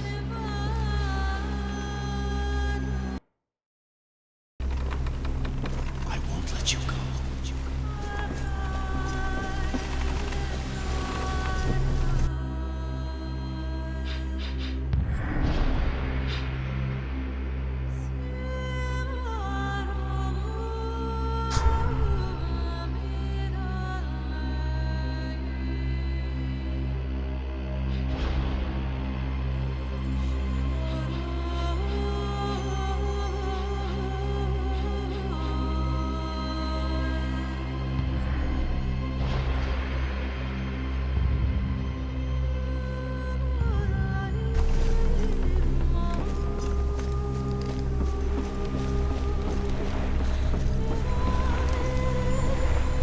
Is it time, Jason? Yes.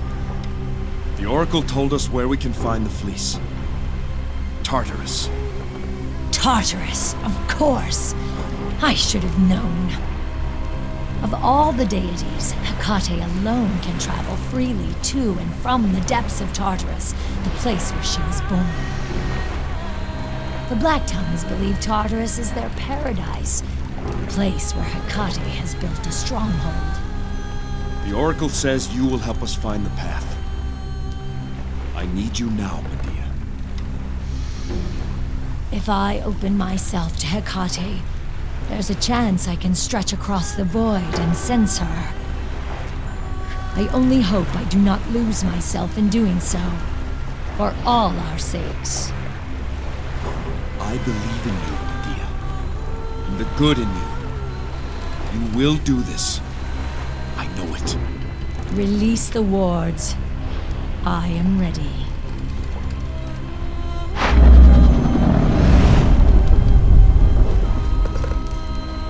May Athena's virtues be your guide. Tell me about Athena. Truly, you are becoming a champion of Athena. Continue to act righteously, and she will grant you her blessings. Tell me of the aspects of Athena. The warrior who follows Athena's aspects fights with purpose and resolve. His attacks become difficult to interrupt and increase in lethality with each successive strike. What powers does Athena grant her champions? Athena alone wields Zeus's thunderbolts, and as her champion, so shall you. Tell me of the power of Athena's spear. Alone of all Zeus's children, only bright-eyed Athena may wield her father's lightning. To those she favors, she extends this awesome power. Call upon her in battle, and you may channel those terrible bolts through your spear. Tell me of Athena's glorious armor, the Aegis. The sacred armor Aegis was a gift to Athena by her father, Zeus himself. Mortals may only wear it for a short time, but that should be all you need. Blessed is he who dons the divine armor of lightning and righteous fury. It's also very becoming. Tell me of Athena's judgment. Should you become an agent of Athena's will, you will be expected to administer her justice. Everywhere you go, she will be with you. Whatever you do, she will be watching. When your enemies threaten, call upon your goddess for her protection. She will gather a storm for you, a storm of fury, a storm of wrath to rain justice down upon the wicked. Tell me of Athena's wrath. Call to Athena when you're executing justice upon the wicked. Each time you slay an evil foe, an explosion of lightning will radiate forth. When enemies see one of their own fall before you, they will both know and feel the error of their ways.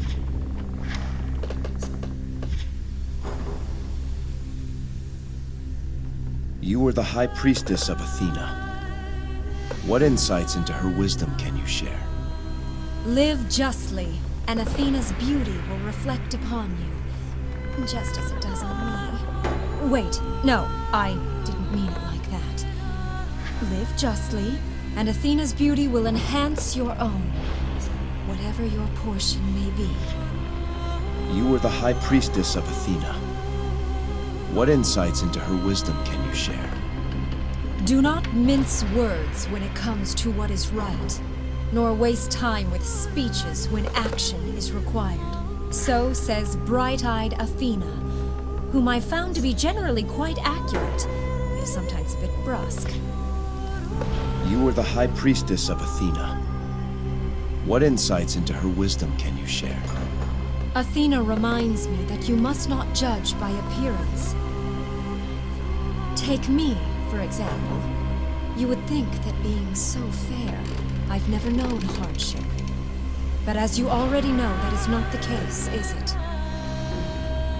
You see, in many ways, my beauty has been a curse. And so it may be with others. One can never tell by appearance alone. You were the High Priestess of Athena. What insights into her wisdom can you share? Do you know the tale of Arachne and Athena, Jason? I've heard it. Arachne was a weaver who boasted her skill surpassed Athena's.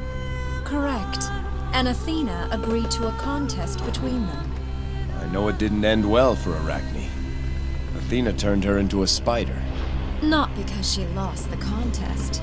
Indeed, her work was flawless. Even by Athena's judgment, Arachne had won. But she had chosen to depict scenes of the gods' infidelity in her tapestry. So Athena punished her for her lack of respect. No, Jason. Athena merely looked upon the tapestry and told her that all works are a reflection of their makers. Arachne was so shamed, she ran off and hanged herself. Athena's transformation of Arachne was an act of pity and mercy. It was Arachne who judged Arachne. What moral do you draw from the tale, Jason? Judge yourself not by what you say or think, but by what you do. Our actions, our deeds, they are the truest reflection of who we are. When Arachne finally did this, her reaction was harsh, but Athena admired her for having done it.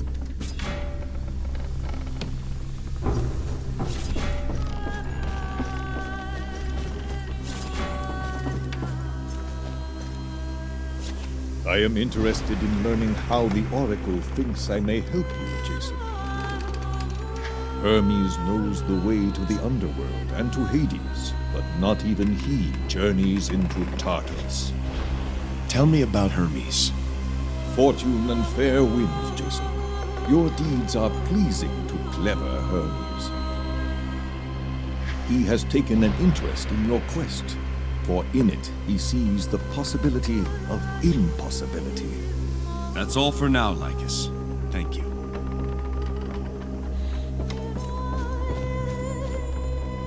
Damn all oracles and their doublespeak. Wasn't for an oracle, none of this would have happened in the first place. I'll be damned if I know how I'm supposed to help you, Jason. But I will do whatever is asked of me. Tell me about Ares. When you face impossible odds, with no hope of relief, praise Ares and rejoice.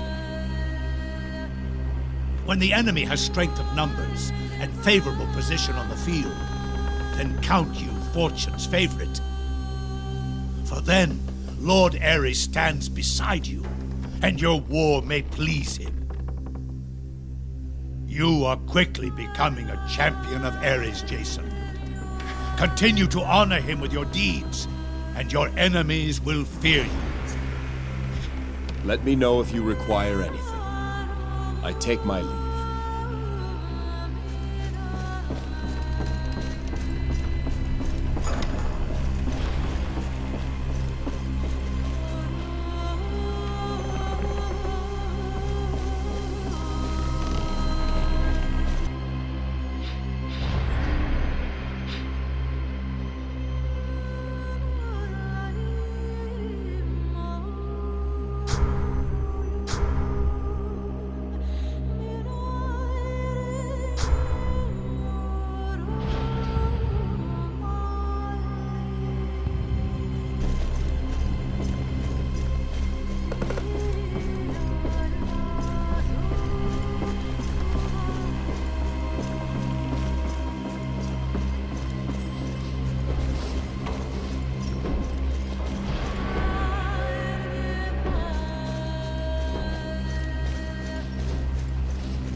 Strange place, this. I tell you what, it would be a hell of a place to hide out. King Minos would never find me here. Now, as for how the Oracle thinks you're getting to Tartarus and back, that should be educational.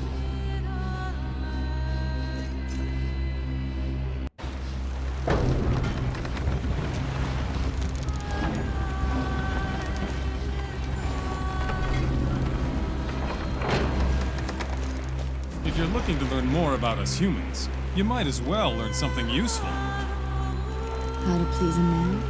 That's easy. Fill his belly with food and his head with lies of how great he is. Lucky for me, I'm not much of a cook, and I hate liars. Seriously, Atalanta, I'm not being cruel. How do you expect to find a husband? You look like a savage. Suntanned skin, strange markings. Let's say you find a blind man. That could work for a while. But when he finds out you won't cook or clean, what then? Then he learns how to cook what I bring home, and how to clean my things. If the Oracle can show us a way there and a way back, then Tartarus is just one more place that we must go. I want glory. Venturing into Tartarus certainly qualifies.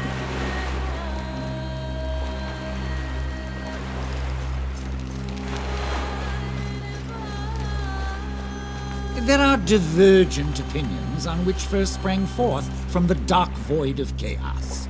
Gaia or Eros? Earth or love? Now, Gaia, as we know, provided stability, where before there was only nothingness. Gaia was first. Without Gaia, the rest had no place to be created. Ah, but Eros is the basis of creation. And would not the first creation have to be creation itself? There'd have to be someplace else before creation could even be possible. I concede that point. And that's why Gaia was first. Yeah, fascinating debate, my friend. Perhaps you're right, but I prefer to believe in the primacy of love. Far better in my eye that the world could not be without love, than love could not be without the world. No living thing has ever laid eyes on Tartarus. We will be the first, Jason. Amazing. Pan, you speak for the Oracle. What can you tell me of Apollo? I can tell you that your deeds have pleased him. Indeed, I dare say the sun shines brighter for you than for others, Jason. That's all for now, Pan. Thank you.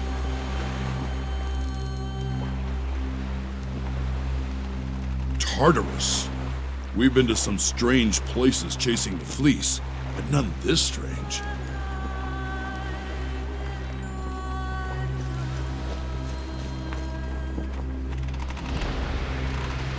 The Oracle said there would be no turning back once we went ashore.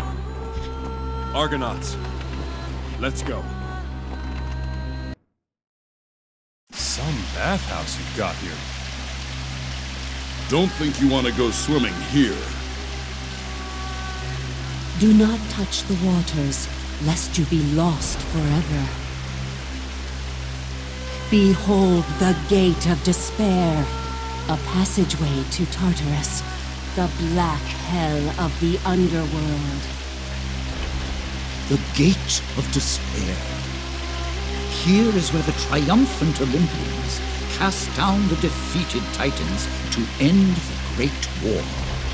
After that victory, Hades himself sealed the portal, using the rivers of the underworld. The waters you see before you spring from the rivers Styx, Phlegethon, Acheron, and Lethe. The river Styx is the boatman's waterway. The boundary river. Whosoever touches its waters may never again set eyes upon the mortal world. Lethe is the river of forgetfulness. A single drop will make a man forget all he ever was. The river Phlegethon. The river of fire. It burns fiercer than the hottest flame. What of Acheron? One touch of the river of woe dooms a man to a lifetime of suffering. Where is the gate itself? If it's beneath those waters, it might as well be on the far side of the sun. A gift of blood will counteract the waters and open the way to Tartarus. No one will spill blood on my behalf. We need only enough to purify the waters and activate the gate. The blood of Ares will purify the searing heat of Phlegethon. The blood of Hermes will navigate the boundary river Styx. The blood of Athena will ward against the forgetfulness of the river Lethe. And the blood of Apollo will shield you against Acheron, the river of woe. You didn't ask me to find the blood of Apollo. There is no need. All oracles of Apollo are descended from the sun god. My blood will stand for Apollo's. When you are ready, one drop of each divine blood assembled here must be cast into the pool. This will purify the water and activate the gate. What am I to do? The reaches of Tartarus are infinite. You must stretch your mind across the portal and seek out the touch of Hecate. You will ensure that Jason arrives close to her stronghold. The gate will be of sufficient strength to carry Jason and 2 others with him. But know this, whoever dies in Tartarus will remain there for all eternity. All right. Argonauts, you've stood with me this far. Now, here we stand on the edge of hell itself. The Argo lies just on the beach below. There's safety there and passage home to whoever wants it. But if I know you like I think I do, the Argo can wait until Tartarus itself is behind us. Argonauts, are you with me? If I let you go alone, then damn me for a coward and a false friend. Just say my name, and I'm with you, Jason. Here, here. This is a chance for eternal glory. You can't deny me that. After all you've done for me, I would follow you into Tartarus itself. I mean that literally. You'll do me a favor taking me with you, Jason. This is an experience I would give everything to see. No man could ask for a better company.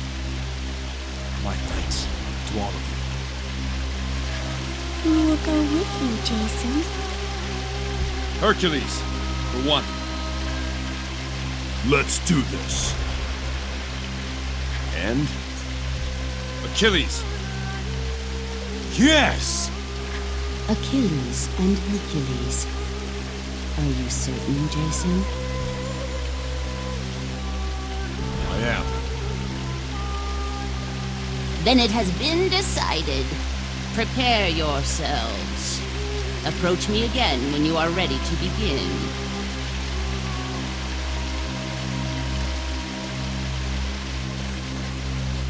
Wait till Tartarus gets a look at us.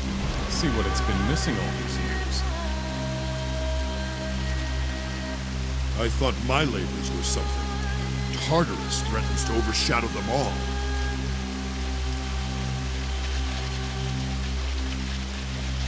I will do my best to get you close to the fleece, Jason.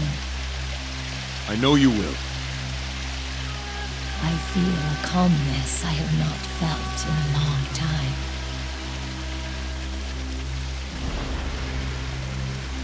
It seems a little thing I am asked to do for you, after all you have done for me and my people. It's more than enough, Lycus. I will pray for your safe return.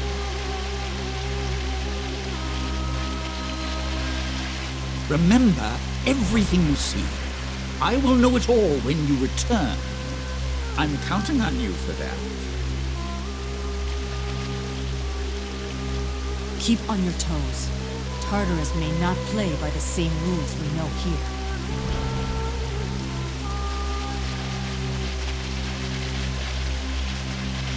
The Gate of Despair. The end of mortal journeys.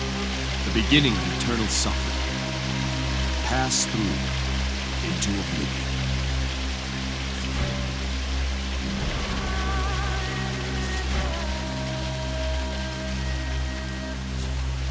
Few drops of blood? That's all I'm supposed to do? Feel like a coward, standing here and pricking my finger, while you head off to Tartarus. No one will ever question your courage, Lycomedes. Be careful, Jason. My daughter needs her husband. Everywhere you go, she will be with you. Whatever you do, she will be watching.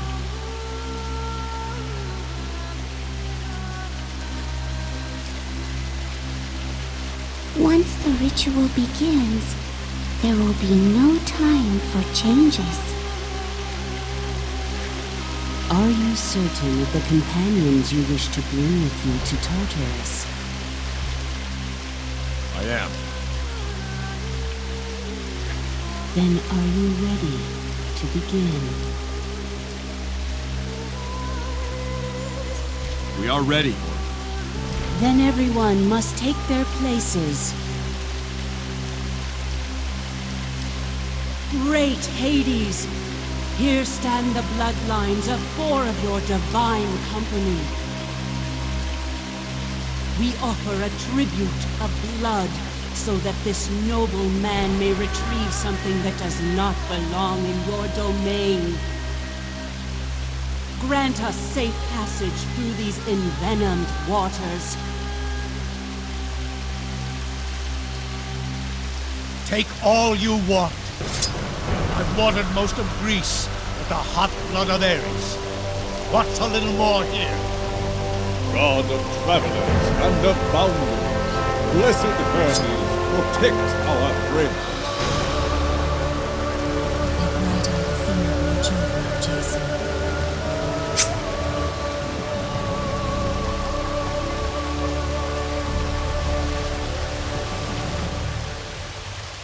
The seed of truth to clear the clouded way. Medea, stretch your mind across the portal.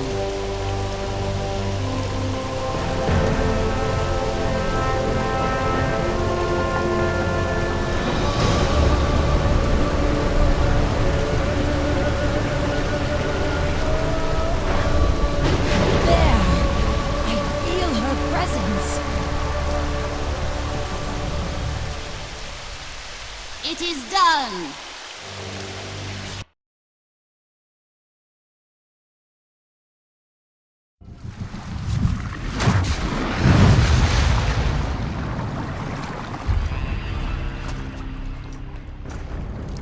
So, Tartarus.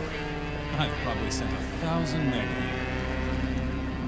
here. It stinks here. Bad. It burns the throat. Could be poisonous. Stay alert. Stay focused. Let's finish this.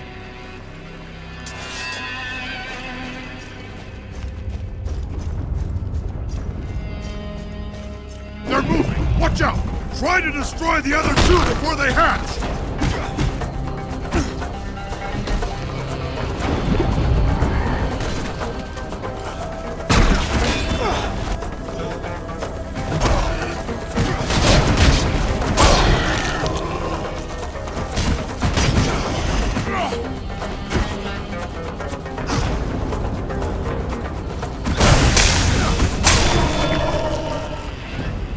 This place gets more pleasant by the minute.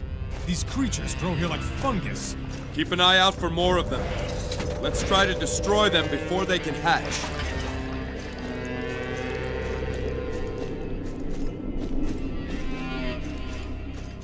That thing is belching out these cursed fumes.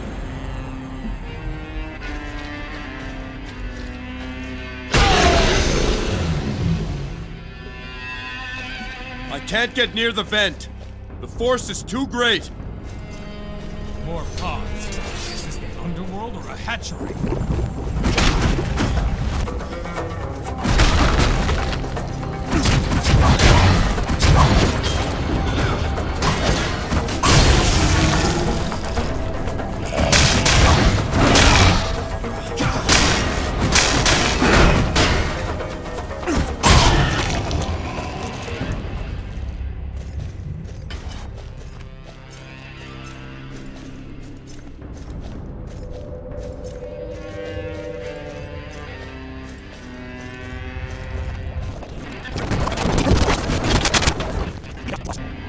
No matter.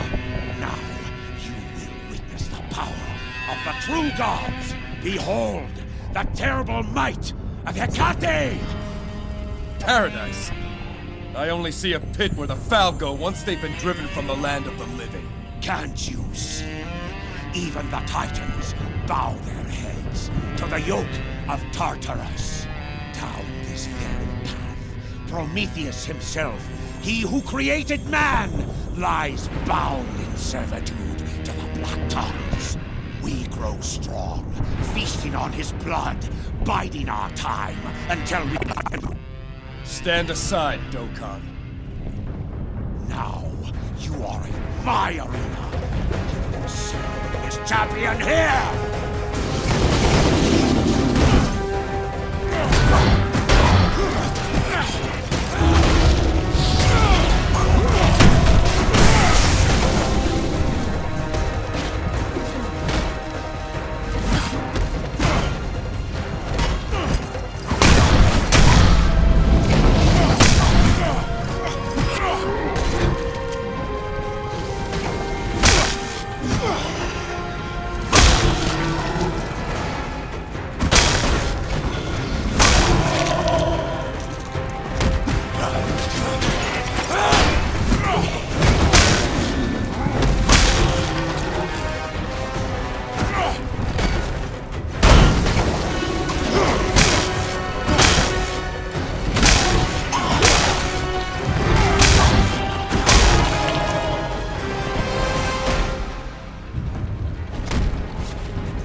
I succumb to the madness of this torment at last. My eyes tell me humans stand alive in Tartarus. Your eyes see true. You are Prometheus. Yes, the Titan who made your kind. You were not one of the Titans who challenged Zeus. Yet you're here, among the damned. Pride undid me. My brother and I both. After the Great War, Zeus commanded us to fashion all the mortal beings. I wanted my creation to rule, so I gave you sacred fire, stolen from the gods. For this, Zeus sent me to Tartarus. Those spikes through your body. Zeus did that? This pit of Tartarus is under Hecate's influence. After my brother Epimetheus and I were cast down by Zeus, she enticed us here, promised us haven. Instead, she trapped and bound us to this cursed land, forcing our eternal service. What is her purpose for tormenting you? Of all the Titans, only my brother and I can provide the divine spark of creation. Together, my blood, my brother's breath, and the golden fleece form the defenses of this stronghold. These foul birds keep your wounds fresh. To keep your blood flowing. Thus providing the matter from which Hecate's minions and defensive barriers are formed. The ichor that surrounds you is my tainted blood, exposed to the corruption of my brother's breath. Where is your brother? Where is Epimetheus? Poor Epimetheus. Hecate sundered him into many pieces, each contributing to noxious vapors that stifle the air.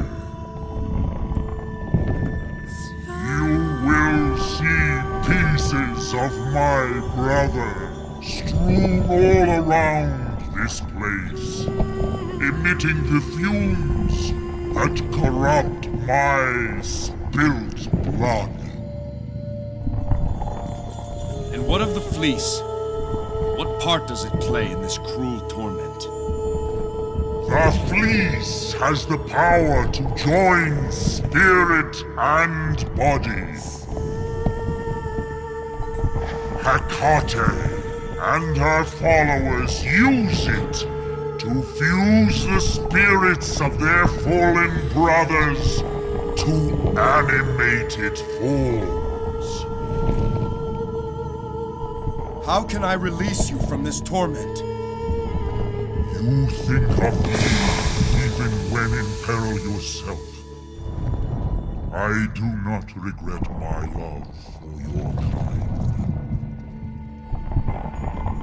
Until you arrived, hope and vengeance were forgotten words. But you offer me both. Tell me how to free you. The only freedom you can offer me is to remove the chains of this existence. If killing you weakens Hecate and the Black Tongues, just tell me how. Such purpose. One of your kind's greatest strengths. Kill me. Coat your weapons with my pure blood. End my brother's suffering. This will allow you to break through the barriers you find here.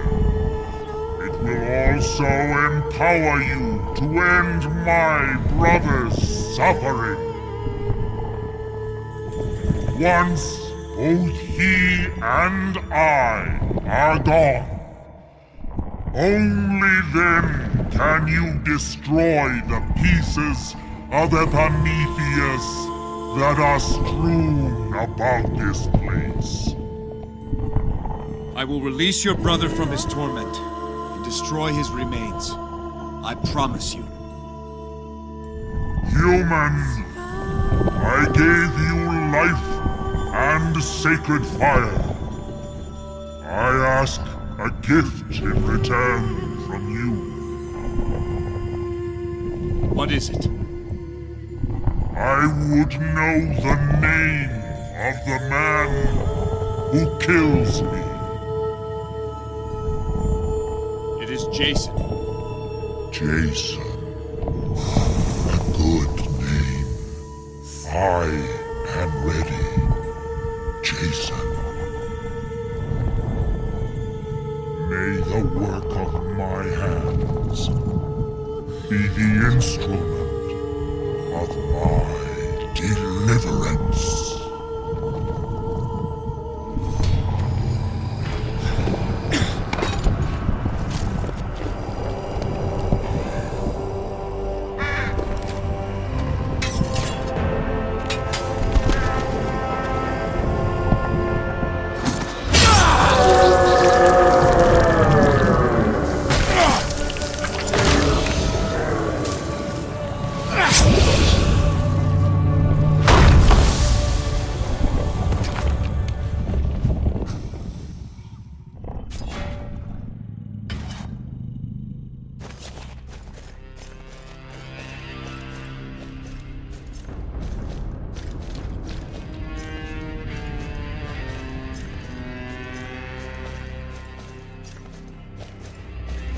These craters are active. Watch yourselves.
Without the green filth, these creatures can't keep coming!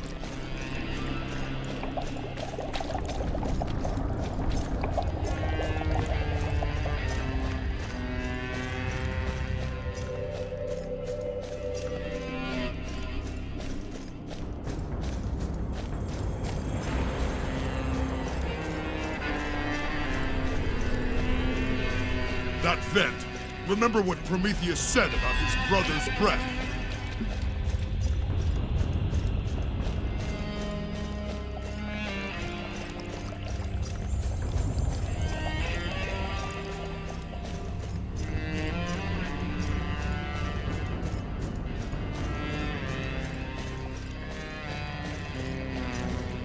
Faden, of course I'd find you here. My fellow philosopher! We meet again. And yet you still bear the imperfections of life. But why would you be here? Unless you too have embraced our truth.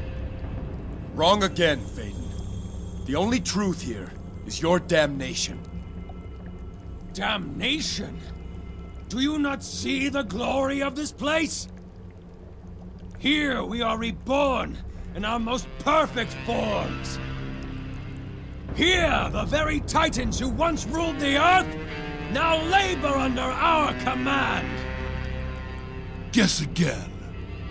We've released Prometheus from his torment. And we'll do the same for his brother. What? So, that's why you've come this way. To free Prometheus! Of course, I can't let that happen. You're proving quite the nuisance, Jason. We will rebuild what you have broken and continue our work! Soon, our comrades will call us to return, and the Black Tongues will rule both this world and the one above! I tired of your prattle before I killed you the first time. It's no less tiresome now. Such ignorance. I can only offer you the truth.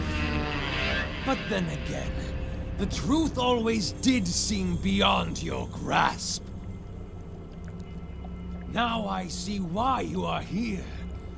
You are another piece of my paradise. A chance to avenge my own death. So kind of Hecate.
Now we know where the Black Tongues get their feeds.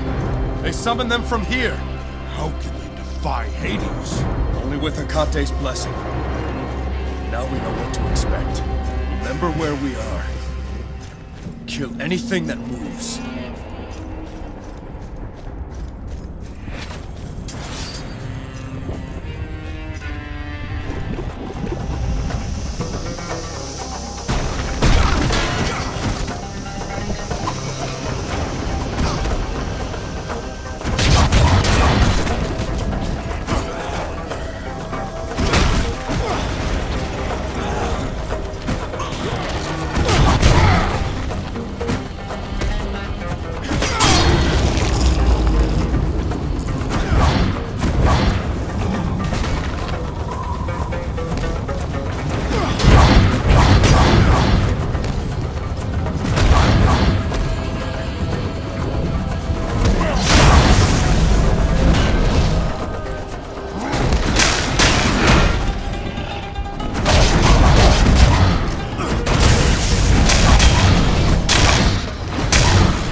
Living beings?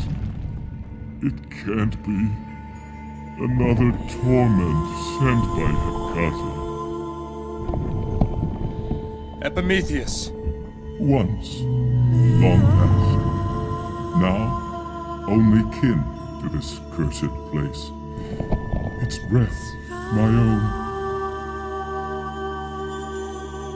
I freed your brother from his bondage, and I do the same for you. Prometheus free? That could only mean he is dead.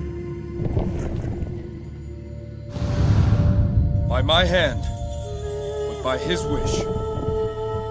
And what about your other hand? Can it match in deed as well as form? Can your mercy extend to me as well? He asked me to end your suffering, if that is your wish. Show me the mercy you showed my brother, and you will weaken Hecate in this place. There are many pieces of me scattered about, each toxic in their decay. Destroy these parts when you find them, and you'll gradually clear the air. I understand. Are you ready, Titan? I have been ready for eons.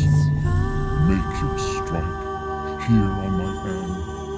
End my suffering and return my precious creation to your world. And if any should ever wonder, let them know it is the work of Epimetheus.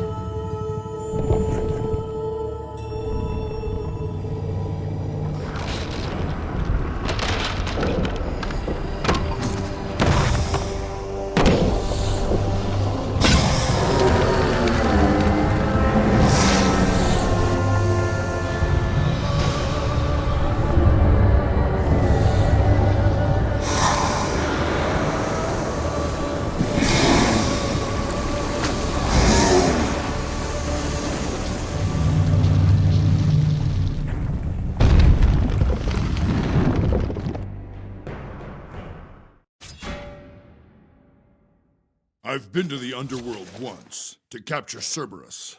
But that was in Hades' realm, not Tartarus. It was far more familiar than this.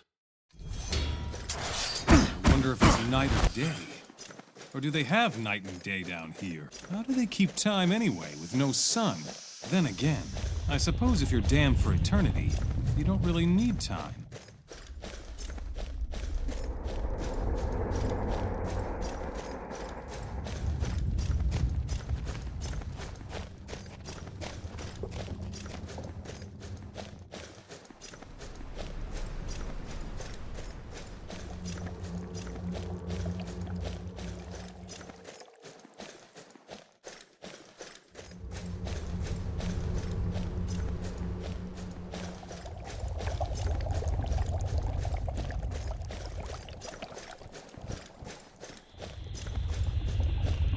Jason, you have Prometheus' pure blood. You can destroy what's left of Epimetheus now.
Be ready.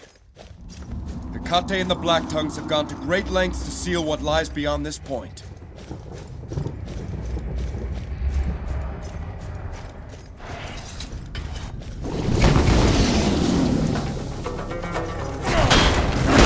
Minotaurs!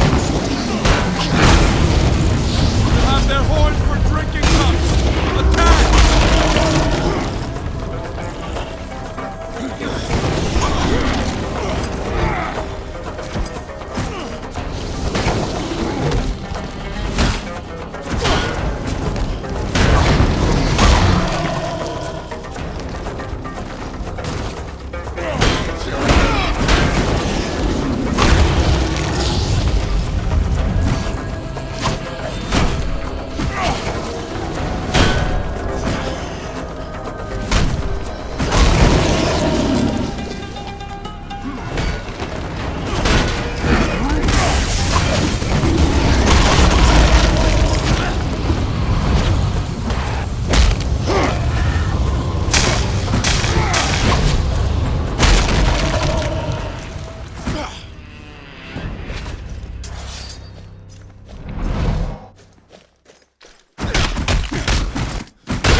Perhaps that's how these things run away.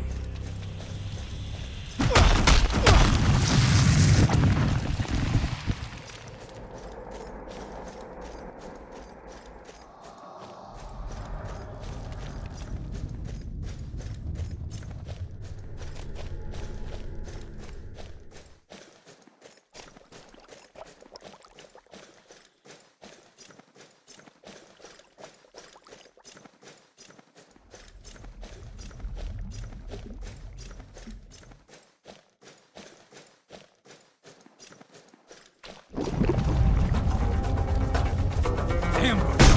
Near the pods! Some dry land! They will not stop us!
Hypnage, what is she doing here? And why does she not attack? She's trying to lead us somewhere. Our way lies ahead. If Hypnage tries to stop us, then she will fall. Come.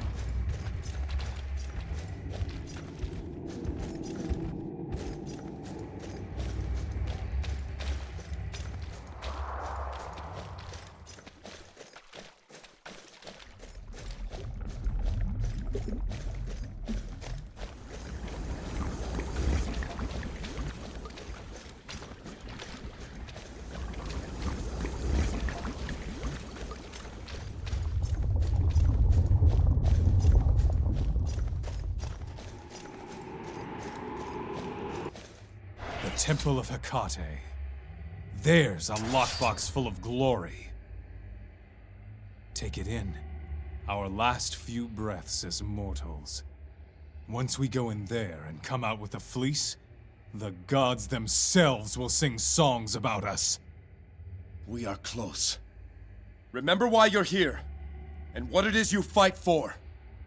Keep hold of that purpose. Grip it tight. Whatever we find inside, let nothing take it from you.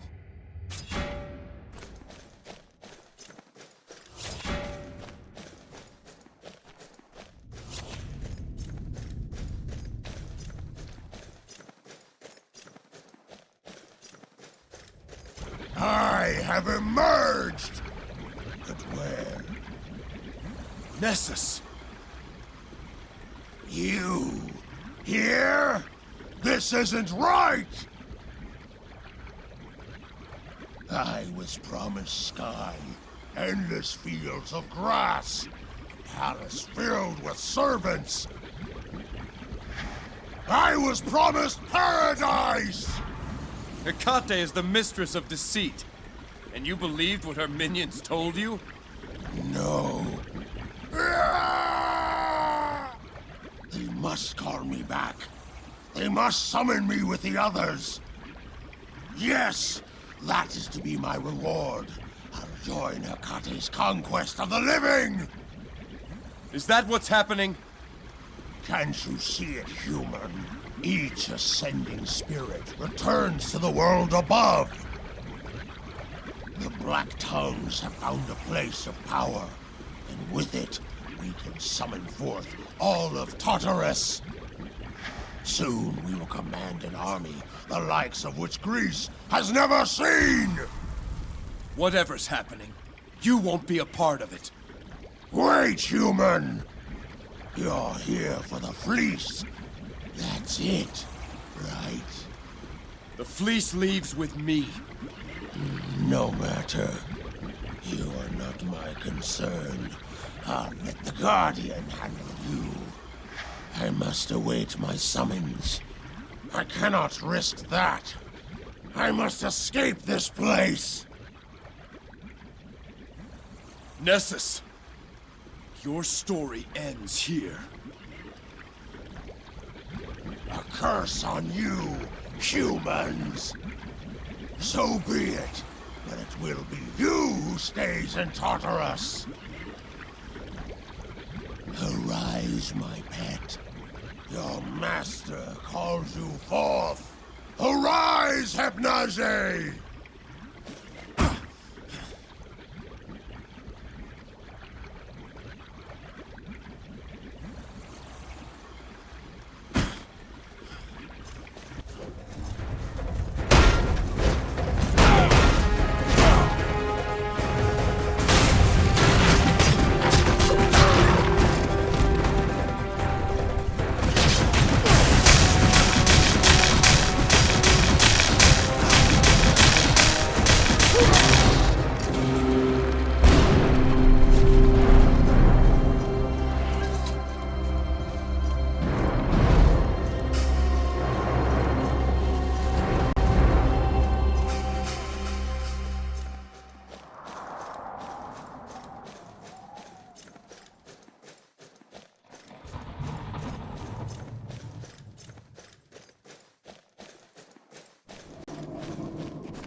It's so sad to see the Titans freed from their torment. No matter.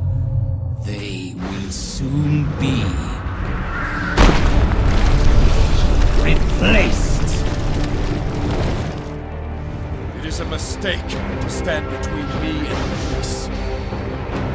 Your tattered flesh will feed this land. You and your companions will replace what you've stolen. You will be harnessed to this place and become our eternal servants.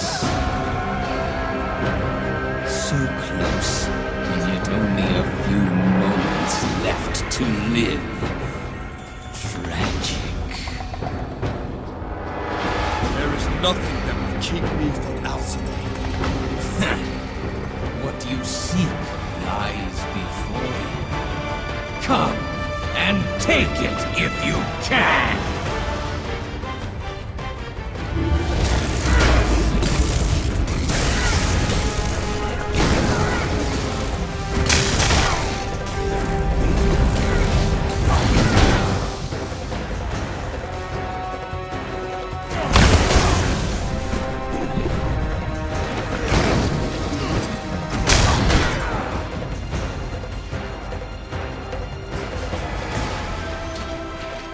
Try.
Blacktongue go when he's slain in Tartarus?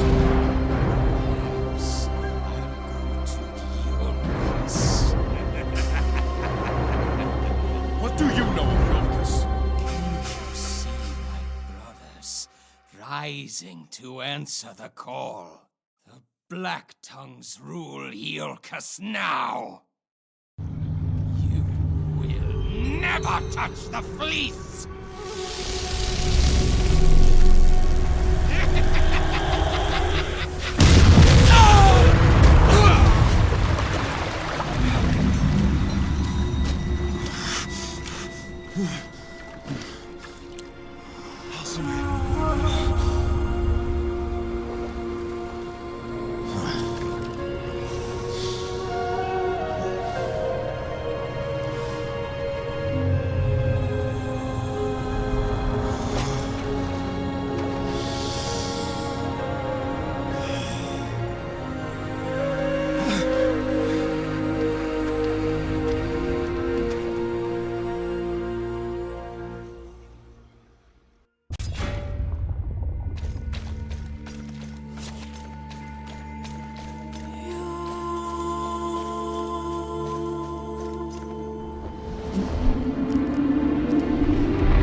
done, Jason. Let's hope it is enough to bring Alcime back. The Black Tongue spoke of Iolcus. Could it be true? There is nothing that would surprise me. Whether he spoke true or false, we will return and set things right.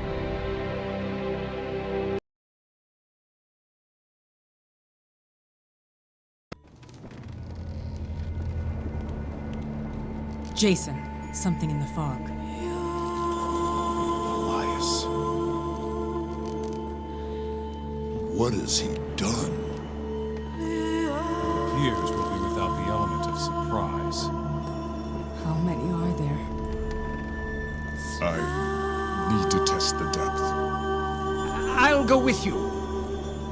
Jason, you have my sympathies. Achilles, we should get ready. What? Oh, right. Jason.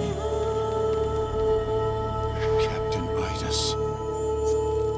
Hear me, Apollo. I commend to you Idas, captain of the guard of Iolcus.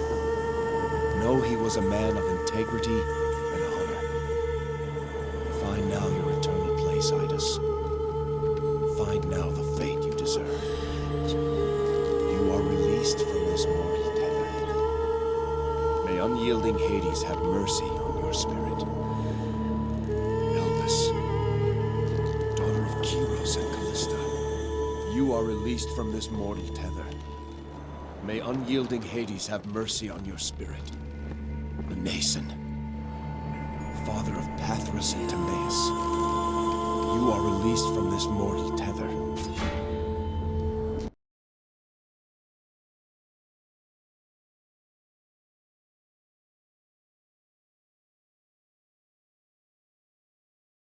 By the looks of it, Polias has an army here.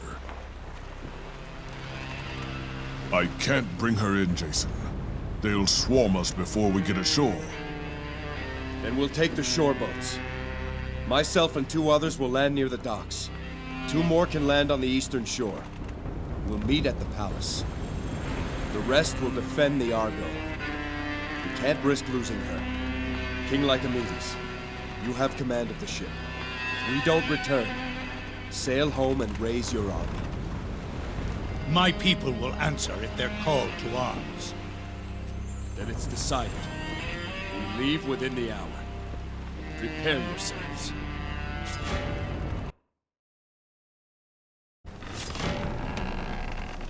Alcime.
The Black Tongues are here in force. I have never felt so strong a presence. Your uncle must wield a terrible power. Be careful. This is my home, Medea. My kingdom. Let those who defiled her take care and repent. The reckoning is upon them. I've known the corruption of the Black Tongues firsthand. Hecate finds willing thralls in men like your uncle, who lust for what isn't theirs. But you, Jason, fight for more than just yourself. And those are the men the Black Tongues fear.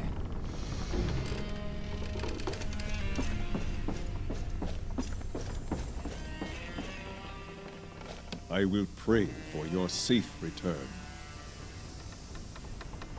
May Hermes guide you.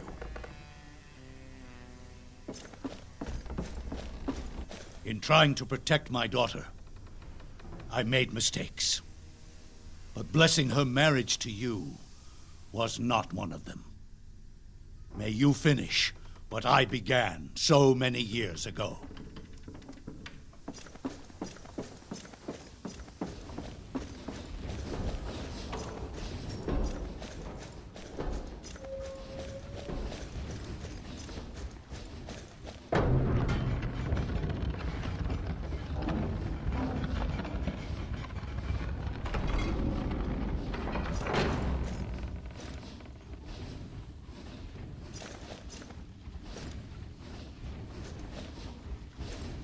I've got weapons enough for the crew. If we don't make it back, you're to sail for Mycenae to raise King Lycomedes' army. The Argo must not be lost. Don't worry about the Argo. Should anyone attack her, they'll be in for a few surprises.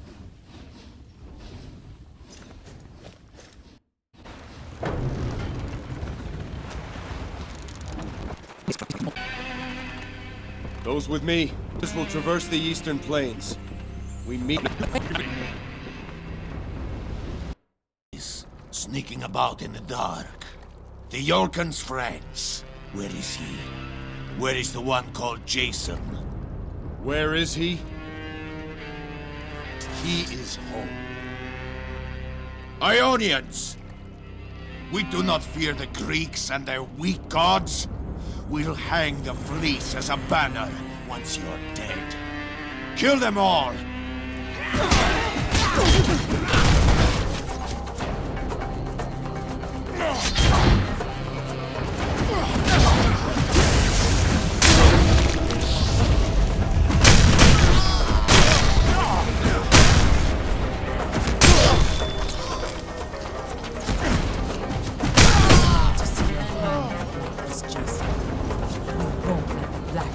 Get away with it.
King Jason! I knew you'd return. Sinon! It's Pelias! Pelias did this! He brought in mercenaries, and then... other things. They started killing the people. Sacrificing them. What are you doing here? I knew you were coming back. Someone had to watch for you. I've been spying on the Black Tongues. You were right. I'm not a fighter. But I can keep to the shadows well enough. I assume my uncle hides in the palace. His minions have covered the place with strange symbols, like the one they were making here. I heard some of the mercenaries talking about a dark army being called to Iolcus. We are going to stop him. You've done well, Sinon. Do you think you can stay to the shadows a little while longer? These Black Tongues won't find me. I promise you that. Good. We'll return when it's safe. I'll be waiting, sir. Good luck, Argonauts.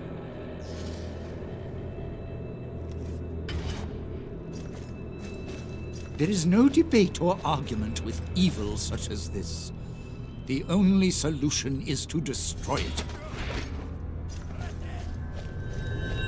Lead well, brother. Let's...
gallows. Never thought I'd see the day we'd have a gallows on Yolkis.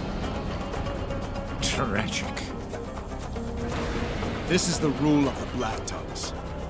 A rule based on fear and oppression. Humans reserve their worst cruelties for other humans.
Took you long enough. You've got a nasty Ionian infestation here. Between them and the Black Tongues, they've got the whole island covered. We're here, Jason. These mercenaries don't keep too sharp a watch. Polias is getting what he pays for. So what's the plan? We need to hold this ground. We can't let reinforcements strike from behind once we're inside. I'll stay. My bow's of more use out here than in cramped quarters. I'll keep Atalanta company. The night air suits me better. If they come, hold them off as long as you can. Escape to the east if you're overrun. Take the shore boat back to the Argo. Hercules, Achilles, you're with me. Into the palace. I am the calm death. Alea Gazette.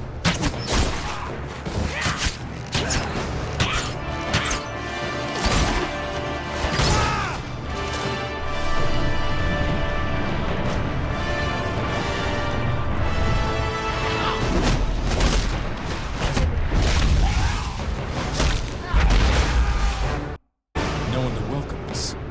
Anyone else smell a trap? Hercules. Bar the door behind us. Right. Elias knows we're here. The mausoleum is all that matters now.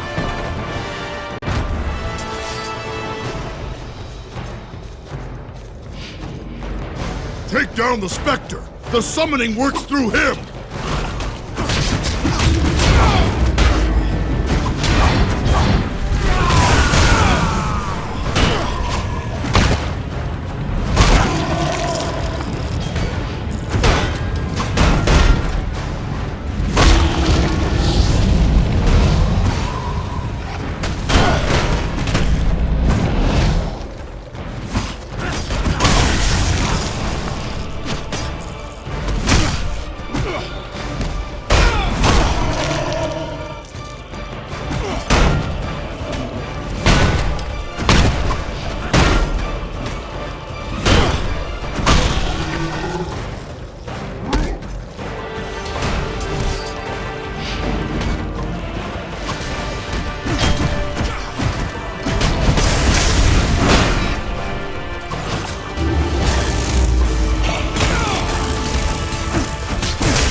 Saw in Tartarus. If we don't stop them, they'll bring forth an army to sweep through all of this.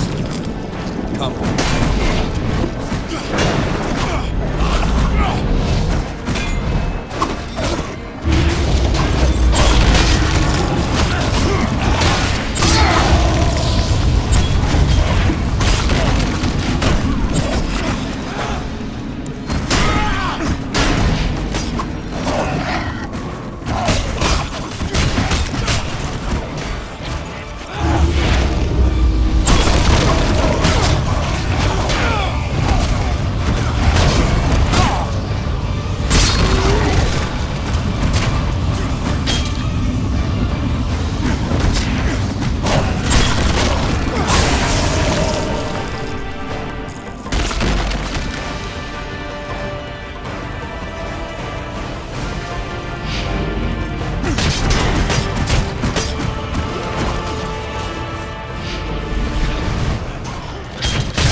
A trap! I knew it! Elias will answer for this defilement! The altar! Can't breathe! Watch the floor!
Get your legs.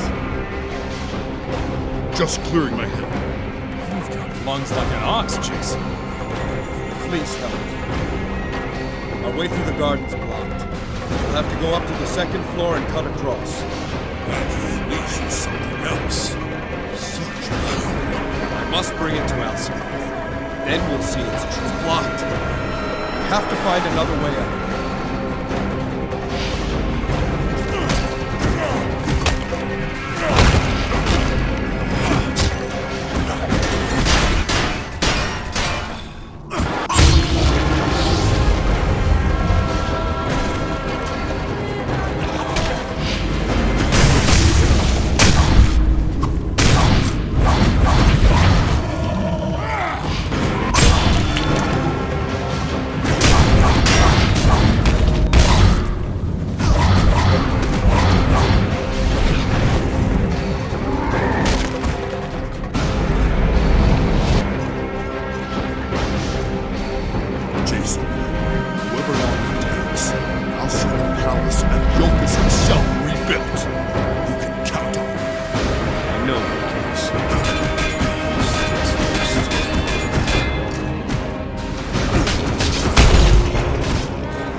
Where we're headed.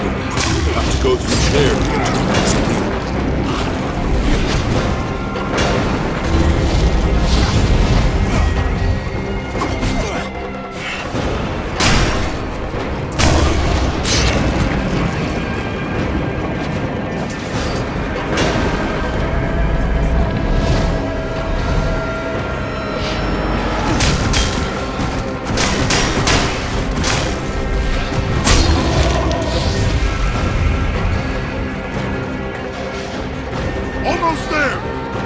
courtyard and we've got a straight path to the mausoleum.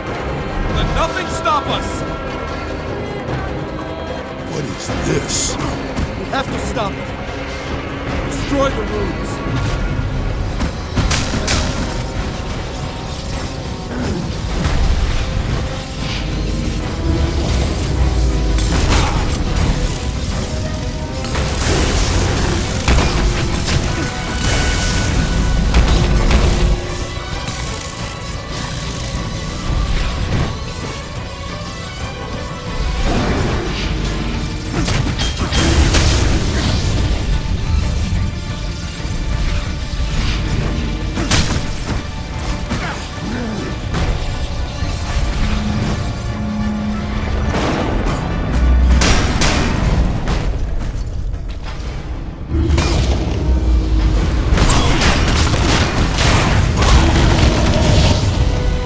Go, Jason.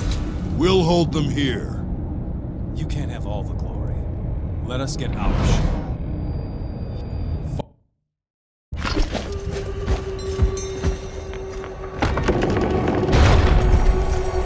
Ready, Achilles? Ha!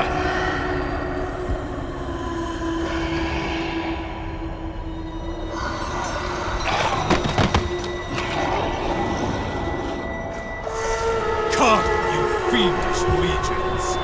Come, Black Host, and break yourself against the rock of Achilles! Just let me know when you're finished.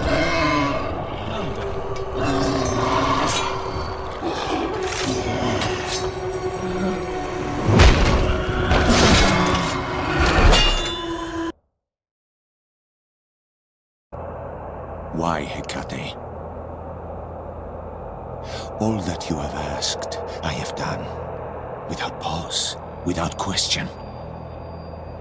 In your name, I killed King Tibron in his sleep and placed his head in his daughter's bed. I cut the infant son of the priestess Aspasia from her womb and left him writhing on the floor as you asked.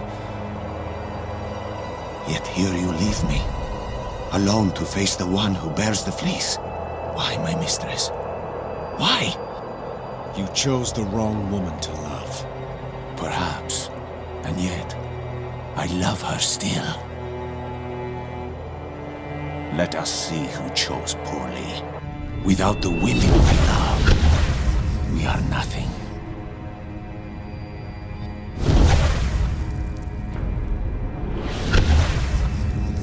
Smoke and shadow. Ghosts in the wind. The difference between us is that your love was never returned. Do you think I do not know you? I know everything there is to know. I watched you fight in the arena of Mycenae. I saw Nessus and Phaedon fall before you. Oh, and I was there when old Argos met his end, with hardly any struggle at all. I was there at the beginning of your journey, and I will be here at its end. Everyone's got a plan until they get hit. Fool! Do you think killing me will stop what's already begun? We will raise our army from the depths of Tartarus and sweep across Greece like a purging fire. Every priest of your new gods will be put to the sword. Every shrine and temple will be reduced to rubble, and then the rubble crushed to sand. We will boil Poseidon's sea and rip the very thunder from Zeus's quivering hand. No matter what you do here, the future is ours.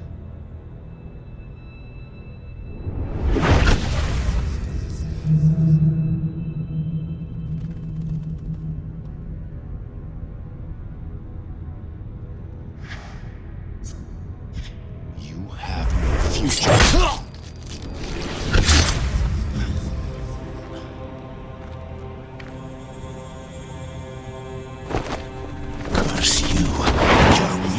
gods who give their power for nothing more than prayers.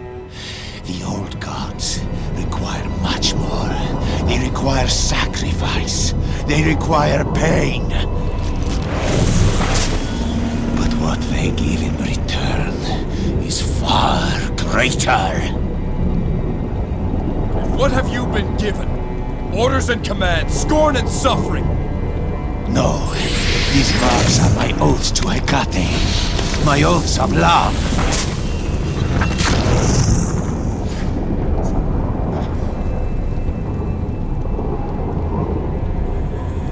They are the brands of your mistress. They mark you as her property.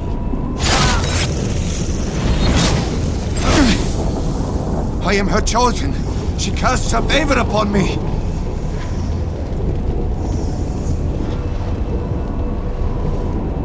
She doesn't love you, and she never has.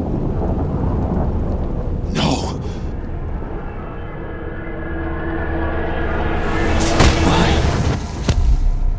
My mistress, why?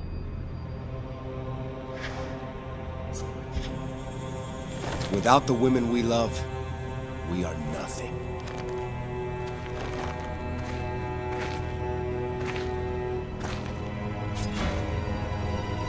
Elsame. Soon, my love. Whatever speech you have prepared, let it not leave your tongue. I've no interest in your reasons. But nephew, it was such a well-crafted speech. The fleece is glorious. In a strange way, I'm proud of you. Your father would have been proud too. Perhaps I'll keep the fleece for a time. Such a waste to hide its beauty in Tartarus. Finished? I'm not, but you are. Give my love to Elsame.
Jason, wait! Listen!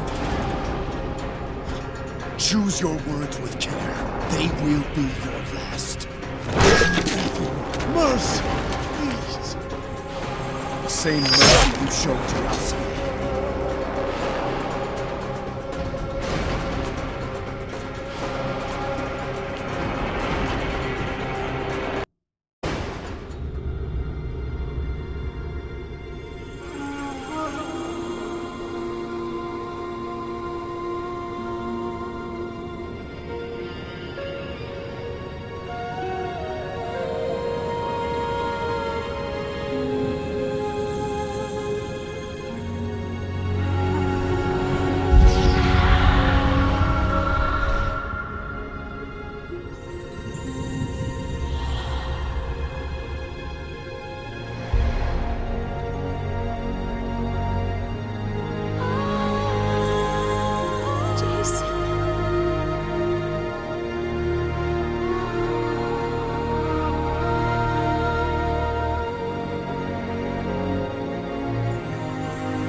Now is the time to eat?